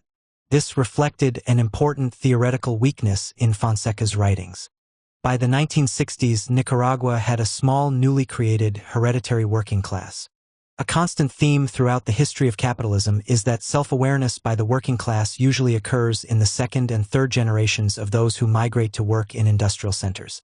This new generation of Nicaraguan workers had a much greater awareness of workers' rights, of ways to protest, and a sense of self-worth. For Marxists, these workers had an importance out of all proportion to their numbers because they would be expected to take the lead in the coming struggle, determining the program and character of the revolution for national independence. To be successful, this struggle would require a close alliance between workers and peasants, invariably based on the demand, land to those who work it. When the FSLN launched its first offensive in 1963, it already had a clearly defined guerrillist organization, Guevara's FOCO strategy, whereby a small group of guerrillas with support of the campesinos would wear down and eventually defeat the superior armed forces of the state. Later, Commandante Henry Ruiz summarized the FSLN attitude to the proletarian struggle during this period as, "A single worker who transfers to the mountains becomes a far greater danger to the Somocista regime than an economic strike carried out by hundreds of workers." The FSLN at this time regarded workers fighting for their own interests as economism, an attitude that would be alive and well when it was in government. The conditions of life under the Somoza tyranny meant any revolutionary organization had to work clandestinely, which meant it could not become a mass organization. In the cities, an FSLN cadre would not know other members of the FSLN or their activities. A major problem with such an organization is the absence of the participation of the members in decision-making processes regarding policy and the election and possible recall of leaders. A clandestine meeting on a street corner would whisper instructions to be implemented without question. Such organizations are very dependent on the quality of the individual top leaders. Those that were sloppy and inefficient did tend to be removed quite quickly by the National Guard, but they could compromise many others in the process. Too often cadres only discovered who other members of the FSLN were when their names were broadcast after the Guard had killed them. Another severe drawback with such an organization was that membership was small. Cabezas in his book Fire in the Mountain claims that, during his activities in Leon, the membership in that city was 6, of whom 4 or 5 were students. The FSLN received a bloody nose in its first major guerrilla sortie at Rio Coco in 1963, and for a while the FSLN barely existed. The entire national membership was estimated at less than 30. Coincident with the attack at Rio Coco, U.S. President Kennedy announced the so-called Alliance for Progress. In response to the Cuban Revolution, the U.S. changed its tactics and strategy for defending the economic interests of U.S. imperialists in Central America. The dictatorships in such countries as Nicaragua were to be given a liberal facade. In response, the Somoza family engineered the election of a lawyer, René Schick, to the presidency. He substituted for Luis Somoza Debayle, who had ruled since his father's assassination in 1956. Despite a certain relaxation of oppression during 1963–67, the Somoza apparatus remained firmly in place under the watchful eye of Luis' brother, Anastasio Somoza Debayle, educated at West Point, chief of the National Guard. On June 29, 1964, Fonseca was arrested for the 8th time. The government refused to confirm his detention, and there was serious concern that he might be murdered. The Sandinista-led Revolutionary Student Front, Frente Estudiantil Revolucionaria, FER, the youth group of the Independent Liberal Party, and even the youth group of the Conservative Party launched a series of petitions, strikes, marches, and sit-ins which probably saved Fonseca's life. On July 9, 1963, he was put on trial and, following Castro's "history will absolve me" speech, made his own statement. From jail I accused the dictatorship. In late January 1965, he was secretly deported to Guatemala. His family is rumored to have paid a ransom, and from there traveled to Cuba, where he stayed until the end of 1966. During this period of Schick liberalization, and with Fonseca in jail or Cuba, the FSLN stepped back temporarily from the FOCO strategy and worked to consolidate and expand the FER in high schools and colleges, to collaborate with the PSN and the bourgeois Republican Party, in a broad electoral organization called Republican Mobilization. For the latter half of 1964 through to 1970, the FSLN cadres were heavily engaged in legal political work, and began to attract significant support as they extended their activities to campaigns for, e.g., safe drinking water. Out of a population of about 3 million, only about 350,000 had running water. However, the main purpose of the so-called intermediate organizations, the most important of which was the FER, was to provide support for and recruit members to the FSLN guerrilla force. Strangely, the Somoza regime gave the universities and students considerable leeway, relatively, to protest and agitate. University students became the spearhead of nationalistic and anti-Somoza movements. The official student union was the CUUN, the University of Nicaragua Student Council, Consejo Universitario de la Universidad Nicaragua, and was allowed offices on university premises, to openly recruit, to have its own financial resources, and even hold processions and demonstrations. The FER, founded in 1961, was the FSLN student organization and was, at best, semi-legal. Naturally, the FER militants worked within the CUN, campaigning for office and seeking to win the student body to its points of view. As part of its successful campaign to gain control of the CUN and its facilities, the FER organized campaigns on issues such as the relevance of the university curriculum. This included mass demonstrations of students around the university grounds and even into Leon. The demonstrations were made entertaining for participants and onlookers. The Somozistas were colloquially called toads. On one demonstration, the call went out, "If you don't jump, you're a toad." Soon everyone took up the chant, "El que no brink es sapo, el que no brink es sapo," and jumped up and down as they marched. Cabezas has described the level of activity amongst the students at Leon University over the period up to 1971. The FER had 7 study circles amongst the students, each with 3 or so members and each meeting weekly with Cabezas as facilitator.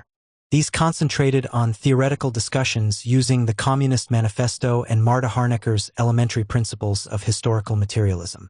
From then until the insurrection and civil war, the student milieu was of major importance for revolutionaries. FER militants did achieve important successes, winning elections at Leon and Managua universities, e.g. as editor of El Estudiante, a national student journal. However, there were 2 major factors hampering their activities. They were very small numerically, and the PSN did all it could to isolate them. A natural extension of student activities in the barrios, on such questions as the provision of electricity and drinking water, was organizing study circles, and the FER soon had a real presence. Many of these circles would later be foci for the local civil defense committees formed during the uprising of 1979. In all of this, the FSLN had one huge advantage: they had the field to themselves. There was no other group calling for getting rid of Somoza lock, stock and barrel, either in the universities, in the barrios, or amongst the peasants. By claiming to be Sandino's heirs, they accessed a generation of older campesinos. On August 3, 1966, President René Schick died of a heart attack, and within a month Anastasio Somoza announced his candidacy for president. The pro-Moscow PSN formed an electoral alliance, the Democratic Union for Liberation (UDEL), with dissident capitalists including bankers, exporters, and landlords, who had broken with Somoza because his economic stranglehold prevented them from receiving their fair share of surplus value. The PSN also tied its Trade Union Federation (CGTI) to the UDEL. In this, the Stalinist PSN was, of course, acting quite the opposite of Lenin, who, during the Russian Revolution, argued that it was precisely the task of revolutionary leaders to clarify proletarian minds by emancipating them from the influence of the bourgeoisie. The UDEL organized a mass anti-Somoza demonstration for January 22, 1967, mobilizing their support in preparation for the presidential election scheduled for May 1. At 5 p.m., as the 50,000-strong demonstration made its way down Avenida Roosevelt toward the National Palace, soldiers of the National Guard blocked the way. On the pretext that the demonstration was the cover for an armed coup, the National Guard opened fire on the crowd with automatic weapons, gunning down hundreds. The FSLN took this as confirmation that the guerrilla approach was the only one likely to get results. Anastasio Somoza, running on a Nationalist Liberal Party (PLN) ticket, won the election on May 1, 1967, with some 70% of the votes cast, and was duly elected president. His views were summed up when asked about education and training: "I don't want an educated population. I want oxen." The same election gave the PLN an absolute majority in both Senate and Chamber of Deputies. The interlude of relative liberality was quickly ended, and the Somoza family returned to accumulating wealth. By the time of the revolution in 1979, they personally owned 25% of Nicaraguan industry, 150 factories, 20% of all workable land, the national airline, a TV channel, and numerous other enterprises such as the Nicaraguan branch of Mercedes-Benz. During the election campaign, and with Fonseca's return, the FSLN assessed itself as strong enough to relaunch the guerrilla struggle and follow the Cuban example of having the base for its armed actions not in neighboring Honduras, but within Nicaragua's central mountains. Wheelock described the organization and leadership of the FSLN during this time to Marta Harnecker for the Mexican journal Punto Final, available in English in IP, November 14, 1983. Because the interview was for public consumption, Wheelock was at pains to play down the very sharp differences existing within the FSLN at that time. His description of the day-to-day activities of the FSLN during this guerrilla period revealed the fluidity and unstructured nature of the leadership, not least because active guerrillas tended to have short lives. It was also necessary for leading figures to flee Nicaragua for quite lengthy periods, during which times they could well be out of contact with the active cadres within the country who would, consequently, form their own leaderships. It was, thus, extremely difficult to maintain any coherent structure. True, the FSLN had a democratic constitution that allowed its members to express themselves freely and to participate in the political life of the FSLN, to be elected and to elect who they wished to the leadership bodies. But the promises were constrained by the reality of a dispersed membership, where communications were difficult and membership meetings almost impossible. Democratic discussion, debate, and decision-making gave way to the more robust, top-down, military-political, hierarchical chain of command. As in Cuba, The guerrilla foci were to be sustained by a network of supporters, the backbone of which were women who established safe houses, clothed and fed the guerrillas, organized first aid and medical supplies, carried messages and ammunition, and rallied support for political prisoners. Starting with Gladys Baez, a 26-year-old factory worker from a working-class family who had been active in the PSN for 10 years before joining the FSLN. The FSLN began integrating women into their guerrilla forces. Unlike other left-wing guerrilla groups in the region, the FSLN championed progressive views on gender equality because they believed that winning women's support and their participation in the revolutionary process was essential for the success of the guerrilla struggle. At the time, there were very few women members of the FSLN, perhaps no more than 5 or 6, about 10% of the membership, mostly student activists. Fonseca's second attempt to reopen the FOCO campaign was in the remote Pankessan region. The guerrillas were also better prepared, but fewer, 40 as compared to 60, than they had been in 1963. Several leaders, including Fonseca, entered the region and began locating campesino families who would provide shelter and food. However, now for the first time, a woman, Gladys Baez, fought in the guerrilla ranks. As the guerrilla struggle progressed, women's participation in the FSLN came to represent a new stage in Latin American revolutionary history. Women participated more massively and more significantly than in any other 20th century revolution. They were integrated into the FSLN's actual fighting forces, even in combat and positions of command, something unprecedented in Latin American history. Exceptional women had been part of the guerrilla organizations in the Mexican and Cuban revolutions. Never, however, had there been so many women in combat in such high positions of responsibility, with men as well as women under their command. One such was Dora Maria Tellez, who was second in command at the seizure of the National Palace in 1978 and would command one of the most important fronts during the insurrection. Chinchilla estimated that, by 1979, women comprised 30% of the guerrilla armies in Nicaragua and were active at every level of Nicaraguan society where opposition to the Somoza dictatorship existed: neighborhoods, farms, factories, offices, universities, and schools, even the private schools of the rich. 3.1 Growth of differences within the FSLN. The Pankessan FOCO was crushed in August 1967, with 13 senior members of the organization killed. The defeat raised profound questions. October 1967 saw the capture and murder of Che Guevara in Bolivia. In country after country in Latin America, government armies crushed rural guerrilla movements, some of them much larger than the FSLN. A discussion began at the very center of the FSLN. Was the FSLN a party? An armed group? A FOCO? Members were interpreting the lessons of Pankessan in sharply divergent ways.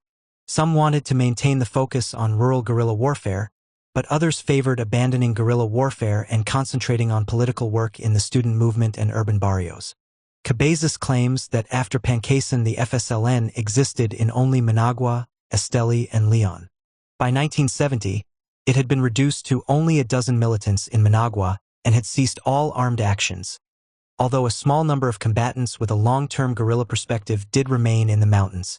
Differences developed within the FSLN through 1971 and 1972, and by 1973 the organization had splintered into 3 tendencies and, for some time, the practical work for armed struggle was interrupted. Over the next 2 years, the differences deepened until the tendencies worked in virtual isolation from each other. The first tendency, which was closest to the orthodox FSLN position, saw a protracted guerrilla war in the countryside as the only possible strategy for the overthrow of the Somoza dictatorship. This prolonged People's War tendency, GPP, was led by Tomás Borga, Henry Ruiz, and Bayardo Arce, and believed the political backwardness of the masses necessitated a long armed struggle, which would educate those masses and develop a socialist consciousness. The orientation was rural guerrilla warfare for an extended period, outside the cities amongst the peasants. This was a perspective similar to the Chinese Communist Party, CCP, of the early 1930s. Revolutionaries should leave the cities and move to the guerrilla bases. The GPP, along with the CCP, falsely believed that moving a proletarian militant into a petty bourgeois milieu proletarianized the milieu when, in reality, it gave the militant a petty bourgeois perspective. A second tendency around Jamie Wheelock, Luis Carrion, and Carlos Núñez drew the conclusion that there had to be a greater orientation to the working class in the cities. This proletarian tendency, TP, as it came to be called, spoke of the need for a Marxist-Leninist party, and saw itself as an embryo of the future revolutionary party of the working class. The TP called for the liquidation of the large landowners and the redistribution of idle land to the poor and landless peasants, for the nationalization of the banks, a state monopoly of foreign trade, and the nationalization of foreign firms and basic industry. The TP was the smallest of the three tendencies within the FSLN, but nonetheless, Marxist revolutionaries would have had considerable interest in encouraging the development of this tendency as a possible nucleus of a Leninist party. The third tendency, the terceristas or insurrectionary tendency, developed a short time after the other two. Its analysis was that the growing alienation of sections of the bourgeoisie and the supposed floating nature of Nicaragua's middle classes indicated insurrection in the short term. For the terceristas, it followed that the insurrection would be the work of a broad multi-class alliance. The leading figures in the terceristas were the brothers Humberto and Daniel Ortega, and the Mexican Victor Tirado Lopez. The terceristas had close links with international social democracy, especially the Spanish Socialist Party, PSOE. Contacts made with Christian democratic parties of Venezuela, Costa Rica, and Mexico resulted in promises of aid. These connections with international social democracy and progressive regimes and parties in the rest of Latin America gave the terceristas a respectability amongst bourgeois sectors that the other two tendencies lacked, and the Ortega brothers soon became the leading figures in the FSLN. They had grown up in Managua, where their parents, both of whom had been imprisoned for anti-Somoza activities, ran a small import-export business. Both brothers studied at private and church schools and joined the JPN, youth arm of the PSN, where they received their political education. They were active guerrillas from at least 1966, were both captured, imprisoned, and tortured under Somoza.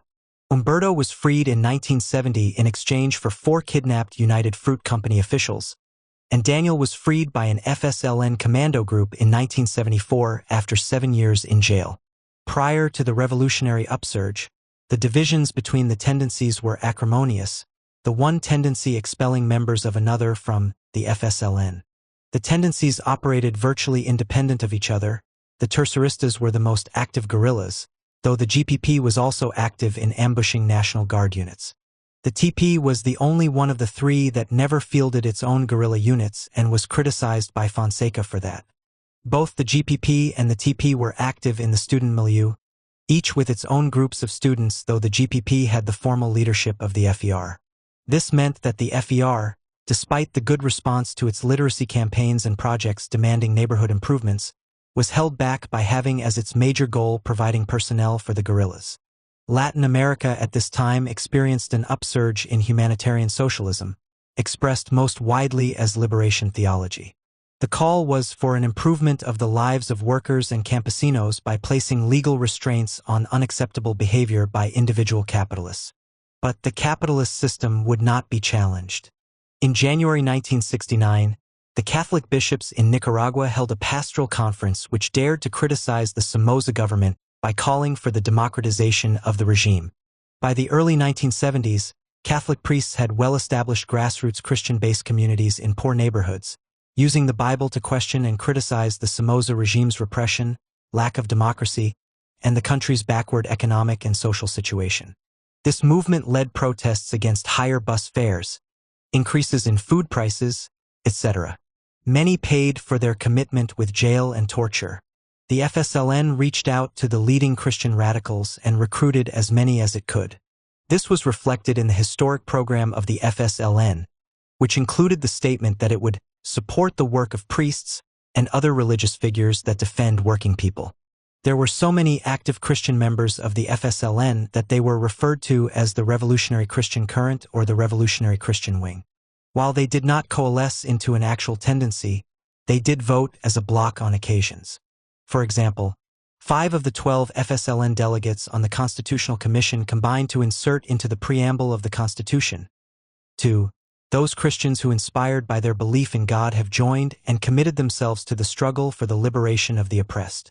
The popular church in Nicaragua especially wanted to play a part in the revolutionary changes affecting the masses, and Fernando Cardenal, a Jesuit priest, played an important role when, in 1976, he testified in Washington before a congressional committee investigating human rights abuses by the Somoza regime. However, such activities were distrusted by the Catholic hierarchy, who opposed both the popular church and the Sandinistas. The exploited masses suffered terribly between 1969 and 1974 due to an economic slump worsened by a severe earthquake that destroyed the entire downtown section of Managua, 1972, killing up to 20,000 of the city's 400,000 residents, leaving 50,000 homeless and causing the temporary closure of 37% of industry. Somoza took direct charge of the reconstruction activities, pocketing the relief funds that flowed into Nicaragua. His scheme was to purchase, at knockdown prices, the real estate on which the former commercial and light industrial center of the country had stood, redevelop it and sell it back to the previous owners at a massive profit. The result, 7 years later, at the time of the revolution, an area of some 500 hectares, about 2 square miles, remained gutted, empty and overgrown with weeds. It was this action in particular that alienated many of the national bourgeoisie, not because of Somoza's cold-blooded selfishness, but because they saw themselves as being robbed twice of their property and of what they considered their fair share of the profits that would come from redevelopment. It was also the final insult to many of the urban salaried population, who faced unprecedented housing, transport, and food problems. By 1974, the middle and petty bourgeoisie were flocking to UDL, and it grew considerably. It was led by Pedro Joaquin Chamorro, a Conservative Party dissident, and editor of the leading bourgeois daily, La Prensa. While supported by the PSN, UDL was condemned by the FSLN as Somozaism without Somoza, politically tied to the U.S., the very force which had generated Somoza in the first place.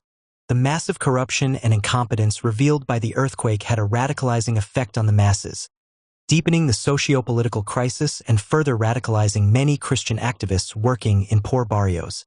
The terceristas were considerably influenced by this, and internal FSLN documents now available show that by mid-1973, the terceristas were already arguing for a more relaxed approach to ideological questions, for loosening restrictions on recruitment, and for building a wider base for the popular armed uprising by proposing strategic alliances with other sectors of society, including conservatives and liberals.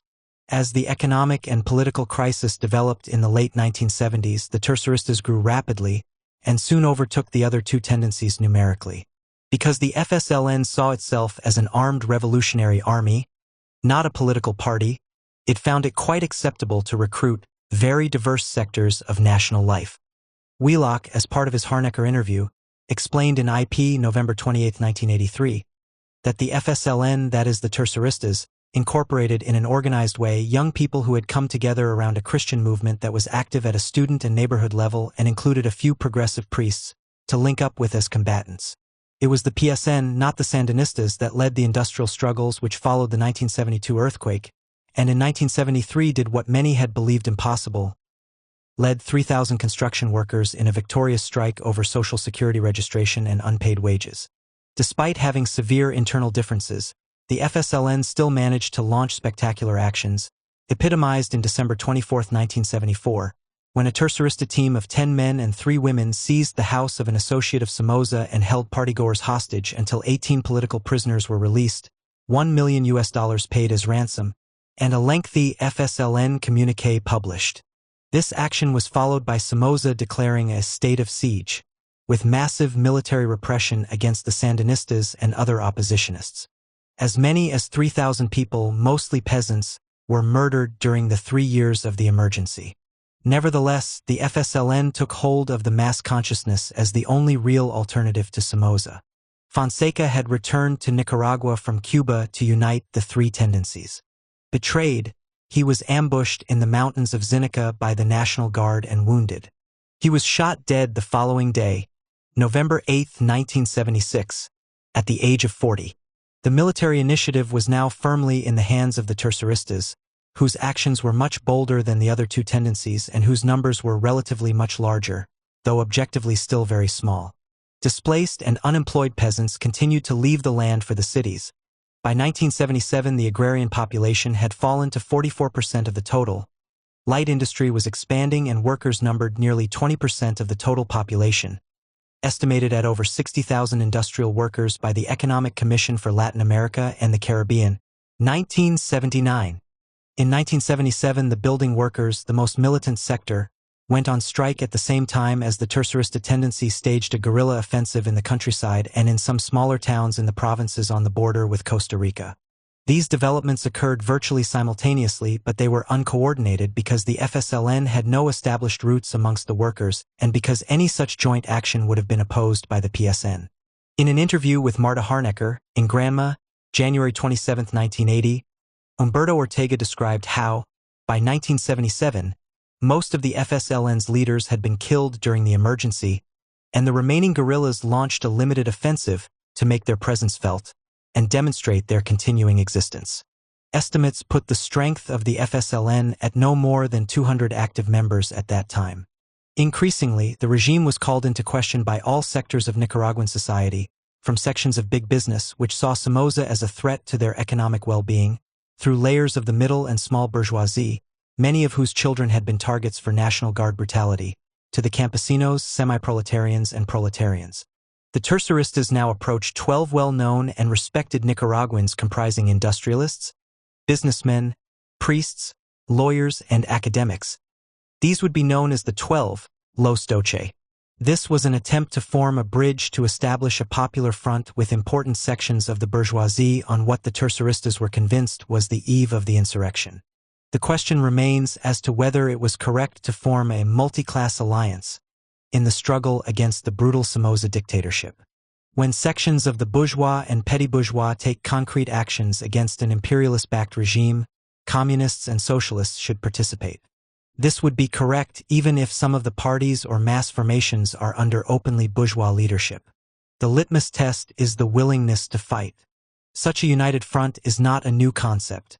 It was present in Lenin's writings as early as February 1905. Lenin called for a united front of all revolutionary forces to participate in an uprising against the Tsar, on the basis of the slogan "March separately and strike together," but, as always, he emphasized the absolute necessity of maintaining the complete political independence of the working class. A precondition of unity in action is that the revolutionary socialists maintain their own objectives in the struggle, always fighting to strengthen the workers' organizations, striking together in demonstrations, general strikes, and armed actions, but never confusing their banner with that of the bourgeoisie. Above all, revolutionary socialists, even whilst wholeheartedly supporting democratic slogans such as the rights of assembly and free speech, and the right to strike, should never forget they are fighting to win the workers and peasants to the goal of an anti-capitalist government in which all the revolutionary petty bourgeois elements, especially the campesinos, are welcome but in which the proletarian party is the determining factor. The perspectives of the terceristas and the PSN had nothing in common with this method. Rather, they pursued the policy of a class collaborationist people's front, tying the workers and peasants to the program of the bourgeoisie, guaranteeing the bourgeoisie that there would be no expropriations after the revolution, nor the establishment of a workers' state. In May 1977, the terceristas, in the name of the FSLN, issued its own general political military platform of the FSLN, a 60-page document written by Humberto Ortega. Surprisingly, for the time, the document made no mention of the Cuban Revolution, and Fonseca was demoted to a single mention, as contributing to the FSLN's historic program. Zimmerman quotes Humberto as defining the terceristas' perspective as a revolutionary democratic popular government, which had all the hallmarks of Stalin's theory of stages. A theory which, amongst many other things, had laid the basis for the defeat of the Chinese Revolution in 1925 and the military coup in Chile in 1973. In fact, the tercerista tendency demonstrated its commitment to limit the FSLN to a secondary role in the post-revolution government by dropping revolutionary from its description of the democratic and popular government. It stressed that nationalization of property should be limited to that belonging to the Somoza family. The land reform proposal was limited and vague. Previous FSLN demands for the immediate abolition of the National Guard and formation of a revolutionary, patriotic, and popular army and armed popular militias disappeared. The terceristas now accepted a call for a new army that would include elements of the National Guard. The historic program had pledged solidarity with those struggling against U.S. imperialism, for the withdrawal of U.S. military bases from around the world, and championed the struggles of North American black people against racism. The new Tercerista program omitted mention of U.S. imperialism, stating that post-revolution Nicaragua should have relations with all the nations in the world. The historic program's references to the odious discrimination suffered by Mosquito and Sumo Indians and black people of the Atlantic coast was omitted. In the Pankasian guerrilla Foco, it is claimed there were just 10 books to read, one of which was Margaret Randall's Cuban Women Today, La Mujer Cuban de Hoy, building on the experiences of Cuba, but in contrast to Cuba, which did not establish the Cuban Women's Federation until 1 year after the revolution, 1960. The FSLN decided to launch and to channel significant energies and resources into establishing a mass women's organization at an early stage of the struggle. In 1977, the FSLN launched the Association of Women Confronting the Nation's Problems, AMPRNAC, and in doing so, declared it had broken with the concept that women's organizations should be totally subordinate to the parent organization. There is no doubt that AMPRNAC, one of the few mass organizations allowed by the Somoza regime, generated considerable support for the FSLN, and this was attributed to its being an organization in which the masses of women could participate, obtain political education, raise their questions, voice their opinions openly and without fear, and learn leadership skills. Molyneux claims that, by the summer of 1978, AMPRNAC, with some 8,000 members, was stimulating and coordinating a large part of women's grassroots involvement in the revolution. On the women's question, the practice of the FSLN was groundbreaking, but the content of its program was limited. The 1969 historic program, as it appears in Sandinista speak, had Emancipation of Women. The Sandinista People's Revolution will abolish the odious discrimination that women have been subjected to compared to men. It will establish economic, political, and cultural equality between woman and man. It will pay special attention to the mother and child. B. It will eliminate prostitution and other social vices through which the dignity of women will be raised. C. It will put an end to the system of servitude which is reflected in the tragedy of the abandoned working mother. D. It will establish for children born out of wedlock equal protection by the revolutionary institutions. E. It will establish day care centers for the care of children of working women. F. It will establish a 2-month maternity leave before and after birth for women who work. And G. It will raise women's political, cultural, and levels through their participation in the revolutionary process. The program, as rewritten in 1977, by Humberto Ortega stated, "We will struggle to end discrimination against women. Women will be treated equally with men. We will struggle to end prostitution and servitude. Mothers will receive the complete protection of the state, and all women shall be encouraged to organize in defense of their rights." When this latter version was published, there were worldwide mass demonstrations demanding the right for every woman to control her own body. A woman's right to choose was a major concern for any political activist. This omission from the FSLN program was especially worrying because of the toll in human misery due to the Somoza regime's ban on abortion. Molyneux had shown that poverty meant that many pregnant women sought illegal, backstreet, or self-induced abortions, so many that botched abortions accounted for nearly 2/3 of admissions to the main women's hospital in Managua. By the end of 1977, revolution was in the air, and the Terceristas responded by showing that the petty bourgeois could be revolutionary, launching a series of attacks on National Guard barracks, which were claimed successful because they demonstrated that the FSLN was still in existence and active as a fighting force, and when the dust settled, found its numbers had increased from about 150 to nearly 500. Interestingly, many of the guerrillas captured during these attacks identified themselves as radical Christians. 4. Revolution, the FSLN comes to power.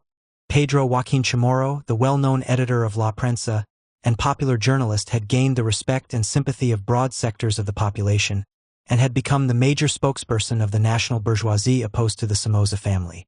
On January 10, 1978, the Somozas made a grave error in celebrating the new year by having Chamorro murdered on his way to work. Over 120,000 mourners, predominantly workers and lower middle-class people, participated in the funeral. There followed an explosion of popular protest. The trade unions and the UDL called a general strike on 23 to 24 January, which, according to the U.S. Embassy, successfully shut down 80% of businesses not only in Managua but also in the provincial capitals of Grenada, Leon, and Matagalpa. However, the big capitalists of the Ban America Group, representing interests in sugar, cattle, coffee, and retailing, and the Bannock Group, with interests in cotton, coffee, beer, lumber, and construction, did not participate. The Somoza dictatorship had created the conditions for a national revolution. As in Tsarist Russia, and in Iran under the tyranny of the Shah, the bourgeoisie, petty bourgeoisie, peasantry, salaried and proletariat shared a common interest in the overthrow of the autocracy. The crucial question was which class would give the political leadership to that revolution and determine its class content. The opposition forces, from the Partido Conservador, the traditional bourgeois opposition party, across the political spectrum to the PSN and FSLN, organized themselves into a bloc, the child of UDEL, called the Broad Opposition Front, Frente Amplio Opositor, FAO. The small employers launched a shutdown with the slogans, "Peaceful Resistance," and "Don't leave your homes" to dampen popular mobilization. The shutdown lasted 12 days. Under pressure from the U.S. Embassy to end its actions, the FAO capitulated and thereby demonstrated what hopeless and treacherous allies they were.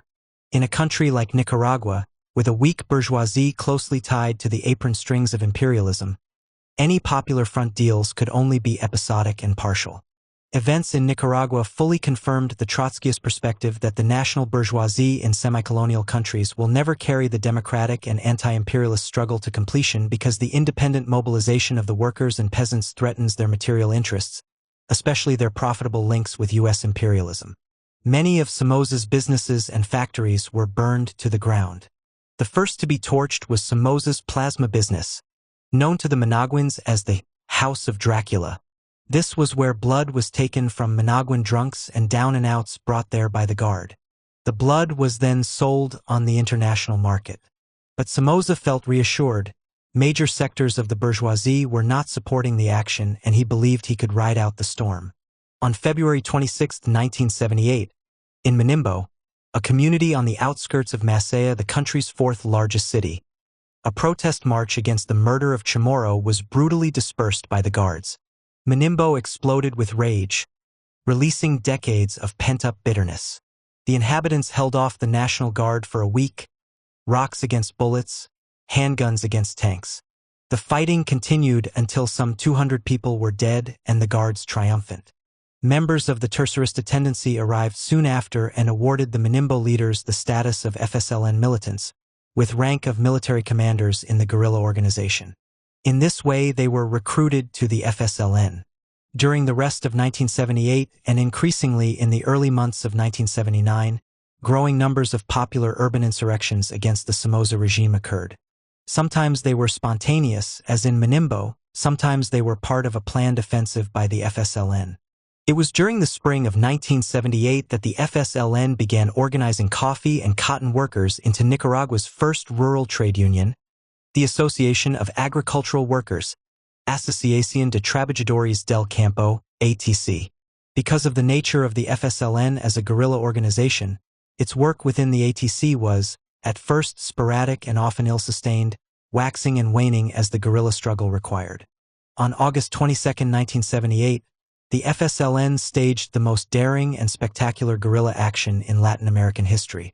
Led by Eden Pastora, a group of FSLN guerrillas dressed in National Guard uniforms infiltrated and seized the National Palace while both the Senate and Chamber of Deputies were in session. The action was seen by the FSLN as hugely successful. After 2 days, the government agreed to release about 50 FSLN members held in Somoza's prisons. On the very same day, 12,000 hospital workers, on a national strike for a month, were joined by the Union of Carpenters, Fitters, Bricklayers, and Allied Trades, Sindicato de la Construcción, SCAAS, and workers at the University of Leon. The FAO called for another nationwide lockout, but with no pay for the workers, and by September 4th, 80% of all economic life was again paralyzed. Simultaneously, the FSLN launched a series of actions across the country, intending to occupy a number of towns and cities and proclaim a provisional government. One major battle was in the city of Matagalpa, in which about 500 students played an important role. This action was not organized by the FSLN, but red and black flags and bandanas flooded the city while the uprising lasted. The events in Matagalpa demonstrated two things: that events and the masses were ahead of the FSLN leadership, and that, by default, the FSLN was popularly accepted as the leadership of the revolution. Before the revolution, the situation in which the FSLN had placed itself with a guerrillas structure meant it could not be a mass organization. Nevertheless, the revolutionary upsurge was itself placing the FSLN in the leadership.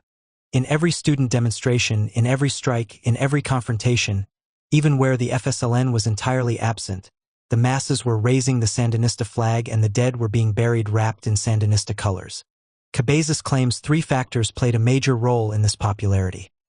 The FSLN was the only organization that was seen as prepared to go all the way to get rid of Somoza, the example of the Cuban Revolution, and the glamour of guerrillism. However, the FSLN forces allocated to taking the cities were ridiculously small, the bulk of their cadres being retained in the rural areas along the frontiers with Honduras and Costa Rica.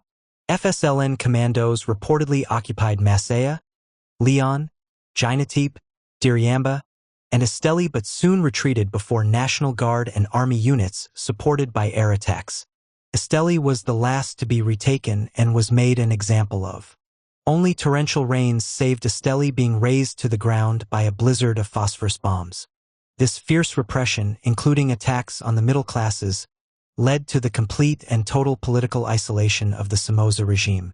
On September 13, 1978, Somoza suspended all constitutional rights for a period of 30 days throughout the country. Previously, he had suspended constitutional rights in only the departments of Managua and Esteli. On October 12, the suspension of rights was extended for a further 6 months. It became clear that Somoza's strategy was to effect the greatest slaughter possible under the cover of the armed actions to break the will of the people.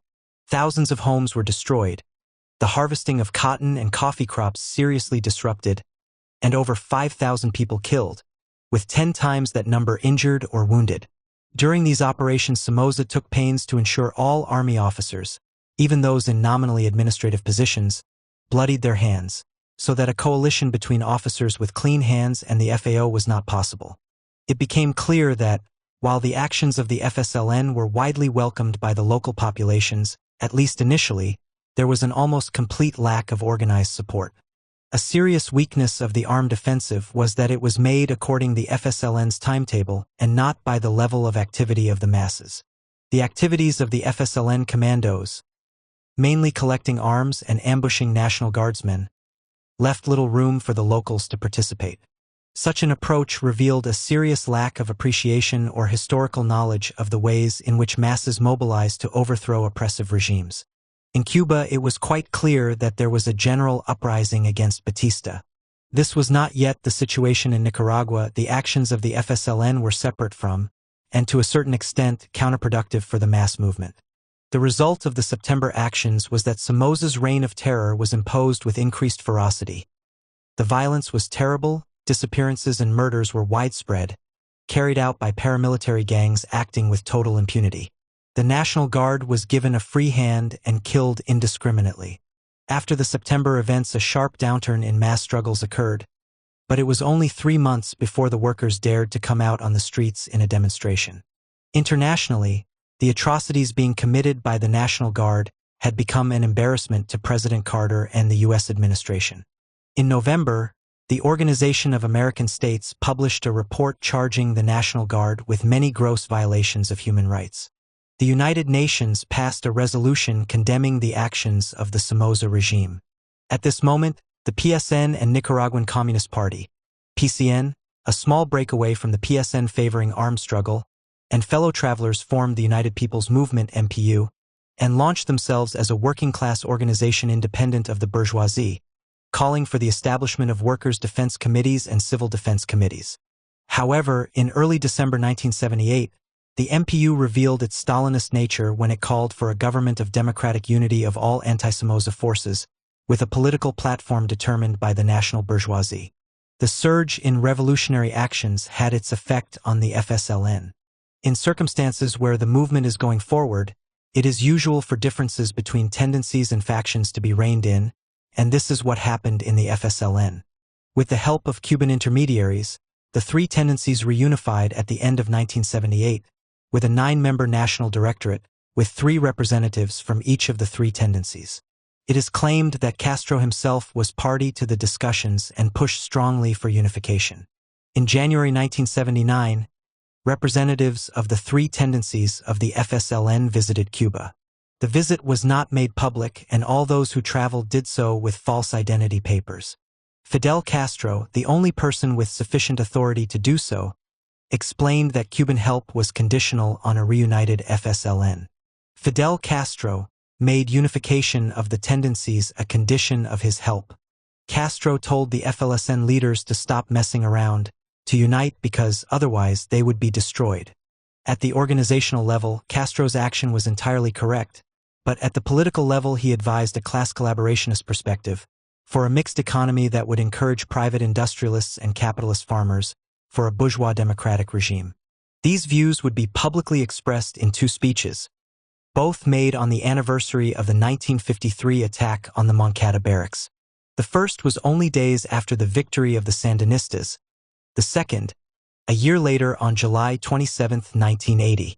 A communiqué from the 9-member Joint National Directorate, Dirección Nacional Conjunta DNC, the new ruling body of the FSLN, made no suggestion that the struggle in which they were engaged was to establish a worker state.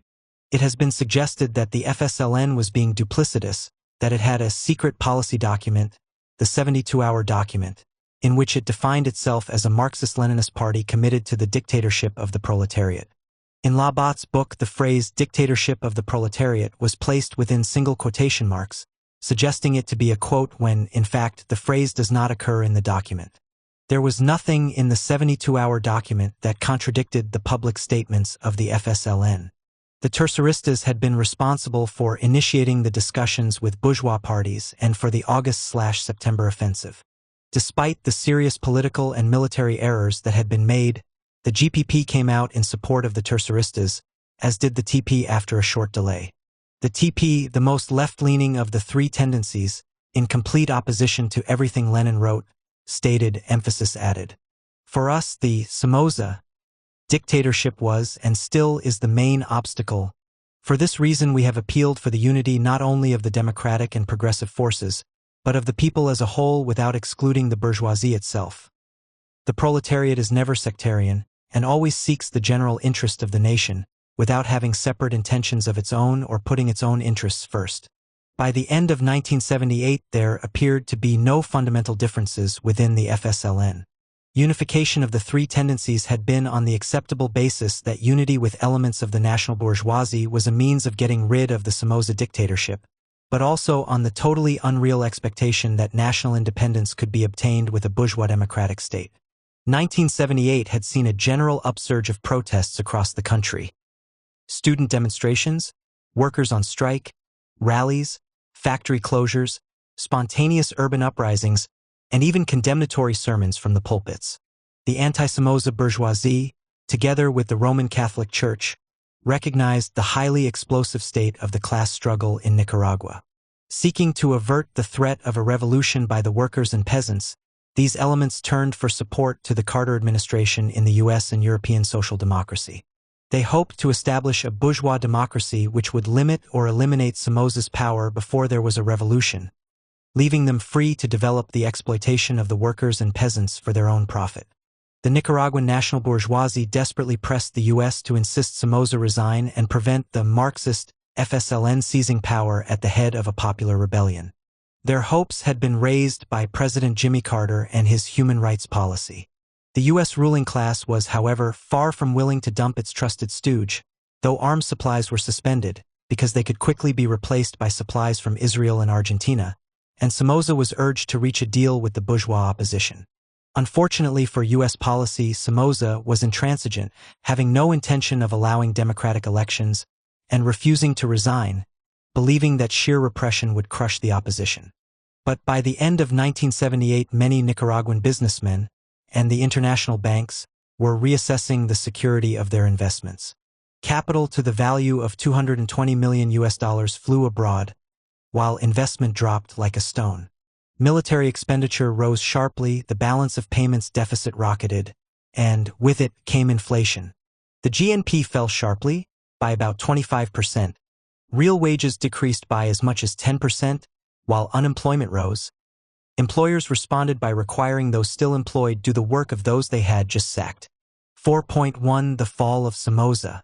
Alfonso Rebelo Callejas, a key bourgeois figure, an industrialist and president of the Nicaraguan Development Institute, IND, with close links to Bannock, warned the U.S. administration in a newspaper interview that, if Somoza continues in power, giving the people no option but armed insurrection, the country will be in danger of falling under communist rule.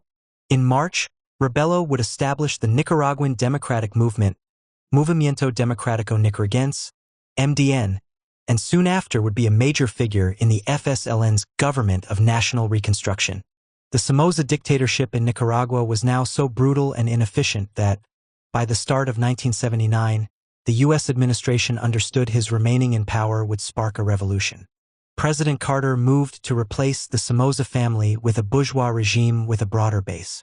No one was expecting the mass upsurge of late May to early July 1979. Carter would be in the process of ditching Somoza even as the revolution began.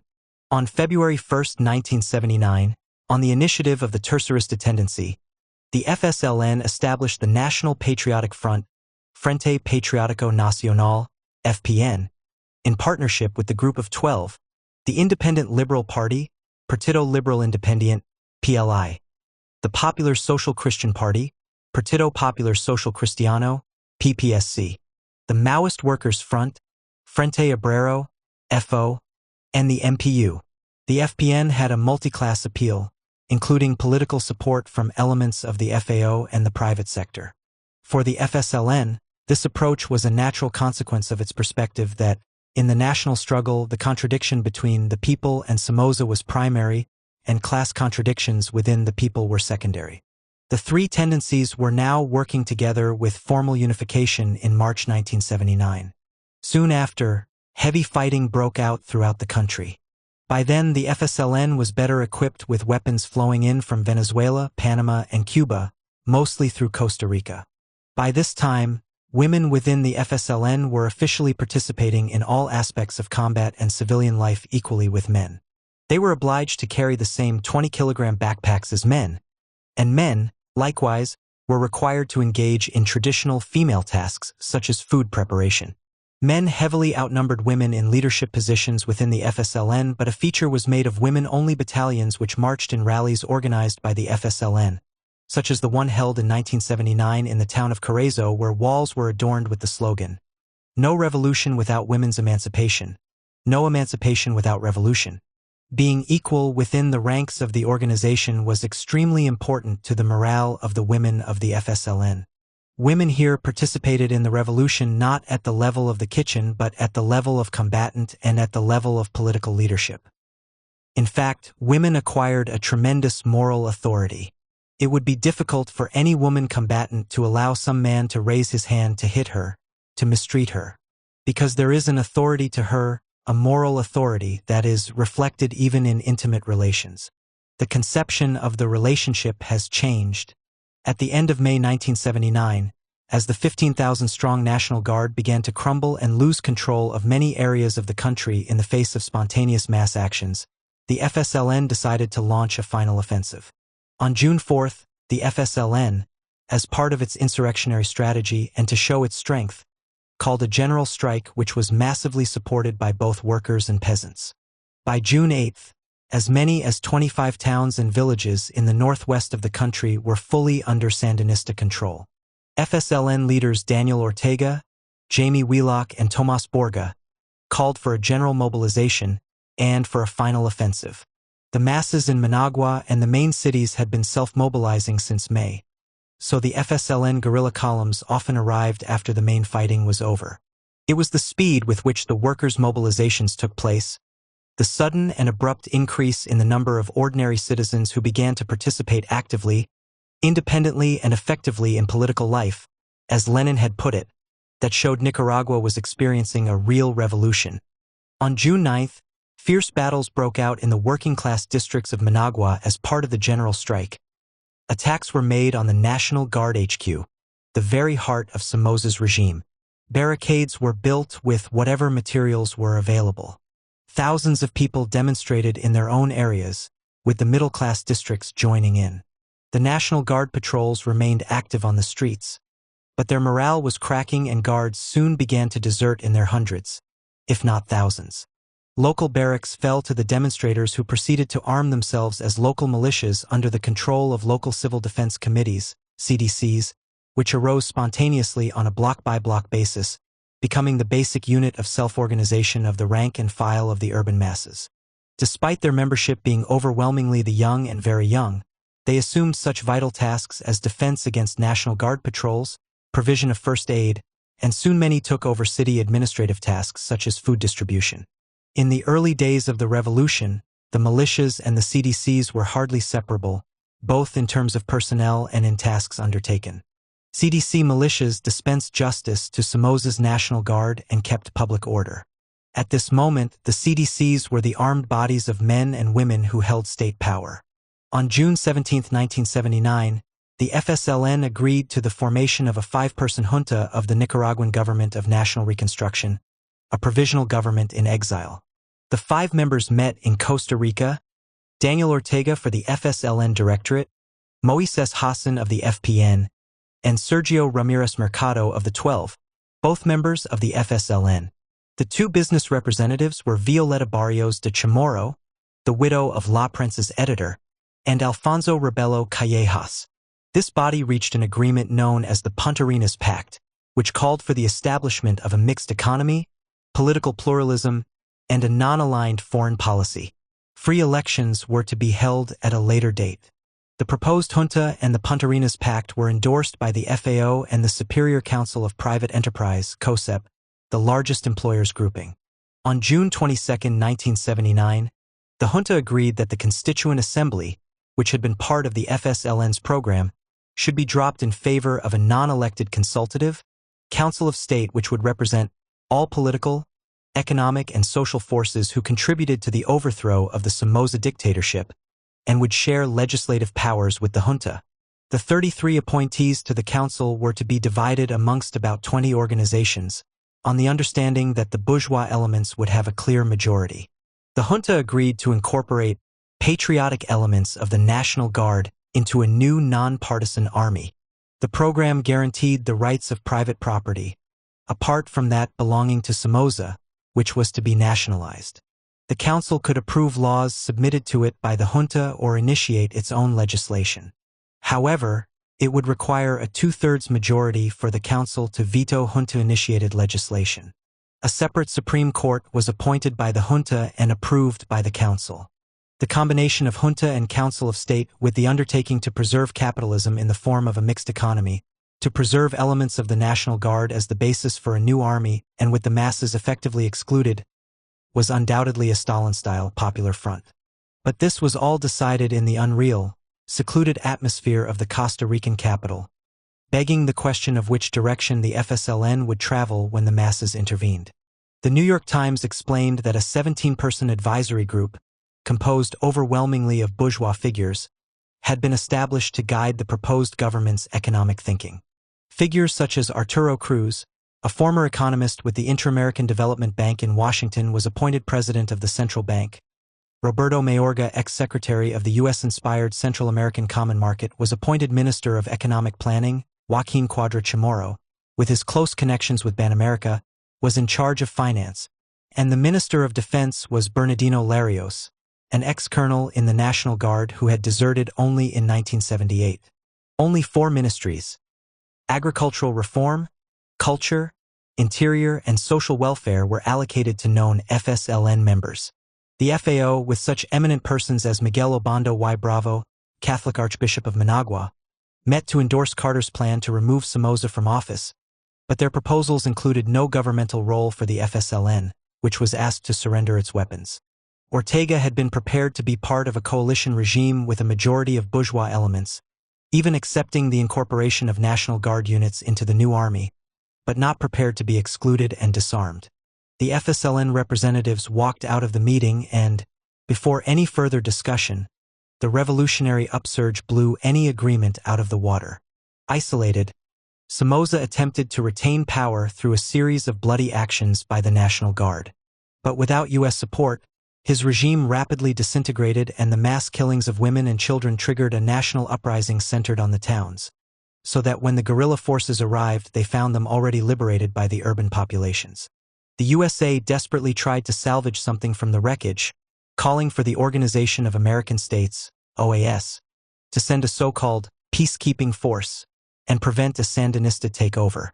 But, so great was the enthusiasm generated by the overthrow of Somoza that not one Latin American regime agreed. When Esteli was liberated by a guerrilla column, Somoza knew the situation was hopeless and handed his resignation to the U.S. ambassador. He fled to Miami on July 17, leaving behind a national debt of $1.6 billion US. A report by John Pilger claims that most of this had been stolen by the Somozoists and never actually arrived in Nicaragua. But there was also $80 million US material damage to the infrastructure, water, electricity, housing, etc., and reserves of only $3.5 million US.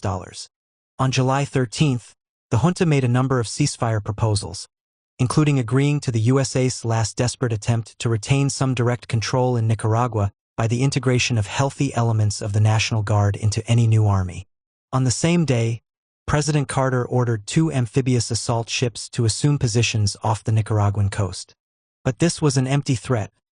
Neither the Carter nor, subsequently, the Reagan administrations were capable of moving directly against the Nicaraguan Revolution. The revolution occurred too soon after the defeat of the U.S. Army in Vietnam, largely due to opposition to the war by millions of youth, workers, and the soldiers themselves. The numbers spontaneously demonstrating on the streets were many orders of magnitude greater than those that could have been mobilized by the FSLN, who had fewer than 500 lightly armed guerrillas. Mostly small columns of guerrillas, often as few as 12, entered already liberated cities, although there was a real battle for Lyon, where the National Guard rallied and put up a fight, to be defeated by a guerrilla column in which 4 of the 7 commanders were women. Humberto Ortega, the main military strategist of the FSLN, later described the situation. We always took the masses into account, but more in terms of supporting the guerrillas so that the guerrillas could defeat the National Guard. What actually happened was that it was the guerrillas who provided the support for the masses. It was not a mass movement responding to a call by the Sandinistas. It was a response to a situation nobody had foreseen. Thousands of people fought with machetes, picks and shovels, and homemade bombs. When the FSLN columns reached Managua on the afternoon of July 19, the city was already in the hands of the popular militias formed during the insurrectionary general strike and under whose onslaught the National Guard had disintegrated. The remnants surrendered to the Sandinistas or fled to the provinces and into Honduras. The bunker, the National Guard HQ in the heart of Managua and symbol of the Somoza regime, was captured by the urban masses who distributed the thousands of weapons they found there amongst themselves. The self-mobilization of the working class, the peasants and the petty bourgeoisie was decisive in bringing about the collapse of the Somozista state. The last U.S. hope of engineering a controlled handover of power was gone. Virtually all studies of the revolution note 2 things: that the revolutionary masses were, by and large, concentrated in the urban slums and consisted of casual laborers, artisans, and petty merchants, and that the revolutionary vanguard of the FSLN followed rather than led the insurrection. The entry of the masses pushed the FSLN to the left, not only in terms of accelerating the war against Somoza but also in terms of the radicalization of the FSLN and the revolution's goals. By the spring of 1979, committed FSLN militants recently recruited from CDCs, often only a month or so previously, were leading the day-to-day activity of the revolution, distributing the weapons available, organizing community support, food supplies, and care of wounded, deciding when and where to strike, and, in the process, recruiting and training new cadres. The Junta of National Reconstruction arrived in Managua on July 20, 1979. Almost all of the 20 organizations that were to have been allocated seats on the Council of State had been bypassed by the revolution. It was obvious that the composition of the council, as decided in Costa Rica, did not reflect the reality of mass action on the streets and the balance of forces within Nicaragua. It had been agreed that the FSLN would name only a minority of the 33 appointees on the council, but with the change in the relationship of forces, the FSLN Directorate proposed, and the junta agreed, that the council be increased to 47.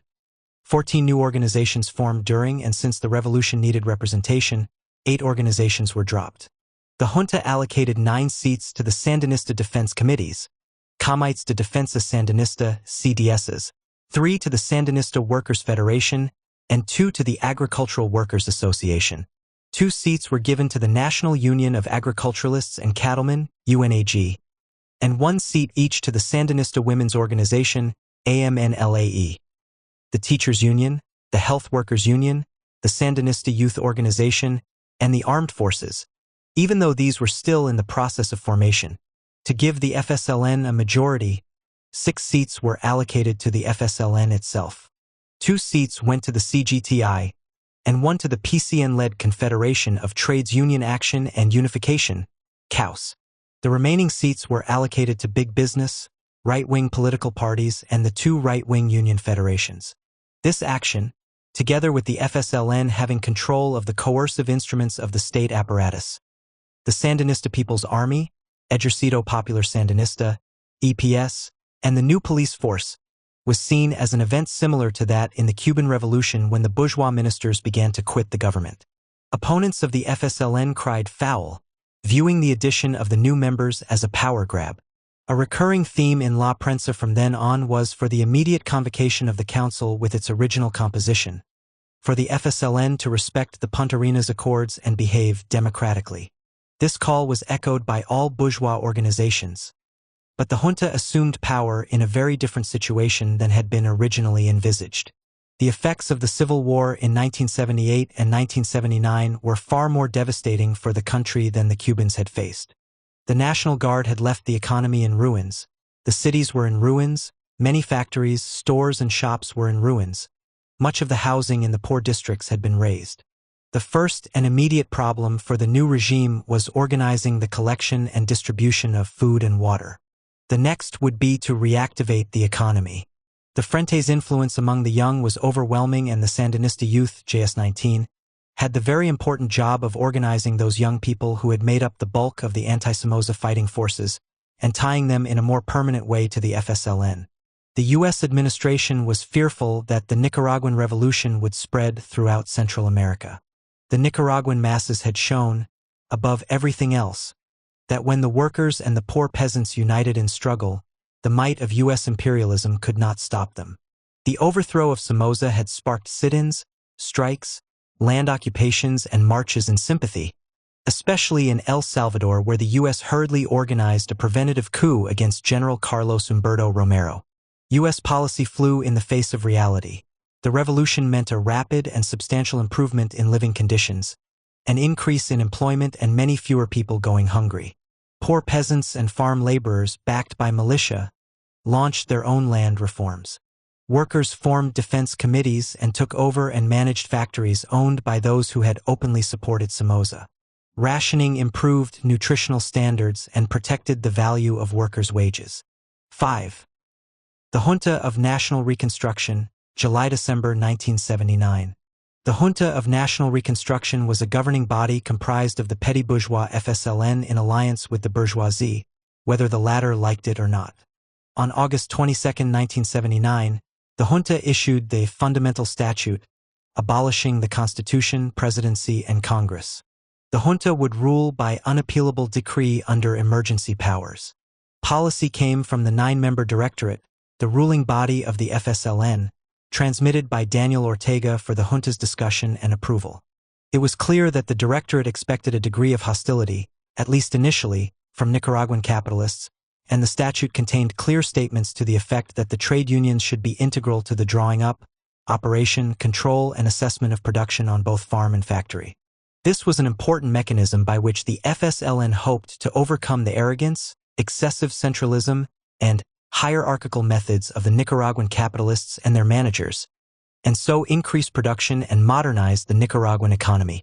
Much space was given in the columns of Barricada, the central organ of the FSLN, to union representatives' attempts to persuade companies to form production councils to ensure they were following government guidelines on pay, but also, and more importantly, to ensure that production targets were met and there was no industrial or economic sabotage. Economic sabotage included withholding of investment, disinvestment through allowing plant and machinery to run down, illegal sale of plant and machinery for dollars, which were then sent to banks abroad, pocketing of government credits and low-interest loans, and even direct sabotage of machinery.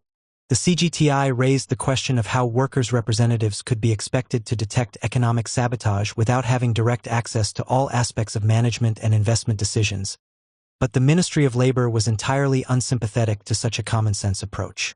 These gentlemen were reformists who, like so many before them, stopped short before the threshold of the business enterprise and its commercial confidences. Their accounts remained the capitalists' secrets. The principle of non-interference dominated, but, of course, only by opening the books of all Nicaraguan businesses, and not just those going bust, could the FSLN hope to end economic sabotage. Such a move would prove impossible within the constraints of the mixed economy. Union representatives on the factory floor exerted real pressure on the owners and managers to increase production and better workers' conditions. But by no stretch of the imagination was it workers' control.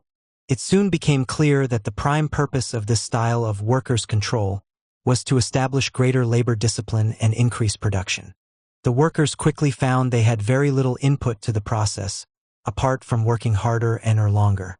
While the workers did gain many benefits initially, the system was essentially a means of increasing the rate of exploitation, and in a so-called mixed economy, that meant capitalist exploitation. The FSLN were relying on a layer of managers and technocrats from the Somoza era and a new layer of party members and trade union officials to extract more surplus value from the workers.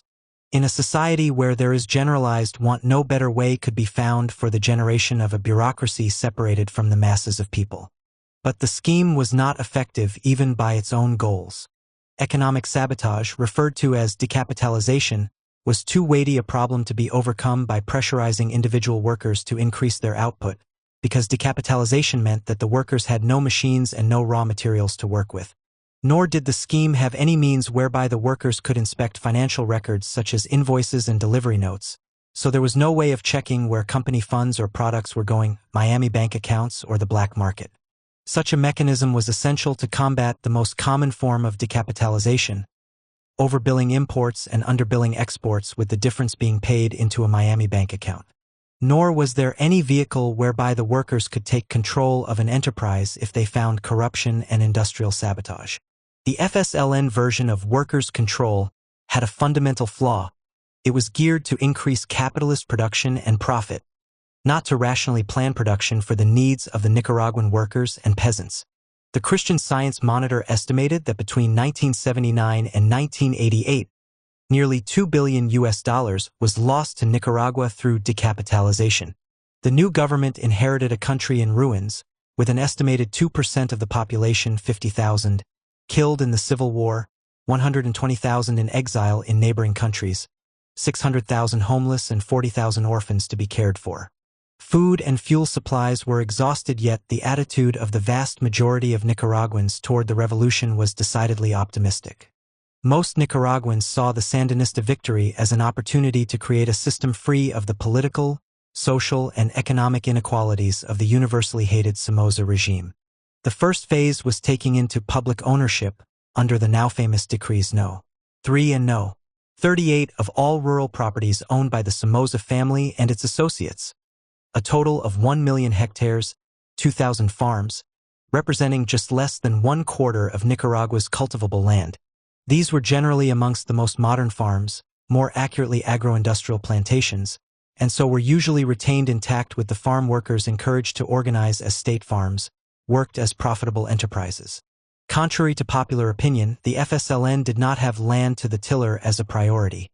Its goal was to increase production, so very little of this land went to individual peasants, possibly as little as 1%.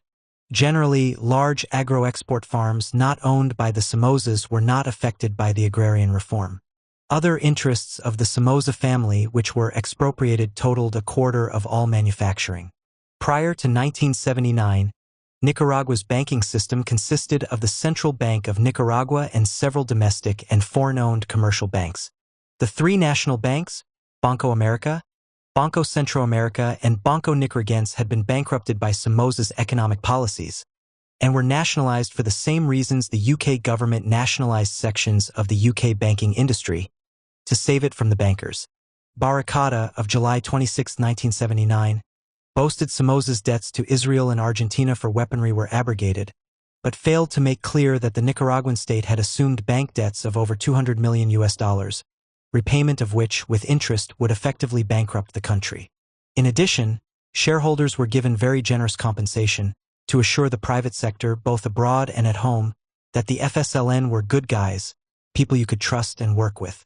The class collaborationist, mixed economy, perspective of the Sandinista leadership meant that even as they introduced much-needed reforms, they simultaneously implemented economic measures to appease imperialism, such as transferring private bank debts to the Nicaraguan people. The FSLN was locking Nicaragua into the international money market. By 1983, there would be a net outflow of $500 million paid to overseas private banks. To stop the hemorrhage of funds, foreign banks were prevented from receiving deposits from the public. However, in 1985, a decree loosened state control of foreign exchange by allowing the establishment of privately owned local exchange houses. Insurance companies were nationalized and a national insurance institution established to take future payments and fulfill the terms of policies already held. That was done because the insurance companies were foreign, which meant an outflow of capital.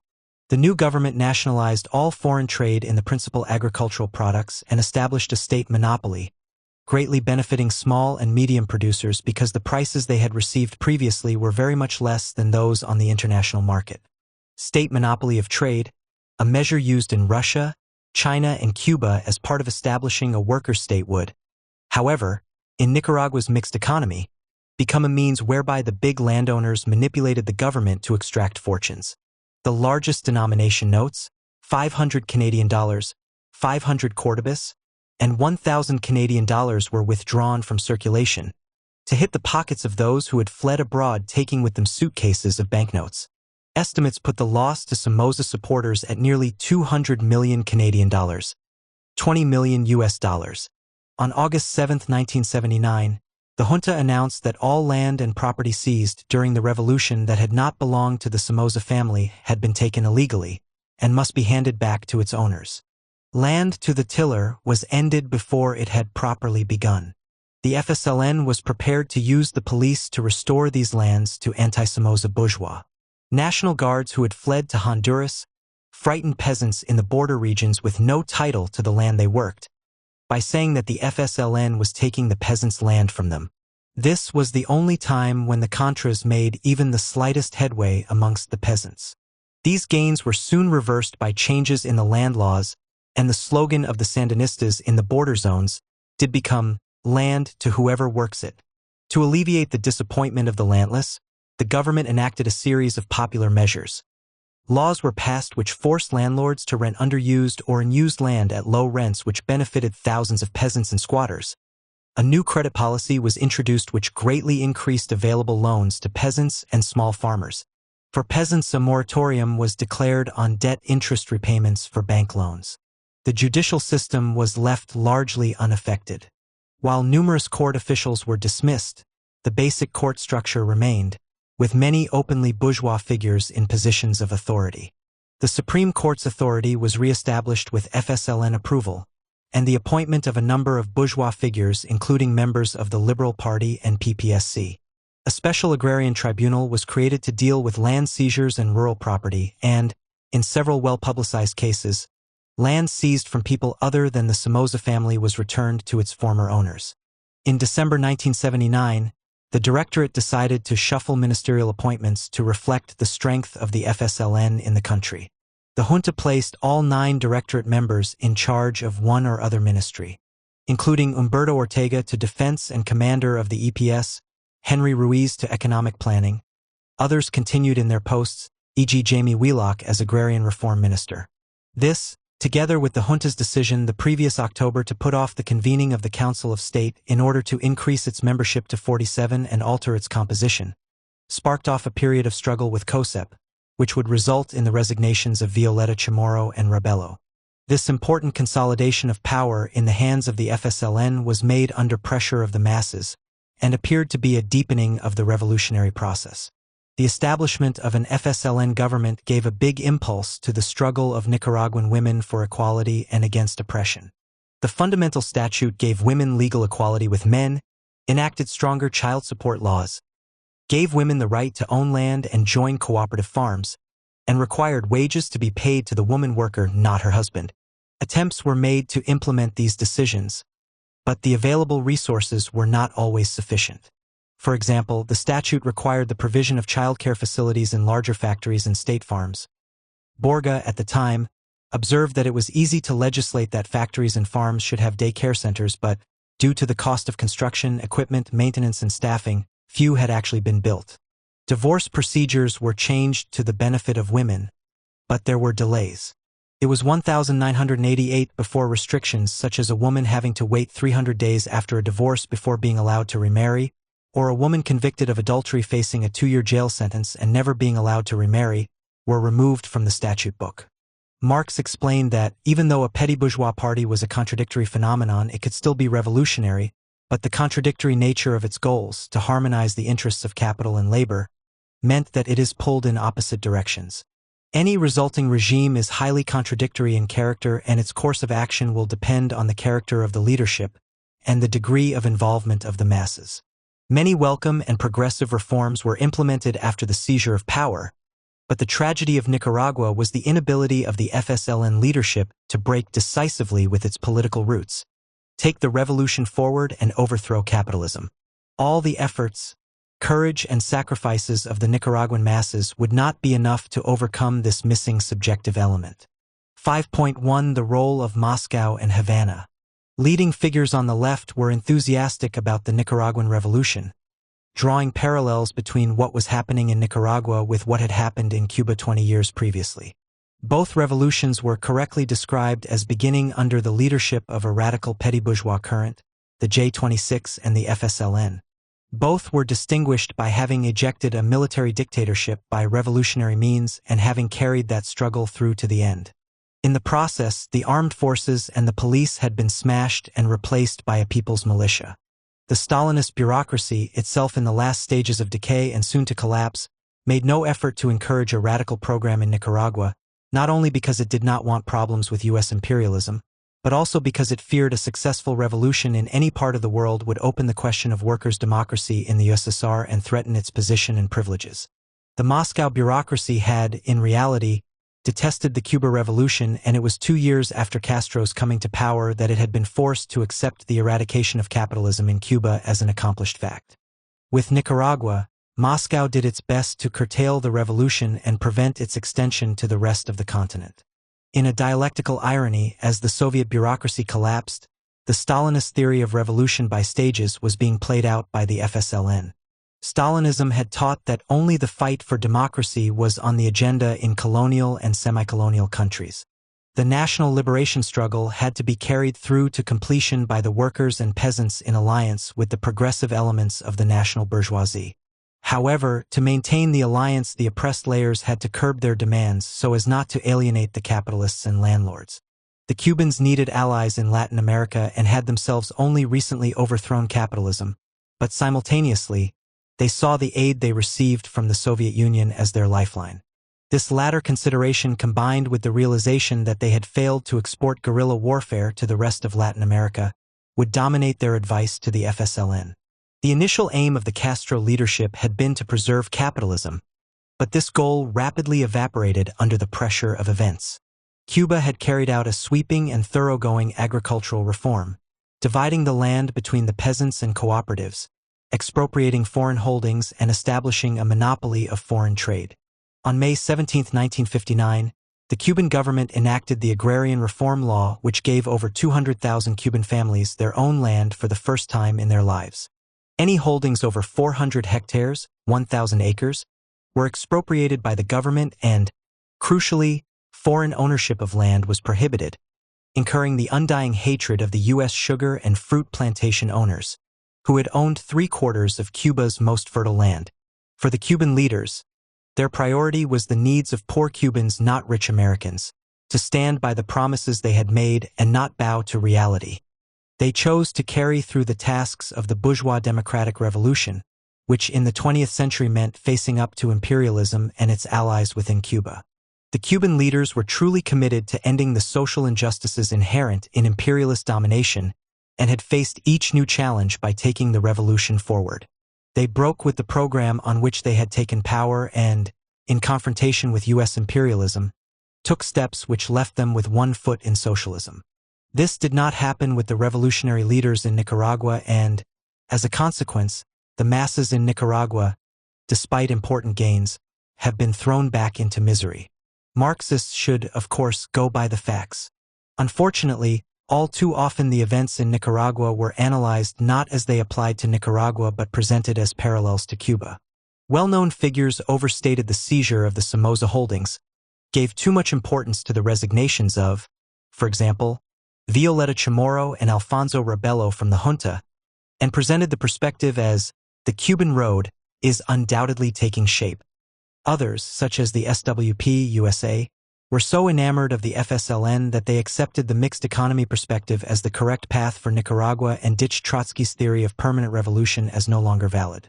An infamous edition of their theoretical journal gave 50 pages to Carlos Rafael Rodriguez, longtime Cuban Stalinist and CP member of Batista's cabinet in 1942, to justify Stalin's theory of stages. In 1979 and 1980, the Cuban government called for an international campaign of solidarity with Nicaragua. On July 19, 1980, President Fidel Castro spoke in Managua to 500,000 participants celebrating the first anniversary of the Nicaraguan Revolution.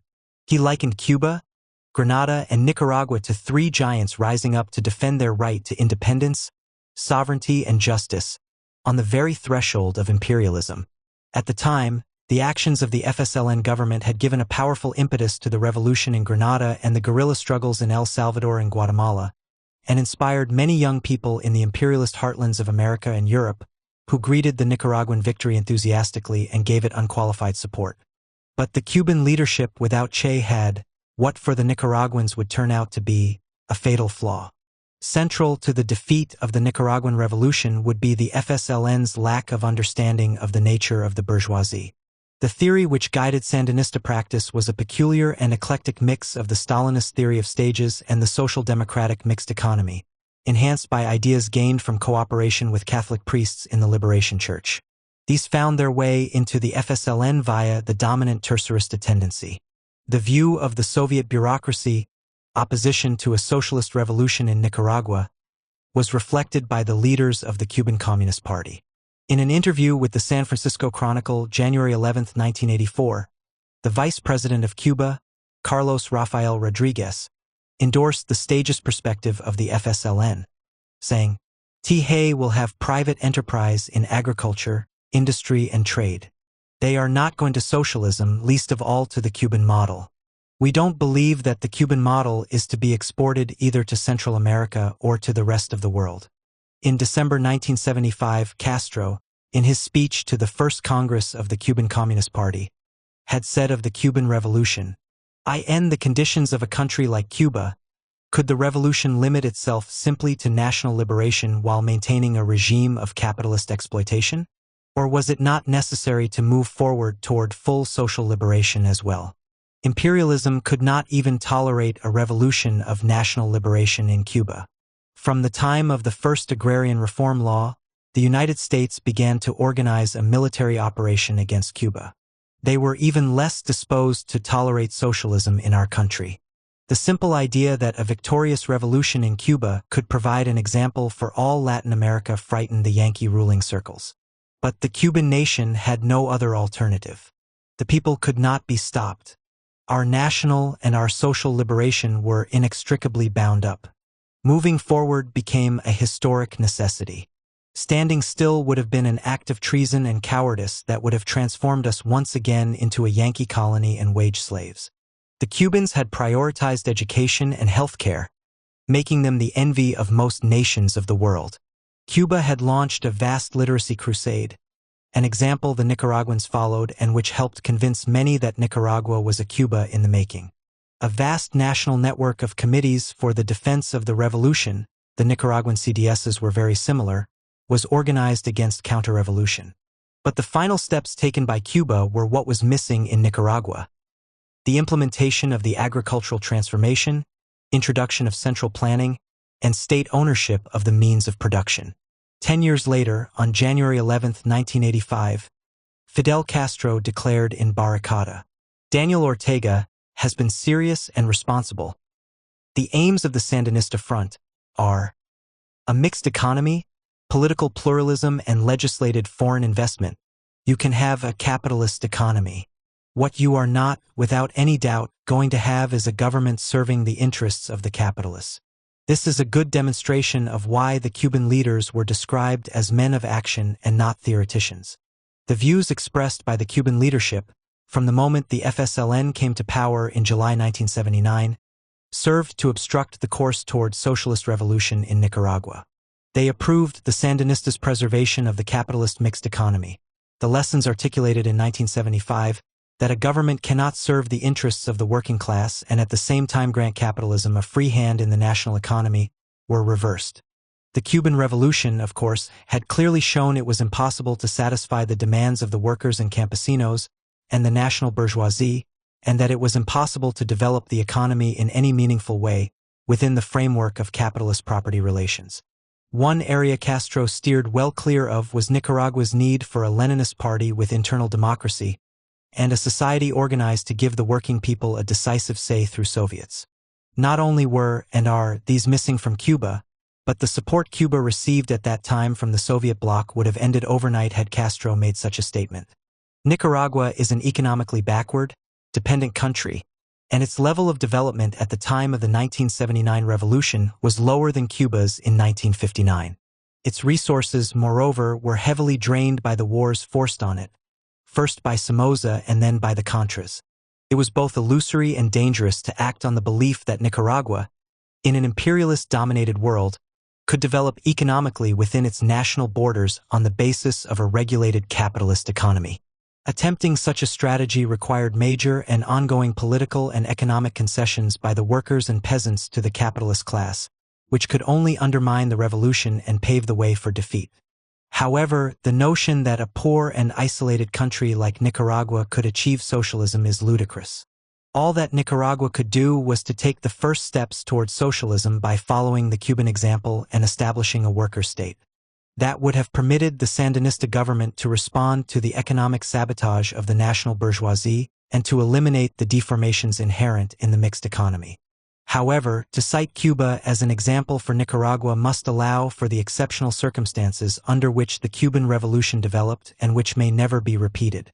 But one thing we can be absolutely sure of: the road to a worker state and the dictatorship of the proletariat could not have had any worse consequences for the workers and peasants of Nicaragua than the mixed economy. At the very least, it would have bound the government and the working masses together in common cause. Such actions would have helped extend revolution to the rest of Central and Latin America. This was particularly the case in El Salvador and Guatemala, where there were revolutionary movements which developed almost in parallel with and were heavily influenced by the Sandinista revolution. 6. How FSLN gained and retained leadership of the revolution. The speed at which the mass upsurge developed, and with which the Somoza regime was overthrown, meant the FSLN, even if it had wanted to, was unable to recruit widely before the revolution had succeeded. It rode to power with a structure suited to guerrilla activities that did not allow for the participation of either FSLN members or the masses in decision-making processes regarding policy and the election and possible recall of leaders. The FSLN did not use the revolutionary period from September 1978 to July 1979, when those active on the streets were genuine anti-Somozoists, to transform the FSLN into a political party with a mass membership.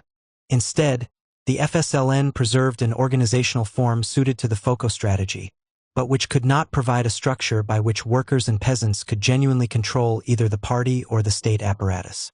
The structure of the FSLN remained one of command. The mass organizations were expected to implement the decisions of the directorate, not to debate them. In line with this, one of the most common slogans at street demonstrations and meetings was, "National Directorate, we await your command." The FSLN membership was small, possibly only about 500, so there was an acute lack of personnel with either political or administrative experience.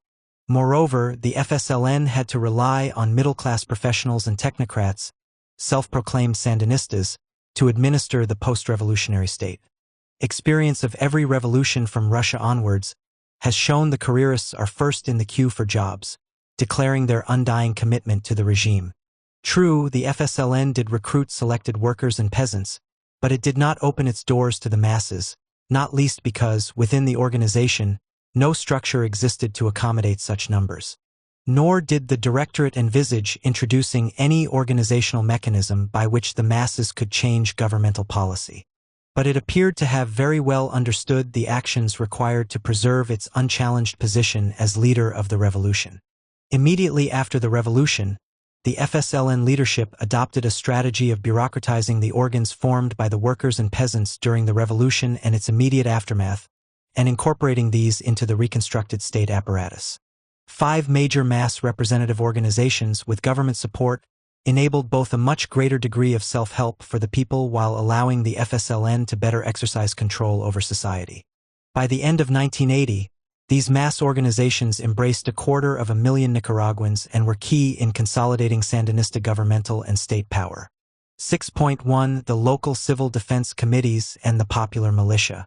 The social and political demands of the urban elements were more radical and far-reaching than those of the FSLN, and challenged the bourgeois social and economic order.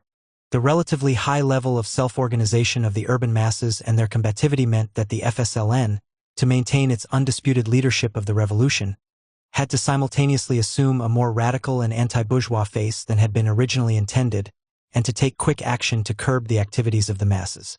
FSLN militants took the lead, the better to channel demands in safe directions. First, the FSLN had to maintain a monopoly of military power. That meant immediately taking control of the urban CDCs that had been established, mostly spontaneously and independently of the FSLN. These were the core of the local militias, which had armed themselves by confronting and defeating the National Guards. The essence of the technique was simple and direct. Visit the CDC, introduce yourselves as the FSLN, applaud their efforts and appoint one or more of the leading activists as FSLN militants subject to FSLN discipline. This was possible because, for the masses, there was no alternative to the FSLN. In this way, the local CDCs were taken under the wing of the FSLN, centralized, coordinated and transformed into mechanisms to implement orders from the top. To make their point, the FSLN changed the name of the Civil Defense Committees to Sandinista Defense Committees and brought them within FSLN discipline. Encouraged by the FSLN, the CDSs became a symbol of the new regime. However, by about mid-1985, the CDSs were in a profound crisis. El Nuevo Diario published a lengthy article on a stagnating membership due primarily to a lack of democracy. Orders from the top were issued in a heavy-handed manner. The quality of the leadership was poor, being those prepared to accept the authority of the Directorate without too many questions. And there was a lack of internal democracy. The CDSs couldn't decide their own response to local issues, they had to deliver what the FSLN had already decided, and so on. Despite their heroic beginnings, the CDCs/CDSs would, within a decade, degenerate into little more than a means of providing jobs for corrupt state officials, though they were feared by the bourgeoisie up to and after the 1990 election. Based in their localities, the urban militia were important armed forces that were not part of the guerrilla army. These militia were much more numerous and just as well equipped as the guerrillas, but totally uncoordinated and without a political program. The most important elements within the armed militias were those units that had been established in factories and urban workplaces. The FSLN acted swiftly. On July 27, 1979, a week after the taking of Managua, Army Chief Humberto Ortega announced that the popular militias would be regrouped and integrated into a conventional army framework, the EPS. The EPS was under the command of Humberto Ortega with Cuban military personnel as advisors. The FSLN was not prepared to make any compromises or concessions regarding its control over the military apparatus. Even during the revolutionary period itself, the FSLN was concerned to strengthen its military base, to strengthen and professionalize the army that emerged from the Revolutionary War. This is why the CDC militias were disbanded and disarmed so quickly. They represented a major threat to the FSLN's military monopoly, and hence to its political monopoly. The new army was constructed incredibly rapidly. It was already holding parades through Managua by September 1, 1980. It could be said that the Revolutionary Army and its associated militia, which enjoyed tremendous popular prestige, substituted for the FSLN's lack of organizational links with the working class. The militias were to be disarmed with sections of them integrated into the EPS. The militia were to be maintained with regular training sessions, etc., but their weapons would be in the hands of the EPS. The Sandinista National Police, PNS, was created, with one of its immediate and important tasks being to remove responsibility for public order from the CDCs/CDSs. This was doubly necessary because, generally, new members and activists within the FSLN were supporting the demands of workers and peasants, and spoke openly of their determination to carry the revolution through to the end. The militias handing their weapons over to the EPS was significant because it marked a qualitative change in their function. These moves curtailed any possibility of a Marxist opposition developing that could have advanced the struggle for democratic workers' power and derailed the popular frontist project of the FSLN leaders. A crucial task for socialist revolutionaries in this period would have been to campaign to defend the CDCs and turn them into real Soviet-type bodies, democratically representing the workers and the barrios and drawing in the small and poor peasants. These would have been linked, as in Russia in 1917, by a national congress. And, let us not forget, the Russian Revolution was launched on the basis of defense of such a congress. At their height, during the Contra War, the militia was about 250,000 strong, based on communities and workplaces. But this militia was very different from the militias existing in the first months of the uprising. 6.2 Luisa Amanda Espinoza Nicaraguan Women's Association, AMNLAE. Strictly, the first of the FSLN mass organizations was the AMNLAE, Luisa Amanda Espinoza Nicaraguan Women's Association, named after the first woman cadre to be killed in action. This was the successor to AMPRNAC, which had been launched in 1977 and had a track record of successfully mobilizing women in support of the FSLN. AMLI was notionally autonomous. Its leadership acquired its legitimacy from its ability to lead and win the confidence of others. However, there was always a substantial overlap between the officers of AMNLAE and the FSLN. Its top leaders were always relatively high-ranking FSLN cadres, ensuring that AMPRNAC carried the party line on all important questions, such as when the majority tendency, tercerista, supported the class collaborationist MPU, AMPRNAC was on board. There were open debates within AMNLAE on questions of key importance to women, such as the abortion issue, but the FSLN leadership never changed its mind on the basis of AMNLAE recommendations. AMLI unfailingly mobilized its forces, possibly 50,000 card-carrying members, behind the directorate's proposals.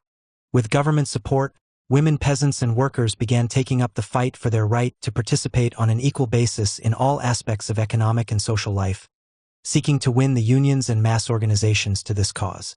The fight was led and organized at the national level by AMNLAE, which gave support to those women who began to participate in the government-sponsored unions in their workplaces.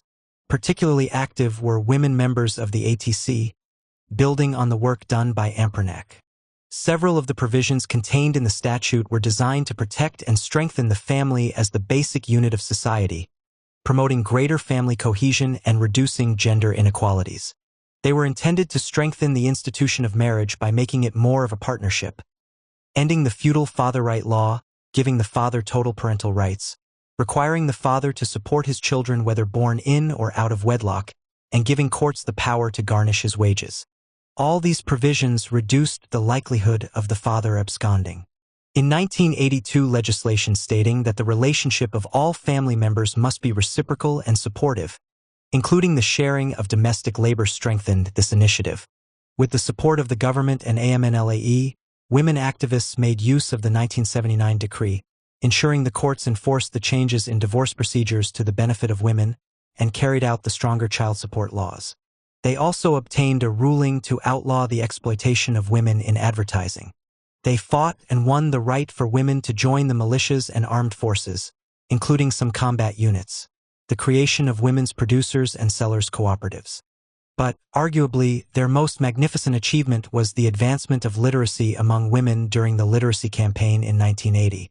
With the advance of the fight for greater women's equality came greater participation of women in many aspects of political life, particularly in the unions and the CDSs where the majority of members were women. However, while women formed a substantial part of the CDS's militia and were strong in the unions, there were, at that time, almost no women leaders at the national level. For example, in the summer 1981 elections to the National Committee of the National Union of Nicaraguan Students, not a single woman was endorsed. 6.3 The workers' organizations. Instead of basing the new regime on genuine workers' democracy, the FSLN leadership retained a model that did not permit democratic control of the state apparatus. Quite the opposite, the trade unions, movements, and associations formed before and during the revolution were transformed into mechanisms for implementing decisions made at the top. True to its Stalinist roots, the Sandinista regime, far from counteracting bureaucratization, actively bureaucratized the workers' and peasants' representative organizations. The Directorate understood the need to exert control over the workers and established the Sandinista Workers' Federation, Central Sandinista de Trabajadores, CST. It had launched the ATC for the peasants and small land farmers the previous year. The primary task of both bodies was to increase the surplus value produced. Neither organization existed to politically mobilize working people to actively participate in and advance the social goals of the revolution in a way to benefit themselves. 6.4 The Association of Agricultural Workers. The ATC had been launched in the spring of 1978 as Nicaragua's first rural trade union and, within 2 years of the victory of the revolution, it had mushroomed to include over a quarter of all rural workers. Cabezas, who spent years amongst the campesinos, later wrote, "The landowners, or the fathers or grandfathers of the landowners, had over a period of years gradually been stripping the campesinos of their land. So, the generation of campesinos we knew would tell us about how their great-grandfathers had owned land. And the story of what happened was passed down from great-grandfather to grandfather to father to son. The landowners had appropriated the land through a process of violent evictions, or through legal means. They had been corralled, working the landowner's land and tending his cattle, growing their crops on land lent them by the local landowners. We invited them to fight for the land, which was too great a temptation for a campesino to resist. How could they stand by and not fight for what was for them a mother, a wife, a way of living, affection, feeling, secret rapport? It would be very hard for the campesino to refuse to fight, particularly when we were awakening in him the feeling and the idea of class struggle."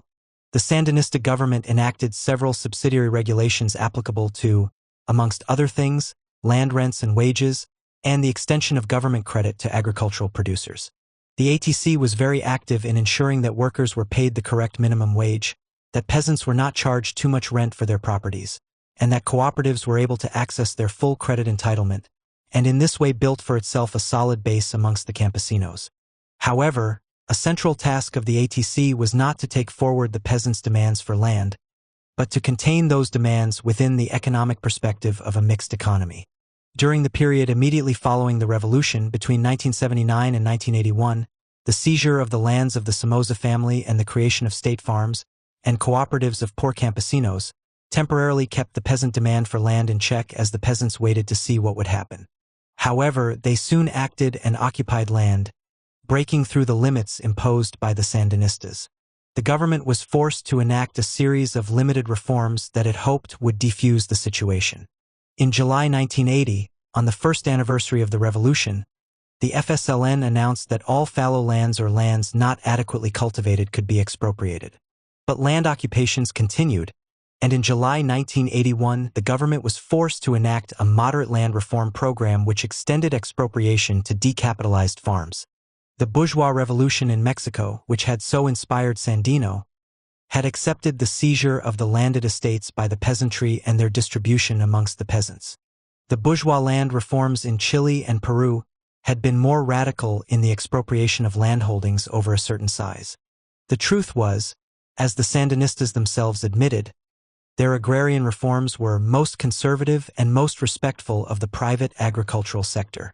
Any land redistribution had to be sufficiently constrained not to challenge the alliance with the major agrarian capitalists who dominated the country's export sector and were the organized in COSEP. These supposedly anti-Somoza landlords were now transformed into so-called patriotic producers, required only to use their land productively. Indeed, with most agricultural production in capitalist hands, government measures to provide cheap credit and farm supplies tended to boost the profits of wealthy landowners without increasing agricultural production nor improving the lot of toiling peasants. As with so many petty bourgeois politicians, the FSLN leaders would increasingly use language as a smokescreen, obscuring political realities. Here, to better maintain a social pact with capitalist landowners and manufacturers, the FSLN leaders transformed the term producers from a scientific one meaning exploited working people to one that included wealthy capitalist farmers and ranchers. For the toilers to advance their historic class interests, political clarity is essential, but the FSLN wanted to avoid such clarity. It did not want the operations of its social system to be laid bare, but rather to hide the ongoing class conflict inherent in the exploitation of working people. 6.5 The Sandinista Workers' Federation. The CST was formed shortly after the insurrection on the initiative of the FSLN Directorate to give leadership and direction to the factory workers, and to take the initiative away from the workers' defense committees and other factory committees which had emerged during and after the revolution. Unlike the ATC, which could legitimately claim to have roots among the rural proletariat and poor peasants, the CST was artificial, as demonstrated by the fact that the CST had to wait to 1983, 3.5 years after it was formed, to hold its first Congress. Early 1980 saw a determined push by the FSLN to bring the workers' and peasants' organizations under its unchallenged control, to have a FSLN-dominated workers' movement. This was especially the case with the workers in the factories, where, unlike the campesinos, established trade unions existed with organizations and traditions of their own, and often affiliated to political parties opposed to the FSLN. Working-class men and women took advantage of the victory of the revolution to immediately demand better pay and conditions and also payment of wages lost during the revolutionary strikes called by the FSLN. During its first days, the CST was forced to support these actions, but as it grew into the largest of the unions, it began to openly oppose any activities that hindered production. Barakata explained, "The role of the union is not the same as previously. It is now to be the controller of production in the workplace, to increase production." From its foundation, the CST's assigned role was to undertake the organization of workers within the overall context of support for the FSLN's program. It emphasized the necessity of increasing production and improving productivity, not only in the new state sector but especially in the private sector, where workers often gave priority to settling accounts with employers who had frequently used Somoza's laws and police against them. The FSLN showed no favor to workers in the private sector even during this early stage of the revolution, and both factory and agricultural workers were often thwarted in their attempts to gain wage increases.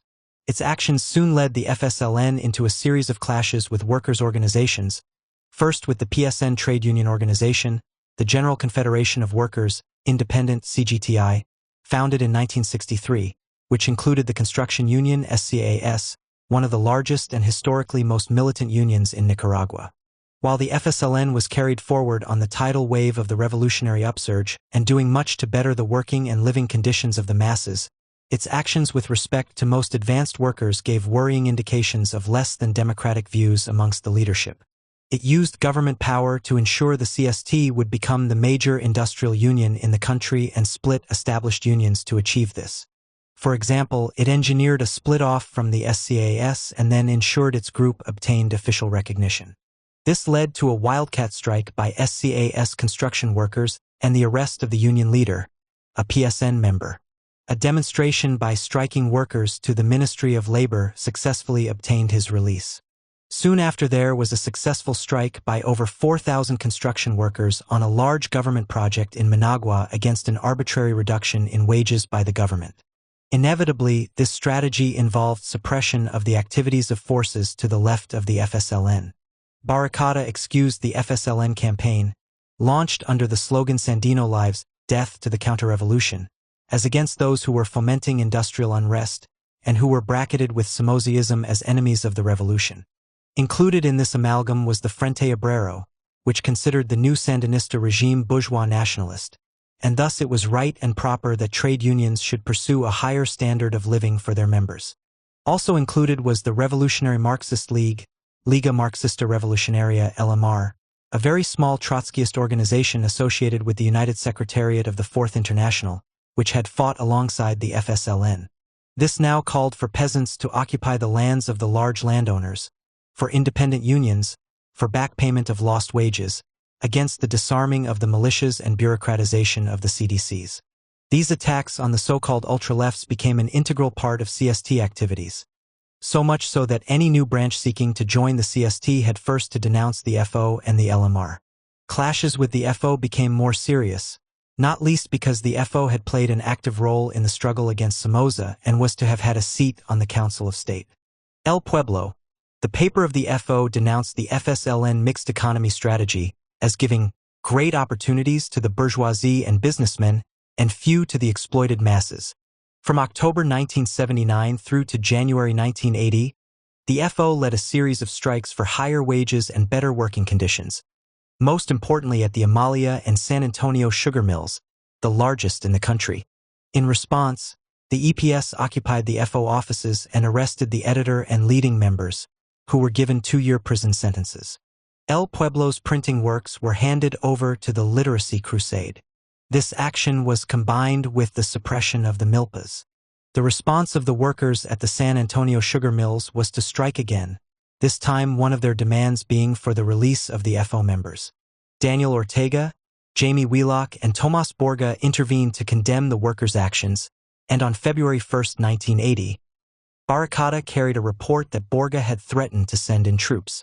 This was a very worrying development, but fortunately, the FSLN drew back and the FO leaders were released early in May 1980. The campaign was not a sledgehammer to crack a nut, because the real targets were not 2 tiny left groups, but rather the rising militancy in the factories for increased pay and greater workers' control. The measures against the FO and LMR were deemed necessary to consolidate the dominant position in the CST in the workers' movement as part of the project of integrating the unions into the state apparatus. At the same time, the CST and FSLN were anxious to identify those owners who were deliberately running down their enterprises in order to take corrective measures, which could include nationalization. Thus, the CST could present itself as militant and left-wing by leading strikes and occupations, such as at the El Caracol food processing factory, against owners who were decapitalizing the enterprise demanding nationalization of the factory. 6.6 National Union of Agriculturalists and Cattlemen. The last of the mass organizations launched by the FSLN was the National Union of Farmers and Ranchers, UNAG.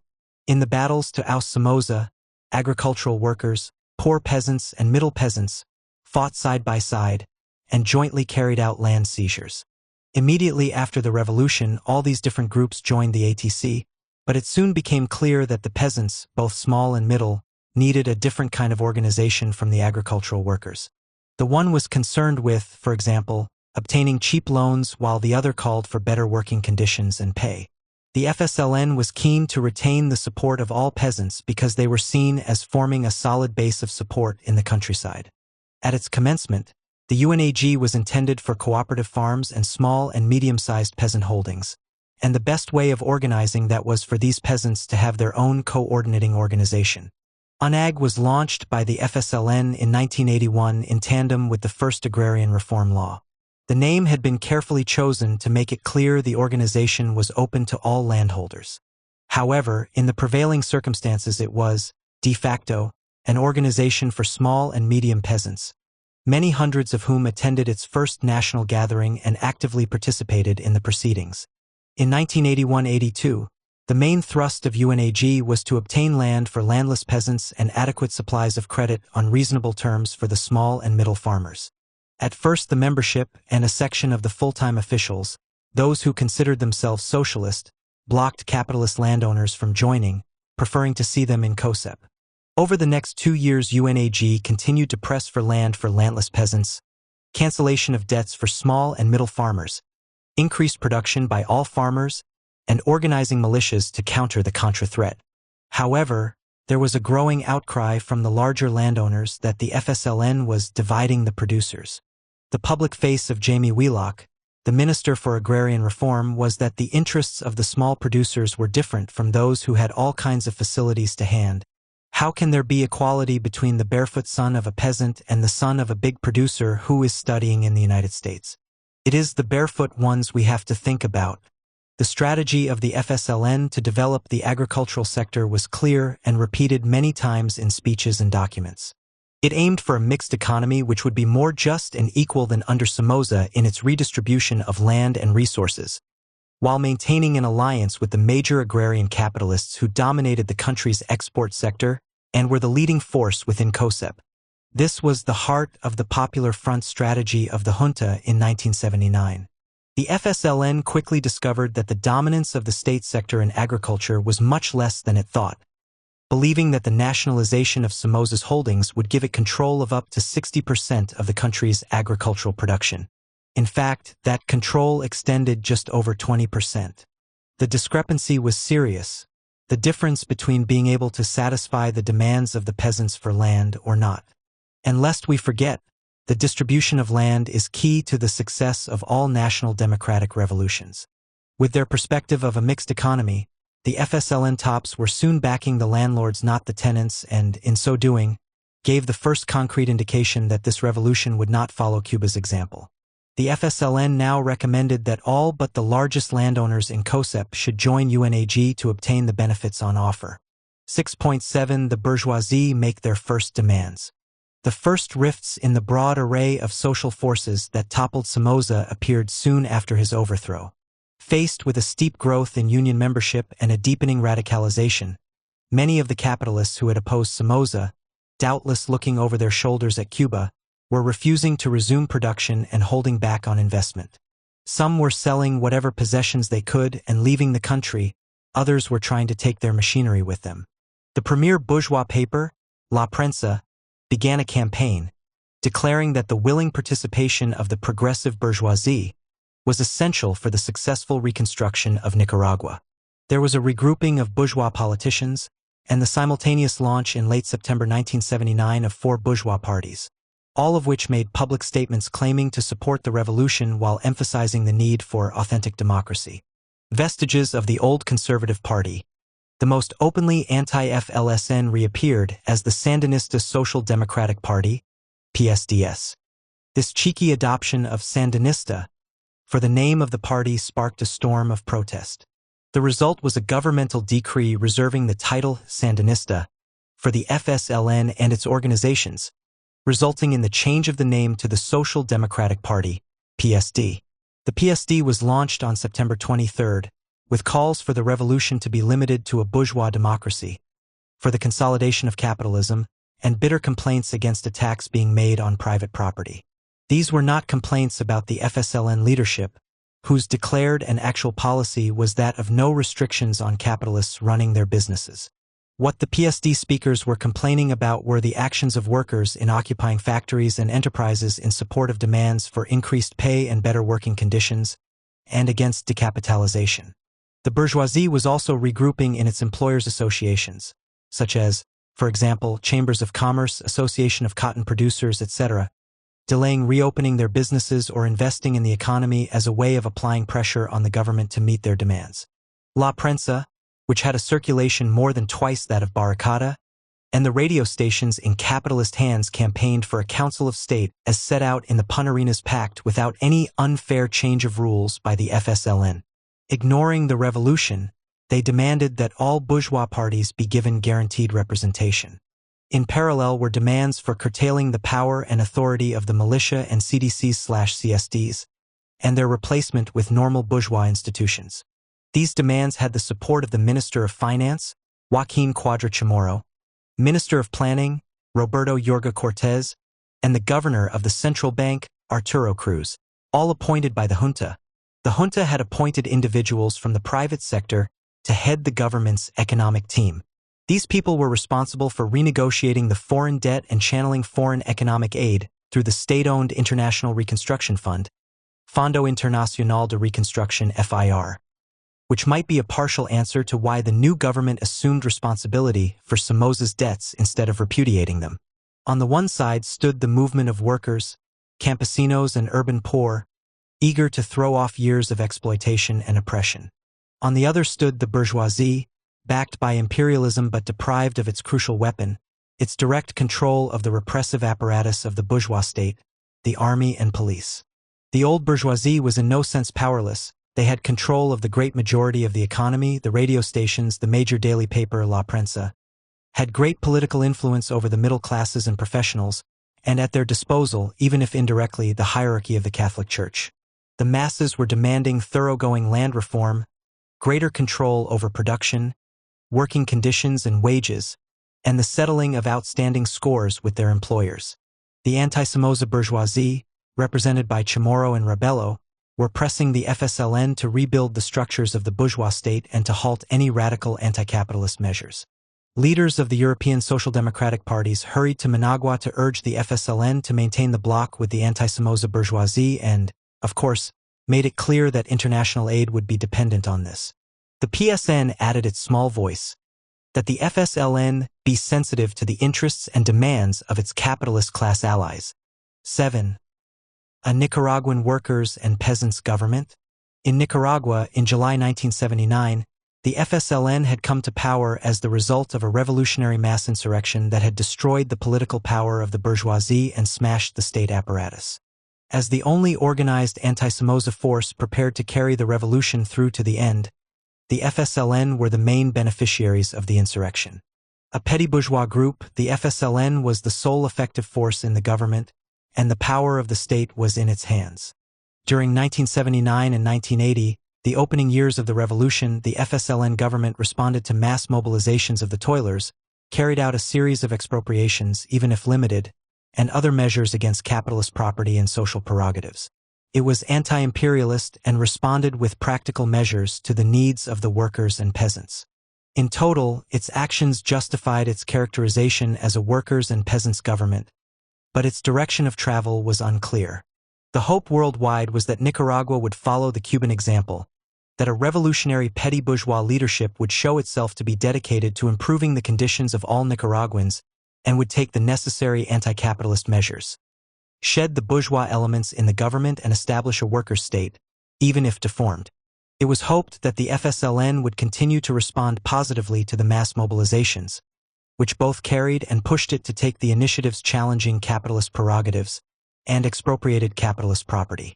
With no democratic revolutionary party to give a voice to the masses, the new government called instead for an ongoing alliance with the national bourgeoisie, giving it a social and economic weight it did not deserve. Despite the leadership of the FSLN having the perspective not of a worker state, but of a capitalist mixed economy, despite the dangers of possible U.S. intervention, despite the presence of large blocks of private property and independent bourgeois political parties, at that stage matters still hung in the balance. The situation was not very different from Cuba in 1959, so the possibility that the FSLN regime would follow a parallel trajectory towards a Nicaraguan worker state could not be ruled out. The key step would be the expropriation of the landed estates. It was this that marked the qualitative stage of the Cuban Revolution because it took back the lands snatched by the American corporations. Instead, and with no dissenting voice, the FSLN Directorate declared that the maintenance of a mixed economy with more than 60% remaining in private hands was an essential feature of the Nicaraguan Revolution. In Nicaragua, where the number of employees in enterprises with 5 or fewer workers was nearly 15,000, and only 120 plants employed more than 50 workers each, small-scale commodity production by peasants, farmers, artisans, and light industry was acceptable as part of a planned economy if the key sectors were nationalized with a state monopoly of foreign trade. In 1979, it remained to be seen whether the FSLN, or even a section of it, would evolve to a socialist consciousness. As a petty bourgeois formation, it was unstable and, while its evolutionary direction, at least of the terceristas, had not been encouraging, insofar as it took practical measures against the bourgeoisie and stood against imperialism, it had to be supported unconditionally. Any theoretical analysis would do well to start with the 1922 World Congress of the Communist International. The thesis on tactics agreed at the Congress accepted the possibility that, as the result of class struggles, the power of the state could pass into the hands of a workers' and peasants' government, but declared that such a government did not represent a workers' state, the dictatorship of the proletariat, but could become an important launch pad for the fight for that dictatorship. That is where matters rested until the transitional program, the founding document of the Fourth International, was published. That document is key to understanding the processes that occurred in China and Cuba, and is relevant to the FSLN in Nicaragua. UNI cannot categorically deny in advance the theoretical possibility that, under the influence of completely exceptional circumstances, war, defeat, financial crash, mass revolutionary pressure, etc., the petty bourgeois parties, including the Stalinists, may go further than they wish along the road to a break with the bourgeoisie. In any case, one thing is not to be doubted. Even if this highly improbable variant somewhere at some time becomes a reality and the workers' and farmers' government, in the above-mentioned sense, is established in fact, it would represent merely a short episode on the road to the actual dictatorship of the proletariat. By 1979, history had demonstrated that such regimes could progress to a worker state, such as in China and Cuba, though some could regress, like Algeria. As all real processes take time, there is an interval between the overthrow of bourgeois military and political power and the decisive expropriation of bourgeois economic power. This period in China had lasted for many months, during which the regime was not the dictatorship of the proletariat, but rather a transitional regime, a workers' and peasants' government. Lenin and Trotsky had both emphasized the necessity of the mobilization of the masses to break the power of the bourgeoisie. The mass mobilizations can, in exceptional circumstances such as occurred at the end of World War II, force even petty bourgeois leaderships to accomplish the transition to a worker state. The creation of a deformed worker state in Cuba, where a leadership was determined to better the conditions of the working masses, showed that real life rarely conforms to the ideal. Rather, distortions and variants are the norm. The first consideration, that a revolutionary mass mobilization had destroyed the power of the bourgeoisie and established a workers' and peasants' government, was a clear and striking confirmation of the theory of the permanent revolution, that in colonial and semi-colonial countries there is a natural tendency to transcend the bourgeois democratic phase and progress more or less directly to a worker state, even if deformed. However, the FSLN government did not accept such an analysis, stood in the way of this development, and called instead for an ongoing alliance with the national bourgeoisie in a mixed economy. The FSLN, riding on the mass upsurge that overthrew Somoza, believed it could use the carrot of economic concessions and stick of the mass movement to force the Nicaraguan bourgeoisie, against its wishes, to carry through the bourgeois democratic revolution. From the Marxist perspective, it is not possible to have a two-class state, though it is possible to have a two-class government, and in Nicaragua the junta and council of state was just such. The FSLN Directorate had clearly stated its aim of preserving a mixed economy, in a similar way to both the Chinese Communist Party and the J26 movement. But in the highly turbulent and contradictory conditions of post-revolutionary Nicaragua, what was in question was the outcome of the conflict between the stated program of the FSLN and the natural progression of events which everywhere demanded actions that exceeded the limits of a mixed economy. Would these pressures push the FSLN to take measures which were socialist in principle, in the direction of developing a state with one foot firmly in socialism? 7.1 The regime consolidates. After the revolution and into 1980, the problem of mass hunger having been temporarily solved, the problem of unemployment was by far the most serious facing the FSLN. It had two basic causes. The first and the more important was the disruption of the planting of coffee and cotton due to the revolution. An emergency plan was needed in which public works would play the major role. For example, rebuilding the center of Managua. But that would not be enough. The revival of production by the capitalist sector was needed, but the capitalists were using just that to blackmail the government. Their demands were carried in the columns of La Prensa, for the government to formally make them full partners in economic planning, to restrict the growing power of the unions, CDSs, AMNLAE, and other mass organizations. They had to be guaranteed their investments would be sufficiently profitable, and that the FSLN would implement the original version of the Punta-Arenas Pact and give them control of the Council of State and the Supreme Court. The agrarian reforms had been enough to raise the expectations of the campesinos, but not enough to satisfy their land hunger nor, in the short term, significantly improve the working and living conditions of agricultural laborers and poor peasants. Thus, there was a swathe of occupations and seizures of land not approved by the FSLN, and in some cases troops were brought in to restore the land to its rightful owners. The economic perspective of the FSLN government as articulated in its 1980 economic plan was for a mixed economy, one in which all sectors would be subject to the laws of the market, that is, the laws of capitalism. nor was any debate allowed amongst peasants and workers on the economic direction of the revolution. Imperialism breathed a sigh of relief as an immediate danger appeared to have been removed. Many well-respected social democratic leaders from Europe flew to Managua Airport to offer their services and assist in raising loans to help Nicaragua service its foreign debt. This was a prime example of reformist internationalism, because the beneficiaries were the big banks who had loaned Somoza the money to maintain his regime. Soon the Organization of American States officially recognized the regime, and after this came money from Costa Rica, Panama, and Venezuela. And on October 25, 1979, the UN pitched in with a resolution appealing for economic assistance to be given to Nicaragua. The Nicaraguan revolution was being fated because, unlike in Cuba, a large part of the economy was left in the hands of multinational companies and the Nicaraguan bourgeoisie. The Sandinistas did not, and at the time, due to the pressure of the masses, could not hand political power to the anti-Somoza bourgeoisie, but they left in their hands decisive economic weapons that would allow them to take it in due course. The narrowness of the productive base of a country as small as Nicaragua with only about 3 million inhabitants meant that, to stimulate genuine economic development, a truly revolutionary initiative was required, such as establishing a federation with Cuba, which in the long run would have strengthened both countries. However, FSLN leaders considered there was no need to take control of production, but only to direct investment and take a share of the surplus value generated.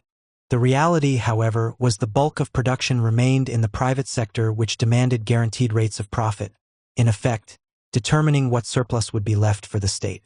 The FSLN was the subsidiary partner, subject to all kinds of blackmail, one being the demand to provide the private sector with loans at very low interest rates. When the balance sheet was drawn up, it was found that the private industrial sector had taken the loans but failed to mobilize even the production capacity available. By the end of 1980, foreign debt had risen to $2 billion, with nearly two-thirds of foreign earnings spent on debt repayment and oil imports. Because the tasks of rebuilding Nicaragua were so great, the economy required a considerable inflow of resources, estimated by the World Bank at about $300 million annually. Nevertheless, at first, the economy experienced positive growth, largely because of foreign aid and reconstruction after the revolution. Carter and the U.S. administration favored financial pressure, and aid was forthcoming only after the revolution had proved it posed no threat to U.S. interests in the region. Loans totaling over $110 million from U.S. sources for making good the infrastructure and revitalizing the private sector were vetoed. A scenario repeated in all financial organizations in which the Americans were represented. FSLN propaganda talked about class struggle and socialism sometime in the future, but to convince capitalists to invest, the FSLN had to control and discipline the workers. Consequently, it carried through a developmental program for the immediate benefit of the poorest. Provision of educational and health services, water supply and drainage schemes, subsidized food and transport, all of which greatly improved the lives of working people, ensuring CDS loyalty to the FSLN, all which frightened the U.S. imperialists. The costs incurred were largely met by foreign aid and loans, which was not available after 1981 with Reagan in the White House. Borga listed other major gains of the Nicaraguan Revolution that benefited the workers, poor peasants, and unemployed. The consumption of wheat rose by 33%, rice 30%, and beans 40%. Over 300,000 houses and building plots were handed to the masses. House rents were fixed at no more than 5% of the declared value of the property, which meant rents were generally cut in half. Later, by the end of the decade, with rampant inflation, the rent paid by many tenants had reduced to negligible amounts. The infant mortality rate was already falling, and a further substantial drop was expected. It is clear that the majority of poor families hugely benefited by the government's redistribution policies and provision of food subsidies. To counteract the attacks in the bourgeois media that it had reneged on the Punta Accords, the FSLN confirmed its intention of working within a multi-class bloc, and in February 1980 launched the Popular Patriotic Bloc, Bloque Popular Patriotico, BPP, which in addition to the FSLN, contained the MDN, PLI, PSN and PCN, and the PPSC. In July, the FSLN relaunched the BPP as the Revolutionary Patriotic Front, FPR, without the PCN, which was dropped because of its opposition to FSLN industrial policy, and without the MDN, which had walked away, to the plaudits of La Prensa. At home, the national bourgeoisie responded to the appeals of the FSLN, not by repatriating the capital it had sent out of the country, but by further decapitalizing, usually in preparation for the owners themselves running off. This was a serious problem, and the FSLN mobilized the workers to curb such behavior, a strategy which gave the bourgeoisie another reason to fear the trade unions. At the El Caracol food processing factory, the workers, the majority of whom were women, took over the plant on February 19, 1980, locking out the owners. The workers were convinced that the owners were deliberately bankrupting the company by reducing production. Supported by union officials, the workers claimed that the necessary raw materials had not been purchased, no repairs or maintenance had been carried out on the fleet of delivery trucks, and that factory machinery was kept running only because the workers themselves were undertaking makeshift repairs. The workers were particularly outraged that vitamin supplements normally added to foods for children had been cut as they reduced profits. Matters had come to a head when 28 women workers were fired. After opening the books, the workers found that the owners had received a $400,000 government loan to help the company get back on its feet, but none of the money had reached the factory. Naturally, trade union action extended to landed estates and factories where the owners refused to pay the new government minimum wage or introduce the new standards of working conditions. This initial period after the revolution was a time when the interests of workers, peasants, and the FSLN government were most closely aligned.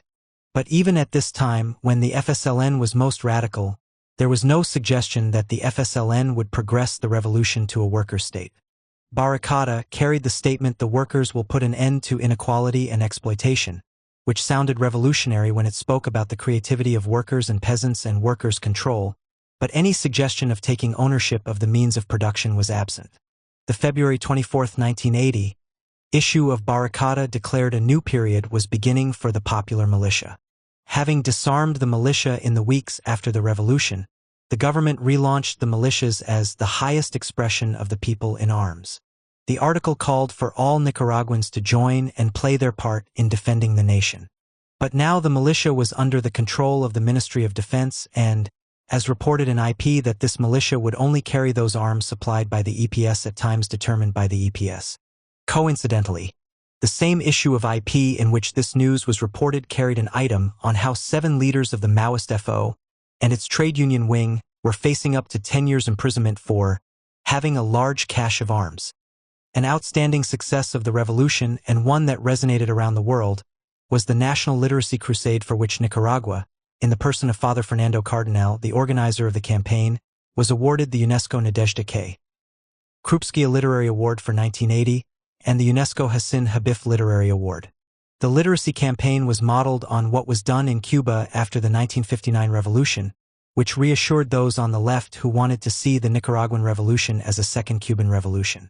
Before the revolution, 3/4 of the population had never opened a book and only 40% were literate. On March 24, 1980, a mass literacy campaign was launched. Over 52,000 high school and university students and teachers, well over half female, organized the People's Literacy Army. They traveled from towns and cities into the mountain areas and countryside where they spent 5 months living with the families whom they taught to read and write. In the towns, nearly 26,000 workers and housewives taught in their workplaces and community centers. There was a revolutionary transformation in education, not least because these young people could do no less than explain the political motivation that made them give up 5 months to help end the conditions that had kept the campesinos in a state of poverty, illiteracy, and degradation. These teachers were roundly condemned for indoctrination in the pages of La Prensa by people who all their lives had refused to lift a finger or spend a cent to aid the peasants. It was quite true, of course, that the very existence of the crusade was in and of itself a massive boost for the FSLN, had a major impact in winning the support of broad layers of peasants, but further frightened the U.S. administration. This highly successful campaign was planned like a military operation. After a 150-day campaign against centuries of ignorance, it was claimed that 406,000 Nicaraguans had learned to read. By 1987, the Sandinista regime had built 1,200 new schools and the literacy rate had jumped to 86%. The mobilization of women's, peasants, and workers' mass organizations was the reason for the success of the literacy campaign. However, it was not without cost. as 63 teachers and students were killed by Contra commandos. Stories were common of women who traveled for hours every day in order to learn to read.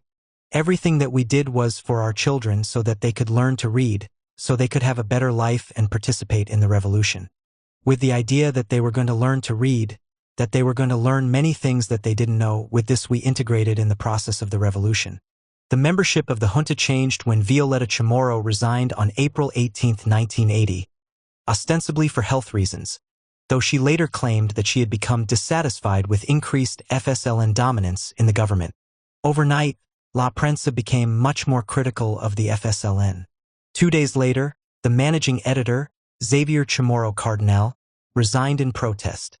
The paper's workers declared their support for Xavier and went on strike. The strike was portrayed by the bourgeoisie as a blow against freedom of the press.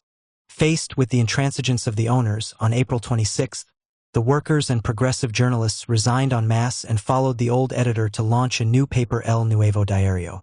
From then on, La Prensa was the voice of the most determined opposition to the revolution. These views were often expressed in the letters column, where false reports and exaggerations could be passed off as personal opinions which needed no denial by the paper. Violetta's place on the junta was taken by Arturo Cruz, governor of the central bank. Alfonso Rebelo resigned from the junta on April 22, 1980 to protest the expansion of the Council of State, pointing out that the FSLN now had such a degree of control that the council had been reduced to a false front. He was replaced by Rafael Cordova Rivas, a rancher and leader of the Democratic Conservative Party representing business interests.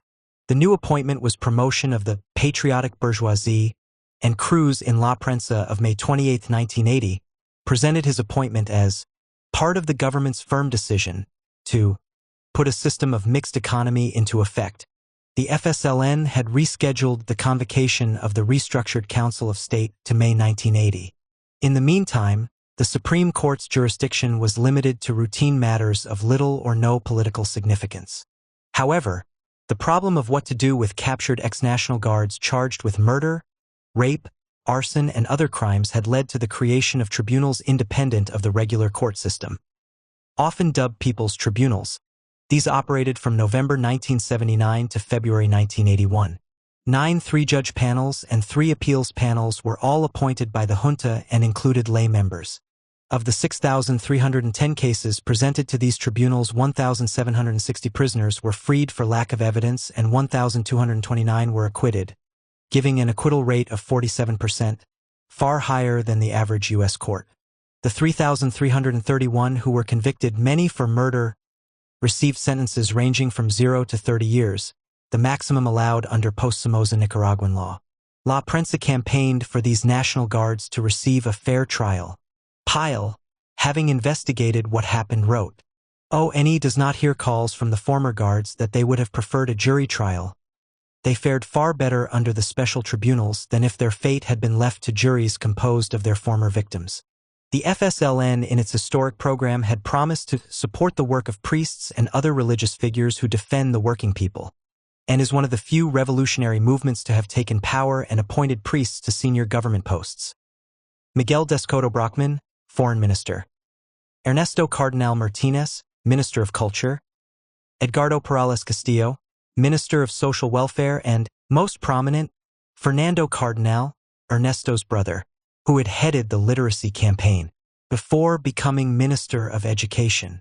At the time, over 200 priests and nuns held lesser governmental positions. In May 1980, the Catholic Church hierarchy made its first move against the FSLN-dominated government. An Episcopal conference in that month called for the resignation from the government of the 4 priests with ministerial positions. They refused.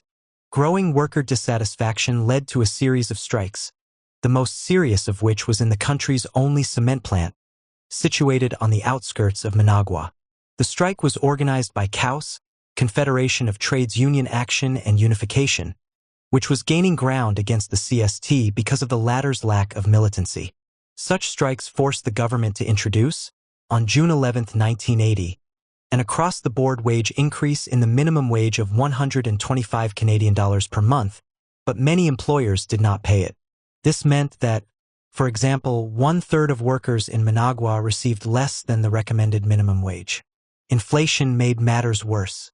With government approval, the ATC continued to press landowners to pay the new national minimum rate and to improve health and safety for agricultural laborers on both private and state-owned farms. In line with the FSLN priority of increasing food production, the ATC launched a campaign for landowners to rent underused or unused land to poor peasants with a rent ceiling established by law. On July 7, 1980, Barakata denounced landowners who refused to rent as counter-revolutionaries who intended to starve the country. However, the minister responsible for food production, Wilberto Lara, kept the demands of the government and the ATC well within bourgeois limits. He explained the FSLN position as one of ensuring maximum crop production and made it clear that, once utilized, we will hand it back to its owners. The October 3, 1980, issue of Barakata carried a decree that the junta would no longer tolerate factory occupations or other illegal activities, such as strikes that disrupted production. The CUS, CGTI, and FO all increased their membership by taking up work-related issues discounted by the CST. The October 7, 1980, issue of Barakata carried a statement by the Directorate, the role of religion in the new Nicaragua, giving its official position on religion. Welcoming all those who were prepared to actively struggle against Somozaism, the document stated, "Some authors have asserted that religion is a mechanism for spreading false consciousness among people, which serves to justify the exploitation of one class by another." Some authors? Marx, Engels, Lenin, Trotsky, and Guevara all fall into that category, and their theoretical and practical arguments become mere assertions. The mixed economy applied to religion. The bourgeoisie were beginning to find their feet. MDN, probably the most influential bourgeois party, called a public rally for Sunday, November 9, 1980, under the slogan March Against Totalitarianism. Borga and others attempted to dissuade Rebello, citing the need for calm after an armed attack on Santa Maria by ex-National Guards, but Rebello was adamant. The government stepped in and invoked Decree 513, which banned all party political campaigning until the election promised for 1984. However, the dominant sectors of the bourgeoisie felt now was the time to pressure the FSLN, and at its November 12, 1980, meeting walked out of the Council of State. In response, the FSLN brought out 100,000 supporters to a mass rally. By the end of 1980, the state sectors in Nicaragua, also known as Areas of People's Property (AP), contributed 41% to the GDP, a figure which would remain roughly static.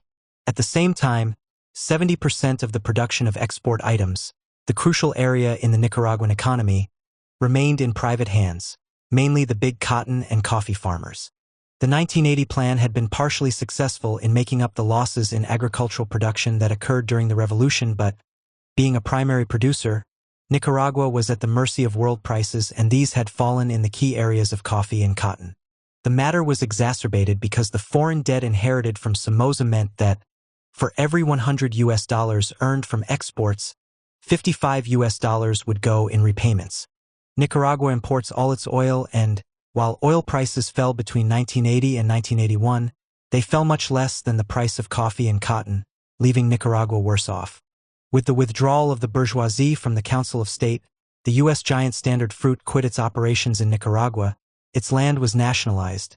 The U.S. administration believed its worst fears were being realized, and U.S. economic assistance was suspended indefinitely. The call by the FSLN to develop the agricultural sector was clear and repeated many times. The aim was a mixed economy that relied on maintaining an alliance with the major agrarian capitalists who dominated the country's export sector and were the leading force within COSEP. The FSLN was attempting what the national bourgeoisie had failed to do, to achieve independent national development. For the near future, the FSLN model envisaged the country continuing to be an exporter of agricultural produce, giving the private farmers and ranchers who produced the majority of crops for export the whip hand. The problem was accumulating sufficient surplus for planned investments, which implied minimizing those costs which subtracted from that surplus, such as the standard of living of the working class and peasants. With the active assistance of the U.S. media, the U.S. administration set in motion a program of increasing the level and number of untrue, horror stories about the Sandinista government. It was totalitarian, the center for arms smuggling in the Caribbean, it was receiving masses of Soviet weapons, all with the aim of justifying planned actions against Nicaragua. 8. Austerity, the Contra War, and the National Question. With his speech of January 13, 1981 to the CST, the FSLN planning minister, Henry Ruiz, launched a national discussion on the 1981 economic plan, which was called Austerity and Economic Efficiency. The aims were the creation of 60,000 jobs, giving Nicaragua its lowest ever unemployment rate, and increasing investment in industrial production by 43.5%, with an expected boost in exports of 22%. Consumption of food by the workers was planned to rise by 12%. Ruiz explained that the privileged sector would have to make sacrifices for the common good and might find it difficult to continue eating caviar. The key to success was increasing productivity by 9% through a higher degree of organization and mobilization of the workers themselves. The two problems at the core of this mixed economy approach were that those who eat caviar invariably see what they want as essential for the good of the country, while the surplus needed for investment comes from increased exploitation of labor.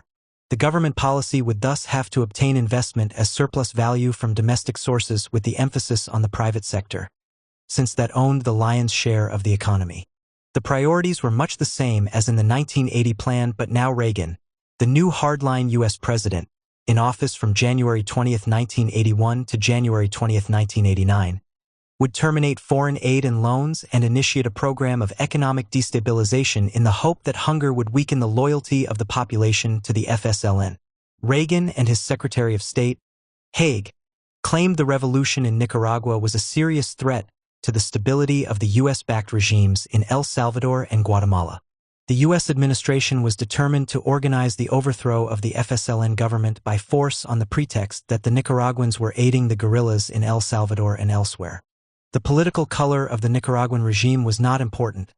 Rather, simply by attempting to take control of its own destiny, it shattered the classic model by which the U.S. dominated Latin America, and it threatened the profits of the U.S. capitalists. Reagan and Haig saw the situation in Nicaragua as particularly dangerous because it was in the heart of what U.S. imperialism considered its own backyard. The Vietnam War remained fresh in their memories and this seriously constrained U.S. options, so it was decided to fund the reorganization and expansion of the National Guard remnants, the Contras, as a counter-revolutionary army advised by U.S. Army and CIA personnel. This mercenary force would be based in Honduras on the Nicaraguan border and, for more than 6 years, would wage a war of terror against the Nicaraguan people. The government plan had considerable impact on the workers who expressed their response through their trade unions, which in Nicaragua are generally organized on a workplace, not a trade basis. Thus, when figures were published on the increase in trade unions after July 1979, what was referred to was the unionization of individual enterprises where the number of workers might be as few as 10 or as many as 300. What is not in doubt is that urban workers were flocking to join trade unions and individual plants were raising demands that were outside the FSLN program. The PCN-dominated CAUS led a series of strikes in Managua in January/February 1981, some for 100% wage increases, some against decapitalizing employers and for nationalization. A major strike was at Fabritex, a high-technology textile factory. In response, the CST organized demonstrations, which seized the CAUS offices in Leon and Managua, and handed them over to the Literacy Crusade. Throughout the strikes, the PCN, CAUS and FO were denounced as Somocista agents, agents of the counter-revolution, and CIA agents. In February 1981, Jamie Wheelock laid out the expectations of the government. The bourgeoisie and the middle classes would join the workers in the task of building a new homeland. The mutual benefits from such an approach would more than offset any class differences. In a rational plan for the economy, there would be no need to expropriate the means of production. All the government had to do was determine how to allocate the surpluses. The difference between expropriation of the surpluses and expropriation of the means of production was the Achilles heel of the FSLN economic plan. It was the difference between production for profit and production for use, the difference between dream and reality. The CST and ATC were not immune from the pressures driving workers to strike and were forced to make demands that were, objectively, against government policy. On February 17th, the ACT led a demonstration of some 50,000 peasants demanding that all land occupations be legalized. Poor peasants and farm laborers were not waiting. They were pressing their demands for land through land occupations and other direct actions. The ATC officers attempted to defend their reputations by pointing out how they had won the support of the government for individual cases where the land had stood idle for some time, even years. To remove the heat from the situation, families were encouraged to join cooperatives where each family had title to its own land. These agrarian reform titles could be inherited, but neither the title nor any part of the land could be sold. The cooperatives came in two types, the first where the land was owned individually but everyone worked on centrally allocated tasks and then received a share proportional to their land area and effort put in, and the second where the peasants worked their own lands individually but combined in making applications for loans, grants, feed and seed grain, etc. A new junta was announced on March 4, 1981, with Daniel Ortega clearly playing the lead role as coordinator. Arturo Cruz went to Washington as Nicaragua's ambassador, but resigned in November 1981. By April the following year, Cruz had been joined by Pastora and Rebello with the aim of launching an armed struggle against the FSLN from Costa Rica. Years later, the New York Times leaked that Cruz had been on the payroll of the CIA at $6,000 a month. Moises Hassan now acted as liaison between the Council of Ministers and the junta, and would serve as Minister of Construction and Deputy Interior Minister before being named Mayor of Managua in 1985. He opposed the rightward direction taken by the FSLN and was removed from his remaining posts of responsibility in 1988. The February demonstration was followed on March 11 by a demonstration of more than 10,000 factory workers, demanding that the government confiscate those factories where it had been forced to intervene. In May 1981, Tomas Borga gave an interview to Latin America Press, reported in IP in which he described the FSLN goal as the achievement of a mixed economy and political pluralism. He claimed that the FSLN leaders had accepted that the bourgeoisie were necessary to maintain production levels. He made it clear, "We are not going to become another Cuba," and repeated his vision to a visiting delegation of Canadian trade unionists stating, "There is a mixed economy within the revolution, a mixed economy at the service of the workers, not a mixed economy at the service of the bourgeoisie." The problem with such a perspective is that in an imperialist world, notwithstanding personal intentions, a mixed economy, especially as in Nicaragua, with such a high proportion of private companies with imperialist connections, will always end by serving the capitalist element. The CST was starting to make real progress in recruiting workers. It was seen as the government's preferred union and able to improve health and safety in the workplace, which often spilled over into protecting the environment of those living close to factories. One spectacularly awful case was the Electroquimica Penwalt chemical processing plant, which produced and supplied corrosive and dangerous chemicals for more than 50 local factories. An important component of the production process was mercury, yet health and safety in the plant was practically non-existent, with workers standing in pools of highly toxic liquid mercury which had leaked onto the floor.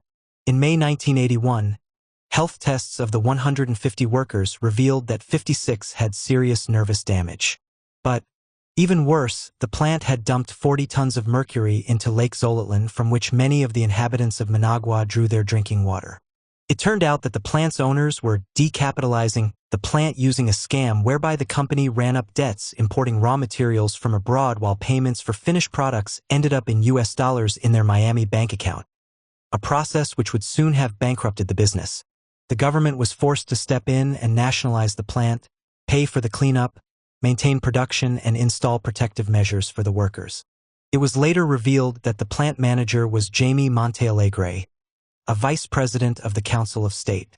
One result was an article in the New York Times, which placed the blame for the pollution and resulting health problems on the Nicaraguan government because it had nationalized the plant. In June 1981, the Conference of Bishops, which had never objected to the presence of priests in the Somoza government, even as officers in the National Guard, found it impossible to accept Catholic priests should engage in activities that promoted the physical well-being of Nicaraguans. Cardinal and his colleagues were again instructed to surrender their posts. One particularly petty and spiteful act by anti-Sandinistas within the church was against Sister Maria del Pilar Castellano, a nun from the Ciudad Sandino area, which had been a revolutionary stronghold.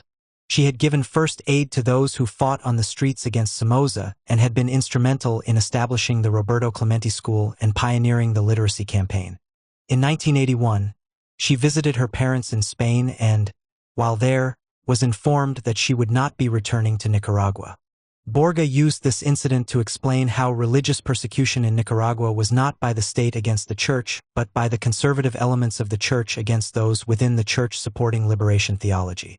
Daniel Ortega and Jamie Wheelock were at a complete loss to understand why the bourgeoisie could not appreciate the logic of a mixed economy, how everyone would benefit. Why couldn't the capitalists see it was in their own interests to increase production? Why were they deliberately continuing to polarize the situation and stimulate the class struggle? What reformist hasn't had the same thoughts? It was this failure to appreciate the class nature of the struggle that doomed the FSLN to lead the revolution to defeat. The actions of the capitalists were placing union officials in a very difficult position. Notwithstanding official policy, the local and national officials of the CST were faced with the grubby reality of bourgeois deception. The trade union leaders were becoming frustrated with having to face one decapitalizing capitalist after another under conditions where the law as it stood invited the capitalists to run their enterprises into the ground. Both CST and ATC officers had responsibility for identifying owners who were decapitalizing and taking preventative action to stop them. However, their personal experiences demonstrated that the mass occupations essential to stop decapitalization led inevitably to other demands by the workforce which they then had to curtail. At a workers' assembly held in July 1981, entitled "Against Decapitalization We Demand Confiscation," the General Secretary of the CST, Lucio Jimenez, said, "The workers could not remain on the defensive. We had to go over immediately onto the offensive in a clear struggle, not against an individual or one or two bourgeois administrators or one or two bosses, but to go on to the struggle immediately and strike sharp blows against the bourgeoisie as a class." However, no measures were included for the workers' and peasants' democratic control of production, the only sure way to defeat decapitalization. Under pressure from the rank and file, and failing to get the expected increases in production, Daniel Ortega announced the Agrarian Reform Law on July 19, 1981, on behalf of the new junta. Despite strong resistance from landowning capitalists, it was again promised that land that was underdeveloped, left fallow or abandoned for at least 6 months would be compulsorily purchased from its owners at a price set by the government. Additionally, the land of those who had taken up arms against the revolution could be seized. IP reported that these lands, approximately 600,000 hectares, were to be made available to agricultural laborers, and the poorest campesinos, the 64,000 who owned less than 1 hectare of land. The government now owned the banks and, in a popular move, declared a moratorium on debt interest repayments for loans made to small and medium peasants. Homesteaders were given free title to land they had occupied. Bank foreclosure in the event of default on a bank loan was prohibited. These moves had 3 goals: to increase government popularity and mobilize the campesinos behind the FSLN, to make Nicaragua self-sufficient in food production by 1983, and to increase the production of food and agricultural crops for export. These remained the dominant themes of FSLN agricultural policy until well after the 1984 elections. Importantly, the new Agrarian Reform Law established the legal right of women to hold the title deeds for land. Neither kinship nor gender barred a person from benefiting from land redistribution. Previously, the vast majority of women members of the cooperatives had been landless laborers. Now they could be landholders and full members. According to Jamie Wheelock, these actions were at the heart of the FSLN's program of a mixed economy with private, cooperative, and public ownership of production. They would improve Nicaragua's economy and thereby lay the groundwork for democracy by providing Nicaragua's population with the means to develop itself economically, politically, and culturally. Wheelock later generously estimated that by mid-1986, almost 100,000 campesino families had benefited from the reform's land redistribution program, with 2 million hectares having been affected. La Prensa voiced the concerns of the bourgeoisie, stepping up its campaign of false allegations. COSEP denounced the government. Contra raids escalated. In response, the FSLN decreed a state of economic and social emergency, September 9, 1981, banned land seizures, strikes, threats to continued production, and any actions which could lead to demands for workers' control of production. The penalties included jail terms of up to 3 years. As a gesture, 24 members of the PCN were arrested. From September 1981 through to 1987, the right to strike was denied except for a short period around the elections, from 1984 to 1985. The CAUS survived the attacks of the CST, but clashed again with the FSLN in October 1981, when its leaders were sentenced to several years in jail, later commuted, for violating the emergency decree. Once again, the PCN-led Union CAUS and FO were denounced by the CST and Barakata as agents of Somoza, or the CIA or the counter-revolution. By October 1981, AMLI's membership was 25,000. It was successfully mobilizing women for the coffee and cotton harvests, and when those were complete, recruited women students as teachers for the literacy crusade, after which it organized preventative medicine brigades to undertake vaccinations, and gave advice on nutrition and personal hygiene. As if that weren't enough, it then undertook to mobilize women for the popular militia against the Contras. Glenda Monterrey, a central leader of AMNLAE, explained that AMNLAE was not intended to organize around issues pertaining only to women. Its purpose was to organize around the practical tasks of the moment. E.g., its biggest campaign in 1981 was to recruit women to the militia reserve battalions, to spend 2 or 3 weeks a year on military exercises in the mountains, away from the family. However, the image of an organization which simply enacted government decisions rather than its own initiatives grew, and, by 1982, its effectiveness was noticeably declining. Under Somoza's dictatorship, easily curable diseases led to the death of over 30% of the children in the countryside. A health awareness campaign similar to the literacy campaign was launched. Of the 78,000 health brigadistas, 3/4 were women. Mothers and children were the priority, with over 1 million people vaccinated, and hygiene and nutrition education provided, with the immediate result that infant mortality dropped to 9%. An essential element was the provision of clean water. Under the FSLN government, 500 doctors graduated annually, and the healthcare system guaranteed doctors' visits for some 3 million people. The government also launched housing construction programs, especially in the countryside.